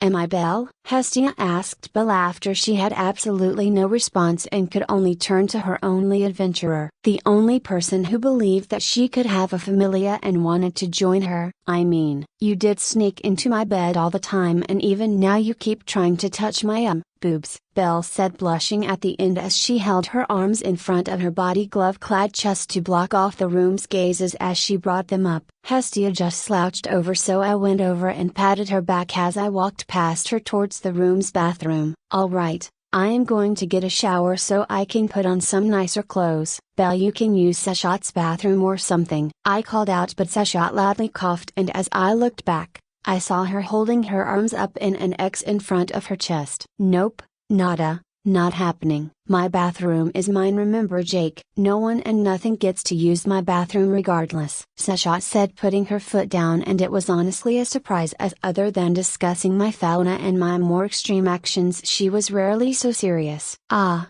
it's okay, I can just wait for Jake to finish, Belle said, tilting her head to the side, and hearing such an easy solution I went into the bathroom, and with a loud snapping noise I closed the door behind me as I went about discarding my armor into my inventory. As I enjoyed my shower and just relished the hot water cascading down my back, I couldn't help but sigh as I just unwound from all the mining and building I did today, to say nothing of the stress of having squads of enhanced aberrant minotaurs trying to kill us. Honestly, I was surprised Belle didn't freeze up or have a panic attack at the sight of those minotaurs that matched the one that all but killed her previously. My literal shower thoughts were cut off in a couple of minutes as the door to the bathroom snapped open, and through the foggy glass that separated my nude from, it seems Belle got shoved into here. I could hear both Sashat and Hestia giggling as Belle began blubbering to be let out, but was too scared to break down the door as the two goddesses seemingly kept it closed. Belle, just get Jake out of the shower, he is taking too long, plus you need your own. Hestia vindictively spoke through the door, and I couldn't help but hear that spiteful Greek in her. 3 Belle, just sit on the toilet and close your eyes or something until I'm done. No need to freak out, I said, rolling my eyes at how the goddesses were bullying Belle. Goddess Hestia asked me to help you get clean and out of the shower, and I know people of the same gender aren't supposed to share a bath or shower, but should I wash your back or something? She all but forced out, making me deadpan as I stared at the tiled bathroom walls as I counted to 10 in my head in order to shut down the horny. 9. Belle, I can't tell you are not at all comfortable with doing that. I can tell the goddesses to stop being weird with you if you want, I offered, sighing as I rinsed some soap out of my hair. 1 But my only answer through the loud sounds of the water hitting my body and clapping as it hit the floor was some soft thumping that I ignored for a minute before I finally got all the soap out of my hair so I could actually open my eyes without getting soap in them. And let me tell you, fantasy soap wasn't tear-free and had some national harsh stuff that made it feel like I was getting winter fresh mint bar soap in your eyes kind of pain. I got your back, Jake, from the dungeon, and even here I have your back, Jake. At that I felt a soft small hand against my back, making me freeze in shock as Belle somehow opened the shower slide without me realizing it as I was focusing on getting the soap out of my hair. Chapter 34, Chapter 33. 1 Fine, just my back then, I said, rolling my eyes as I knew turning around was only going to lead Belle into freaking out at me looking at her in a towel, or if she was even naked or something. Sure, this world didn't follow too many anime or even hentai tropes, but Belle being a good-natured spaz was hardwired into her very being. I knew damn well that Belle didn't join me in the shower for perverted reasons, so I didn't get my hopes for such a thing. She just had some weird ideas about skinship, which probably came from this world's melting pot of degenerate gods pushing weird cultural stuff onto the mortals. Belle was only here to be nice and wash my back. Well, that's after the two goddesses decided to bully her and push her into here. One of the 3 divine treasures that the divines brought down to the mortal world was literally bikinis. Not some cure-all medicine or even technology from more advanced worlds. Nope, it was bikinis and other weird crap. So, I just let Belle scrub down my back, only saying softly if she needed more strength or less in certain areas, as it turned into a bit of a quick massage before Belle's arm retreated from my back. 2. Would you like me to get your back as well? I offered, and after a moment I heard some rustling before Belle responded, yes, I guess. Just be gentle, my skin is sensitive. She spoke, and I finally looked behind me and saw that Belle was wearing a towel around her bottom and using her arms to cover up her chest, but even as my eyes roved her body for an instant before rising to her face, Belle only had a light blush, as I wasn't acting weird on her or anything. Belle then squeezed past me and into the hot water and sighed in comfort as the hot water drenched her long hair down onto her chest and back. She wasn't lying when she said her skin was soft, though. Even as I used a different soap-covered washcloth to wash her back, I couldn't find any scars, divots, or any major imperfections in her skin other than the tiny pores that kept her from looking like a mannequin or something if she didn't look to have them. Alright Belle, I got your back. I am going to get out so you can have some privacy to do the rest, I spoke as I pulled my hand from Belle's back, and I didn't hear a reply from the shy girl as I got out of the shower, dried off, and just used my inventory to equip the clothes I was going to wear before leaving the shower. When I went to push open the door to the outside, I only got a couple of inches out before something hit the door and slammed it back closed in my face. Girls, I am going to give you one chance. Move from the door, or either I am going to force you out of the way, or I am going to teleport behind you and remove you. Now which is it going to be, ladies? I asked the childishly acting goddesses who were obviously holding the damn door closed. There were only a couple moments of silence before the door swung open, showing the pouting faces of Hestia and Seshat, who grabbed me by my arms and dragged me out into the bedroom. Hestia and Seshat tried to push me onto one of the nearby beds, but I wasn't having it anymore. This prank or wood nonsense had gone on long enough, and I wasn't going to be bullied by the cat goddess I put a leash on and pulled on during fun times, making her yowl like some Mally cat. Seshat, enough, I snapped sharply, making the cat goddess stiffen under my harsh gaze and lower her gaze before I snapped my eyes to Hestia. And you, what the hell are you doing putting Belle up to that? Don't think I am blind to how much you love her. So why in the hell are you pushing into a naked man's space? I demanded, as though Belle was a cinnamon roll. She was innocent and had no lustful intentions, which is why I didn't bully her or anything. Hestia's face flashed with shame, but she rallied her motivation and spoke despite wilting under my gaze. Belle has a special skill, kind of like you. At her words, I kind of freaked out and wondered if she got some kind of Terraria skill or something, but Hestia's next words made me almost exhale in relief. It helps her and her chosen partner grow faster the stronger the feelings between her and the partner are on both sides. I want Belle to get stronger, and it brings me no lack of pain pushing her into there. But seeing and feeling from Belle's perspective her lifeblood flowing out of her chest after that Minotaur attack, Hestia shook her head with a soft smile. I much rather see her in someone else's arms than feel her soul travel to Tenkai and lose her probably forever,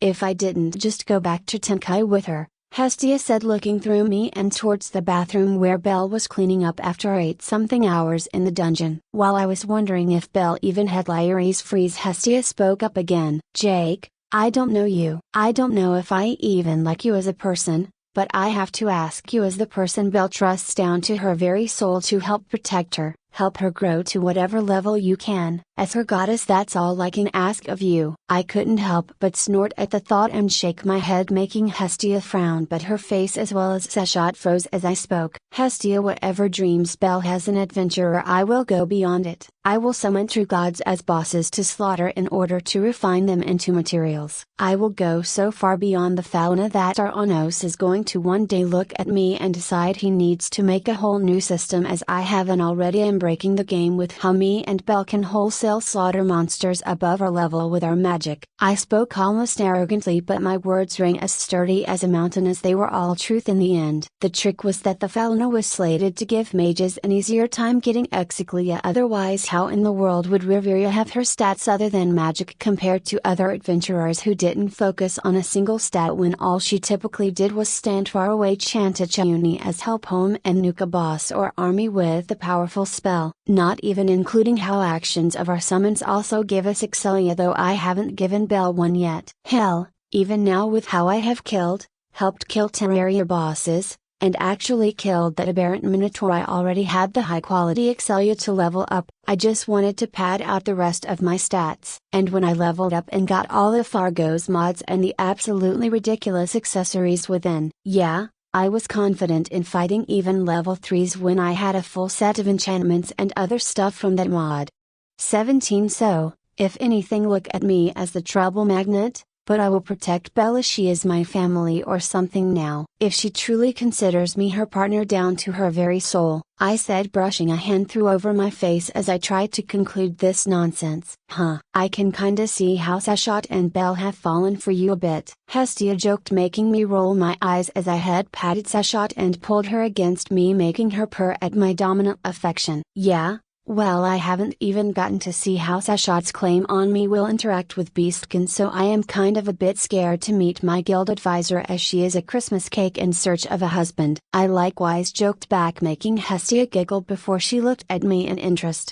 2. You have that Rose Fanet girl who was the advisor for Ice Wallenstein. How's that going for you? I have something to tell you, Hestia said, and then deviously leaned in as her joking smile became evil. Congratulations on getting claimed by a Beastkin goddess. You are going to be literally catnip to Beastkin and probably even Amazon, so Belle will still be mine, haha. Hestia manically laughed but choked as the bathroom door opened. Hestia, I heard you laughing. So is everything fine now? Belle asked as she walked out in a rather modest white dress that ended just above her knees and only had a small slit on the top to expose a bit of her cleavage. Everything is fine, Belle, and you look great in the dress Sashot made for you. Hestia evaded my gaze as she pranced over to Belle and looked her up and down and praising how Belle had so quickly taken to doing her hair up in a nice braid with her white hair.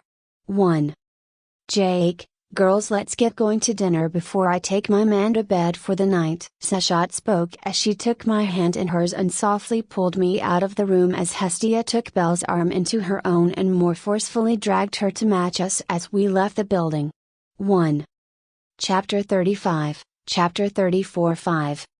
When it came down to it, we had absolutely no idea what good sit-down restaurants were here in Orario. I mean, sure, the hostess was alright, but it was a familia hangout for a reason, not the place for a candlelit dinner. Not only had I not really explored Orario due to how huge and dangerous it could be to wander the alleyways and such, but for Belle and Hestia, well, they had always been broke as hell, money-wise to put simply. When you have to live off of primarily the leftover thrown-out food from the food cart you worked at, that meant you were very much below the poverty line. So, in the end, we settled to go to this restaurant on the edge of the entertainment district that was pretty upscale, and we all shared a circular booth in one of the corners of the restaurant. The interior was softly lit up with pink and red shaded monster stone lights, so there was a nice romantic atmosphere, and all of the servers were girls, probably even from the entertainment district, who had a good running with customer service as they stuck the fine line in getting what we wanted without getting into our space and interfering with our date. The place is nice. It's surprising that it doesn't smell like the entertainment district, you know. Hestia wryly spoke as Belle naively tilted her head. What's wrong with the entertainment district? It's where the Coliseum is, and the Gainshaw familia is always keeping it clean and whatnot. Belle spoke, and I wanted to facepalm as she didn't think of the flip side of things. Belle, she means the night side of the entertainment district when Ishtar is queen, and it becomes the red light district where her Amazons prowl on the hunt for unsuspecting prey for them to pounce upon and drag them into their parlors to suck them dry. I spoke completely truthfully as Belle and Cannon got dragged into there without his consent, and with Fryn taking him. Yeah, after that monster got done with him, he likely would have been better off dead. 2Gs, Jake, you make it sound like they are vampires or something, Hestia joked, but that got me thinking. I mean, there are werewolves. Is there, or were there vampires? I asked the two goddesses, who shared a look before shrugging. That's a good question, and I don't personally know, as I frankly didn't spend too much time watching Genkai due to the amount of work I had in my pantheon. but if there once were vampires in the sense that they needed to drink the blood of mortals in order to survive, then it's perfectly possible they did exist at one point but died out when the mortal populations hit the point of extinction in certain areas. Seshat explained, and I nodded in understanding, as the era before the dungeon was sealed was a literal hellscape of a world. Nope, never heard about actual vampires for me either, but I know some people got some blood manipulation skills or spells after the fauna became more popular, so maybe from there, Hestia offered, and I thanked them for the info as I dug into my baked chicken and potatoes. So, Hestia, perhaps you would like to work with Seshat or myself running our shop which sells magical artifacts, I offered, as I had noticed Hestia was getting a bit fidgety about staying in our tower without official chores, duties or ways to provide for our dual familias, as Belle had managed to convince her to quit working at the fried potato stand she had been working at. Granted, even I hadn't really been running the shop either. Seshat had a good handle of it, and only Freya and Loki's adventurers had been allowed into the tower to buy stuff from us so as to avoid nonsense like a Soma druggie trying to rob the shop while I was gone, and Sir Fluffykins needing to kill the druggie as he typically spent his time guarding the shop. Hestia's twin tails actually twitched and flew around in her excitement as she smiled and threw me and Seshat a thumbs up. "All right, you got it." "Yay, Goddess got a new job," Belle said excitedly, clapping her hands, making Hestia smugly grin and making me especially want to ask if getting a job from the people you have been living with for a week was an actual accomplishment. But instead of pulling at Hestia, I just enjoyed the happy atmosphere as I held Seshat's hand beneath our table as she leaned against me and slowly ate her smoked fish with some vegetables. 3. "So, Jake, I had a bit of a personal question if you don't mind," Belle started off, and I looked at her with a raised eyebrow. "I see you're a pretty responsible person for the most part, but I was curious when you plan to start a family, or do you plan on being devoted in your relationship to your goddess?" Belle asked, making me honestly hum in thought for a minute as I gathered my thoughts. I mean, I was back in my 18-year-old form, so I obviously didn't need to go about rushing into starting a family. Though I wouldn't hate if I snagged a certain fox girl and made a wife out of her, as Haruan was the best girl. Me and Seshat already discussed how she understood as a mortal I would need to have progeny, as well as being a beastkin goddess. She finds the thought of me creating a pack or similar attractive. I spoke bluntly as Seshat chuffed amusement at Hestia's scandalized expression. "But what about the love between you two, Seshat?" Hestia hissed. Seshat languidly looked at Hestia with her golden slitted eyes as she bluntly responded with zero tact. "I love Jake, I love his dick, and I would love to hold his children whether they be from my womb or another's, so long as he stays away from Ishtar. I don't care what he does or who he takes, as I don't want to catch something even if I am immune to all mortal sicknesses." Seshat joked, winking at Hestia meaningfully, making the virgin goddess squawk in outrage as me and Belle chuckled. Though now that I was sitting in a rather enclosed area and not just walking around our area, I noticed the beastkin girls working here were giving me extra looks and making excuses to bend over so I could see down their shirts and see their unmarked shoulders, as they came literally every time I took a drink out of my sweet tea. 3. The sight made me curious how Anya and Chloe from the hostess, or even Rose, my guild advisor, were going to react, especially with Rose, who was a woman in her late 20s who was getting desperate to settle down and get married. I was even scheduled to meet her tomorrow for my bi-weekly guild advisor tutoring, as I was still the first member of my familia and had thus, I was supposed to have no backing or real teachers, because most familias treated one another as enemies for whatever the hell reason. No, seriously, the dungeon was massive, and it wasn't like we were struggling to kill enough monsters to make ends meet. But it was perfectly natural for you to meet someone in the dungeon and kill them, as it was a lawless area where only strength mattered. I was dragged out of my thoughts as once again one of the beastkin girls came over. This time this one was a very voluptuous blonde with soft brown eyes. Cow beastkin with a motherly air similar to Demeter came over and bent over to pick up the plate with her large breasts hanging next my face as she spoke softly with a literal southern drawl that made me actually want to take her into the back. "Thank you, sweetie, for cleaning the plate. Would like anything at all for dessert?" "I make an absolutely to die for milkshake," she offered, and Seshat reached forward and squeezed my dick, not in warning to say no but instead in a "go get 'em tiger" method, as she visibly pushed me towards the girl,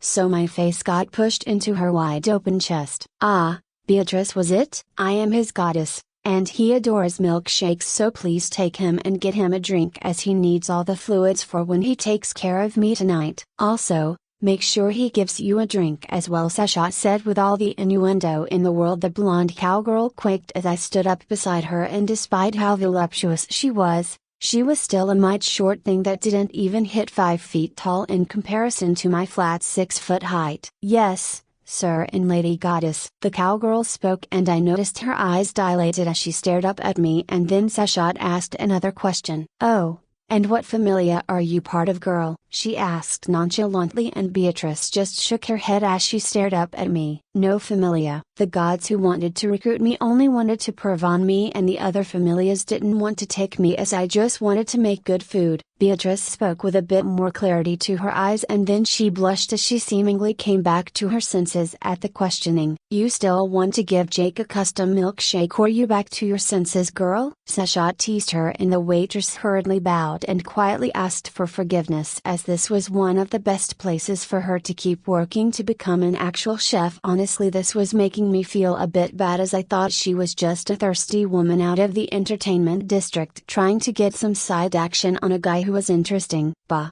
it's whatever. Jake is a good man, so it's understandable you would attempt to project your desire. It's what mortals do after all. Sasha spoke wisely as waved off the cowgirl's apologies, but I had noticed she had been writing some kind of note for the last minute or two while this whole scene was playing out. "Here, read this note, follow it after you are done working, and we can see what happens. Now skedaddle, little morsel, before I ask Jake to push you under the table." "Ha." Sasha laughed, showing off her cat-like disregard for others as cowgirl took the note and made her get away. "Lady Sasha, I don't know what was happening, but what was on that note you gave her?" Belle asked a couple of minutes later as we finished off our food. "I was leaving some money to pay for all our food, as well as a nice tip for the waitresses that had taken such good care of our table." Sasha smiled, but it wasn't a loving, kind, or even a joking smile. It was the smile of a cat who ate the canary in the most literal sense of the term.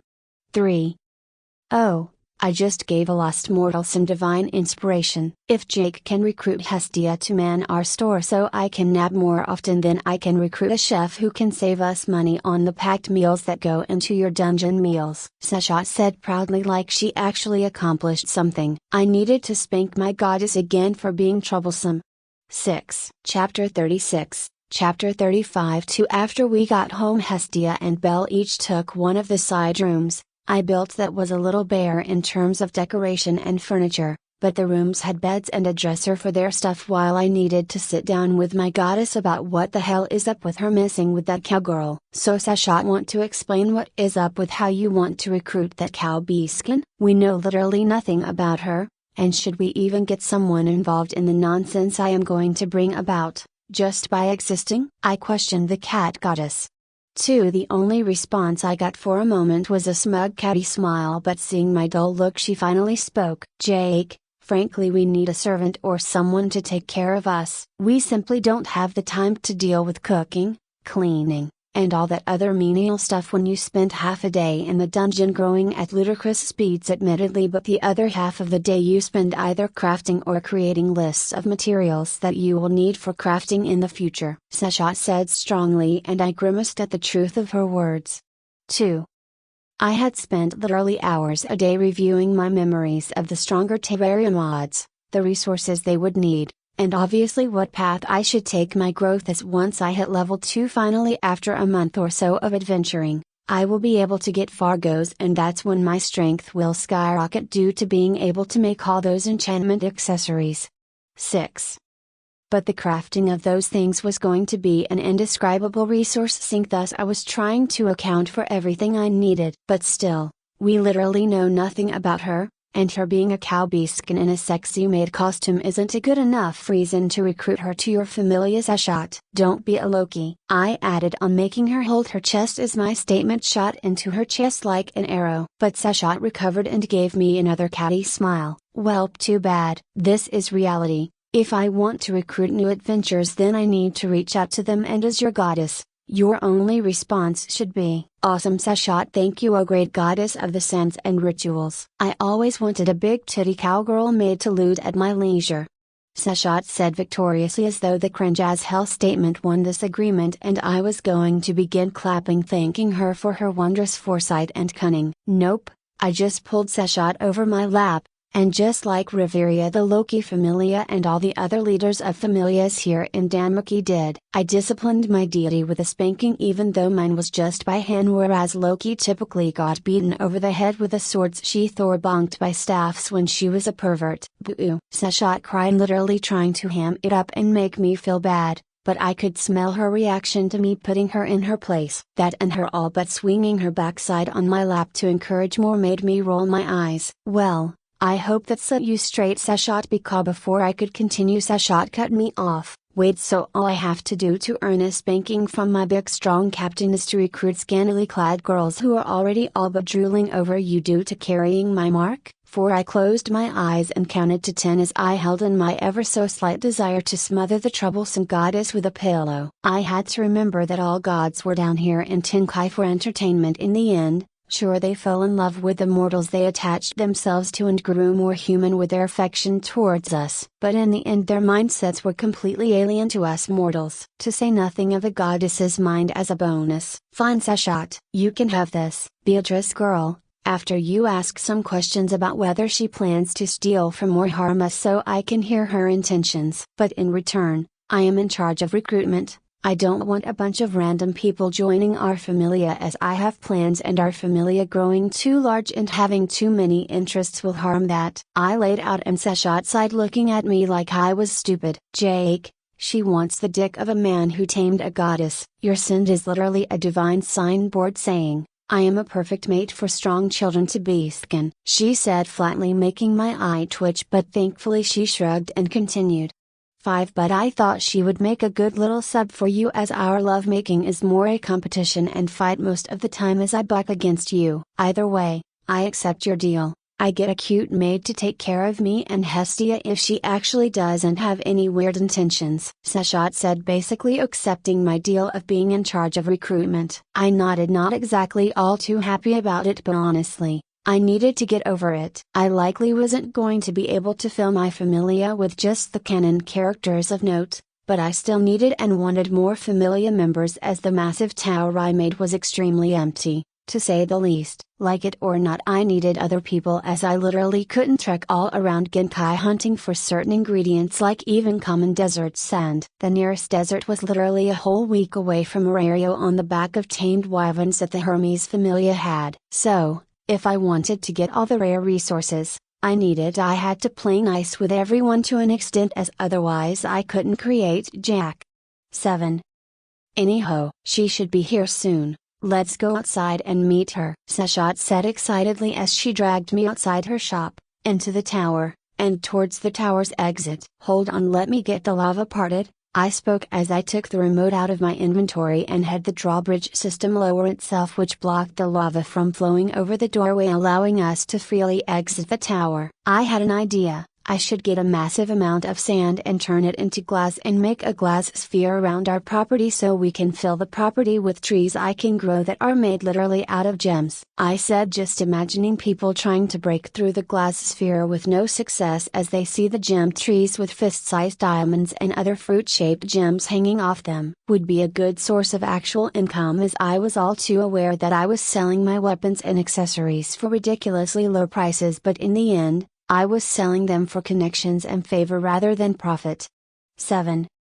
Where would you get that much sand? Actually, yeah, the river that leads to Milan and the sea would have plenty. Sashot shrugged as we walked outside our tower, and I took in the star-filled sky above us as night had long fallen while our familias had walked home together. Me and Sashot just generally made some conversation, with the main bit being the whole boss party bash that was set to happen in a couple days, with several familias going to one of Arario's surrounding old fortresses to fight the summon boss monsters so their level 1s and 2s could level up.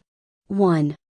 But I was going to have a surprise for them. I was all but ready to create the Eye of Cthulhu's spawn item, as well as the Eater of Worlds along with Brain of Cthulhu's spawn items. See Jake, even hours later she came here knowing what was offered, Seshat spoke as we both clearly saw Beatrice clad in her somewhat revealing maid uniform walking towards our tower and us by extension. Obviously, she was nervous as her first words shows that clearly. Hello. I am here I guess. She spoke unsurely and Seshat grinned seeing her look so demure. Hello, dearie, this is just a precaution as our familiar shop is here, but to clarify, you don't have any goals to steal or harm us, do you? Seshat asked straightforwardly. Oh, dearest gods in heavens, absolutely not. I have never harmed anyone outside of an accident and I have zero interest in committing crimes or even fighting, Beatrice said strongly, and if anything, Seshat's grin grew even larger as she looked at me. Well Jake, go get her, she said, pushing me towards Beatrice in a matching method of how she pushed my face into the shy cow beastkin's large breasts. But this time as she pushed me,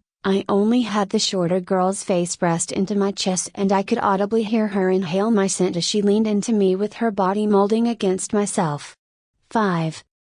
All I could think as I felt the girl's temperature literally rise while against me was, I needed to find out Danmaki's contraceptive measures, otherwise I was likely to have a litter or something. Chapter 37, Chapter 36 R1,8 Final Commission Chapter from Cat_Chief 7 Walking Beatrice into our tower, I felt secure in the knowledge of Seshat's godly lie detector ability, but I also realized something on a more subtle cultural level here in Danmaki. The world itself was more open and daring in people's pursuits of relationships or liaisons, not only because it was a fantasy world with degenerate deities pushing for that type of culture, but because the world was a death world and in order for the various races to have survived to this point they had to frankly breed whenever they could. 4. And even with the dungeon capped, that didn't eliminate the dangers of the world or even within Terraria itself. Sure, if you were a simple civilian your life was rather secure barring a psychotic adventurer snapping. But for adventurers, our lives were very much on a timer of a clock, as eventually, the dungeon would catch us in a monster party or something. So, with adventurers always going to the red light district to burn off the stress of fighting for their lives, the civilians who looked up to the said adventurers would follow the same outlook, especially Beastkin, who was more in tune with their instincts and went after people they considered to be a caretaker and protector. So, Beatrice, you do recall that my goddess wanted to hire you as a sort of caretaker for our living area while also joining her familia, I stated, more than asked, with the cowgirl nodding shallowly. Yes, Jake, I want to join the familia even though I am not much for combat though, she said wryly, and I raised an eyebrow as I never told her my name,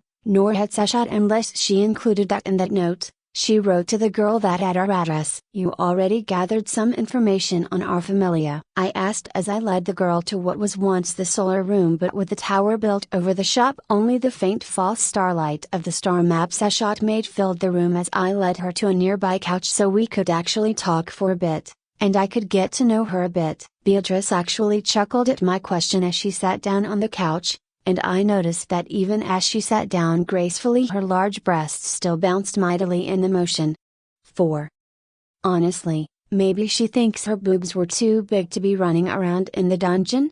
I thought, holding back a giggle at the thought as I listened to her response to my previous question. The Seshat familia is already famous here in Terraria. Not only is the tower you made covered in lava, but its lava-coated sides are visible almost everywhere in the city due to how it is the same height as the Colosseum, and the little maps of Terraria have been changed to account for the glowing tower that can easily act as a sort of glowing beacon in the night. Haha, she replied, laughing at my wry smile as I didn't account for that honestly. I thought it would be about me making a tunnel to Riviera, or summoning boss monsters. But no, Pi and Seshat's familia were already famous for making a giant lava lamp basically. So why do you want to join a familia or even mine in general? I asked as I leaned back into the couch, and I watched as her eyes dipped down to my chest and waist as I stretched with emotion. Thankfully she didn't go into a complete stupor of heat like previously, so she shook her head and answered my question. Well, I want to be a great chef, you know. I mean, I most vehemently refuse to go into the dungeon to fight monsters, but I want to get skills and maybe even a development ability to cook better, as it's my favorite thing to do.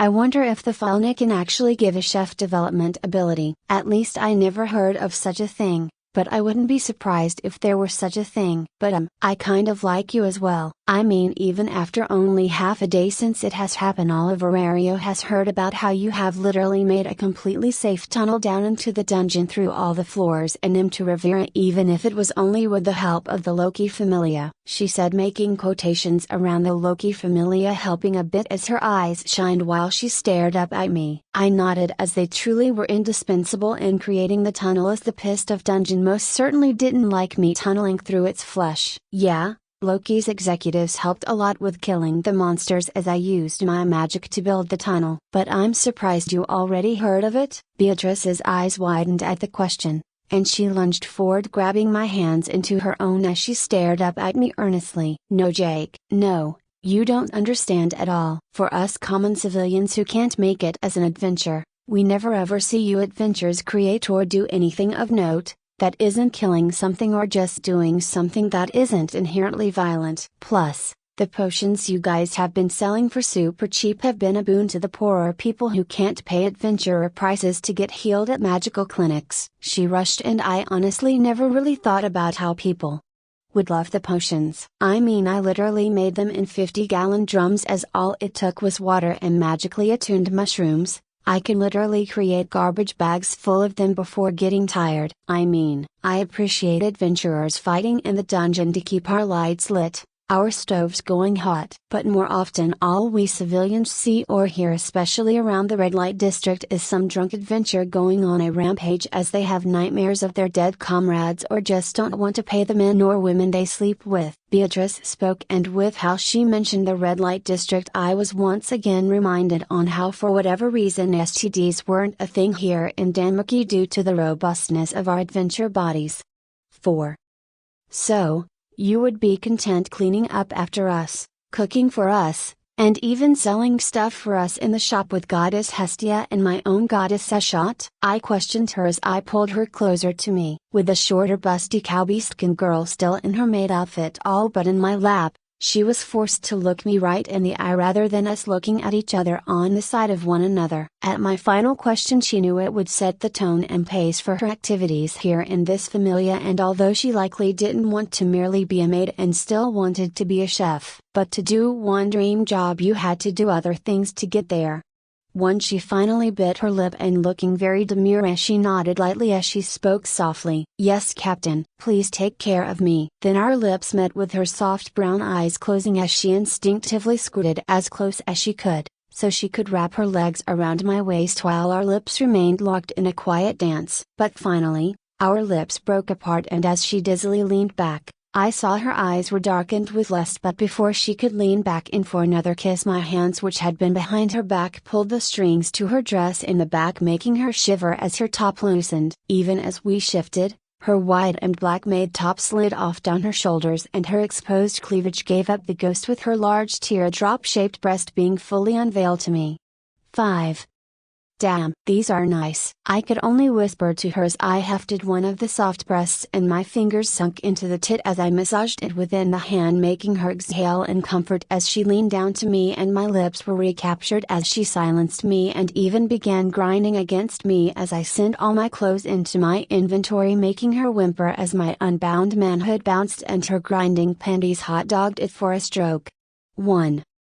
I then used my spare hand that wasn't mauling her breasts to move aside her panties, and I took my manhood and pressed it against her lower lips while I held Beatrice firm against me, making her break the lips lock as I stopped her grinding. Our eyes met, and I could see beyond the cloud of lust in her eyes was acceptance. She wanted me to continue, and as she whined and was about to speak, I just pulled the cowbee skin down my length, with her wet womanhood spreading to accept me, while I also felt the thin film of her hymen splitting to accept me. You're too deep," she exhaled softly as she leaned on my chest, holding me tightly with both her legs and arms to stop the movement and allow the sting of her hymen splitting to pass aside, as I just held the busty beauty in my arms and enjoyed the feeling her stiff nibbles from her breast dragging across my chest with every heavy inhale she made. "Okay, be gentle please, this is my first time, Jake," she whispered as she kissed my shoulders. For even as Beatrice kissed my shoulders and I slowly pumped into the voluptuous woman on my lap, I noticed that her every kiss avoided the scar on my shoulder that Seshat left, and Seshat was most certainly correct about this girl. She was as subby as it got when it came to me bouncing her in my lap and playing with her breasts, like she just let me use her body for my own pleasure and did her best to bring more pleasure for me as well, while she kissed and sucked on my neck to show her own affection as she did the best she could to match my thrusts into her. But finally, she reached her own peak, making a soft keening noise between a whine and strangled scream of pleasure when I find out the amount of force I needed to use to massage her breasts as well as playing with her nipples. 1. Beatrice was at this point a bit of a sweaty mess, as her civilian endurance wasn't too much of a match for my adventurer endurance, so I just laid her down on her stomach and moved some couch pillows so I could prop up her soft heart-shaped bottom and push back into her. "Ha, Jake, pull my horns," she moaned out, and I did just as she asked, taking the conveniently hand-sized ivory horns and using them as reins to powerfuck the subby cow beastkin into the couch. No longer was it dance of love-making, now it was me fucking Beatrice with thrusts that made her thick backside clap and ripple repeatedly, and more than the loud slapping noise was the young woman's voice reaching untold levels of volume as I just kept fucking through her orgasms until I finally reached my own peak, and then, like I did to Seshat, I firmly held my girl by the throat as I pulled her back to my chest and I bit her shoulder and left a hickey, though with her it didn't magically scar with whatever divine nonsense was going on with Seshat. "Good girl," I cooed as I gently cuddled up with Beatrice, who pushed her head into my neck and just held onto me tightly as she softly kissed neck while she laid atop me. "Seshat can give me a fauna in the morning, I just want to be held tonight," she muttered, and I stiffened as I heard a door close in response to her words. But with Beatrice's breathing slowing and relaxing from our exertions, I just took my own deep breath as I settled in with the Beatrice's curvy form molded to my body. I could deal with whoever was being a voyeur in the morning. 6. Chapter 38, Chapter 37 Commissioned chapter by Ernst Torchinos. For I was awoken in the morning by the feeling of Beatrice's curvy form burrowing into my blankets, but it seems the actual thing that had her moved to begin with was Seshat, who came into the room and was silently stalking towards us. But as my eyes snapped to her, she stilled like a cat in the midst of pouncing but ended up getting caught. The cat goddess pouted at being caught, but she shrugged and continued to walk to us with a sway to her hips as she finally stood over Beatrice and I. "Beatrice, it's time to wake up, you little morsel," Seshat spoke aloud, making the cow beastkin burrow her head into my chest and pull the blanket over her head as she attempted to avoid waking up. "Come on, wake up," I chuckled as I gave her a good shake, which made her groan as her eyes lazily opened up with her dull brown eyes staring up at me. "It's time for you to get your tag of ownership, I guess," I spoke, looking up to Seshat, who nodded before leaning down to pull off the blanket that lay atop us. Can I at least get a shower first?" Beatrice asked embarrassedly, as the scent of our joining, let alone the sticky feeling, was a bit of a mood killer for the event of her getting her own fauna. "Bah, fine, take Jake with you. Belle is already up and ready to go to the Loki Familia as the whole boss party event is today," Seshat reminded me, making me groan at how the weekend had crept up on me too damn soon. I wanted to pad out my stats more, that way when I killed the next 3 bosses in the eye and brain of Cthulhu, the Eater of Worlds, I could level up with damn near or perfect stats. But I suppose it will all work out even if I take a couple more days. After fooling around for a bit with Beatrice in the shower, where I got to explore her body in brighter light, we both got cleaned up, with us separating after she got her fauna with nothing special upon it. "All right, Belle, you ready to go?" I called out as I finished making the daily couple hundred health potions by just taking a bottle I didn't even need to make, and I had literally rigged up a tray so I could push the tray with bottles attached to it into the tank of health potion fluid so I could fill a dozen bottles at once. Thankfully I had finished the boss spawners for those 3 bosses in my free time, though I had to hide the corruption and crimson altars I made out of fresh and rotting flesh because, well, they were alive and could get grabby when you weren't looking. 1. And neither Hestia nor Seshat were into tentacle play, thank all the deities within Tenkai for that. 1. As me and Belle were heading towards the Loki Familia's mansion of the Twilight Manor, as that was where we and the caravan of people heading towards one of Aurario's neighboring castles were supposed to meet up, Belle asked me for advice as she knew even with her grappling hook she could get caught and smashed, as I very clearly told her I had new boss monsters and that they were dangerous. I will explain when we get into things, so I don't have to repeat myself a dozen times. Just keep moving no matter what. I left it open-ended, as I really had no perfect advice for any of the bosses other than fly way above the eater and bomb the crap out of him. But who knows if that will even be possible here in a three-dimensional world. Once we arrived at Loki's Twilight Manor, it was a bit of a madhouse, as the whole street in front of the manor was filled with covered carriages, obviously for carrying supplies and people from Terrarian to the site of the soon-to-be-destroyed castle, to say nothing of the crowd of people loading up into the carriages along with supplies. "Let's go find Loki members to see where we need to be," I muttered to Belle as I wrapped an arm over her shoulders, so I didn't lose her as horses trotted to and from along with the people rushing in and out of the Twilight Manor. Not only that, but the guards were so swamped with directing the goods and people that we literally walked through the front gate with no issue, as we walked in with purpose. Once we got into the enclosure of the Loki Manor, I saw Terrarian directing some female elves that were looking to her worship on where to store and transport the potions that were being taken to the site. "Terrarian, I wanted to know where Belle and I should be in this caravan," I asked, and Terrarian looked up to me from her clipboard and blinked in surprise, seeing me in the middle of Loki's compound. "How did you get in here? Shouldn't the guards have directed you?" "No, it's irrelevant now. Yes, Finn is at the front of the caravan, and he wanted to speak with you about how this is to all go anyway," Terrarian explained before waving her hands at us for us to shoo or something. "Here, follow us. Lady Terrarian is very busy right now." A brunette elf spoke to us,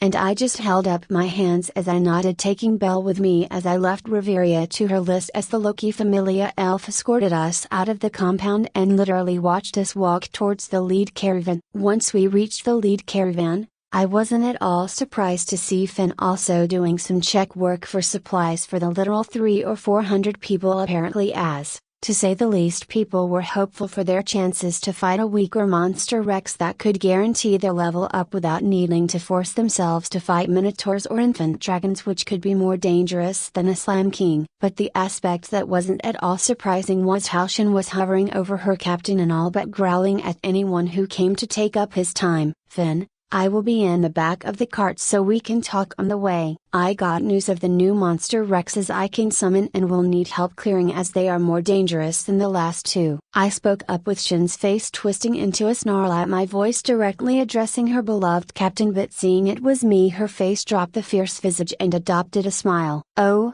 new monsters. Alright, just be aware that Freya's caravan will be catching up later. Apparently, they will be guarding the Diane Chet Familia members who will be coming to set up a healing center," he told me, even though I had no idea why he saw fit to share that information before I realized he was telling me that if the new monsters were so dangerous, we should leave them till Freya's adventures got there. But he told me in that way he could save Loki Familia's face rather than just saying, "Just in case the monsters were too dangerous, let's just wait."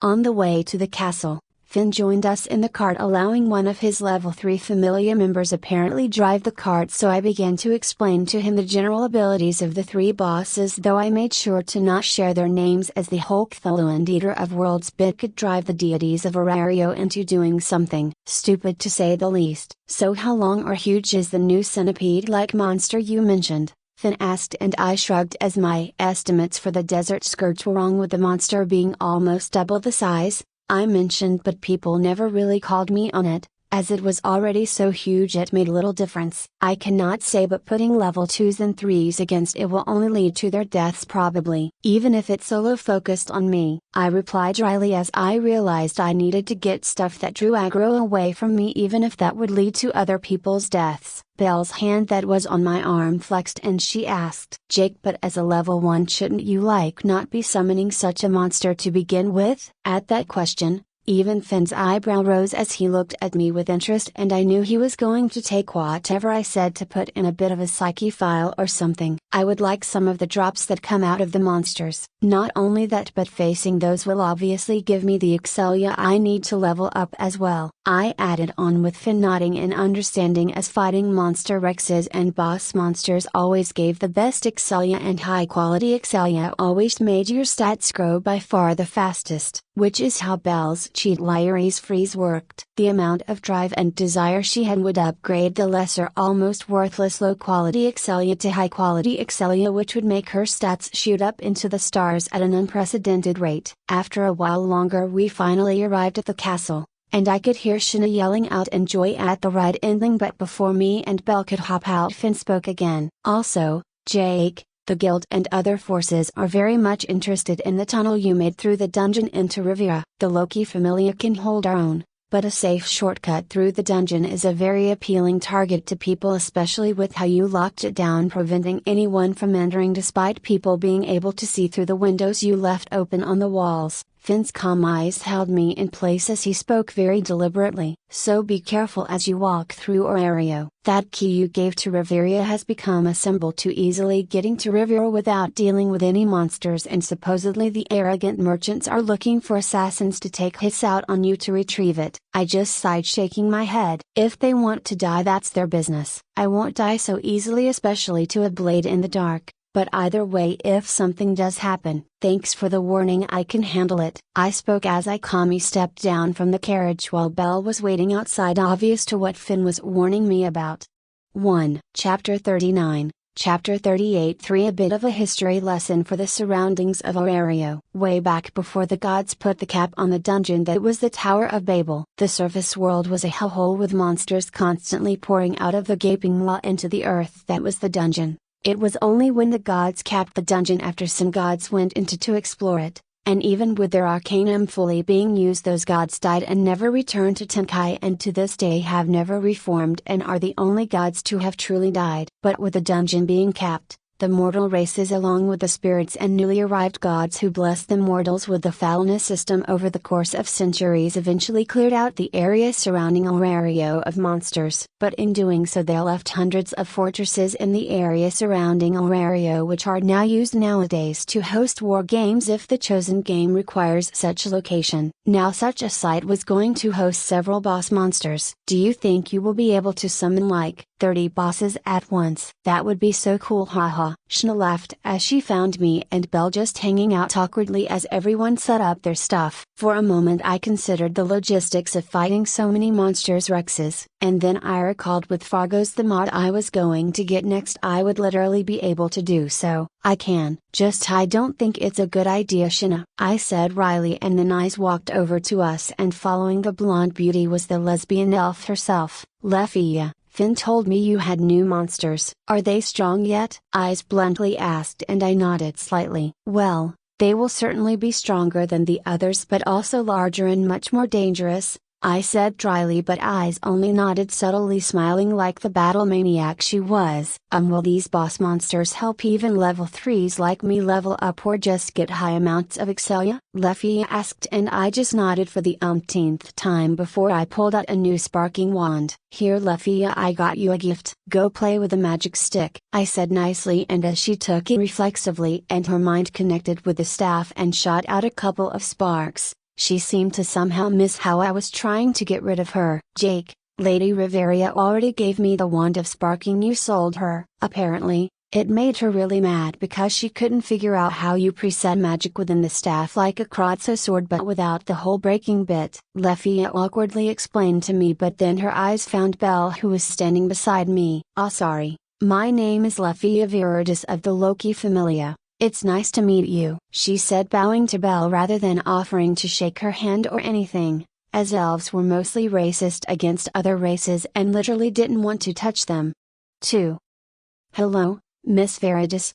Is that why Riveria didn't want to talk to us this morning? Belle asked, reminding me of how short Empress Riveria was at the start of the caravan. While Lefia and Belle were gossiping about Riveria, Eyes sidled up next to me as she spoke. Could I commission a thinner or less heavy sword? This broadsword is too unwieldy, she asked, tapping the tungsten broadsword she still was wearing at her side. I hummed and thought as I ran through the sword recipes in my head and realized a true melee sword would probably be for the best for her, as she already had her wind magic to give her more range and such. But then I recalled another sword that would fit her perfectly from the Calamity mod. The wind blade made out of their allied bars and some sunspot blocks would send tornadoes of sharp wind blades to suck up foes and tear them apart with each swing, sending a small tornado. Yeah, I got an idea of how to make your sword, and it will actually make your wind magic quite a bit stronger as well. I spoke aloud as I thought about how I could kill the Perforator and Hive Mind Calamity bosses that were harder versions of the previous Crimson and Corruption bosses in the brain of Cthulhu, the Eater of Worlds.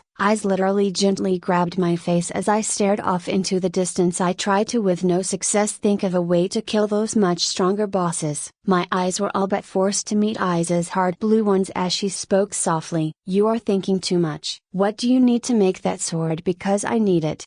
One Eyes didn't trench my face around or anything, but her gloved hands grabbing me out of my thoughts was a weird as hell thing to do. But then again, so long as Eyes was the one doing the motions, she had zero compunctions in throwing social cues out the door. Miss Eyes, there is no need to grab Jake's face, Leffia yelled, building up steam. But her building up tirade had its steam released as Eyes just tilted her head to the side and replied dully. I wanted an answer and Jake was too deep in thought. I didn't want him to forget my question. More than one person face-bombed at Eyes' answer, with myself just chuckling as I shook my head. Yeah? Sorry Eyes, I can't make the sword till I level up or something. The bosses we would need to kill are too dangerous for me at this time, I said frankly, but Eyes wasn't having it. But you can hide, you can zip across a battlefield or even teleport while stronger people fight them. What is the actual issue? She asked, pressing me with her usual lack of social tact, making Shinna cringe as my face twitched with some irritation.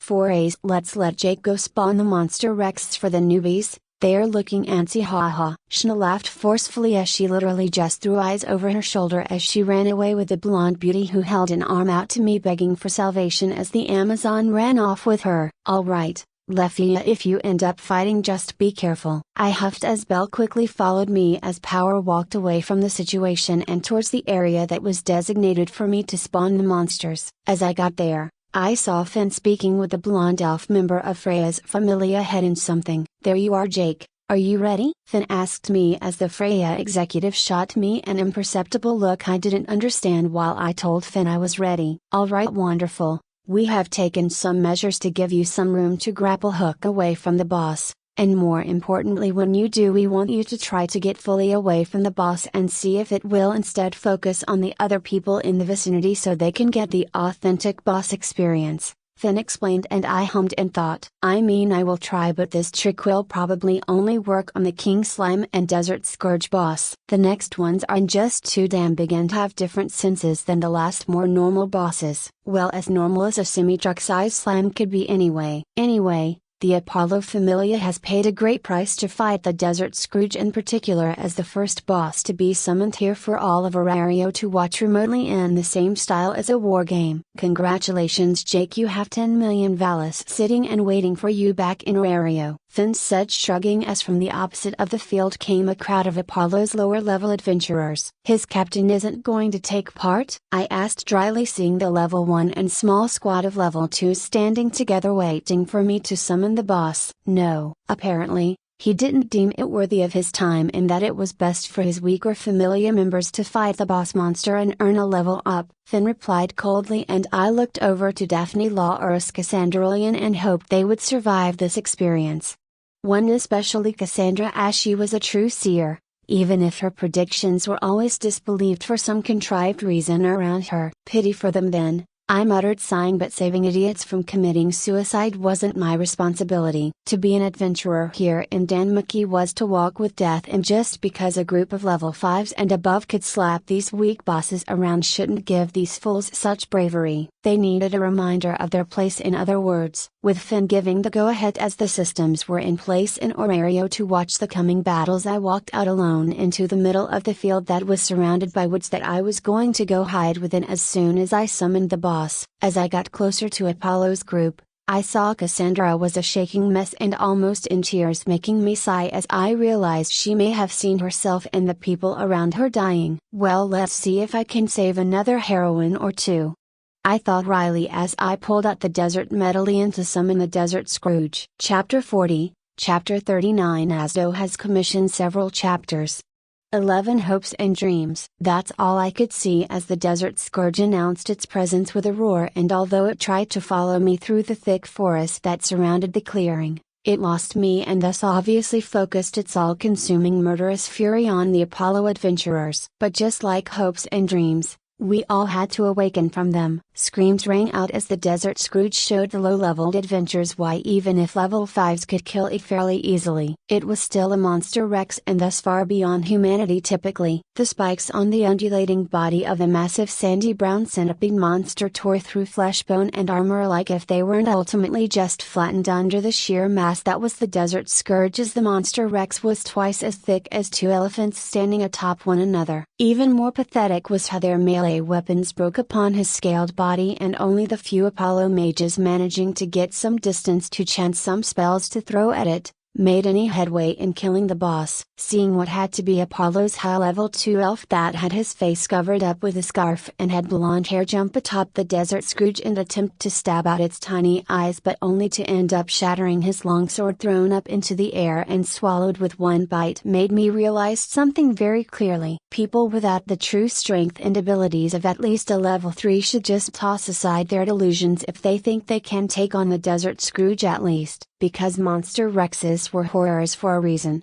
Only powerful magic or equally powerful adventures could hope to tear them apart to the point where their bodies failed and broke down, allowing the extraction of their monster stone. Filthy beast, you have done enough. I heard a male voice roar, and even the Desert Scrooge whirled onto the person speaking as it went to devour a Palim who was straight up just running away from the boss. Hyacinthus Cleo, the captain of the Apollo Familia, finally strode into the fray, and like I thought before, only he with his actually well-forged sword was capable of fighting the Desert Scrooge somewhat evenly, as he had the pure physical strength to break through the boss's scales. Then as Hyacinthus tore apart the monster systematically with grace, he seemingly tired of trying to meet the much more physically powerful monster in a dance of melee and having to constantly dodge all of the spikes on its sides. So he dodged to the side and dashed away before whirling on the Desert Scrooge as he quickly chanted, "My name is Love, precious child of light. I offer my body to my son. My name is Sin,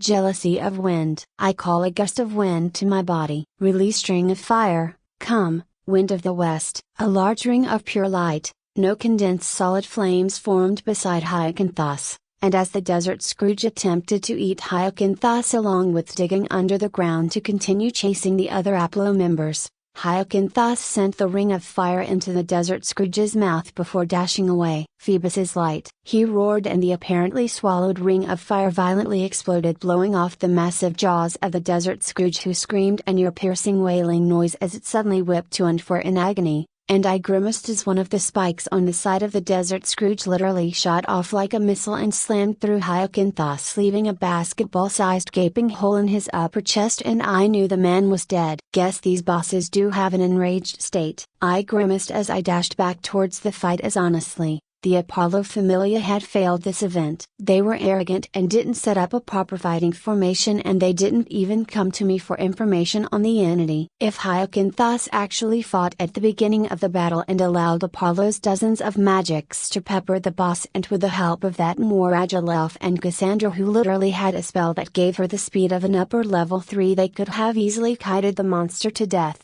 I came swinging in on my grappling hook, tearing me through the tree line, and as soon I hit the ground, I took advantage of my Hermes boots to lay a hail of laser bolts from my space guns in my hands, as with my armor they literally took no mana from me. The Desert Scrooge, seeing me, screeched in primal fury as it locked onto me. It didn't even bother dipping into the ground. No, like a snake and a centipede combined, it slithered and crawled over the ground in a desperate bid to end my life in the quickest way possible. I just kept shooting the boss in the face before it got too close, and then I hopped into the air, grapple hooking onto the hard scale covered back of the boss, which dragged me over his head as he rose up to eat me. Once I was in the air, I threw 3 sticks of lit dynamite into its mouth before using another grappling hook to snag onto a nearby tree and drag me away as the Desert Scrooge snapped at me in the middle of the air. I rolled across the ground as the second grappling hook was not at all a clean hook, and I ended up getting snagged on some stuff before I detached it. But as I jumped back to my feet and faced the Desert Scrooge prepared to keep moving,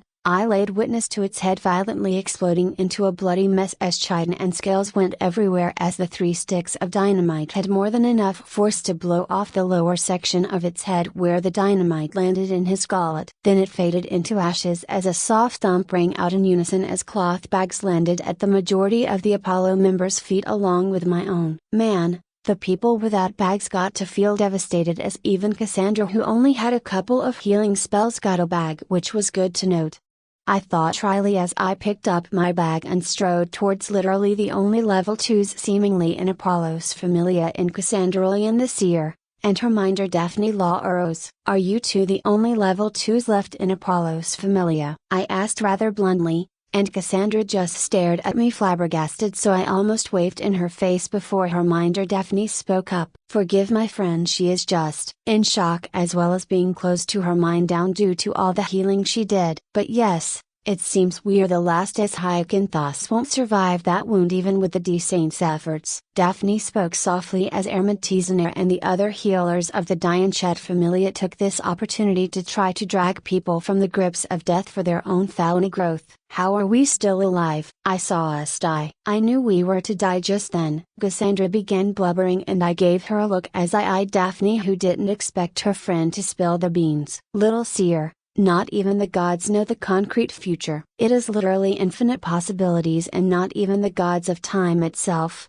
know what will happen in the infinite number of possible futures." I patted Cassandra on her black hair covered head, bringing her out of her panic attack. "Fate is what you make of it. Sure, you must face the inevitable destiny-brought moments as an adventure, but nothing says you cannot beat it, overturn it, or otherwise cheat it. Like I broke your future of death that you saw. If I did not interfere, no one else would have, and thus you would have died. But I did, and now you are alive and will face countless other destined moments," I said, and her eyes dilated as she softly nodded in my direction, not really focusing on me though. I would get her out of the way. "Things are likely to get ugly," I muttered to Daphne as I saw Apollo stomping towards me furiously. "You, how dare you? Look at the state of my Familia. Do you have any herc?" As Apollo grabbed the front of my armor, I noticed how it didn't burn his hands, which made sense with how he was a god of the sun. But I wasn't going to be jerked around by some asshole, so with a lunge I headbutted the shit out of the god with my helmet covered head. Chapter 41,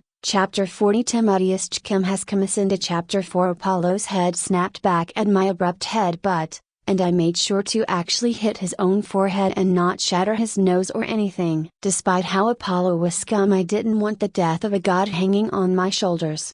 "One, don't fucking touch me, you pathetic worm. Your arrogance has destroyed years of growth for your Familia with so many deaths because your captain wanted to sit on his ass and not even fight properly. Hell, you fuckwits didn't even ask me." The damned creator and summoner of the Monster Rex's capabilities. I snarled in disbelief at the idiocy of the god. Apollo unsteadily got back to his feet while he held on to his head, and he pointed at me in apparently just as much disbelief as I was in at him. "You dare strike me, I will ruin you." "I, Phoebus Apollo, declare a war game upon the Seshat Familia for your insult," he screeched, and I idly debated the cost of being cursed by the god if I put a sword through his throat. But in the end, As the other familias who came to watch the battle approached, obviously paying great attention to this event, I spoke dryly. "And what familia will you challenge me with? A couple of level 2s? Why does that seem like such a joke, Apollo?" I then turned to all the adventurers that surrounded us as Apollo slumped in place, as he was well aware that Daphne couldn't beat me, nor was Cassandra a threat at all with how timid she was.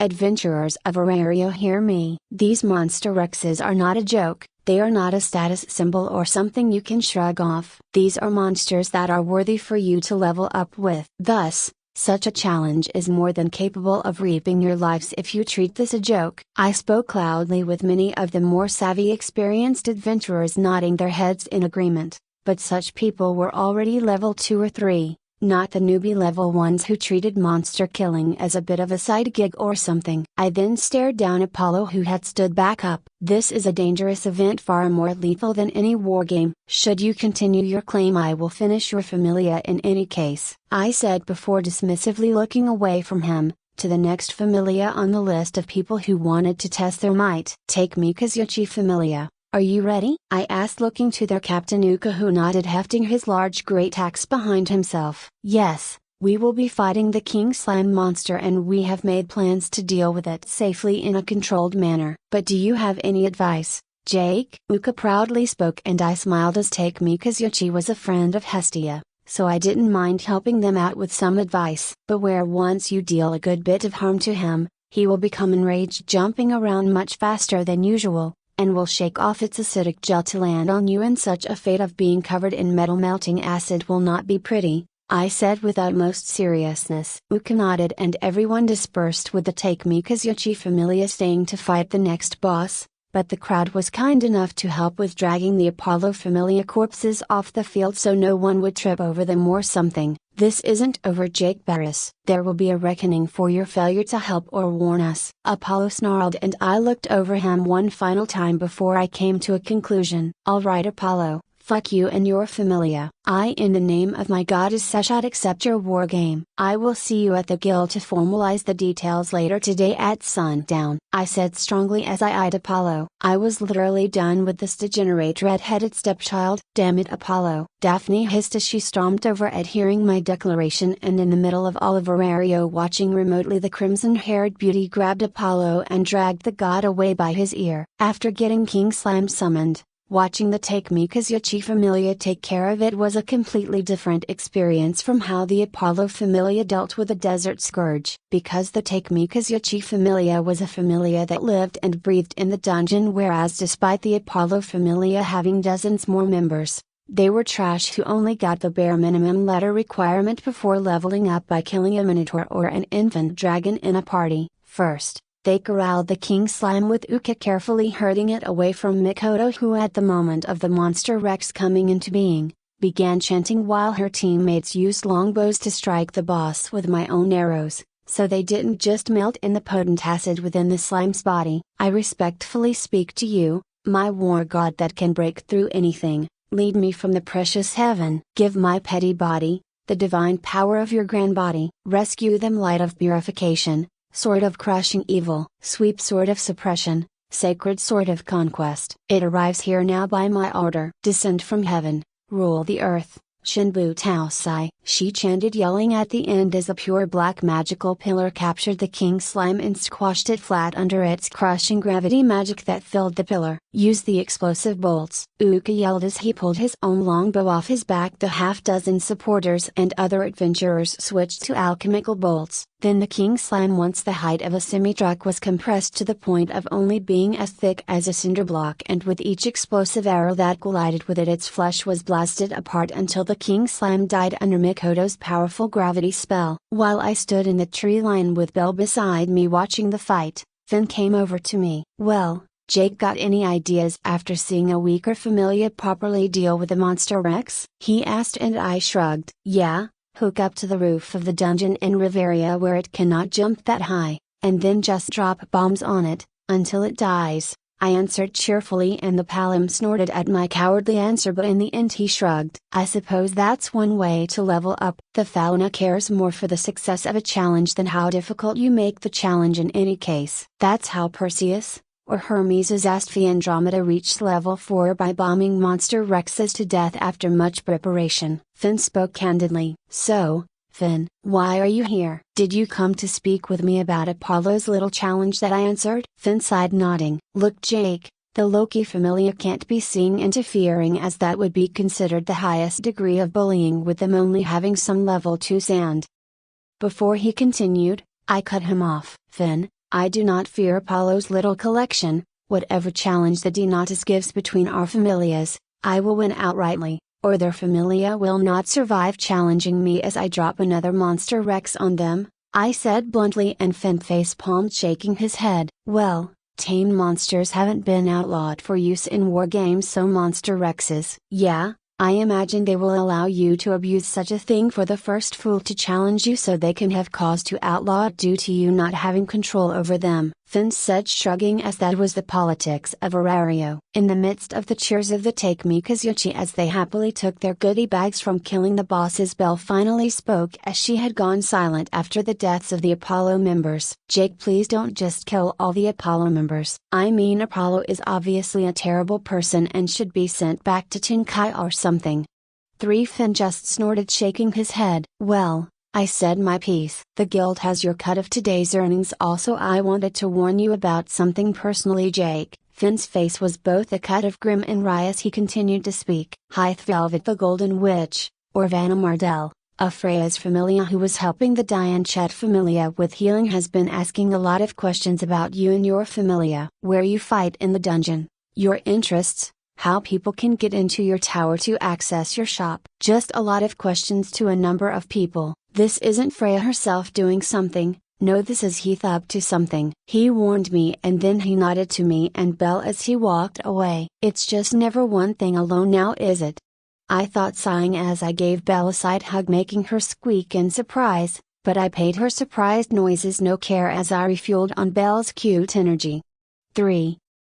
Alright. Therefore, more familias needing a boss. So why don't you go back to Terrario and get my goddess to the guild so she can get this war game going? Before she could say anything, I put a finger to her lips, silencing her. Belle, there's nothing for you to do here, and I can tell you need to clear your head. This was the first time you saw people die, right? I asked, and Belle bit her lips before nodding softly, so I just pulled her head against my chest as I patted her head. Belle, being an adventurer is a path that walks with death. I cannot comfort you and say this is never going to happen again, nor are you not going to directly take someone's life, as it's perfectly possible you may have to, especially if they challenge your familia to a war game. I spoke softly as I brushed my hands over Belle's head to comfort her before taking a step back from her as she pouted. Now go on. Hestia and Seshat need you to escort them to the guild to pick up all the money we made, I said, trying to cheer her up with the millions of Valis we made today.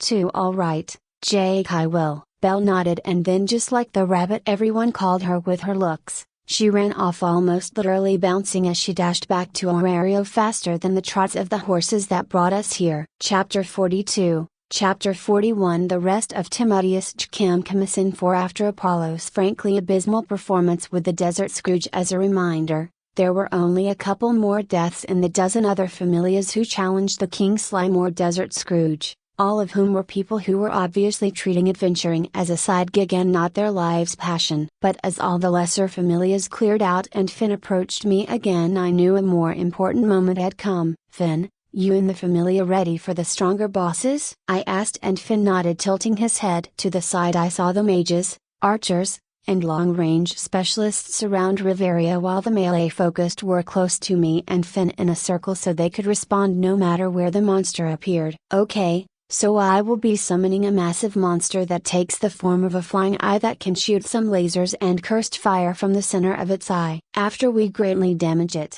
it will enrage like all monsters we don't instantly kill, and it will basically pull itself inside out and become a massive flying mouth spewing cursed flames and can dash really fast in a straight line. I explained before taking a breath while everyone listened. I won't be running away, so it will most likely stay focused on me, so just try to do as much damage to it as you can, as I imagine it being capable of flying will give you melee fighters some issues. I finished with Finn nodding. And what kind of drops can we expect out of this monster goodie bag? as you call them?" Finn asked, and everyone perked up in excitement as opening the bag was the highlight for these people, as literally everyone who participated got something, even if they just literally threw a rock at the monster. Phew, that's a loaded question. I drew off as I categorized all the vanilla and calamity items that would drop out of a bag, so in the end I just shrugged. "You are guaranteed a magical shield that will give you a special dashing ram that will speed you up as you ram the shield into something, while also giving you a magical shield in the act of ramming. Other than that guaranteed drop, you will get potions, materials, and other stuff, but it's all random, so I cannot say." I was especially unsure as Belle had even gotten stuff out of the King Slime loot table, though it was still a slime item. So, for all I know, they could just directly get other weird weapons.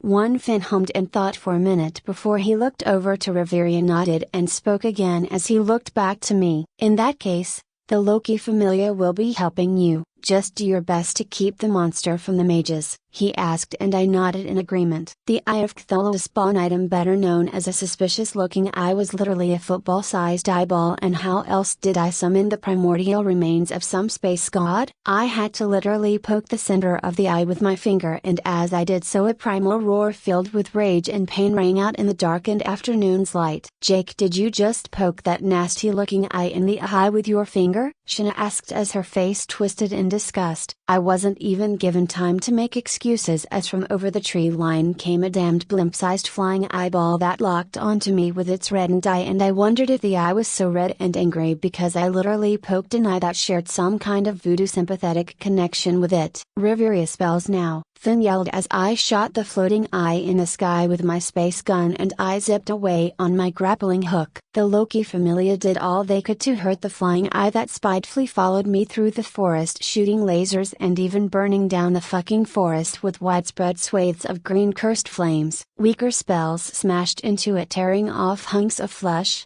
Jester arrows I sold to the committee running this event tore small holes through the boss before dropping off back into the ground. But in the end, the meat of the Loki Familia in the melee fighters like Finn, Bet, and Gareth, were simply incapable of harming the boss. But Eyes could use the slime hook she got from the King Slime to actually grapple atop the boss as it solely chased me and attempted to kill me via smashing its form into me or with its lasers or cursed fire. 7.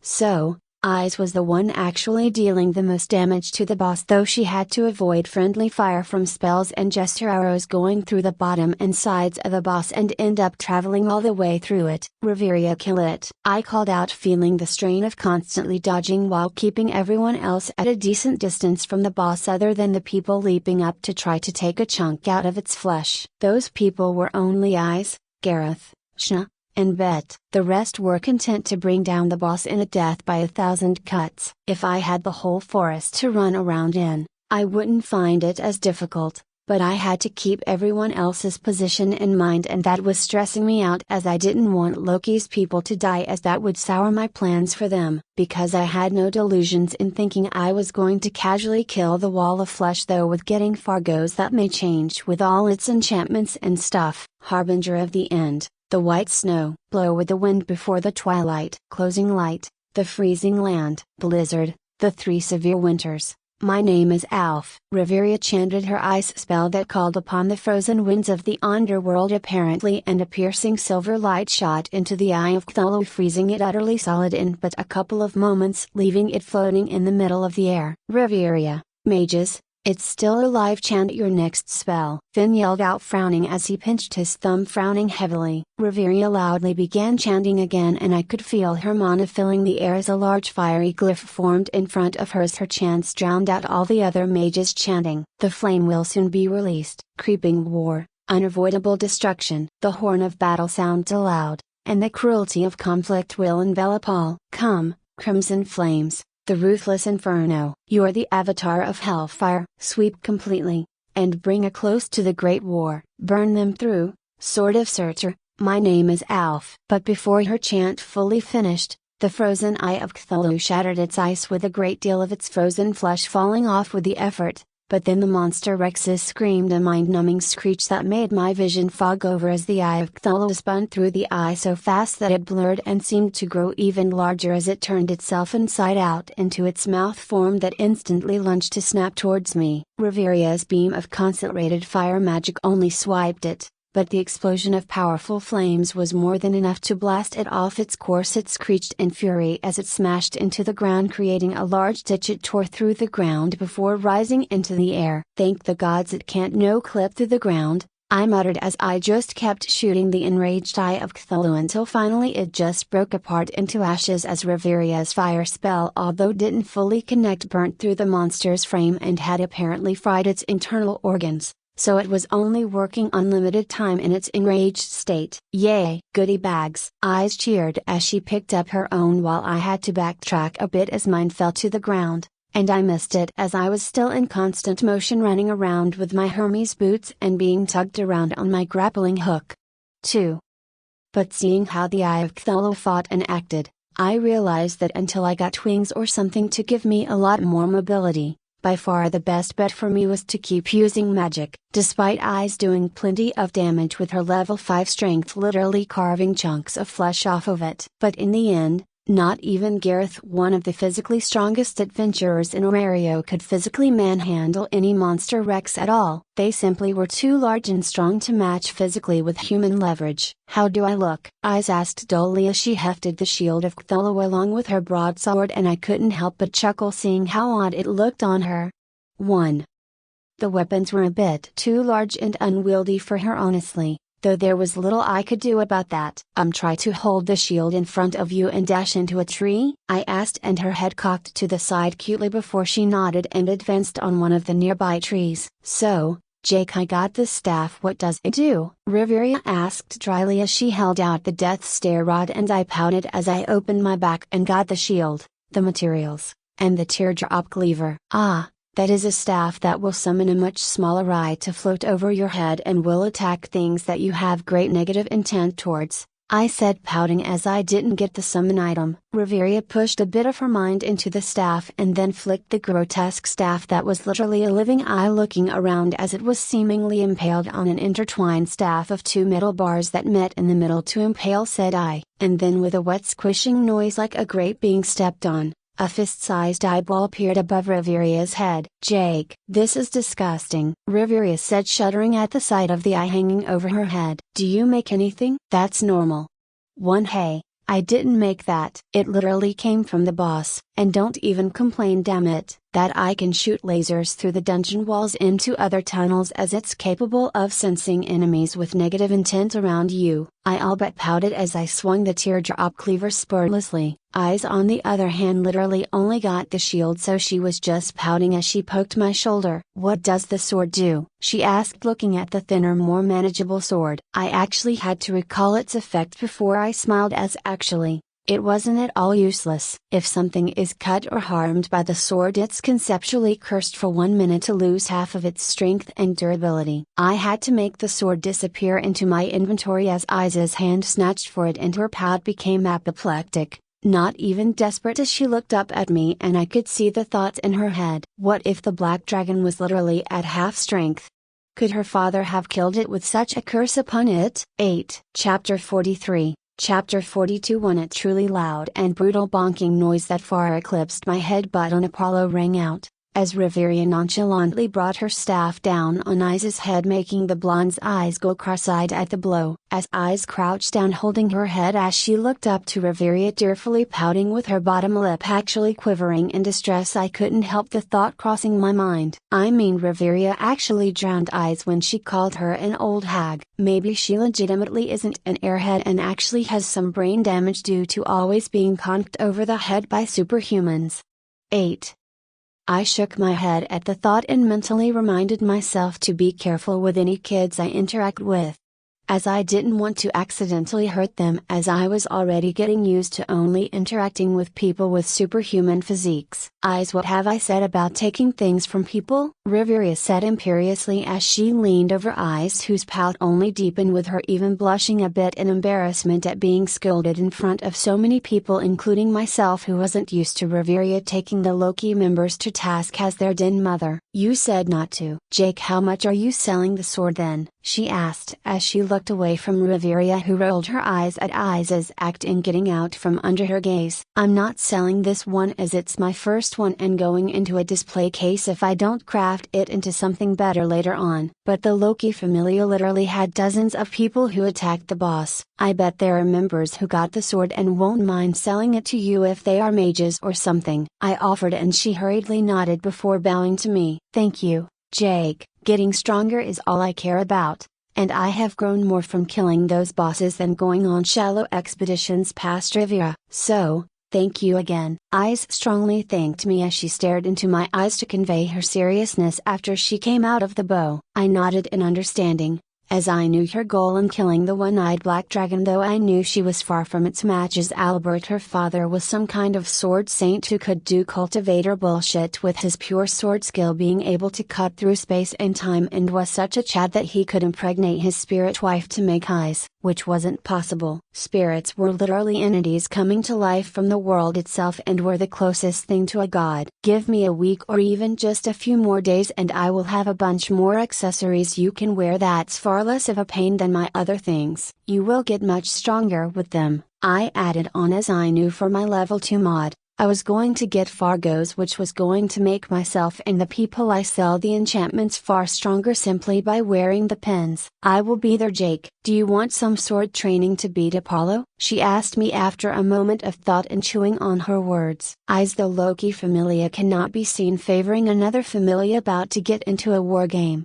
Riveria said tiredly, and eyes blinked at the elvish princess before she covered her mouth with both hands and spoke towards me so no one could read her lips. Will you meet me atop the wall of Arario to spar and I can tell you about the deeper floors of the dungeon tonight? She asked, and Riveria just face-palmed, throwing up her hands at Isa's poor attempt at being subtle. Sure, Isa, it's a date. I will see you tonight with all the potato snacks you can want, I said with a grin as Ice cocked her head to the side and Riveria snorted as Ice nodded slowly. Yes, I suppose our meeting alone with food being shared between us would be a date. Riveria, what else do I do on a date? Ice asked Riveria, who choked on her laughter as Shna burst into laughter. Ha ha, Mama, Riveria is a century-old Christmas cake with no dating experience. And can't tell you eyes. Shna teased, and a vein popped out on Riveria, who slowly turned to the Amazon, who gulped under the murderous look of the level 6 angry elf. 1. Yeah, that's my cue to flee. See you guys. We can fight the other bosses later, I muttered at the end as Fentano of Ale tried to hold back Riveria from bonking Shna's head with her metal and crystal-studded staff. Just as I went to teleport, Eyes, who was standing beside me, grabbed onto my arm. And with the standard blurring of my vision, I ended up in my room with a blonde beauty hanging onto my arm as she shook away her disorientation at the teleportation. So, any reason you hitched a ride? I asked, and Eyes nodded with little emotion. Yes, Apollo may empty his coffers to hire an assassin to kill you on the way to the guild. It's happened before to familias with only a single strong or couple strong members, she explained. I will protect you, and when you make those accessories, I want 3 for free, she said proudly at her negotiation skills while holding up 3 blue-gloved fingers to show her price for acting as my bodyguard. I sighed, just nodding, as her following me wouldn't actually harm me, even though making her the accessories enchantments from Fargos would be a bit of a pain due to the pure time it would take to make them, I imagine. 7. But the sight of the Sword Princess, a strong level 5, would drive away a good number of assassins who may choose to make an attempt on my life. This made it worth it in my book, as my actions as of late have brought the guild's attention onto me, and they obviously wanted to find some way to get some authority over my city-changing actions. Causing widespread destruction when level 3 or 4 assassins attempt to kill me could very well give them the excuse to attempt to censor me from guild facilities, which I needed. Alright, follow me to the guild, I guess, I spoke, shrugging as I walked out of the room, and as I came out into the center of the shop, I saw how Hestia and Sashat had rigged up a system using their divine lie detector sensing to ask the people wanting to come in if they were going to cause issues. How business, girls? I asked, and out from under a desk I saw Belle and Beatrice loaded up with potions they were restocking into the cabinet. Jump up. Jake, you're back. Why is Eyes Wallenstein with you? Beatrice called out while Belle all but cried out in surprise, and I shrugged. Well, things happened, And I got to go settle the date in the guild for the war game, so I's volunteered to walk me there, then me and her are going to go on a date or something, I said flippantly, and Sashot only shrugged. That's fine, I don't like stress, so go in my name and I will come out of the safety of this home when the actual war game notice is called to decide what form of challenge the war game will take. Sashot responded equally as flippantly as obviously Belle had told them all in great detail what had happened today. Jake, are you going to be alright? I mean, I can't really fight, Beatrice said weakly, and I patted the cowgirl between her horns. Yeah, don't worry Beatrice, I will be fine. I can deal with them alone. To say nothing of me summoning a monster Rex and leaving it to clean up their familia, I said confidently, as physically I was the match of a level 2 with how my stats were reaching the peak and I was ready for a level up at any point now. I just wanted to finish filling them out, so I got a strong foundation. Anyway, I am going to the guild to deal with the details. Belle, you got the money home, right? I asked, and Belle strongly nodded. Yup, I even used a small cart filled with firewood to disguise the money bag, so I didn't get bugged at all, Belle said proudly at her achievement. And even Hestia cheered on Belle, making the white-haired beauty grin even wider. Jake, the guild's going to close, we need to go, I said, duly cutting through the atmosphere, making Hestia pout and eyes with an angry look, who just blinked and paid the short goddess no further mind as she took my hand. Then we walked out of the store and into the tower, with her walking, stopping as she looked up into the false stars above us. This is nice. Did you make it? She asked, and I nodded. I made most of all this, but the stars Sashot placed with her domain of rituals, as she knows where all the real stars needed to go, I explained, with eyes taking a breath before shaking her head. Let's go. She simply spoke, and thus we left the tower into Aurario, walking towards the guild, but I noticed the eyes was filled with tension as she held onto her sword. Chapter 44. Chapter 43. Ripov's Jake Barris was a perfect example of committing blasphemy, yet it was useful blasphemy at the same time.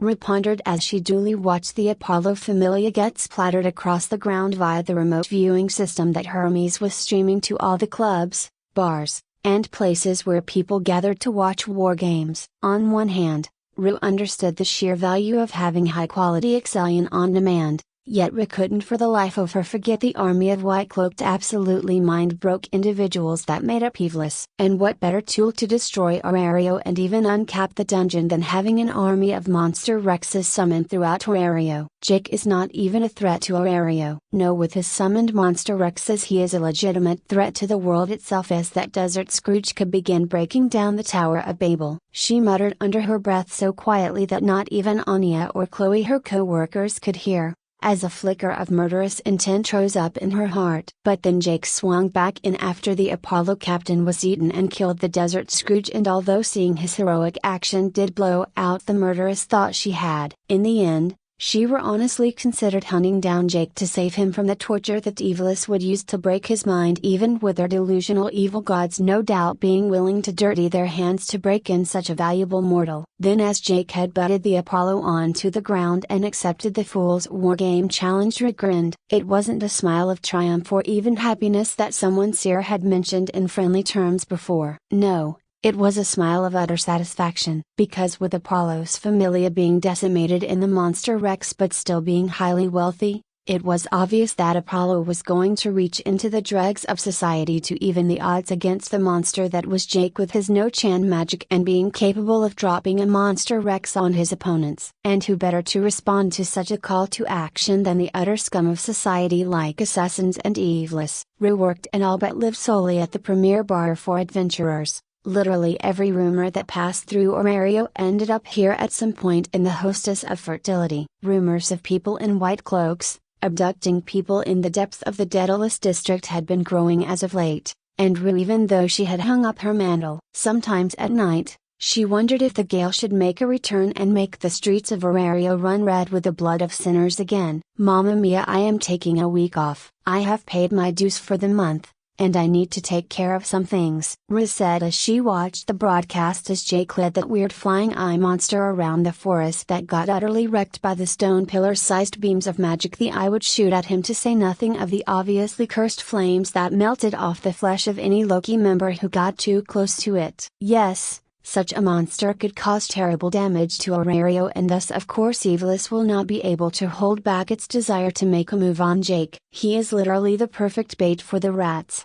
3. Well, business is probably going to temper down with all the damn customers getting sloshed watching the event tonight. But either way, you got till that brat's war game comes up, as it's going to be all hands on deck, you understand? Mia said pointedly, and Rue reflexively nodded, shuddering under the heavy gaze of Mia Grand. She had seen the fates of Chloe and Lunoi ire when they decided to skip work for a couple of days, and Mia had to hunt them down. She didn't want to be laid up in bed after Mia beat her to the precise point that she would need to rest for however long she had skipped out on work. Yes, Mama, she said, and then hurried into the back so she could finish her shift of work. Obviously following Jake Barris was going to be the most trying thing in her years, as even Loki and Freya's hands couldn't follow the young man half the time due to how he teleported around and threw off any trace. Like literally, he is rumored to have the ability to teleport between toilets only. One time he said he had to go to the bathroom, and with his space ability he left a toilet behind as he teleported. Now everyone thinks Jake has the ability to teleport between all the toilets of Aurario. Rue huffed as she washed some dishes. Obviously, such a thing was a false rumor. What's next? Jake could only teleport to the last place he slept with a woman, huh? Rue actually snorted at the thought, making Sierra, who snuck up behind her, loudly squeak in surprise instead. 5.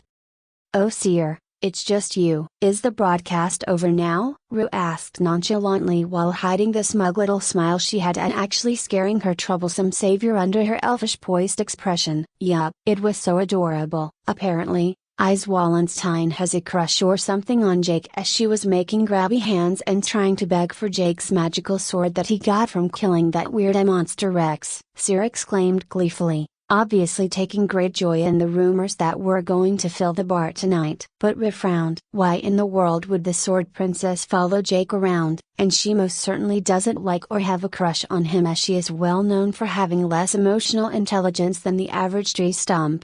Rue thought as she pondered how this was going to affect her stock shadowing of Jake to see how Evelyn will go after him. 1. Eyes Wallenstein pining after a boy? That would be the day, I suppose, Rue responded dryly, giving Sierra the validation she needed, otherwise she would needle Rue for the entire night. No, she would actually go into her room after lights out and have a discussion on why her theory or rumor had to be correct, and the more Rue defended her point, the more outlandish the points Sierra would guess to bring validation to her claims, until Rue would give up and accept the rumor or theory as an ironclad fact, so silver-haired which it would leave her be. I know, right? I mean, Eyes is obviously adorable and whatnot, but she is a broken doll and Jake doesn't need that in his life, right Rue? Sierra said energetically at first, but spoke almost mechanically at the end in a voice that had Rue's senses tingle as she threw her co-worker a side eye as she helped dry off the dishes beside the elf. 7. Sierra's iron-silver eyes dully stared ahead as she monotonously dried off the dishes, and then she spoke softly. It's just kind of pitiful, you know, how she constantly reaches for him, wanting his things, only caring for him as a person that can make her strong. But I can't help but wonder how far she will push to get the things she desires to grow stronger. Sierra continued to speak, and now Rue was actually a bit concerned, as although she knew Sierra was a massive, and even that was an understatement, but Sierra was a massive meddler in the lives of anyone tangible related to her. Jake could sort of fit in that category, as she had seen them talk a couple times, as Sierra had just happened to meet the young man on the roads of Aurario in quick exchanges as Sierra dragged her to different parts of the city to get groceries from different stores, so maybe they were closer friends that she knew.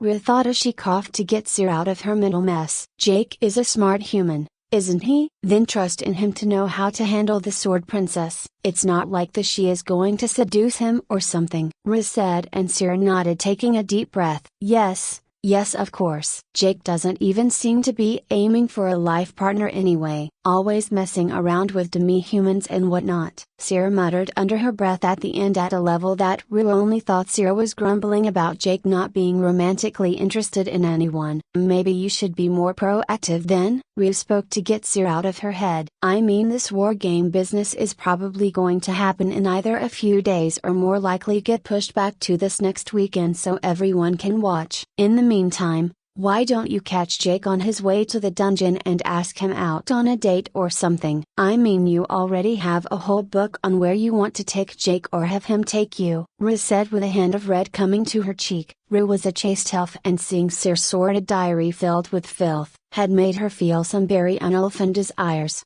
7 Rue, you can't just read a lonely maiden's diary, Sir screamed with embarrassment as her face went atomic red, and Rue only chuckled as she looked back down to her dishes while Sir pathetically asked what she had read, and Rue only hemmed and hawed, making subtle points that only drew more anguish from Sir. Chapter 45, Chapter 44 Dionysus, Ino and Loki. Of Dionysus was a great number of things: patient, kind, understanding, and anything else he desired to be at the current time. But when he looked at Jake Barris and looked at his latest project Filvis Chalia, all he could see was wasted potential in Jake. The young man could tear down this whole charade of boring heroes who suppress the masses with their mediocre deeds of merely traveling into the dungeon and dealing with monsters mortals without foulness dealt with in ages past. With the fall of the Zeus and Hera Familia, Auraria itself has fallen into a pit of mediocrity as the so-called kings of Auraria, Loki and Freya, languish at the top and refuse to push their potential further. Hence he had begun creating the Violas and other monsters that were bent to his will merely years after the fall of the prior rulers of Auraria during the rise of Evelus. So great was his care for his plans that he had done something that none other than Auranos himself had done in actually permanently remodeling the dungeon's floors in order to have the dungeon breed the Violas for him. But seeing Jake summon monster Rexes like it was nothing made his decades of planning and resource collection seem worthless, and Dionysus was delighted. "One, my lord,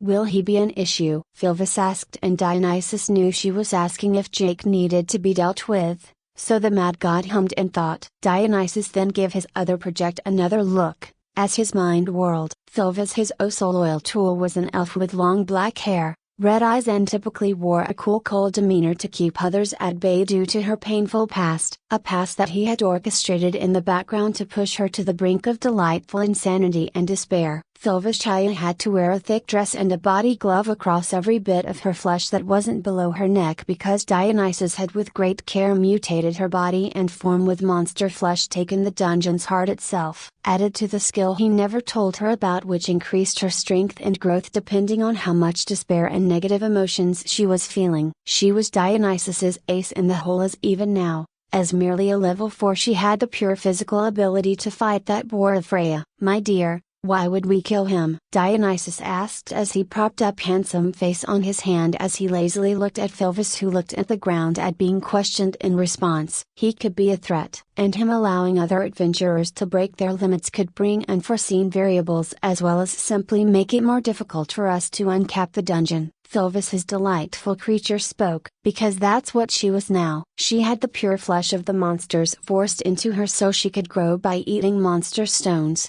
thus tainting her once so pure elfish form with the greatest taboo of things. Oh, how he adored twisting her little heart along on strings, but the love of the mortal children was such an ethereal yet heavy thing, maybe a little more despair could tip the scales, as it were. Honestly, he had hoped that having Revis kill her new friend Lefia Verdis in the dungeon would break her completely, but unfortunately, the Sword Princess arrived with that confounded sword that cannot break and broke Revis's sword, forcing her to flee and allowing Lefia to survive. "Filvis, I have an important mission for you," Dionysus spoke, holding in shudders of glee as the dirty broken little elf looked up to him with such trust. "Go to Jake, marry him or otherwise get pregnant with his child. His skill is obviously the blessing of some god or spirit who is breaking the rules, and such power is perfectly embedded within his form, so it will pass along with his seed." Dionysus, seeing her face stiffen in shock at the order, then continued as he held in his divine joy in his very domains at the insanity brewing within the girl as he continued to speak out his orders. "Filvis, I want you to love him. I want you to give him everything you have in this world. I want his every desire fulfilled and him to want for nothing as you support him." Dionysus just couldn't help a bark of laughter escaping him as he continued to speak. "Ha ha,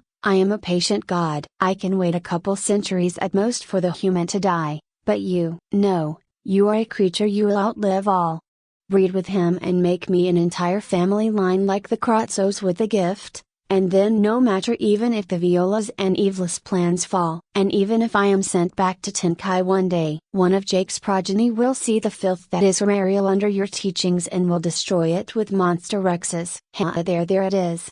Dionysus almost moaned with orgasmic pleasure at the pure despair on Philvis's face. For all the loyalty, adoration, love, and pure devotion Philvis had shown him after years of service, her god just shunted her to the side and all but hard her out. Such joy to be found in the Genkai, I truly cannot get enough, haha.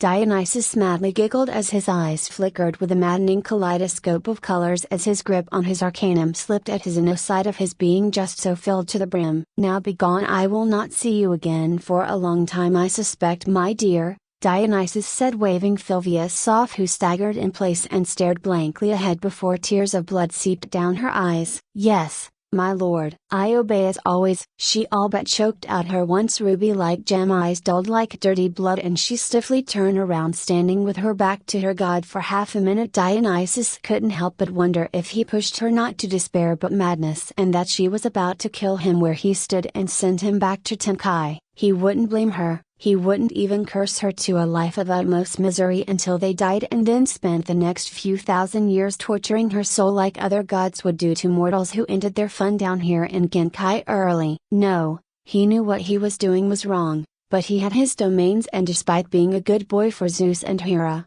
now it was his time to let his hair down and play with the mortal world how he pleased. Dionysus couldn't help but feel a tiny smidgen of disappointment as Philvis stiffly walked out of the room they had rented, with him not seeing her reaction nor her actually even killing him. It was even anticlimactic, and that above all else irritated him. Loki was furious. No, she was pissed. No, she was. Actually, she was just super jealous. Wah! She cried, pointing at the screen in her mansion as she watched Eyes all but hugging Jake as she tried to steal the new sword he got. I want Eyes to rub her boob plate on me as well, Loki cried out with an idiotic reminder of the day, sighing. I am so glad I am not in public with you, Loki, Anakiti said dryly as she sat as far away from her goddess as she could, while still being on the same couch to stay away from Loki's groping hands that may lash out at her in a moment of distraction. So, Aki, you think Azu and the rest may level up after that weird monster? Loki asked with a tilt to her head as she looked at her minder.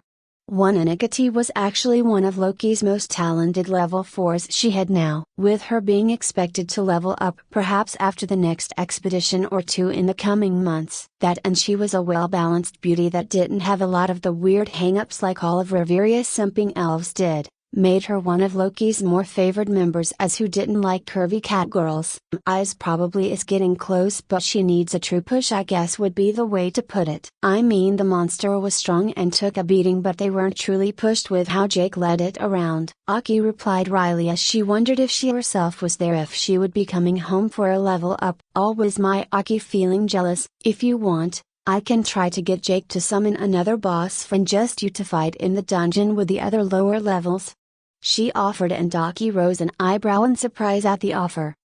I am not letting you touch my boobs, Loki, Aki said, automatically making her red-haired flat goddess slump over in her couch and begin throwing a temper tantrum. Please, Aki, just one little fondle, maybe just a quick cupping. Come on, your back has to be tired with just that tube top holding yours up, Loki tried, and before Aki could reply, Loki leapt into the air, dive bombing at the level 4 cat girl. But a level 4 had greater reflexes than a common mortal, so before Loki even got halfway towards Aki in her dive bomb, she was slapped by the fluffy hand of God as Anakiti smashed a thick pillow onto Loki's head so hard, she flopped over the couch and landed across the room. Why are the gods so annoying? Aki spoke aloud as she stared up at the ceiling. Loki hopped back to her feet as though nothing happened. Hey, because we are bored, and we use you cute little mortals for our entertainment. So, we have to needle you lot to get you moving across the board, haha. Loki proudly laughed, but then her smile dropped as she spoke more seriously. But not seriously. You level 4s in the second string of executives are getting ready for a level up to level 5. I think Jake's bosses could be the trigger for that, Loki pointed out, and Aki nodded.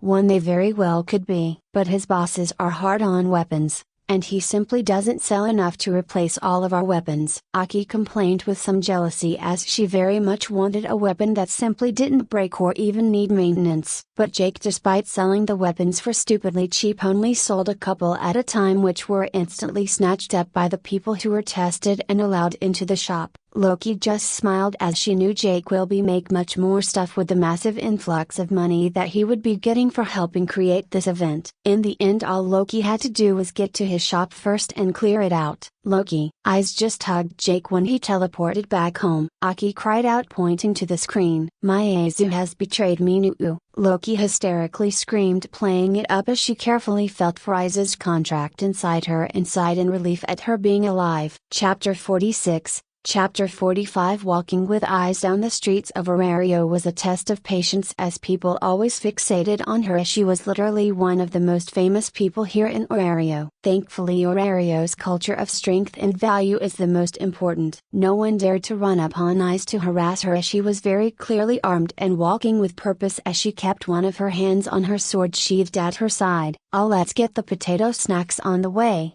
Eyes said, seeing an older lady working a stand, and I nodded in understanding. If we keep them in my pocket spell, they won't cool down or go bad. By the way, I added on, and Iza's eyes lit up as she smiled, and then as soon as she was able to order, she gave out a ridiculous order. 15 of all 3 flavors, please, she said shamelessly, and the woman blinked as she looked down and saw that her order was literally everything on the rack she had pre-cooked, and thus shrugged and took a small bag of Valis from Eyes. Keep the change. I love the snacks, she said softly as she handed me 6 potato snacks, being 2 of the 3 apparent flavors, while she had me put the rest away in my inventory for a midnight snack or something when she went back home. Cheese, red bean paste, and spicy shredded chicken and cheese flavor. My mom used to make these all the time because it was so simple. Eyes spoke almost to herself, but more as an explanation as to why she bought so many. I guess I knew how Arya, Iza's mom, got devoured by the one-eyed black dragon and was supposedly somehow still alive within the dragon. So, I respected her desire to gain strength to free said mother. 7. So how are your expeditions going? I asked, and she shrugged. Difficult, boring, and I suppose different now. With the tunnel you made, we will be able to take more supplies down with bigger carts, but for us level 5s and 6s to actually get challenged and grow, we need to head past at least floor 40, which can take more than a whole week of travel time. Eyes said Julie, and I could feel the sheer disdain she had for the long travel time it took for the Loki Familia to get to the depths in which they could actually grow. As me and Eyes ate our potato snack and walked toward the guild, I noticed Eyes twitching every once and a while as she looked into the alleys we passed by, but with the late afternoon crowd filling Orario's streets, I couldn't see anything in the glancing moment I had to look within the alleys. See anything? I asked, but Eyes only shook her head as she changed the subject. Is it true that you can give people an extra mana pool? Riveria is still freaking out about it, and it's really funny when she flip-flops between wanting to demand the secret and denying your hints as a total lie. Eyes asked with a small smile at seeing her disciplinary figure in life anguishing over something. I likewise shrugged just to mess with her. So can you properly fly with your wind magic stuff? I reposted, and Iza's head cocked to the side. I probably can for a bit, but holding up my weight entirely on my wings uses a lot of mine, so it's not worth it when I can just use it to dash around, she said, and before we could dodge around each other's questions any further, we had finally arrived in front of the guild. Eyes decided to stay back outside the guild when she heard my guild advisor and contact was Rose Fanet, as she was also a guiding figure for her in her childhood as an adventurer when she herself was her advisor and would always get on her case about being too reckless. 3. After waiting in line for a while, Rose was notified to come out of the back where she was doing paperwork, and seeing me, she rolled her eyes and made a come-over motion with her hands as she walked into one of the guild side rooms. Well, you have been a busy bee. Building a tunnel through the dungeon, spawning monster Rexes in Orario's backyard. Do you have a death wish or something? Why aren't you doing these suicidal things when you are like level 5 and can take the heat or flee from people trying to hurt you? She demanded, and I held up a hand in front of her face as she was all but about to leap over the table separating us. Doing those things will help me grow faster, and I am not far from my level up with all the shenanigans I got drawn into. I said, shrugging my shoulders as she couldn't refute me. Now I came here to square away the details about the war game that Apollo challenged me to. Rose's nose twitched and I noticed how her eyes had dilated at being locked in this room, and I couldn't help mentally sighing and pondered on whether Sashot's little claim on me was going to be more trouble than it was worth. So, what paperwork do I need to fill out for the war game? I asked, snapping her back to attention. Honestly, although Rose was hot, I had both Sashot and Beatrice who were more than willing to warm my bed. Rose hummed as she bit her lip and took a folder out of a stack that she brought in. Well, seeing as you are representing your goddess and the Familia in totality, you are capable of signing off on the documents to set the date of the war game. Though be warned that your goddess will need to meet with the other gods during the mini donatus to set the challenge for the war game. She warned me. All right, I said, taking the paperwork from her and filling it out while I did so. Rose coughed awkwardly. By the way, Jake, the tunnel you made has become an issue of Aurario's future and many people are curious about what you will be doing with it. Left unspoken was the guild's desire to tax the shit out of it, as they were the ones taking care of Aurario's municipal needs and cleaning up after the irresponsible gods of Aurario. But that was my tunnel, and it didn't even break through the surface. So the guild had no jurisdiction over it at all, as the dungeon was literally a lawless land with zero hard rules and only courtesy rules that can and will be thrown aside to get ahead. The expressway I created is actually within the dungeon, so the guild has no right to it, as not only do they not have a way to safely get to the tunnel through the dungeon without hiring mercenaries, which the guild isn't allowed to, but I am keeping it locked up that way monsters cannot travel to and through the tunnel to prevent floor 18 or even lower monsters from getting to the surface. I said duly, and she shrugged. Well, I personally don't care, but my manager ordered me to press on you to get a copy of the key you gave Riveria for guild use, she said, truly only with relief at getting it off her chest in her voice, and then she went back to her more deadpan voice as she had me fill out some more regular guild paperwork. Also, bearing in mind that you are about to level up, you should be aware that the guild expects you to come back to announce your level up so we can adjust your familia's tax rates, as well as provide more detailed information about dangerous sections within the dungeon. Rose recited from memory as she gathered all the papers I signed into another folder. Then Rose took a deep breath as she walked away from me, and I quietly just put the files she left to me in my dungeon as I waited for her to leave. Should I just teleport home? I pondered, muttering lightly, but then I recalled Eyes was just standing outside the guild, probably still as stone, patiently waiting for me. 1. Yeah, leaving the airhead to just stand there probably till dawn would just be mean, as she would actually wait that long probably. Chapter 47, Chapter 46. 1. As I came out of the guild, I saw Eyes leaning against the wall of the guild, just blankly staring off into the crowd of people walking in and out of the guild, with our eyes meeting as I exited the building. You done with the guild? She asked, tilting her head to the side in curiosity, and I nodded in response. Okay, let's go. She simply spoke as she bounced off the wall of the guild, and we both began walking towards the western wall of Aurario, which was in the direction of my tower anyway. But with night having firmly fallen over Aurario, I could tell Eyes was especially tense. Eyes, do you sense people or something? You are acting weird, I asked, feeling like I should just say screw this and teleport back home to the safety of my bed. Hell, I can literally just teleport Eyes home with me, and we could just spar there in the wide open area in the sides between the shop and the tower wall. She grunted, being completely unhelpful as she slowly unsheathed her sword, and I realized something. The previously crowded Aurario street was completely empty, which isn't supposed to happen on the main streets at all. On the main streets, that's why they are considered to be safe zones nowadays. With a flash, my helmet popped back onto my head, as I had only been wearing my chest plate and leggings, and then I was armed with my 2 space guns. I looked down the alley directly to the side of us as the sounds of someone loudly whistling reached us. Then from around the corner came a woman I could only call a fucking tweaker. She had electrified looking spiky salmon pink hair and yellow eyes that only exemplified the insane grin she was wearing. Villette agreed. You were supposed to have died during the nightmare all those years ago, Eyes spoke as she leveled the sword in front of her.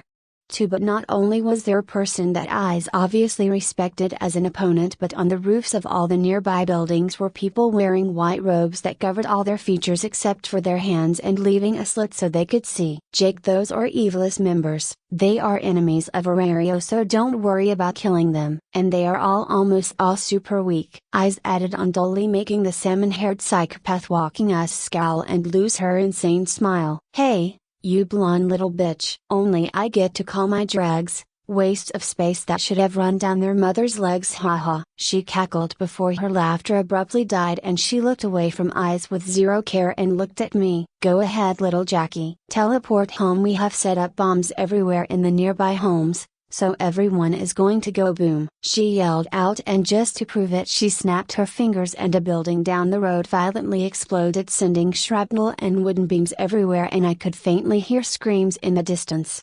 2. Before the bitch could say anything else or even make demands of me, my hand snapped up with the space guns aiming at her, and they glowed red as they began shooting a cascade of red laser bolts that the level 5 had to dodge, screaming as one of them pierced through her arm, as she wasn't a boss monster with dozens of meters thick flesh. She was a puny human, and even with a fauna, a high-powered magical laser bolt on bare flesh would face little to no resistance.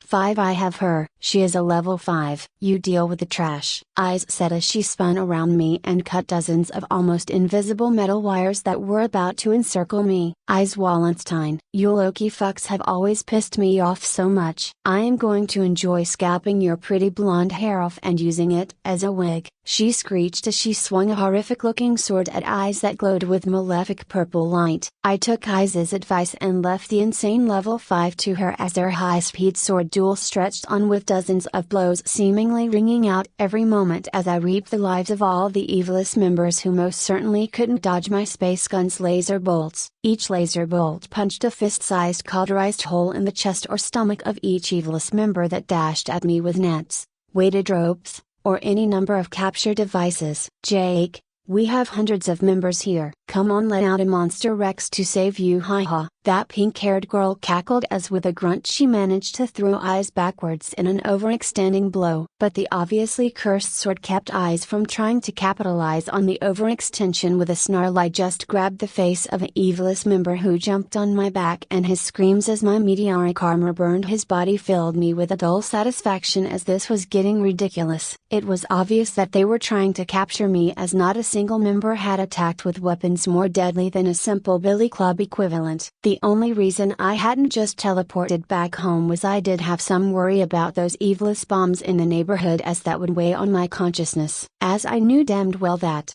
woman would without a doubt blow up all those bombs just to spite me. 4. Get fucked, you salmon-haired cunt. I bet you smell worse than your fish-colored hair would point to. I snarled, and her insane smile deepened as she began chanting a few lines as I went back to killing the dregs. Shaldora, she finally yelled at the end of her chant, and I staggered as I felt my fauna literally all but shut off as I lost all my physical attributes. Yeah, Jake, how's that feel? I cut off your fauna with that spell of mine, haha. Now surrender or we will break you in painfully rather than nicely.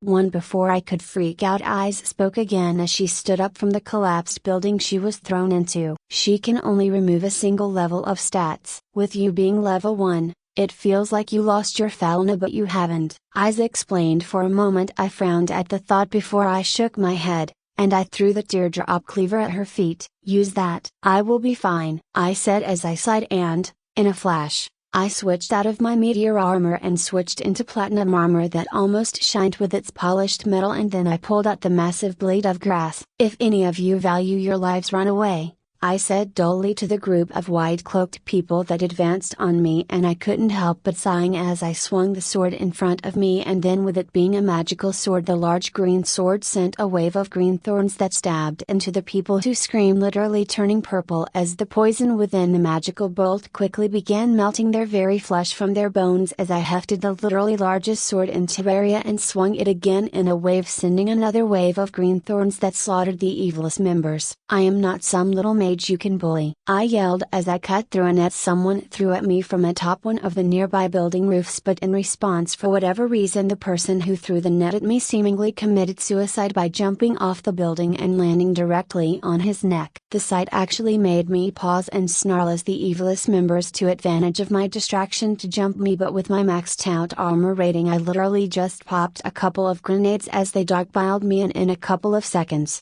I felt a flash of heat wash over me as my armor rating protected me from the sound and effects of the grenades going off almost next to me. "Halt in the name of the Freya Familia," I heard a woman yell, and then Valletta snarled as she clapped her hands 3 times in succession, and a titanic explosion took over my senses as she wasn't lying. Literally, every single house on the street was on, and seemingly there were even bombs buried under the main road itself that announced its fury to the world, creating pillars of flames as the magical bombs blew up. "Watch yourself, Jake, I got your number, haha," she cackled before screaming as her right arm literally disappeared off her body and a sword stabbed into the ground behind her.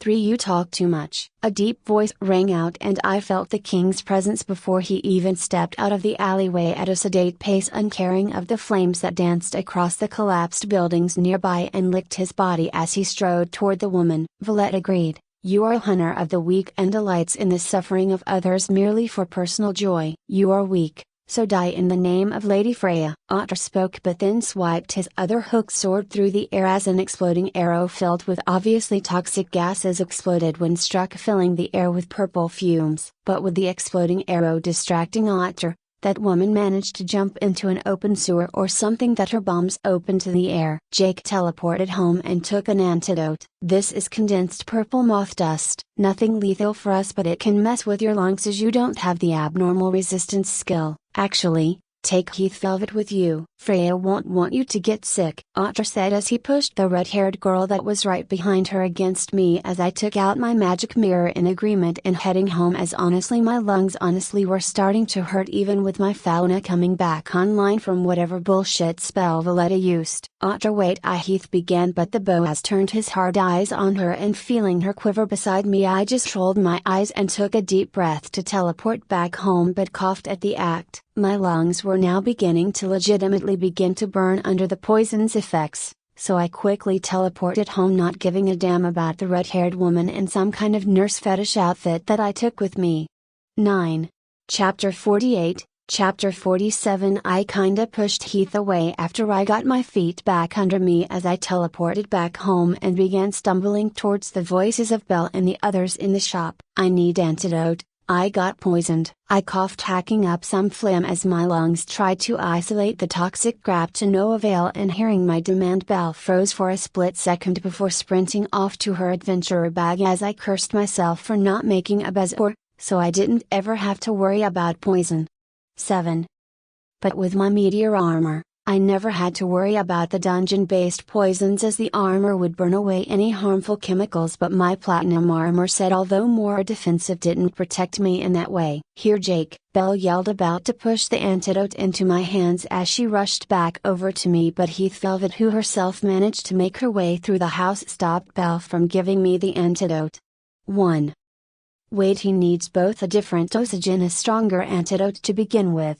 Due to the purple moth's toxic dust being concentrated, Heath said, pushing Belle to the side as I grimaced at the feeling of my lungs screaming in agony. Heath then reached behind her back and pulled a box that was embossed with a cross across its front, and a number of vials poked out from the sides of the container that were marked with several little notes. "Here," Heath said, pushing a vial with darker purple fluid within it than the one Belle tried to give me. So I wordlessly just chugged down their contents despite how revolting it tasted, as I knew that I didn't have the time to make my own buzzer, as the stone needed to soak in an antidote for 3 hours before it would properly become a Terrarian buzzer that would nullify almost all poisons and toxins that touched me. "Relax, Jake. Purple moth dust is easily cured despite it wreaking havoc on people's lungs. That arrow must have been the next step in trying to capture you, but with Wallenstein there, they didn't dare use it at the start because of how she was too close to you. as she would just use her wind magic to throw it back at the evilest members, Heath said wryly as I felt the antidote get to work clearing out my lungs of the purple moth crap. Now as for why I trusted Heath Velvet with her antidote. Well, for one, I knew her appearance from the posters, and frankly everyone knew the crimson-haired witch of Freya. She was literally capable of healing people who just got decapitated or got their hearts eviscerated in battle if she was on the site and instantly began chanting at the wounded person. She was considered the second best mortal healer in Orario, despite being capable of tearing people away from the clutches of death with her powerful magic. So,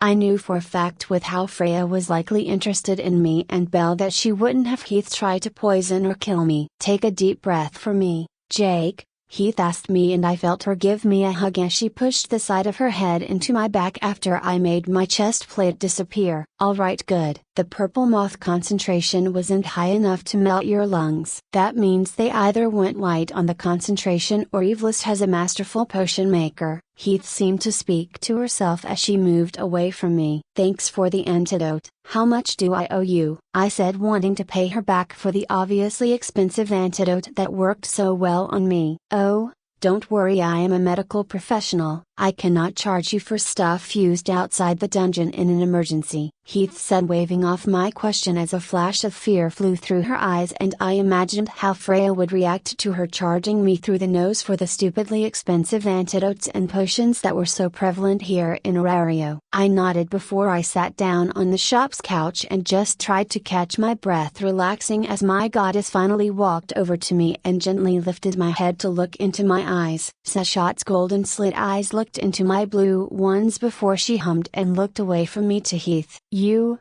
healer girl bearing the brand of Freya, did Jake bring glory to himself dealing with the filth that attacked him? She asked calmly. Yes, Lady Sashat, he fought well, Heath responded, refusing to meet my goddess's eyes, and her figure even further sank in of itself as Sashat followed up. I can see the karma of the souls he sent up to Tenkai. Why do you have none at all? Did you and Freya's men just sit back and watch Jake fight? She asked with no emotions in her tone, simply speaking flatly.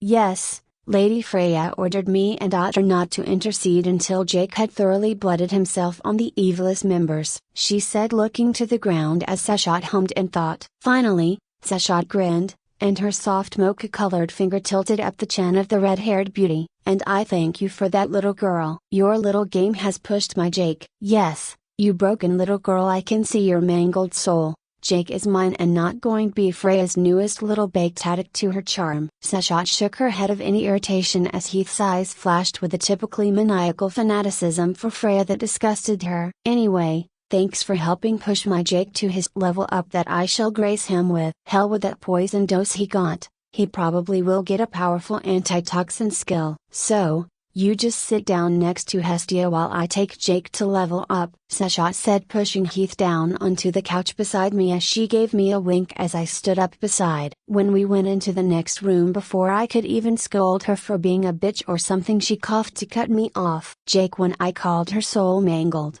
I wasn't lying. Her soul, once a swirling red with slightly holy bright lights coming through her cloud-shaped soul, has become a twisted rope of the same colors yet also tainted and self-perpetrating with Freya's charm. Literally, she is so weak-willed to Freya's charm that her soul is literally recreating the same sensation of being under her gaze so she can always feel her. Thus, such a girl needs to be kept on a tight leash. It's no secret or coincidence they helped you with whatever happened out there right at the end. Anyway, she needs to be kept at arm's reach unless you plan to replace her fanaticism towards Freya with yourself, as every thought in that empty girl's head is going to be, what would Freya want me to do now? Literally every thought, Jake. Sashat put emphasis on the words, and I just exhaled, just feeling done with today.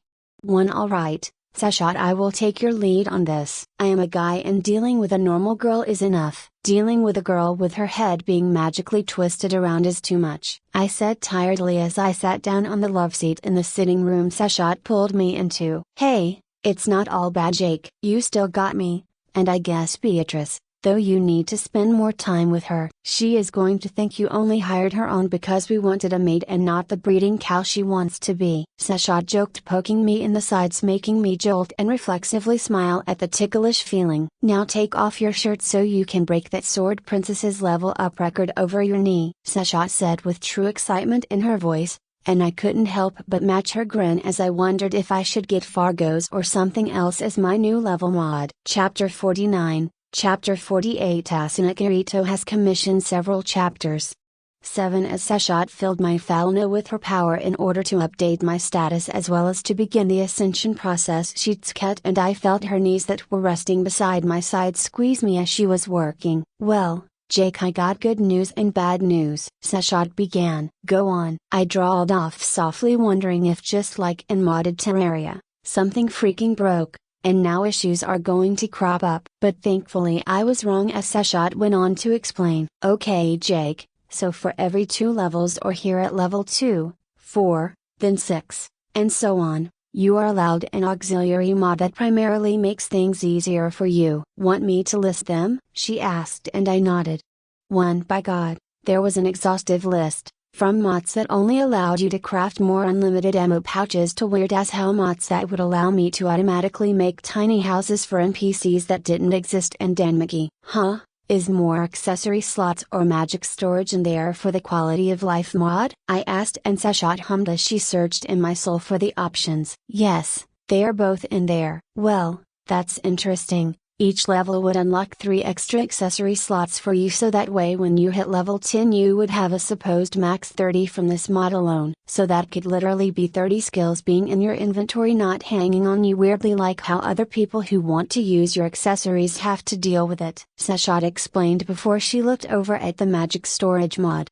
1. Does the magic storage mod still have auto crafting stuff in it? I asked as she looked into the mod. Yes and no. It will only auto craft items that you have already crafted by hand before, though the system is a multi-tool apparently that will help you craft by holding all the workstations in its pocket dimension and will automatically move tools and the benches to you as you craft. I fucking hate you, Jake. This system makes me so damn jealous, Seshat almost screeched. I just chuckled as my mind whirled. Both mods were, to say the least, extremely important to my future, but the question was, which one was more important now until I hit level 4 when I could get the other? And the answer was honestly not much of a question at all really. I only had 1 life and I needed to be as strong as possible. Not have an easier time keeping all my materials together out of the storeroom I built. Sure, having it would help make the stupid amount of Fargo accessories much easier, saving days if not weeks of work. But in the end,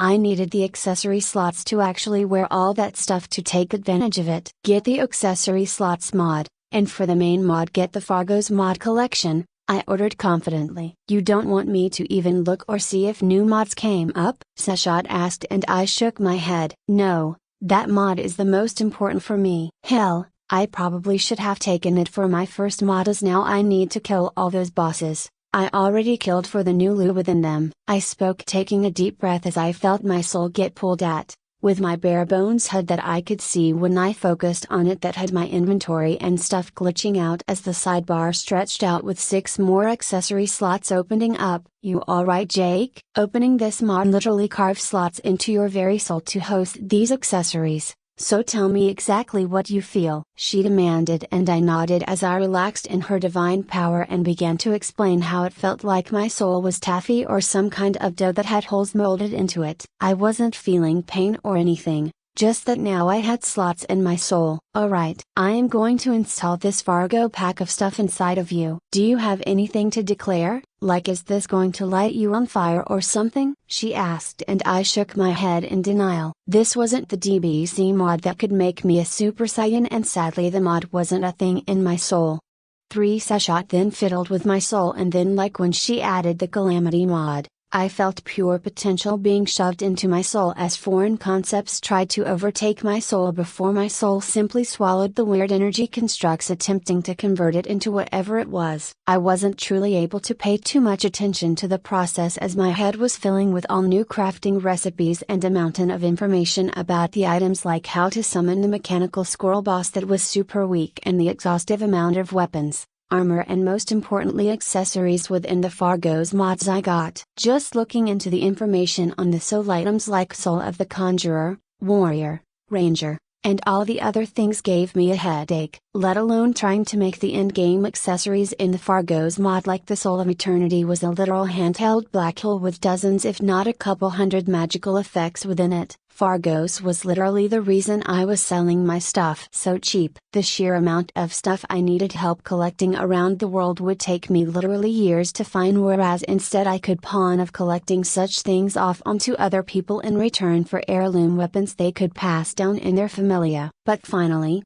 the endless deluge of information slowed, and I sorted all of it out mentally so my head cleared up as Seshot pushed the fauna closed, locking it from view and finally placing a paper on my back so I could read the fauna for myself. "Here you go," Seshot spoke, handing me the paper as she sat beside me to probably watch my reactions. Jake Barris, level 2 strength 0, 4 endurance 0, dexterity 0, agility 0, magic 0 skills. The Terrarian enforces Terrarian world logic upon user, restricts acquisition of development abilities and fauna-backed spells in order to host mods. Mods may not be taken / disabled / traded for another mod. User's alien logic to the world, prevents mental status effects from affecting user. 5 Kings Fall. Killing of all monster wrecks dear opponents for the first time, encourages potential growth with each subsequent kill of monsters already been previously killed, only provides high quality excelia to fuel growth. Development mods Calamity and all add-ons, allows the creation and summoning of Calamity mod objects. Fargo's and all add-ons, allows the creation and summoning of Fargo's mod objects. Auxiliary mods More accessories mod, allows for 3 additional accessories to be equipped per level.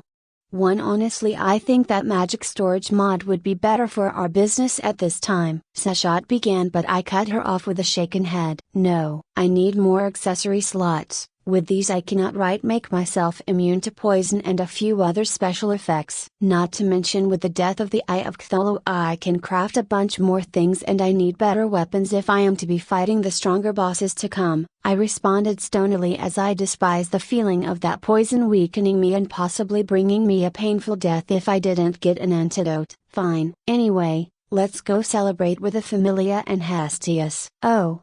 And make sure to give that Heath girl your thanks before you send her on her way or whatever you want to do with the broken girl. Seshot added on the end with zero care in her tone, showing off her cat-like nature, as she truly didn't give a damn about Heath Velvet unless she became an issue. 4. Chapter 50, Chapter 49. Coming back into the main shop area where the other girls were grilling Heath about what happened with Eveless, they all whirled on me as they wanted to get the story from the source and person who was there from the beginning. Well, all the goddesses and Beatrice did. Belle on the other hand was far more interested in something more important, at least to her. "Jake, you leveled up?" Belle excitedly asked, and at my nod, she threw up her hands as she exclaimed, "Congratulations for breaking the record, Jake." Seshot proudly smiled beside me as though it was partly her own accomplishment, as the other girls including Hestia gave me some form of congratulations or another. Though Hestia's were more along the lines of, "Good job Jake, but don't rest on your laurels because my Belle is going to overtake you." Yeah, that kind of nonsense.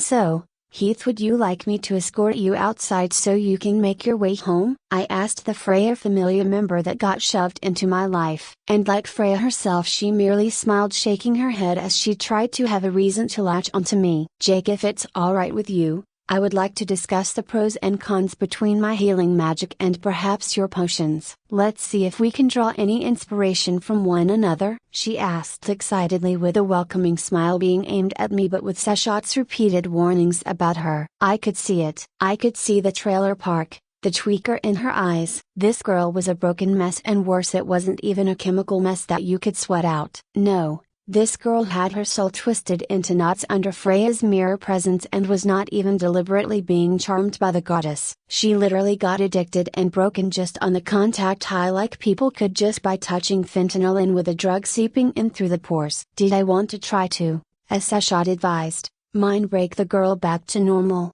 Like a badly set bone that never healed right and needed to be broken again to heal properly? No, not particularly. Nah, that's okay. Here is a gift for helping me with the antidote, and tell Otter thank you for interceding, I said, pushing an extra shield of Cthulhu into her arms that I got for trading some Terrarian mana potions to people who didn't even want the shield as they were mages or archers. I then firmly threw an arm over her shoulder as I escorted her outside of the shop as I continued loudly monologuing, which prevented her from getting a word in. Yeah, seriously, Otter was so cool with how he cut off the arm off the crazy chick. But no, seriously, did you guys see all the bombs going off? I hope the people around the area are alright. Hey, actually that's a great idea. You should take these potions and make sure all the civilians are alright. So here, I monologued before pushing a literal pile of potions into her arms, with the pile of haphazardly stacked glass vial potions literally being taller than her face so she couldn't see how I pushed her outside the tower. Have a nice night, and I wish the civilians of Terraria the best of luck, I said cheerfully as I closed the drawbridge into my tower, which then had the river of lava continued to flow as Heath's wide eyes stared at me with incredulity at my actions. I spent just taking a deep breath to recover from my monologuing before I nodded as I muttered, got enough trouble in my tower. Seriously, it wasn't even like she was trying to hide how she wanted to spend longer here. JQ alright? I heard Belle ask me as she came from behind me as I was just staring at the flowing wall of lava that was in front of myself. I snapped out of my mental lamentations as I looked behind me to see the cinnamon roll had changed out of her armor and was now just wearing a backless dress similar to what I typically wore,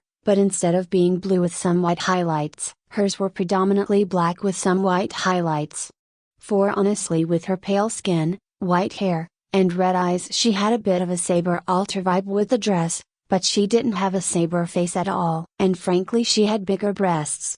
For yeah, just wondering what Freya's game is. Evilus has risen up from the shadows, and, honestly, I can plan around hiding away from the adventures of Terraria. But the freaks from Evilus are literally broken disposable tools that have no qualms blowing themselves up in suicide bombings. I shook my head sadly before I shrugged, speaking. I can plan for Otter's strength, I can plan for Alan's speed. But how can I plan for a Palom that looks like a child asking me to help find her parents only to blow herself up with an alchemical bomb? I spoke hauntedly. I wasn't joking or exaggerating either, both from reading the public files on Evilus's actions as well as actually seeing it in the Rue storylines in the Dan Memo game and other things. I knew Evilus had zero qualms throwing their lives away in order to accomplish a goal, because in the end the evil gods made a divine oath to take care of them in the afterlife so they could at least reincarnate, even if it wasn't with any memoirs or anything. Belle just gave me a soft side hug as she squeezed my frame tightly for a second before only softly holding my arm as she joined me in staring at the lava. I heard you even fought alongside Eyes Wallenstein too. What was she like? Belle asked me softly as she leaned her head against the arm she was holding. I took a breath to calm myself finally after all the day's stress, which consisted of dealing with bosses,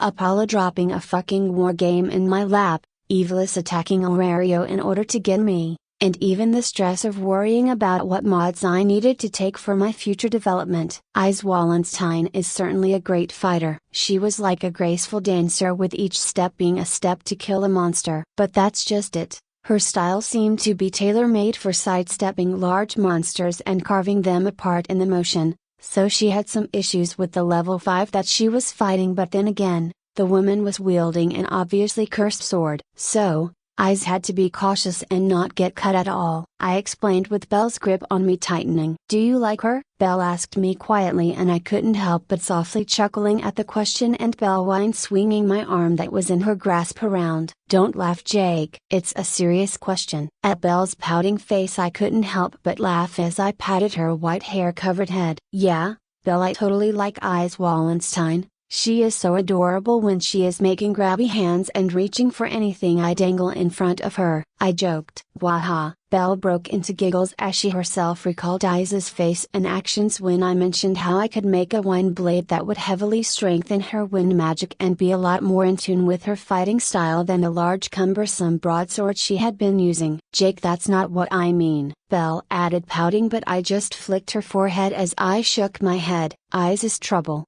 both for how Loki wouldn't let her date anyone, especially outside her familia, but she also has a number of issues that makes dating difficult or better put impossible, I said dryly as I turned back to enter the tower. Besides Belle, I got enough girls living in my house, I joked, making Belle grin wryly as I was certainly outnumbered in here.